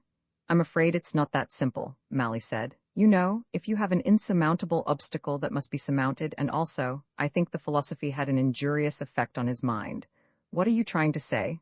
Cersei got to his feet. I'm sorry, Mally apologized. There wasn't a damned thing I could do. Darrig fought the whole thing out in his mind, and when he couldn't fight any longer, he retreated. I'm afraid he's hopelessly insane. Let's see him. They walked down the corridor to Mally's laboratory. Darrig was relaxed on a couch, his eyes glazed and staring. Is there any way of curing him? Cersei asked. Shock therapy, maybe? Mally was dubious. It'll take a long time, and he'll probably block out everything that had to do with producing this. Cersei turned away, feeling sick. Even if Darrig could be cured, it would be too late. The aliens must have picked up the ambassador's message by now, and were undoubtedly heading for Earth. What's this? Cersei asked, picking up a piece of paper that lay by Darrig's hand. Oh, he was doodling, Mally said. Is there anything written on it? Cersei read aloud. Upon further consideration, I can see that Chaos and the Gorgon Medusa are closely related. What does that mean? Mally asked. I don't know. Cersei puzzled. He was always interested in folklore. Sounds schizophrenic, the psychiatrist said. Cersei read it again. Upon further consideration, I can see that Chaos and the Gorgon Medusa are closely related. He stared at it. Isn't it possible, he asked Mally, that he was trying to give us a clue? Trying to trick himself into giving and not giving at the same time? It's possible, Mally agreed. An unsuccessful compromise, but what could it mean? Chaos. Cersei remembered Darrig's mentioning that word in his telephone call. That was the original state of the universe in Greek myth, wasn't it? The formlessness out of which everything came? Something like that, Mally said. And Medusa was one of those three sisters with the horrible faces. Cersei stood for a moment, staring at the paper. Chaos, Medusa, and the organizing principle? Of course? I think, he turned and ran from the room. Mally looked at him, then loaded a hypodermic and followed. In the control room, Cersei shouted Harrison into consciousness. Listen, he said. I want you to build something quick, do you hear me? Sure. Harrison blinked and sat up. What's the rush? I know what Darrig wanted to tell us, Cersei said. Come on, I'll tell you what I want, and Mally, put down that hypodermic. I haven't cracked. I want you to get me a book on Greek mythology. And hurry it up. Finding a Greek mythology isn't an easy task at 2 o'clock in the morning. With the aid of FBI men, Mally routed a book dealer out of bed. He got his book and hurried back. Cersei was red-eyed and excited, and Harrison and his helpers were working away at 3 crazy-looking rigs. Cersei snatched the book from Mally, looked up one item, and put it down. Great work, he said. We're all set now. Finished, Harrison? Just about. Harrison and 10 helpers were screwing in the lost pots. Will you tell me what this is? Me too, Mally put in. I don't mean to be secretive, Cersei said. I'm just in a hurry. I'll explain as we go along. He stood up. Okay, let's wake up the ambassador. They watched the screen as a bolt of electricity leaped from the ceiling to the ambassador's bed. Immediately, the ambassador vanished. Now he's a part of that stream of electrons, right? Cersei asked. That's what he told us, Mally said. But still keeping his pattern within the stream, Cersei continued. He has to, in order to get back into his own shape. Now we start the first disruptor. Harrison hooked the machine into circuit and sent his helpers away. Here's a running graph of the electron stream, Cersei said. See the difference? On the graph, there was an irregular series of peaks and valleys, constantly shifting and leveling. Do you remember when you hypnotized the ambassador? He talked about his friend who'd been killed in space. That's right, Mally nodded. His friend had been killed by something that had just popped up. He said something else, Cersei went on. He told us that the basic organizing force of the universe usually stopped things like that. What does that mean to you? The organizing force, Mally repeated slowly. Didn't Darrig say that that was a new natural law? He did. But think of the implications, as Darrig did. If an organizing principle is engaged in some work, there must be something that opposes it. That which opposes organization is chaos? That's what Darrig thought and what we should have seen. The chaos is underlying, and out of it there arose an organizing principle. This principle, if I've got it right, sought to suppress the fundamental chaos, to make all things regular. But the chaos still boils out in spots, as Ulfern found out. Perhaps the organizational pattern is weaker in space. Anyhow, those spots are dangerous until the organizing principle gets to work on them. He turned to the panel. Okay, Harrison, throw in the second disruptor. The peaks and valleys altered on the graph. They started to mount in crazy, meaningless configurations. Take Darrag's message in the light of that. Chaos, we know, is underlying. Everything was farmed out of it. The Gorgon Medusa was something that couldn't be looked upon. She turned men into stone, you recall, destroyed them. So Darrag found a relationship between chaos and that which can't be looked upon, all with regard to the ambassador of Kos. The ambassador can't look upon chaos, Mali cried. That's it. The ambassador is capable of an infinite number of alterations and permutations, but something, the matrix, can't change, because then there would be nothing left. To destroy something as abstract as a pattern, we need a state in which no pattern is possible. A state of chaos. The third disruptor was thrown into circuit. The graph looked as if a drunken caterpillar had been sketching on it. Those disruptors are Harrison's idea, Cersei said. I told him I wanted an electrical current with absolutely no coherent pattern. The disruptors are an extension of radio jamming. The first alters the electrical pattern. That's its purpose, to produce a state of patternlessness. The second tries to destroy the pattern left by the first. The third tries to destroy the pattern made by the first two. They're fed back then, and any remaining pattern is systematically destroyed in circuit, I hope. This is supposed to produce a state of chaos? Mali asked, looking into the screen. For a while there was only the whining of the machines and the crazy doodling of the graph. Then, in the middle of the ambassador's room, a spot appeared. It wavered, shrunk, expanded. What happened was indescribable. All they knew was that everything within the spot had disappeared. Switch it off, Cersei shouted. Harrison cut the switch. The spot continued to grow. How is it we're able to look at it? Mali asked, staring at the screen. The shield of Perseus, remember? Cersei said. Using it as a mirror, he could look at Medusa. It's still growing? Mali shouted. There was a calculated risk in all this, Cersei said. There's always the possibility that the chaos may go on, unchecked. If that happens, it won't matter much what. The spot stopped growing. Its edges wavered and rippled, and then it started to shrink. The organizing principle, Cersei said, and collapsed into a chair. Any sign of the ambassador? He asked in a few minutes. The spot was still wavering. Then it was gone. Instantly there was an explosion. The steel walls buckled inward but held. The screen went dead. The spot removed all the air from the room, Cersei explained, as well as the furniture and the ambassador. He couldn't take it, Mali said. No pattern can cohere in a state of patternlessness. He's gone to join Ulfern. Mali started to giggle. Cersei felt like joining him but pulled himself together. Take it easy, he said. We're not through yet.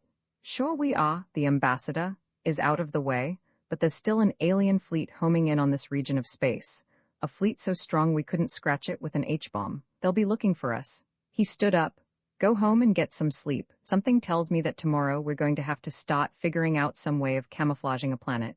In notes, Sheckley revised this story, retitling it Shape, for the 1954 short story collection Untouched by Human Hands. S.E. Editor Wright Sheckley revised this story, retitling it Untouched by Human Hands, for the 1954 short story collection Untouched by Human Hands. S.E. Editor Wright. Final examination, I suppose it started some time back, even before the astronomers discovered it, and certainly long before I found out. How far back I have no idea, thousands of years, perhaps or more. But the first I knew about it was one March evening, when I opened the newspaper. Jane was in the kitchen, cleaning up, and I was settled back in the easy chair, reading through the lead articles. I skimmed through all the war talk, price controls, suicides, murders, and then glanced through the rest of the paper. One small article in the back caught my eye. Astronomers losing stars, the caption read. It was a human interest story, I suppose, because it went on in that maddening coy style the newspapers use for that sort of stuff. Dr. Wilhelm Mentzner, at the Mount St. James Observatory, says that he has been unable, in recent weeks, to find some of the Milky Way stars. It would seem, Dr. Mentzner tells us, that they have vanished. Repeated photographs of certain portions of space do not show the presence of these dim, faraway stars.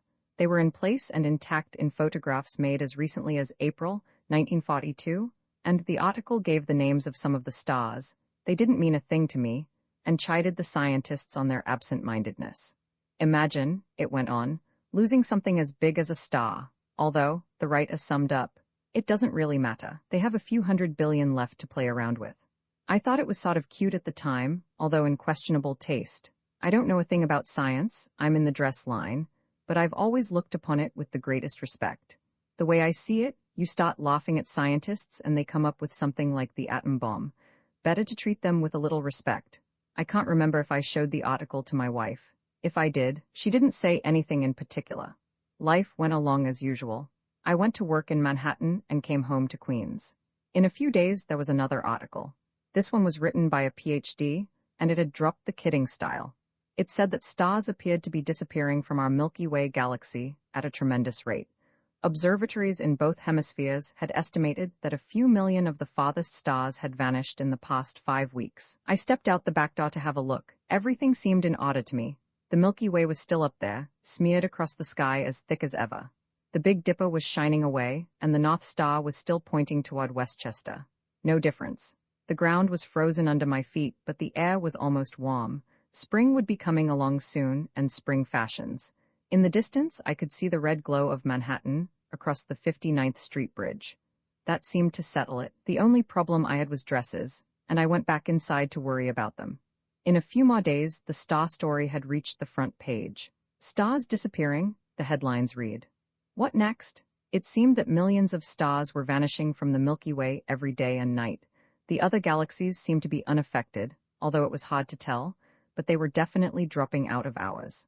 Most of them were so far away they could only be caught with a high-powered telescope or a camera, but hundreds could still be seen disappearing by anybody with a pair of eyes. Not blowing up or fading out, just click, and they were gone. This article, written by an astronomer and a PhD, reminded everybody that only the light was stopping. The stars themselves must have been snubbed out hundreds of millions of years ago, and that the light was finally stopping, after traveling all that distance across space. I think it was hundreds of millions, although it might have been thousands. The article didn't even speculate on the cause of it all. I went stargazing that night. Everyone else in the neighborhood was out in their backyards too. And sure enough, in the gigantic spread of stars, I could see little specks of light winking out. They were barely noticeable. If I hadn't been looking for them, I would never have seen anything different. "Hey, Jane," I called in the back door. "Come on out and have a look." My wife came out and stood, hands on hips, looking at the sky. She was frowning, as though she resented the whole business. "I don't see anything," she said. "Look carefully," I said. "Watch one section at a time. There was one. Did you see it?" "No." "Watch for little winks," I said, but it wasn't until the Thomas kid came from next door and loaned her his telescope that she saw it. "Here, Mrs. Osterson, use this," the kid said. He had 3 or 4 telescopes in his hands, a pair of binoculars, and a handful of charts, quite a kid. "You too, Mr. Osterson," he said. Through the telescope I could really see it. One moment a pinpoint of light would be there, and then, bing, it was gone. It was downright weird. For the first time I started getting worried. It didn't bother Jane, though. She went back into her kitchen. Of course, even with the galaxy collapsing, the dress business had to go on. But I found myself buying a newspaper 4 or 5 times a day and keeping the radio on in the store to find out what was going on. Everybody else was doing the same. People were even arguing about it on street corners. The newspapers had about 1,000 different theories. There were scientific articles on the red shift and intergalactic dust. There were articles on stellar evolution and visual hallucination. The psychologists were trying to prove that the stars hadn't been there in the first place, or something like that. I didn't know what to believe. The only article that made any sense to me was one written by a social commentator, and he wasn't even a full-fledged scientist. He said it looked as if someone was doing a big job of house cleaning in our galaxy. The Thomas kid had his own theories. He was sure it was the work of invaders from another dimension. He told me they were sucking our galaxy into theirs, which was in another dimension, like dust into a vacuum cleaner. "It's perfectly clear, Mr. Osterson," he told me one evening after work. "They've started sucking in the outside stars at the other side of the Milky Way, and they're working through the center. They'll reach us last, because we're at the far end." "Well," I said. "After all," he told me, "astonishing yarns and weird science stories practically agree on it, and they're the letters in the sci-fic field." "But they're not scientists," I said. "That doesn't matter," the kid told me. "They predicted the submarine before there was one. They predicted airplanes when scientists were saying the bumblebee couldn't fly, and rockets and radar and atom bombs. They've got the truth about this too." He paused for breath. "Someone's got to stop the invaders," he went on in a tone of utter conviction. He looked at me sharply. "You know, since their dimension changes, they can take the appearance of humans." Again he looked at me suspiciously. "Anyone might be one, you might be one." I could see he was getting nervous and maybe on the verge of handing me over to some committee or other, so I fed him milk and cake. That just made him more suspicious, but there wasn't anything I could do about it. The newspapers took up the science fiction theory, just as the Thomas kid had told it to me, and added their own embellishments. Some guy said he knew how the invaders could be stopped. He had been approached by them, he said, and they'd offered him controllership of a small galaxy if he'd cooperate. Of course he wouldn't. It sounds foolish, but the sky was getting pretty bare. People in every country were saying foolish things and doing foolish things. We were starting to wonder how soon our own sun would go. I watched every night, and the stars disappeared faster and faster. The thing seemed to increase at a geometric rate. Soon the sky was just filled with little lights going out, faster than you could count. Almost all of it could be seen with the naked eye now, because it was getting a lot closer to us. In 2 weeks, the only part of the Milky Way left were the Magellanic Clouds, and the astronomers said that they weren't a part of our galaxy anyhow. Betelgeuse and Actares and Rigel winked out, and Sirius and Vega. Then Alpha Centauri disappeared, and that was our closest neighbor. Aside from the moon, the sky was pretty bare at night, just a few dots and patches here and there. I don't know what would have happened if the voice hadn't been heard then. It would be anybody's guess. But the voice came the day after Alpha Centauri vanished. I first heard it on my way to the star. I was walking down Lexington Avenue from the 59th Street station, looking in the dress windows to see what my competitors had to offer. Just as I was passing Mary Bell's frocks and wondering how soon they'd have their summer line in, I heard it. It was a pleasant voice, friendly. It seemed to come from just behind me, about 3 feet over my shoulder. Judgment of the inhabitants of the planet Earth, it said, will be held in 5 days. Please prepare yourselves for final examination and departure. This announcement will be repeated. I looked around at once to find out who was speaking. I half expected to find a tall, cadaverous fanatic at my shoulder, some fiery-eyed fellow with flowing hair and a beard, but there was no one at all. The nearest person was about 15 feet from me. For a moment, I thought I was having a hallucination, hearing voices, that sort of thing. Then I saw that everyone else must have heard it too. Lexington Avenue is a pretty busy place at 9 o'clock in the morning. There are plenty of people hurrying back and forth. Kids going to school, subways roaring beneath you, cars and buses honking. Not now. You couldn't hear a sound. Every car had stopped right where it was. The people on the sidewalk seemed frozen practically in mid-stride. The man nearest me walked up. He was well-dressed, about my age, in his early 40s. He was eyeing me with suspicion, as though I might have been responsible for the whole thing. I suppose I was looking at him in the same way. "Did you hear it?" he asked me. "Yes," I said. "Did you do it?" "No, did you?" "Most certainly not," he said indignantly. We stood for a few seconds just looking at each other. I think everybody, knew right there and then that it was no hoax. What with the stars disappearing, I mean. A pretty girl in a fur coat walked up to me. She was young, she looked scared and very defiant. "Did you hear it?" she asked us. "Yes," I said, and the man nodded. "Is it possible that she was operating on a loudspeaker?" the girl asked. "She?" we both said. "That woman's voice," the girl said, looking a little exasperated. "A young woman," she said. "Judgment of the inhabitants." "It was a man's voice," the man said. "Of that I'm certain." He looked at me and I nodded. "Oh no," the girl told us. A girl, she even had a slight New England accent. It was unmistakable. She looked around for support. The people on Lexington Avenue had gathered in small groups. There were knots of people up and down the sidewalks as far as I could see. The cars still weren't moving. Most of the drivers had gotten out to ask someone else about the voice. "Say, pardon me," some man said to me. "Am I hearing things or did you hear?" That's how it was for the next hour. Everyone, it seemed, had heard it. But every woman was sure it had been a woman's voice, and every man was sure it had been a man's. I left finally and went to my stall. Minnie, the salesgirl, and Frank, my stock boy, were already there. They had the radio on, but they were talking over it. "Say, Mr. Osterson," Frank called as I walked in. "Did you hear it?" I sat down and discussed it with them, but we couldn't tell each other much. Frank had been in the stall when he heard it. Minnie had just been walking in, her hand on the doorknob. Minnie was sure it was a girl's voice, about her own age, with just the trace of a Bronx accent. Frank and I held out for a man's voice, but where I was sure the man was in his early 40s or late 30s, Frank was positive it was a young man, about 20 or 22. We noticed the radio, finally. It had been broadcasting all that time, but we hadn't paid any attention. Voice was heard in all parts of the country, at 9:03 this morning, Eastern Standard Time. This voice, purporting to be that of the deity, announcing the Judgment Day, was heard was heard in all parts of the country. The voice hesitated, then continued. In place of our usual program, we now bring you the Reverend Joseph Morrison, who will speak on. The voice stopped for a moment, then came back with renewed vigor. The Reverend Joseph Morrison? We listened to the radio most of the morning. The Reverend Joseph Morrison seemed as confused as the rest of us, but he was followed by news announcements. The voice had been heard, as far as they could make out, in every country on earth.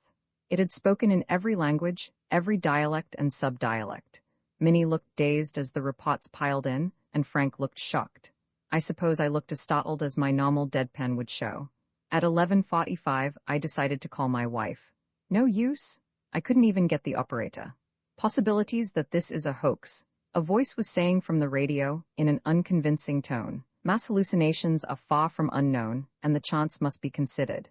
In the Middle Ages, cutting through our conversation, and through the blaring radio, smooth as a knife through butter, the voice came again. Judgment of the inhabitants of the planet Earth will be held in 5 days. Please prepare yourselves for final examination and departure. This announcement will be repeated. Departure? I thought. Where were we going?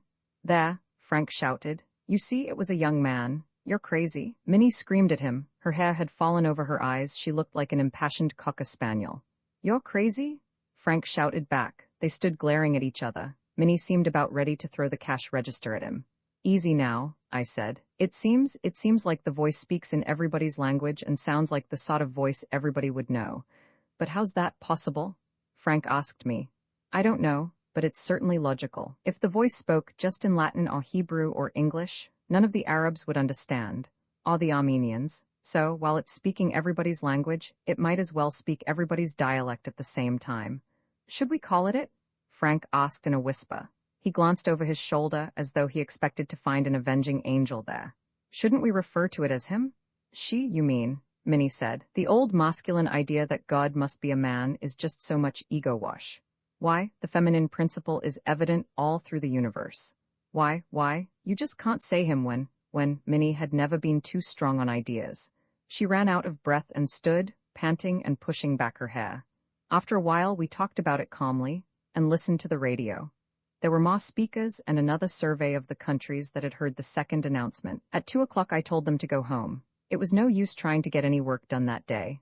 Besides, there were no customers. The subways were running again when I reached the BMT, and I rode to my home in Queens. Of course you heard it? My wife asked me at the door. Of course, I said. Was it spoken by a woman in her middle 30s with just the trace of a Queen's accent? Yes, Jane said. Thank God we can agree on something. But of course we couldn't. We talked about it all through supper, and we talked about it after supper. At 9 o'clock the announcement came again, from behind and above our shoulders. Judgment of the inhabitants of the planet Earth will be held in 5 days. Please prepare yourselves for final examination and departure. That is all. Well, Jane said, I guess she means it. I guess he does, I said, so we went to bed.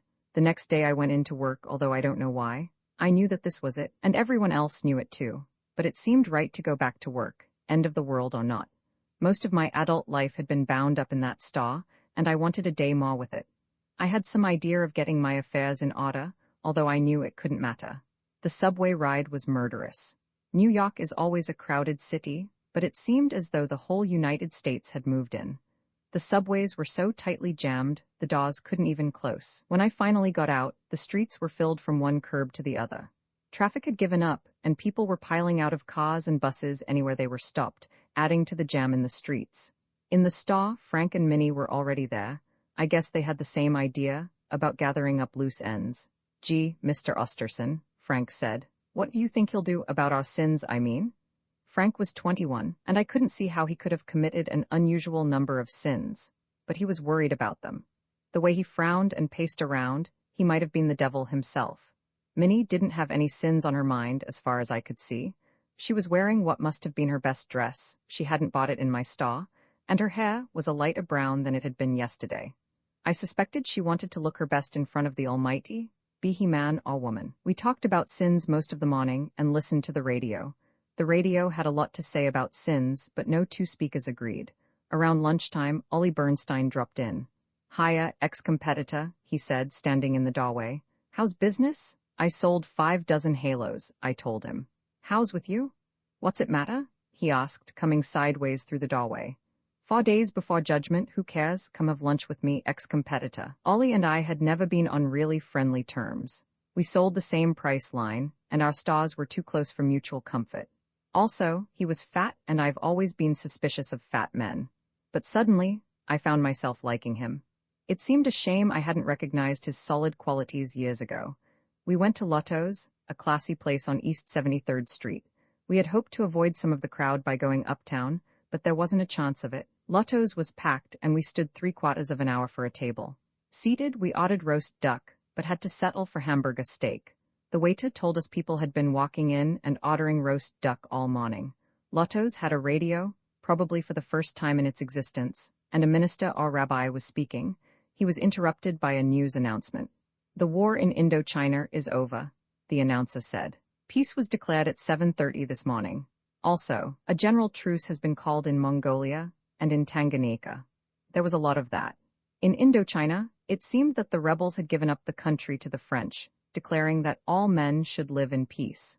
The French immediately announced they were withdrawing their forces as fast as they could get planes for them. Every Frenchman was going to spend the last 3 days before judgment in Paris. For a moment, I wished I was in Paris. The announcer also said the Russian Air Force had agreed to pilot the Frenchmen home. It was the same everywhere. Every country was leaning over backward, giving up this and that, offering land to its neighbors, shipping food to less fortunate areas, and so forth. We listened over a bottle of Moselle. All the champagne had been drunk that morning. I think I got a little high. Anyhow, I walked back with my arms around 2 total strangers. We were assuring each other that peace, it was wonderful. And it was at that. I went home early to miss the evening rush. It was still rough going. I grinned at my wife as I reached the door, and she grinned back. Jane was a little high also. The next day I brought my wife into the city. With 3 days left to go, 2 really because you couldn't count the day itself, we figured we'd move into a good hotel, buy an armload of classical records and have our own private, quiet celebration. I thought we deserved it, although I could have been wrong. Frank was already at the store when we got there. He was all dressed up and he had a suitcase with him. "What's up, Frank?" I asked. "Well, Mr. Osterson," he said, "with only 2 days left, I'm going to go on my first airplane trip. I'm flying to Texas." "Oh?" I asked. "Yes, sir," Frank said. He shuffled his feet as if he knew he was doing something foolish, but his face was set. He was waiting for me to tell him not to go. "I'm going out where I can ride a horse. Mr. Osterson, I've always dreamed of going to Texas and riding a horse. It isn't just the horses, I want the airplane ride too, and I want to see what all that land looks like. I was figuring on doing it this summer, on my vacation, but now, well, I'm going." I walked to the back of the store and opened the safe. I had $4,000 there, the rest was in the bank. I came back and handed Frank $2,000. "Here, kid," I said, "buy a horse for me." He just stared at me for a second, then dashed out. There wasn't much to say. Besides, it was an easy gesture. The stuff was as good as worthless. Might as well see the other fellow have a good time. For once my wife seemed to agree with me. She smiled. Minnie came in almost as soon as Frank left. She was all dressed up, too, in another dress she hadn't bought in my store. There was a young fellow with her. He wasn't good-looking or bad-looking, just the sort of fellow you'd see anywhere. But Minnie seemed to think he was something pretty special, to judge by the way she was clutching his arm. "Are you going to Texas, too?" I asked. "Oh, no," she said. "I'm getting married." "Oh?" Jane asked. "Yes, ma'am," Minnie said. "Herb and I were going to wait till he finished dental school so he shouldn't be living off his parents. But now," she looked very cute, I must say. Her hair was a light blonde. It looked fine on her. "Here, Minnie," my wife said. She took the other 2,000 out of my hand and gave it to her. "Have a good time these last days." "Hey," I said when Minnie and her young man had gone. "How about us? We'll never be able to get in a bank. What'll we do?" "Quit worrying," Jane told me. "Don't you believe in young love?" She found the one comfortable chair in the place, the one we reserved for customers, and sat down. "I've been too careful," she said when she saw me looking at her. "I see," I said. "And as far as money goes," she continued, "haven't you any faith? The Lord will provide." "That's fine by me," I said and sat down beside her. The door opened and in walked a short man. He was oldish and dressed like a banker, but I knew right away he was in the dress line. There's something about the dress line you can always tell. "Not much business?" he asked. "Not much. There hadn't been a customer in all day, or all yesterday, now that I thought about it." "That's understandable," he told me. "It's because everyone is storming the big stores, the expensive stores. Everyone wants to wear the best dresses on their last days." "Sounds logical," I said. "Logical, but not entirely right," he said, frowning seriously through a little pince-nez. Why should the big, expensive stores drive the middle-class retailer out of business? I am here as a representative of Benzelli's to reimburse you for your financial loss. With that, he dropped a thick manila envelope on the counter, smiled, and left. Benzelli's, my wife commented coolly. They're expensive. Inside the envelope there was $8,000. That wasn't the end of it. Strangers dropped in every few minutes, leaving money. After a while, I started handing it back. I went down the block to Ollie Bernstein's store with $20,000 in a paper bag. I met him on the way. He had a fistful of bills. I've got a little gift for you, ex-competitor, he said. It was about $15,000. Everyone with money was handing it over and getting it back from someone else. I've got an idea, I said. How about the unfortunate? You mean the Bronx dress shops? He asked. No, I mean the derelicts, the bums. Why shouldn't they share? Count me in for $15,000, he said without hesitation. We talked it over. Plans for going down to the Bowery and handing it out didn't seem so good. The streets were still impossible, and I didn't want to leave Jane for long. We finally decided to give it to the nearest church. They'd see it got into the proper hands. The church on 65th and Madison was closest, so we went right there and farmed on the end of the line. It stretched halfway down the block, but it was moving fast. I had no idea it was like this, Ollie said. He shook his head. Perspiration was dripping from him. He was working harder handing out money than he had ever worked to make it in his life. What kind of church is this? He asked me. I don't know. I tapped the man in front of me. What kind of church is this, Mac? The man turned around. He was almost as big as Ollie but older, tired looking. How should I know? He said. I'm from Brooklyn. We reached the inside of the church and a man took our money. He didn't have time to thank us. There were too many behind, clamoring for their chance. The man just threw the bills on a table. Another man, a reverend of some kind, was walking back and forth, picking up handfuls of it and carrying it off, then coming back for more. We followed him, just out of curiosity. I didn't have any doubt they'd dispose of it in the right way, but a fellow likes to know where his charity is going. Besides, Jane would probably ask me. At the side entrance of the church there was a line of poorly clad, red-faced men. Their clothes were in tatters, but their faces were shining. The reverend was handing each man a handful of bills, then rushing back for more. Be simpler if they formed the line inside, I said to Ollie as we headed back for our stores. Just have the guys with money lined up in front of the guys without. Faster. Listen, Ollie said. You always have a middle man. Can't avoid it. He coughed 3 or 4 times. I could see that the strain was getting him. A man Ollie's size shouldn't run around handing out money that way. On my way back to the store, someone handed me $5,000. He just grinned, shoved it in my hands, and hurried on. I did a double take. It was one of the bums who had just got it. Back in the store, there was more money piled up on the counter. My wife was still in the same chair, reading a magazine. It's been piling up since you left, she said. I threw my $5,000 on the pile. You should have heard the radio, she said. Congress passed about 24 laws in the last hour. They've given everybody every right you could think of, and a few I never dreamed existed. It's the age of the common man, I told her. For an hour I stood at the door handing out money, but it was just plain foolishness. The streets were mobbed with people handing out the stuff. Everyone wanted to give it away. It was a game. The rich gave it to the poor, and the poor turned around and handed it back to the rich. By 2 o'clock it was impossible to tell who had been rich and who poor. In the meantime, Jane kept me posted on what was going on over the radio. Every country on the face of the earth was passing emancipation acts as quick as they could get a quorum together. The age of the common man had really come in, 2 days before deadline. Jane and I left for lunch at 3 o'clock. We both knew it would be the last time we'd see the star. As a final gesture, we piled $50,000 or so on the counter and left the doors open. It seemed the only thing we could do. We ate in an East 63rd Street restaurant. The regular help had left, but people wandered in off the streets, cooked for a while, ate, and left. Jane fixed a few dozen club sandwiches for our share, and then we ate. The next problem was where to sleep. I was sure all the hotels would be full, but we had to try. In an emergency, we could sleep in the store. We walked into the Stanton Cala, one of the biggest hotels in New York. There was a young man behind the main desk, reading The World as Will and Idea by Schopenhauer. Any chance of a room? I asked him.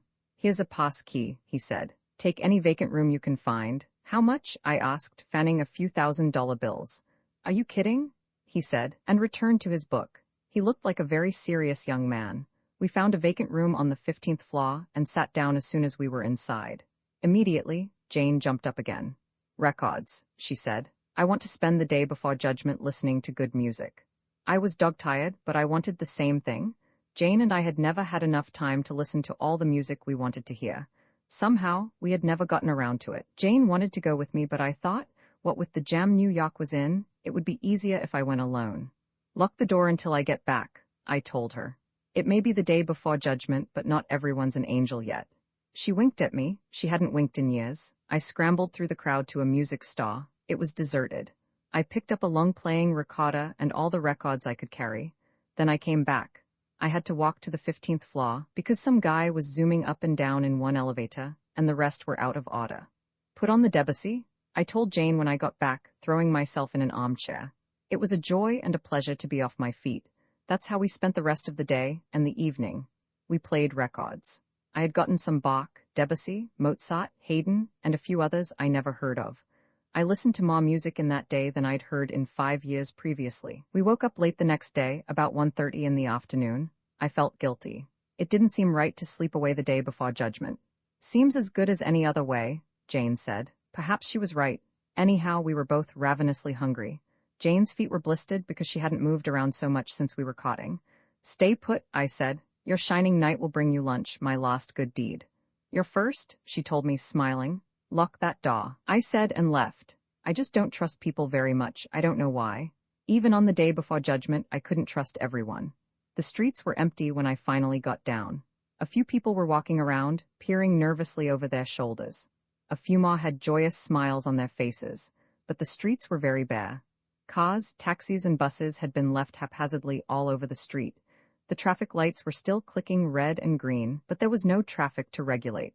I saw no sign of a policeman, and remembered that I hadn't seen any since shortly after the announcement. I didn't know if I liked that, but I supposed that cops are human too. They might like to spend their last days with their families, also.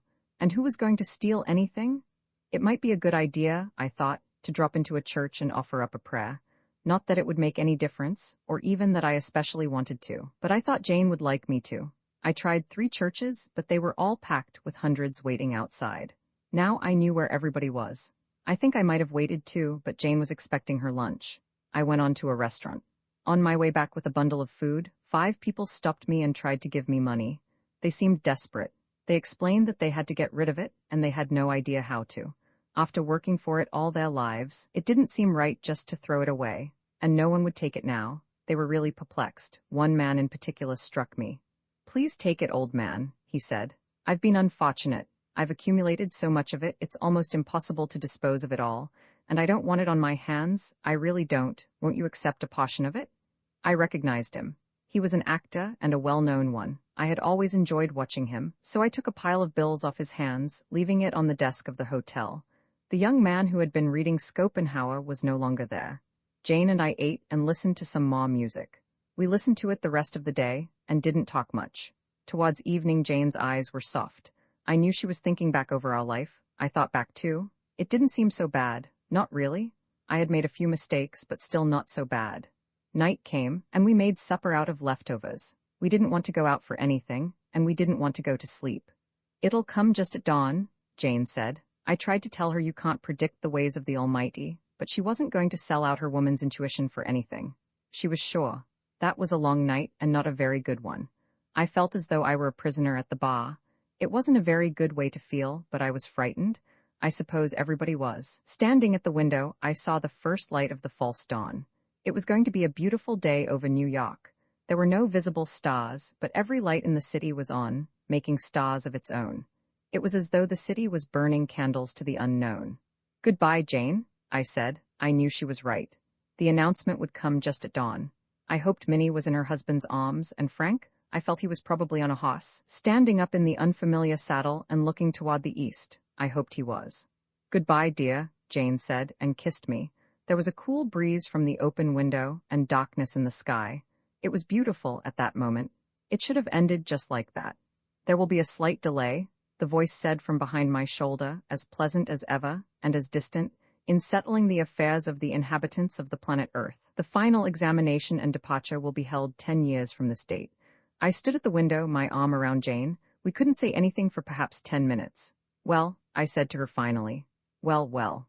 Well, she said. We were silent for a few more minutes, then she said, well, again. There was nothing else to say. I looked out the window. Below me the city was sparkling with lights, the sun was coming up, and everything was deadly quiet. The only sound I could hear was the buzzing of an electric sign. It sounded like a broken alarm clock, or like a time bomb, perhaps.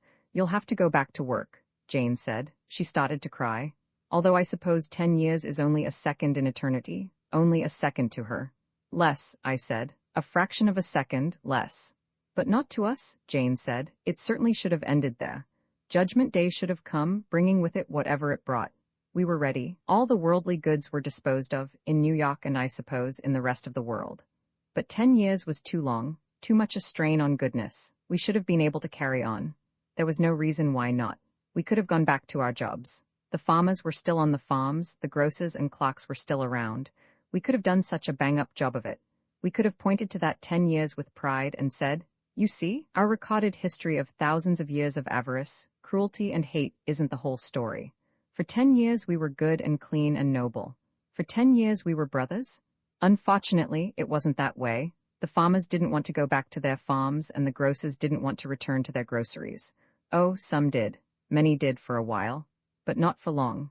Everyone talked about high ideals, but it was just talk, just like before. For 6 months Jane and I struggled along, not getting much to eat, frightened by the mobs that surged around New York. Finally, we decided to move out. We joined the exodus leaving New York, drifted through Pennsylvania, and headed north. The country was disrupted, but it pulled itself together again, after a fashion. Thousands were starving, then millions. Some had food, but they weren't very willing to share it. They were figuring what they'd do for 10 years. If they shared their food, money they'd still hand out in basketfuls. It wasn't worth anything. In 9 months, $1 million wouldn't buy a rotten turnip. As time passed, fewer and fewer stayed on the job. The money they got wouldn't buy anything. Besides, why work when the end was so near? Why work for someone else? In about a year there was the Bulgaria incident.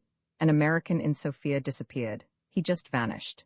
The American embassy complained. They were told to go home. The Bulgarians didn't want any interference for their last 9 years of existence. Besides, they added that they didn't know where the man was. Maybe they were telling the truth. People vanish even here. Anyhow, after our third ultimatum we bombed them. The attack coincided with a bombing launched on us by China, who decided we were interfering with her trade with Japan. Great Britain was bombed and bombed someone else. Everyone started bombing everyone else. I took Jane out of the city where we were staying and headed for the open country. We ran and stumbled over the fields with the roar of the plains above us. We hid in ditches. Jane was cut down by machine gun bullets in one raid. Perhaps she was fortunate. She missed the atom bombs the next week, and she missed the hydrogen bombs a week later. I wasn't around when they dropped the H-bomb. I was in central Canada and heading for open country. But I heard the noise. I saw the smoke. They had bombed New York. After that, everyone threw the biggest bombs they had as fast as they could at anything that might be called a target. Radioactive dust followed, and bacteria followed that. Gas was used, some stuff that hung close to the ground for days. Only a good-sized storm or two would blow it away. At this time I was heading north. Most of the traffic was south, because there was a famine in the north. But I figured I'd rather take my chances with starvation than with the bacteria and dust. As it was, the germs almost got me. I was sick for a day. I wanted to die. If I'd had a gun, I would have shot myself. But I lived, and the bacteria never touched me again. I joined up with a few men below the Arctic Circle, but had to leave them. One of them fell sick a day after I joined, and another followed him. I figured I was a carrier, so I left in the night, still heading north. They bombed the north, too, to make sure no one got the pitch bombed. I ran through the woods, I hid in caves. At night I would look at the moon, and the little sprinkling of stars left across the sky. After the 4th year, I didn't see any more human beings. I didn't have time to look. All my day was spent filling my belly. It was a full-time job, just to gather grasses and perhaps kill a rabbit with a stone. I became pretty handy with stones. I didn't even know when the 10 years were up. To sum up, I don't suppose I'm the last man on Earth. There must be others, hiding in caves in other parts of the world, waiting on islands, on mountain tops. You can check my story with them if you can find them, but I think you'll find it pretty accurate. Now, as for me, I suppose I've been as sinful as most, but that's for you to judge, sir. My name is Adam Osterson. I was born in Pine Grove, Maine, in June of, forever with so much at stake. Charles Dennison should not have been careless. An inventor cannot afford carelessness. particularly when his invention is extremely valuable and obviously patentable. There are too many grasping hands ready to seize what belongs to someone else, too many men who feast upon the creativity of the innocent. A touch of paranoia would have served Dennison well, but he was lacking in that vital characteristic of inventors, and he didn't even realize the full extent of his carelessness until a bullet, fired from a silenced weapon, chipped a granite wall not 3 inches from his head. Then he knew, but by then it was too late. Charles Dennison had been left a more than adequate income by his father. He had gone to Harvard, served a hitch in the Navy, then continued his education at MIT. Since the age of 32, he had been engaged in private research, working in his own small laboratory in Riverdale, New York. Plant biology was his field.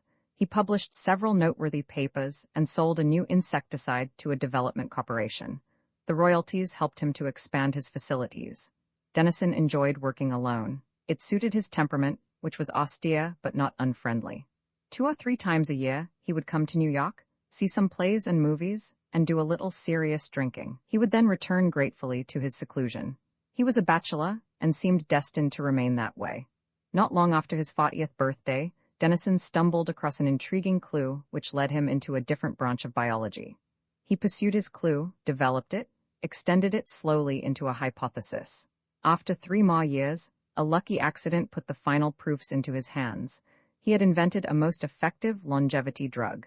It was not proof against violence. Aside from that, however, it could fairly be called an immortality serum. Now was the time for caution. But years of seclusion had made Dennison unwary of people and their motives. He was more or less heedless of the world around him. It never occurred to him that the world was not equally heedless of him. He thought only about his serum. It was valuable and patentable. But was it the sort of thing that should be revealed? Was the world ready for an immortality drug? He had never enjoyed speculation of this sort, but since the atom bomb, many scientists had been forced to look at the ethics of their profession. Dennison looked at his and decided that immortality was inevitable. Mankind had, throughout its existence, poked and probed into the recesses of nature, trying to figure out how things worked. If one man didn't discover fire, or the use of the lever, or gunpowder, or the atom bomb, or immortality, another would. Man willed to know all nature's secrets, and there was no way of keeping them hidden.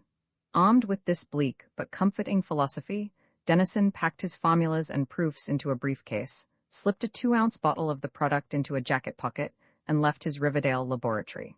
It was already evening. He planned to spend the night in a good midtown hotel, see a movie, and proceed to the patent office in Washington the following day. On the subway, Dennison was absorbed in a newspaper. He was barely conscious of the men sitting on either side of him. He became aware of them only when the man on his right poked him firmly in the ribs. Dennison glanced over and saw the snub nose of a small automatic, concealed from the rest of the car by a newspaper, resting against his side. "What is this?" Dennison asked. "Hand it over," the man said. Dennison was stunned. How could anyone have known about his discovery, and how could they dare try to rob him in a public subway car? Then he realized that they were probably just after his money. "I don't have much on me," Dennison said hoarsely, reaching for his wallet. The man on his left leaned over and slapped the briefcase. "Not money," he said. "The immortality stuff." In some unaccountable fashion, they knew. What if he refused to give up his briefcase? Would they dare fire the automatic in the subway? It was a very small caliber weapon. Its noise might not even be heard above the subway's roar. And probably they felt justified in taking the risk for a prize as great as the one Dennison carried. He looked at them quickly. They were mild-looking men, quietly, almost solemnly dressed. Something about their clothing jogged Dennison's memory unpleasantly, but he didn't have time to place the recollection. The automatic was digging painfully into his ribs. The subway was coming to a station. Dennison glanced at the man on his left and caught the glint of light on a tiny hypodermic. Many inventors, involved only in their own thoughts, are slow of reaction. But Dennison had been a gunnery officer in the Navy and had seen his share of action. He was damned if he was going to give up his invention so easily. He jumped from his seat and the hypo passed through the sleeve of his coat, just missing his arm. He swung the briefcase at the man with the automatic, catching him across the forehead with the metal edge. As the doors opened, he ran past a popied subway guard, up the stairs and into the street. The 2 men followed, one of them streaming blood from his forehead. Dennison ran, looking wildly around for a policeman. The men behind him were screaming, "Stop, thief! Police! Police! Stop that man!" Apparently they were also prepared to face the police and to claim the briefcase and bottle as their own. Ridiculous, yet the complete and indignant confidence in their shrill voices unnerved Dennison. He hated a scene. Still, a policeman would be best. The briefcase was filled with proof of who he was. Even his name was initialed on the outside of the briefcase.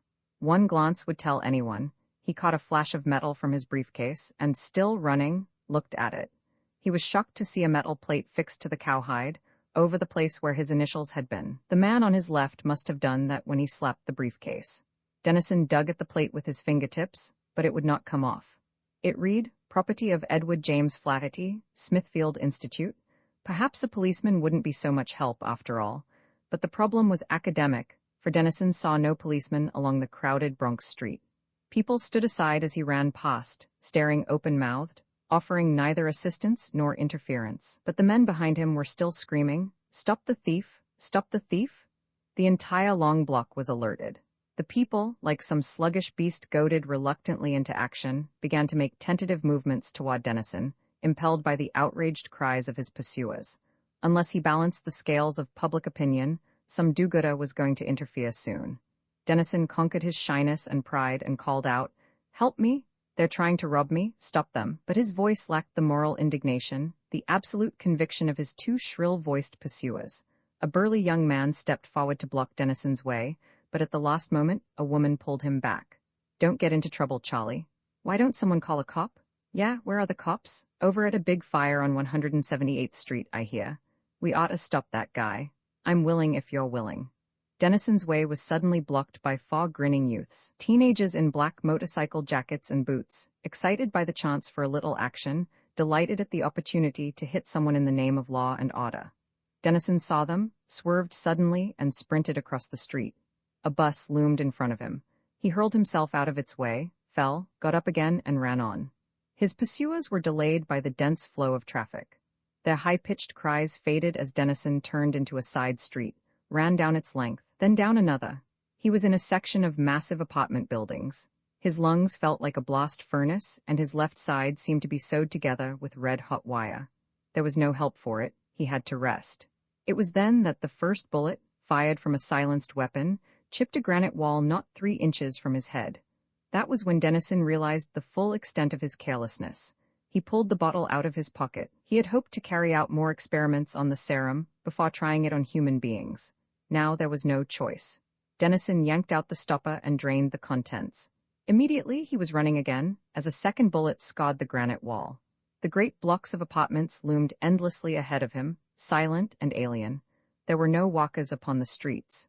There was only Dennison, running more slowly now past the immense, blank-faced apartments. A long black car came up behind him, its searchlight probing into doors and alleys. Was it the police? "That's him?" cried the shrill, unnerving voice of one of Dennison's pursuers. Dennison ducked into a narrow alley between buildings, raced down it and into the next street. There were 2 cars on that street at either end of the block, their headlights shining toward each other, moving slowly to trap him in the middle. The alley gleamed with light now, from the first car's headlights shining down it. He was surrounded. Dennison raced to the nearest apartment building and yanked at the door. It was locked. The 2 cars were almost even with him. And looking at them, Dennison remembered the unpleasant jog his memory had given him earlier. The 2 cars were hearses. The men in the subway, with their solemn faces, solemn clothing, subdued neckties, shrill, indignant voices, they had reminded him of undertakers. They had been undertakers? Of course. Of course. Oil companies might want to block the invention of a cheap new fuel which could put them out of business. Steel corporations might try to stop the development of an inexpensive, stronger-than-steel plastic, and the production of an immortality serum would put the undertakers out of business. His progress, and the progress of thousands of other researchers in biology, must have been watched, and when he made his discovery, they had been ready. The hearses stopped, and somber-faced, respectable-looking men in black suits and pearl-gray neckties pawed out and seized him. The briefcase was yanked out of his hand. He felt the prick of a needle in his shoulder. Then, with no transitional dizziness, he passed out. He came to sitting in an armchair. There were armed men on either side of him. In front of him stood a small, plump, undistinguished-looking man in sedate clothing. "My name is Mr. Bennett," the plump man said. "I wish to beg your forgiveness, Mr. Dennison, for the violence to which you were subjected. We found out about your invention only at the last moment and therefore had to improvise. The bullets were meant only to frighten and delay you. Murder was not our intention. You merely wanted to steal my discovery, Dennison said. Not at all, Mr. Bennet told him. The secret of immortality has been in our possession for quite some time. I see. Then you want to keep immortality from the public in order to safeguard your damned undertaking business? Isn't that rather a naive view? Mr. Bennet asked, smiling. As it happens, my associates and I are not undertakers. We took on the disguise in order to present an understandable motive if our plan to capture you had misfired. In that event, others would have believed exactly, and only, what you thought, that our purpose was to safeguard our business. Dennison frowned and watchfully waited. Disguises come easily to us, Mr. Bennet said, still smiling. Perhaps you have heard rumors about a new carburetor suppressed by the gasoline companies, or a new food sauce concealed by the great food suppliers, or a new synthetic hastily destroyed by the cotton-owning interests. That was us. And the inventions ended up here. You're trying to impress me, Dennison said. Certainly. Why did you stop me from patenting my immortality serum? The world is not ready for it yet, said Mr. Bennet. It isn't ready for a lot of things, Dennison said. Why didn't you block the atom bomb? We tried, disguised as mercenary coal and oil interests, but we failed. However, we have succeeded with a surprising number of things. But what's the purpose behind it all? Earth's welfare, Mr. Bennet said promptly. Consider what would happen if the people were given your veritable immortality serum. The problems of birth rate, food production, living space all would be aggravated. Tensions would mount, war would be imminent. So what? Dennison challenged. That's how things are right now without immortality. Besides, there have been cries of doom about every new invention or discovery. Gunpowder, the printing press, nitroglycerin, the atom bomb, they were all supposed to destroy the race. But mankind has learned how to handle them. It had to. You can't turn back the clock and you can't undiscover something. If it's there, mankind must deal with it. Yes, in a bumbling, bloody, inefficient fashion, said Mr. Bennet with an expression of distaste. Well, that's how man is. Not if he's properly led, Mr. Bennet said. No, certainly not, said Mr. Bennet. You see, the immortality serum provides a solution to the problem of political power. Rule by a permanent and enlightened elite is by far the best form of government, infinitely better than the blundering inefficiencies of democratic rule. But throughout history, this elite, whether monarchy, oligarchy, dictatorship, or junta, has been unable to perpetuate itself. Leaders die, the followers squabble for power, and chaos is close behind. With immortality, this last flaw would be corrected. There would be no discontinuity of leadership, for the leaders would always be there. A permanent dictatorship, Dennison said. Yes, a permanent, benevolent rule by small, carefully chosen elite corps, based upon the sole and exclusive possession of immortality. It's historically inevitable. The only question is who is going to get control first. And you think you are? Dennison demanded. Of course, our organization is still small but absolutely solid. It is bolstered by every new invention that comes into our hands and by every scientist who joins our ranks. Our time will come, Dennison. We'd like to have you with us among the elite. You want me to join you? Dennison asked, bewildered. We do. Our organization needs creative scientific minds to help us in our work, to help us save mankind from itself. Count me out, Dennison said, his heart beating fast. You won't join us. I'd like to see you all hanged. Mr. Bennet nodded thoughtfully and pursed his small lips. You have taken your own serum, have you not? Dennison nodded. I suppose that means you kill me now? We don't kill, Mr. Bennet said. We merely wait. I think you are a reasonable man, and I think you'll come to see things our way. We'll be around a long time. So will you? Take him away. Dennison was led to an elevator that dropped deep into the earth. He was marched down a long passageway lined with armed men. They went through 4 massive doors. At the 5th, Dennison was pushed inside alone, and the door was locked behind him. He was in a large, well-furnished apartment. There were perhaps 20 people in the room, and they came forward to meet him. One of them, a stocky, bearded man, was an old college acquaintance of Dennison's. Jim Ferris? That's right, Ferris said. Welcome to the Immortality Club, Dennison. I read you were killed in an air crash last year. I merely disappeared, Ferris said with a rueful smile, after inventing the immortality serum, just like the others. All of them? 15 of the men here invented the serum independently. The rest are successful inventors in other fields. Our oldest member is Dr. Lai, a serum discoverer, who disappeared from San Francisco in 1911. You are our latest acquisition. Our clubhouse is probably the most carefully guarded place on Earth. Dennison said, 1911. Despair flooded him and he sat down heavily in a chair. Then there's no possibility of rescue? None. There are only 4 choices available to us, Ferris said. Some have left us and joined the Undertakers, others have suicided. A few have gone insane, the rest of us have formed the Immortality Club. What for? Dennison bewilderedly asked. To get out of this place, said Ferris. To escape and give our discoveries to the world. To stop those hopeful little dictators upstairs. They must know what you're planning. Of course. But they let us live because every so often one of us gives up and joins them, and they don't think we can ever break out. They're much too smug. It's the basic defect of all power elites and their eventual undoing. You said this was the most closely guarded place on Earth? It is, Ferris said. And some of you have been trying to break out for 50 years? Why, it'll take forever to escape. Forever is exactly how long we have, said Ferris. But we hope it won't take quite that long. Every new man brings new ideas, plans. One of them is bound to work. Forever, Dennison said, his face buried in his hands. You can go back upstairs and join them, Ferris said, with a hard note to his voice. Or you can suicide, or just sit in a corner and go quietly mad. Take your pick. Dennison looked up. I must be honest with you and with myself, I don't think we can escape. Furthermore, I don't think any of you really believe we can. Ferris shrugged his shoulders. Aside from that, Dennison said, I think it's a damned good idea. If you'll bring me up to date, I'll contribute whatever I can to the Forever Project, and let's hope their complacency lasts. It will, Ferris said. The escape did not take forever, of course. In 137 years, Dennison and his colleagues made their successful breakout and revealed the Undertaker's plot. The Undertakers were tried before the High Court on charges of kidnapping, conspiracy to overthrow the government, and illegal possession of immortality. They were found guilty on all counts and summarily executed.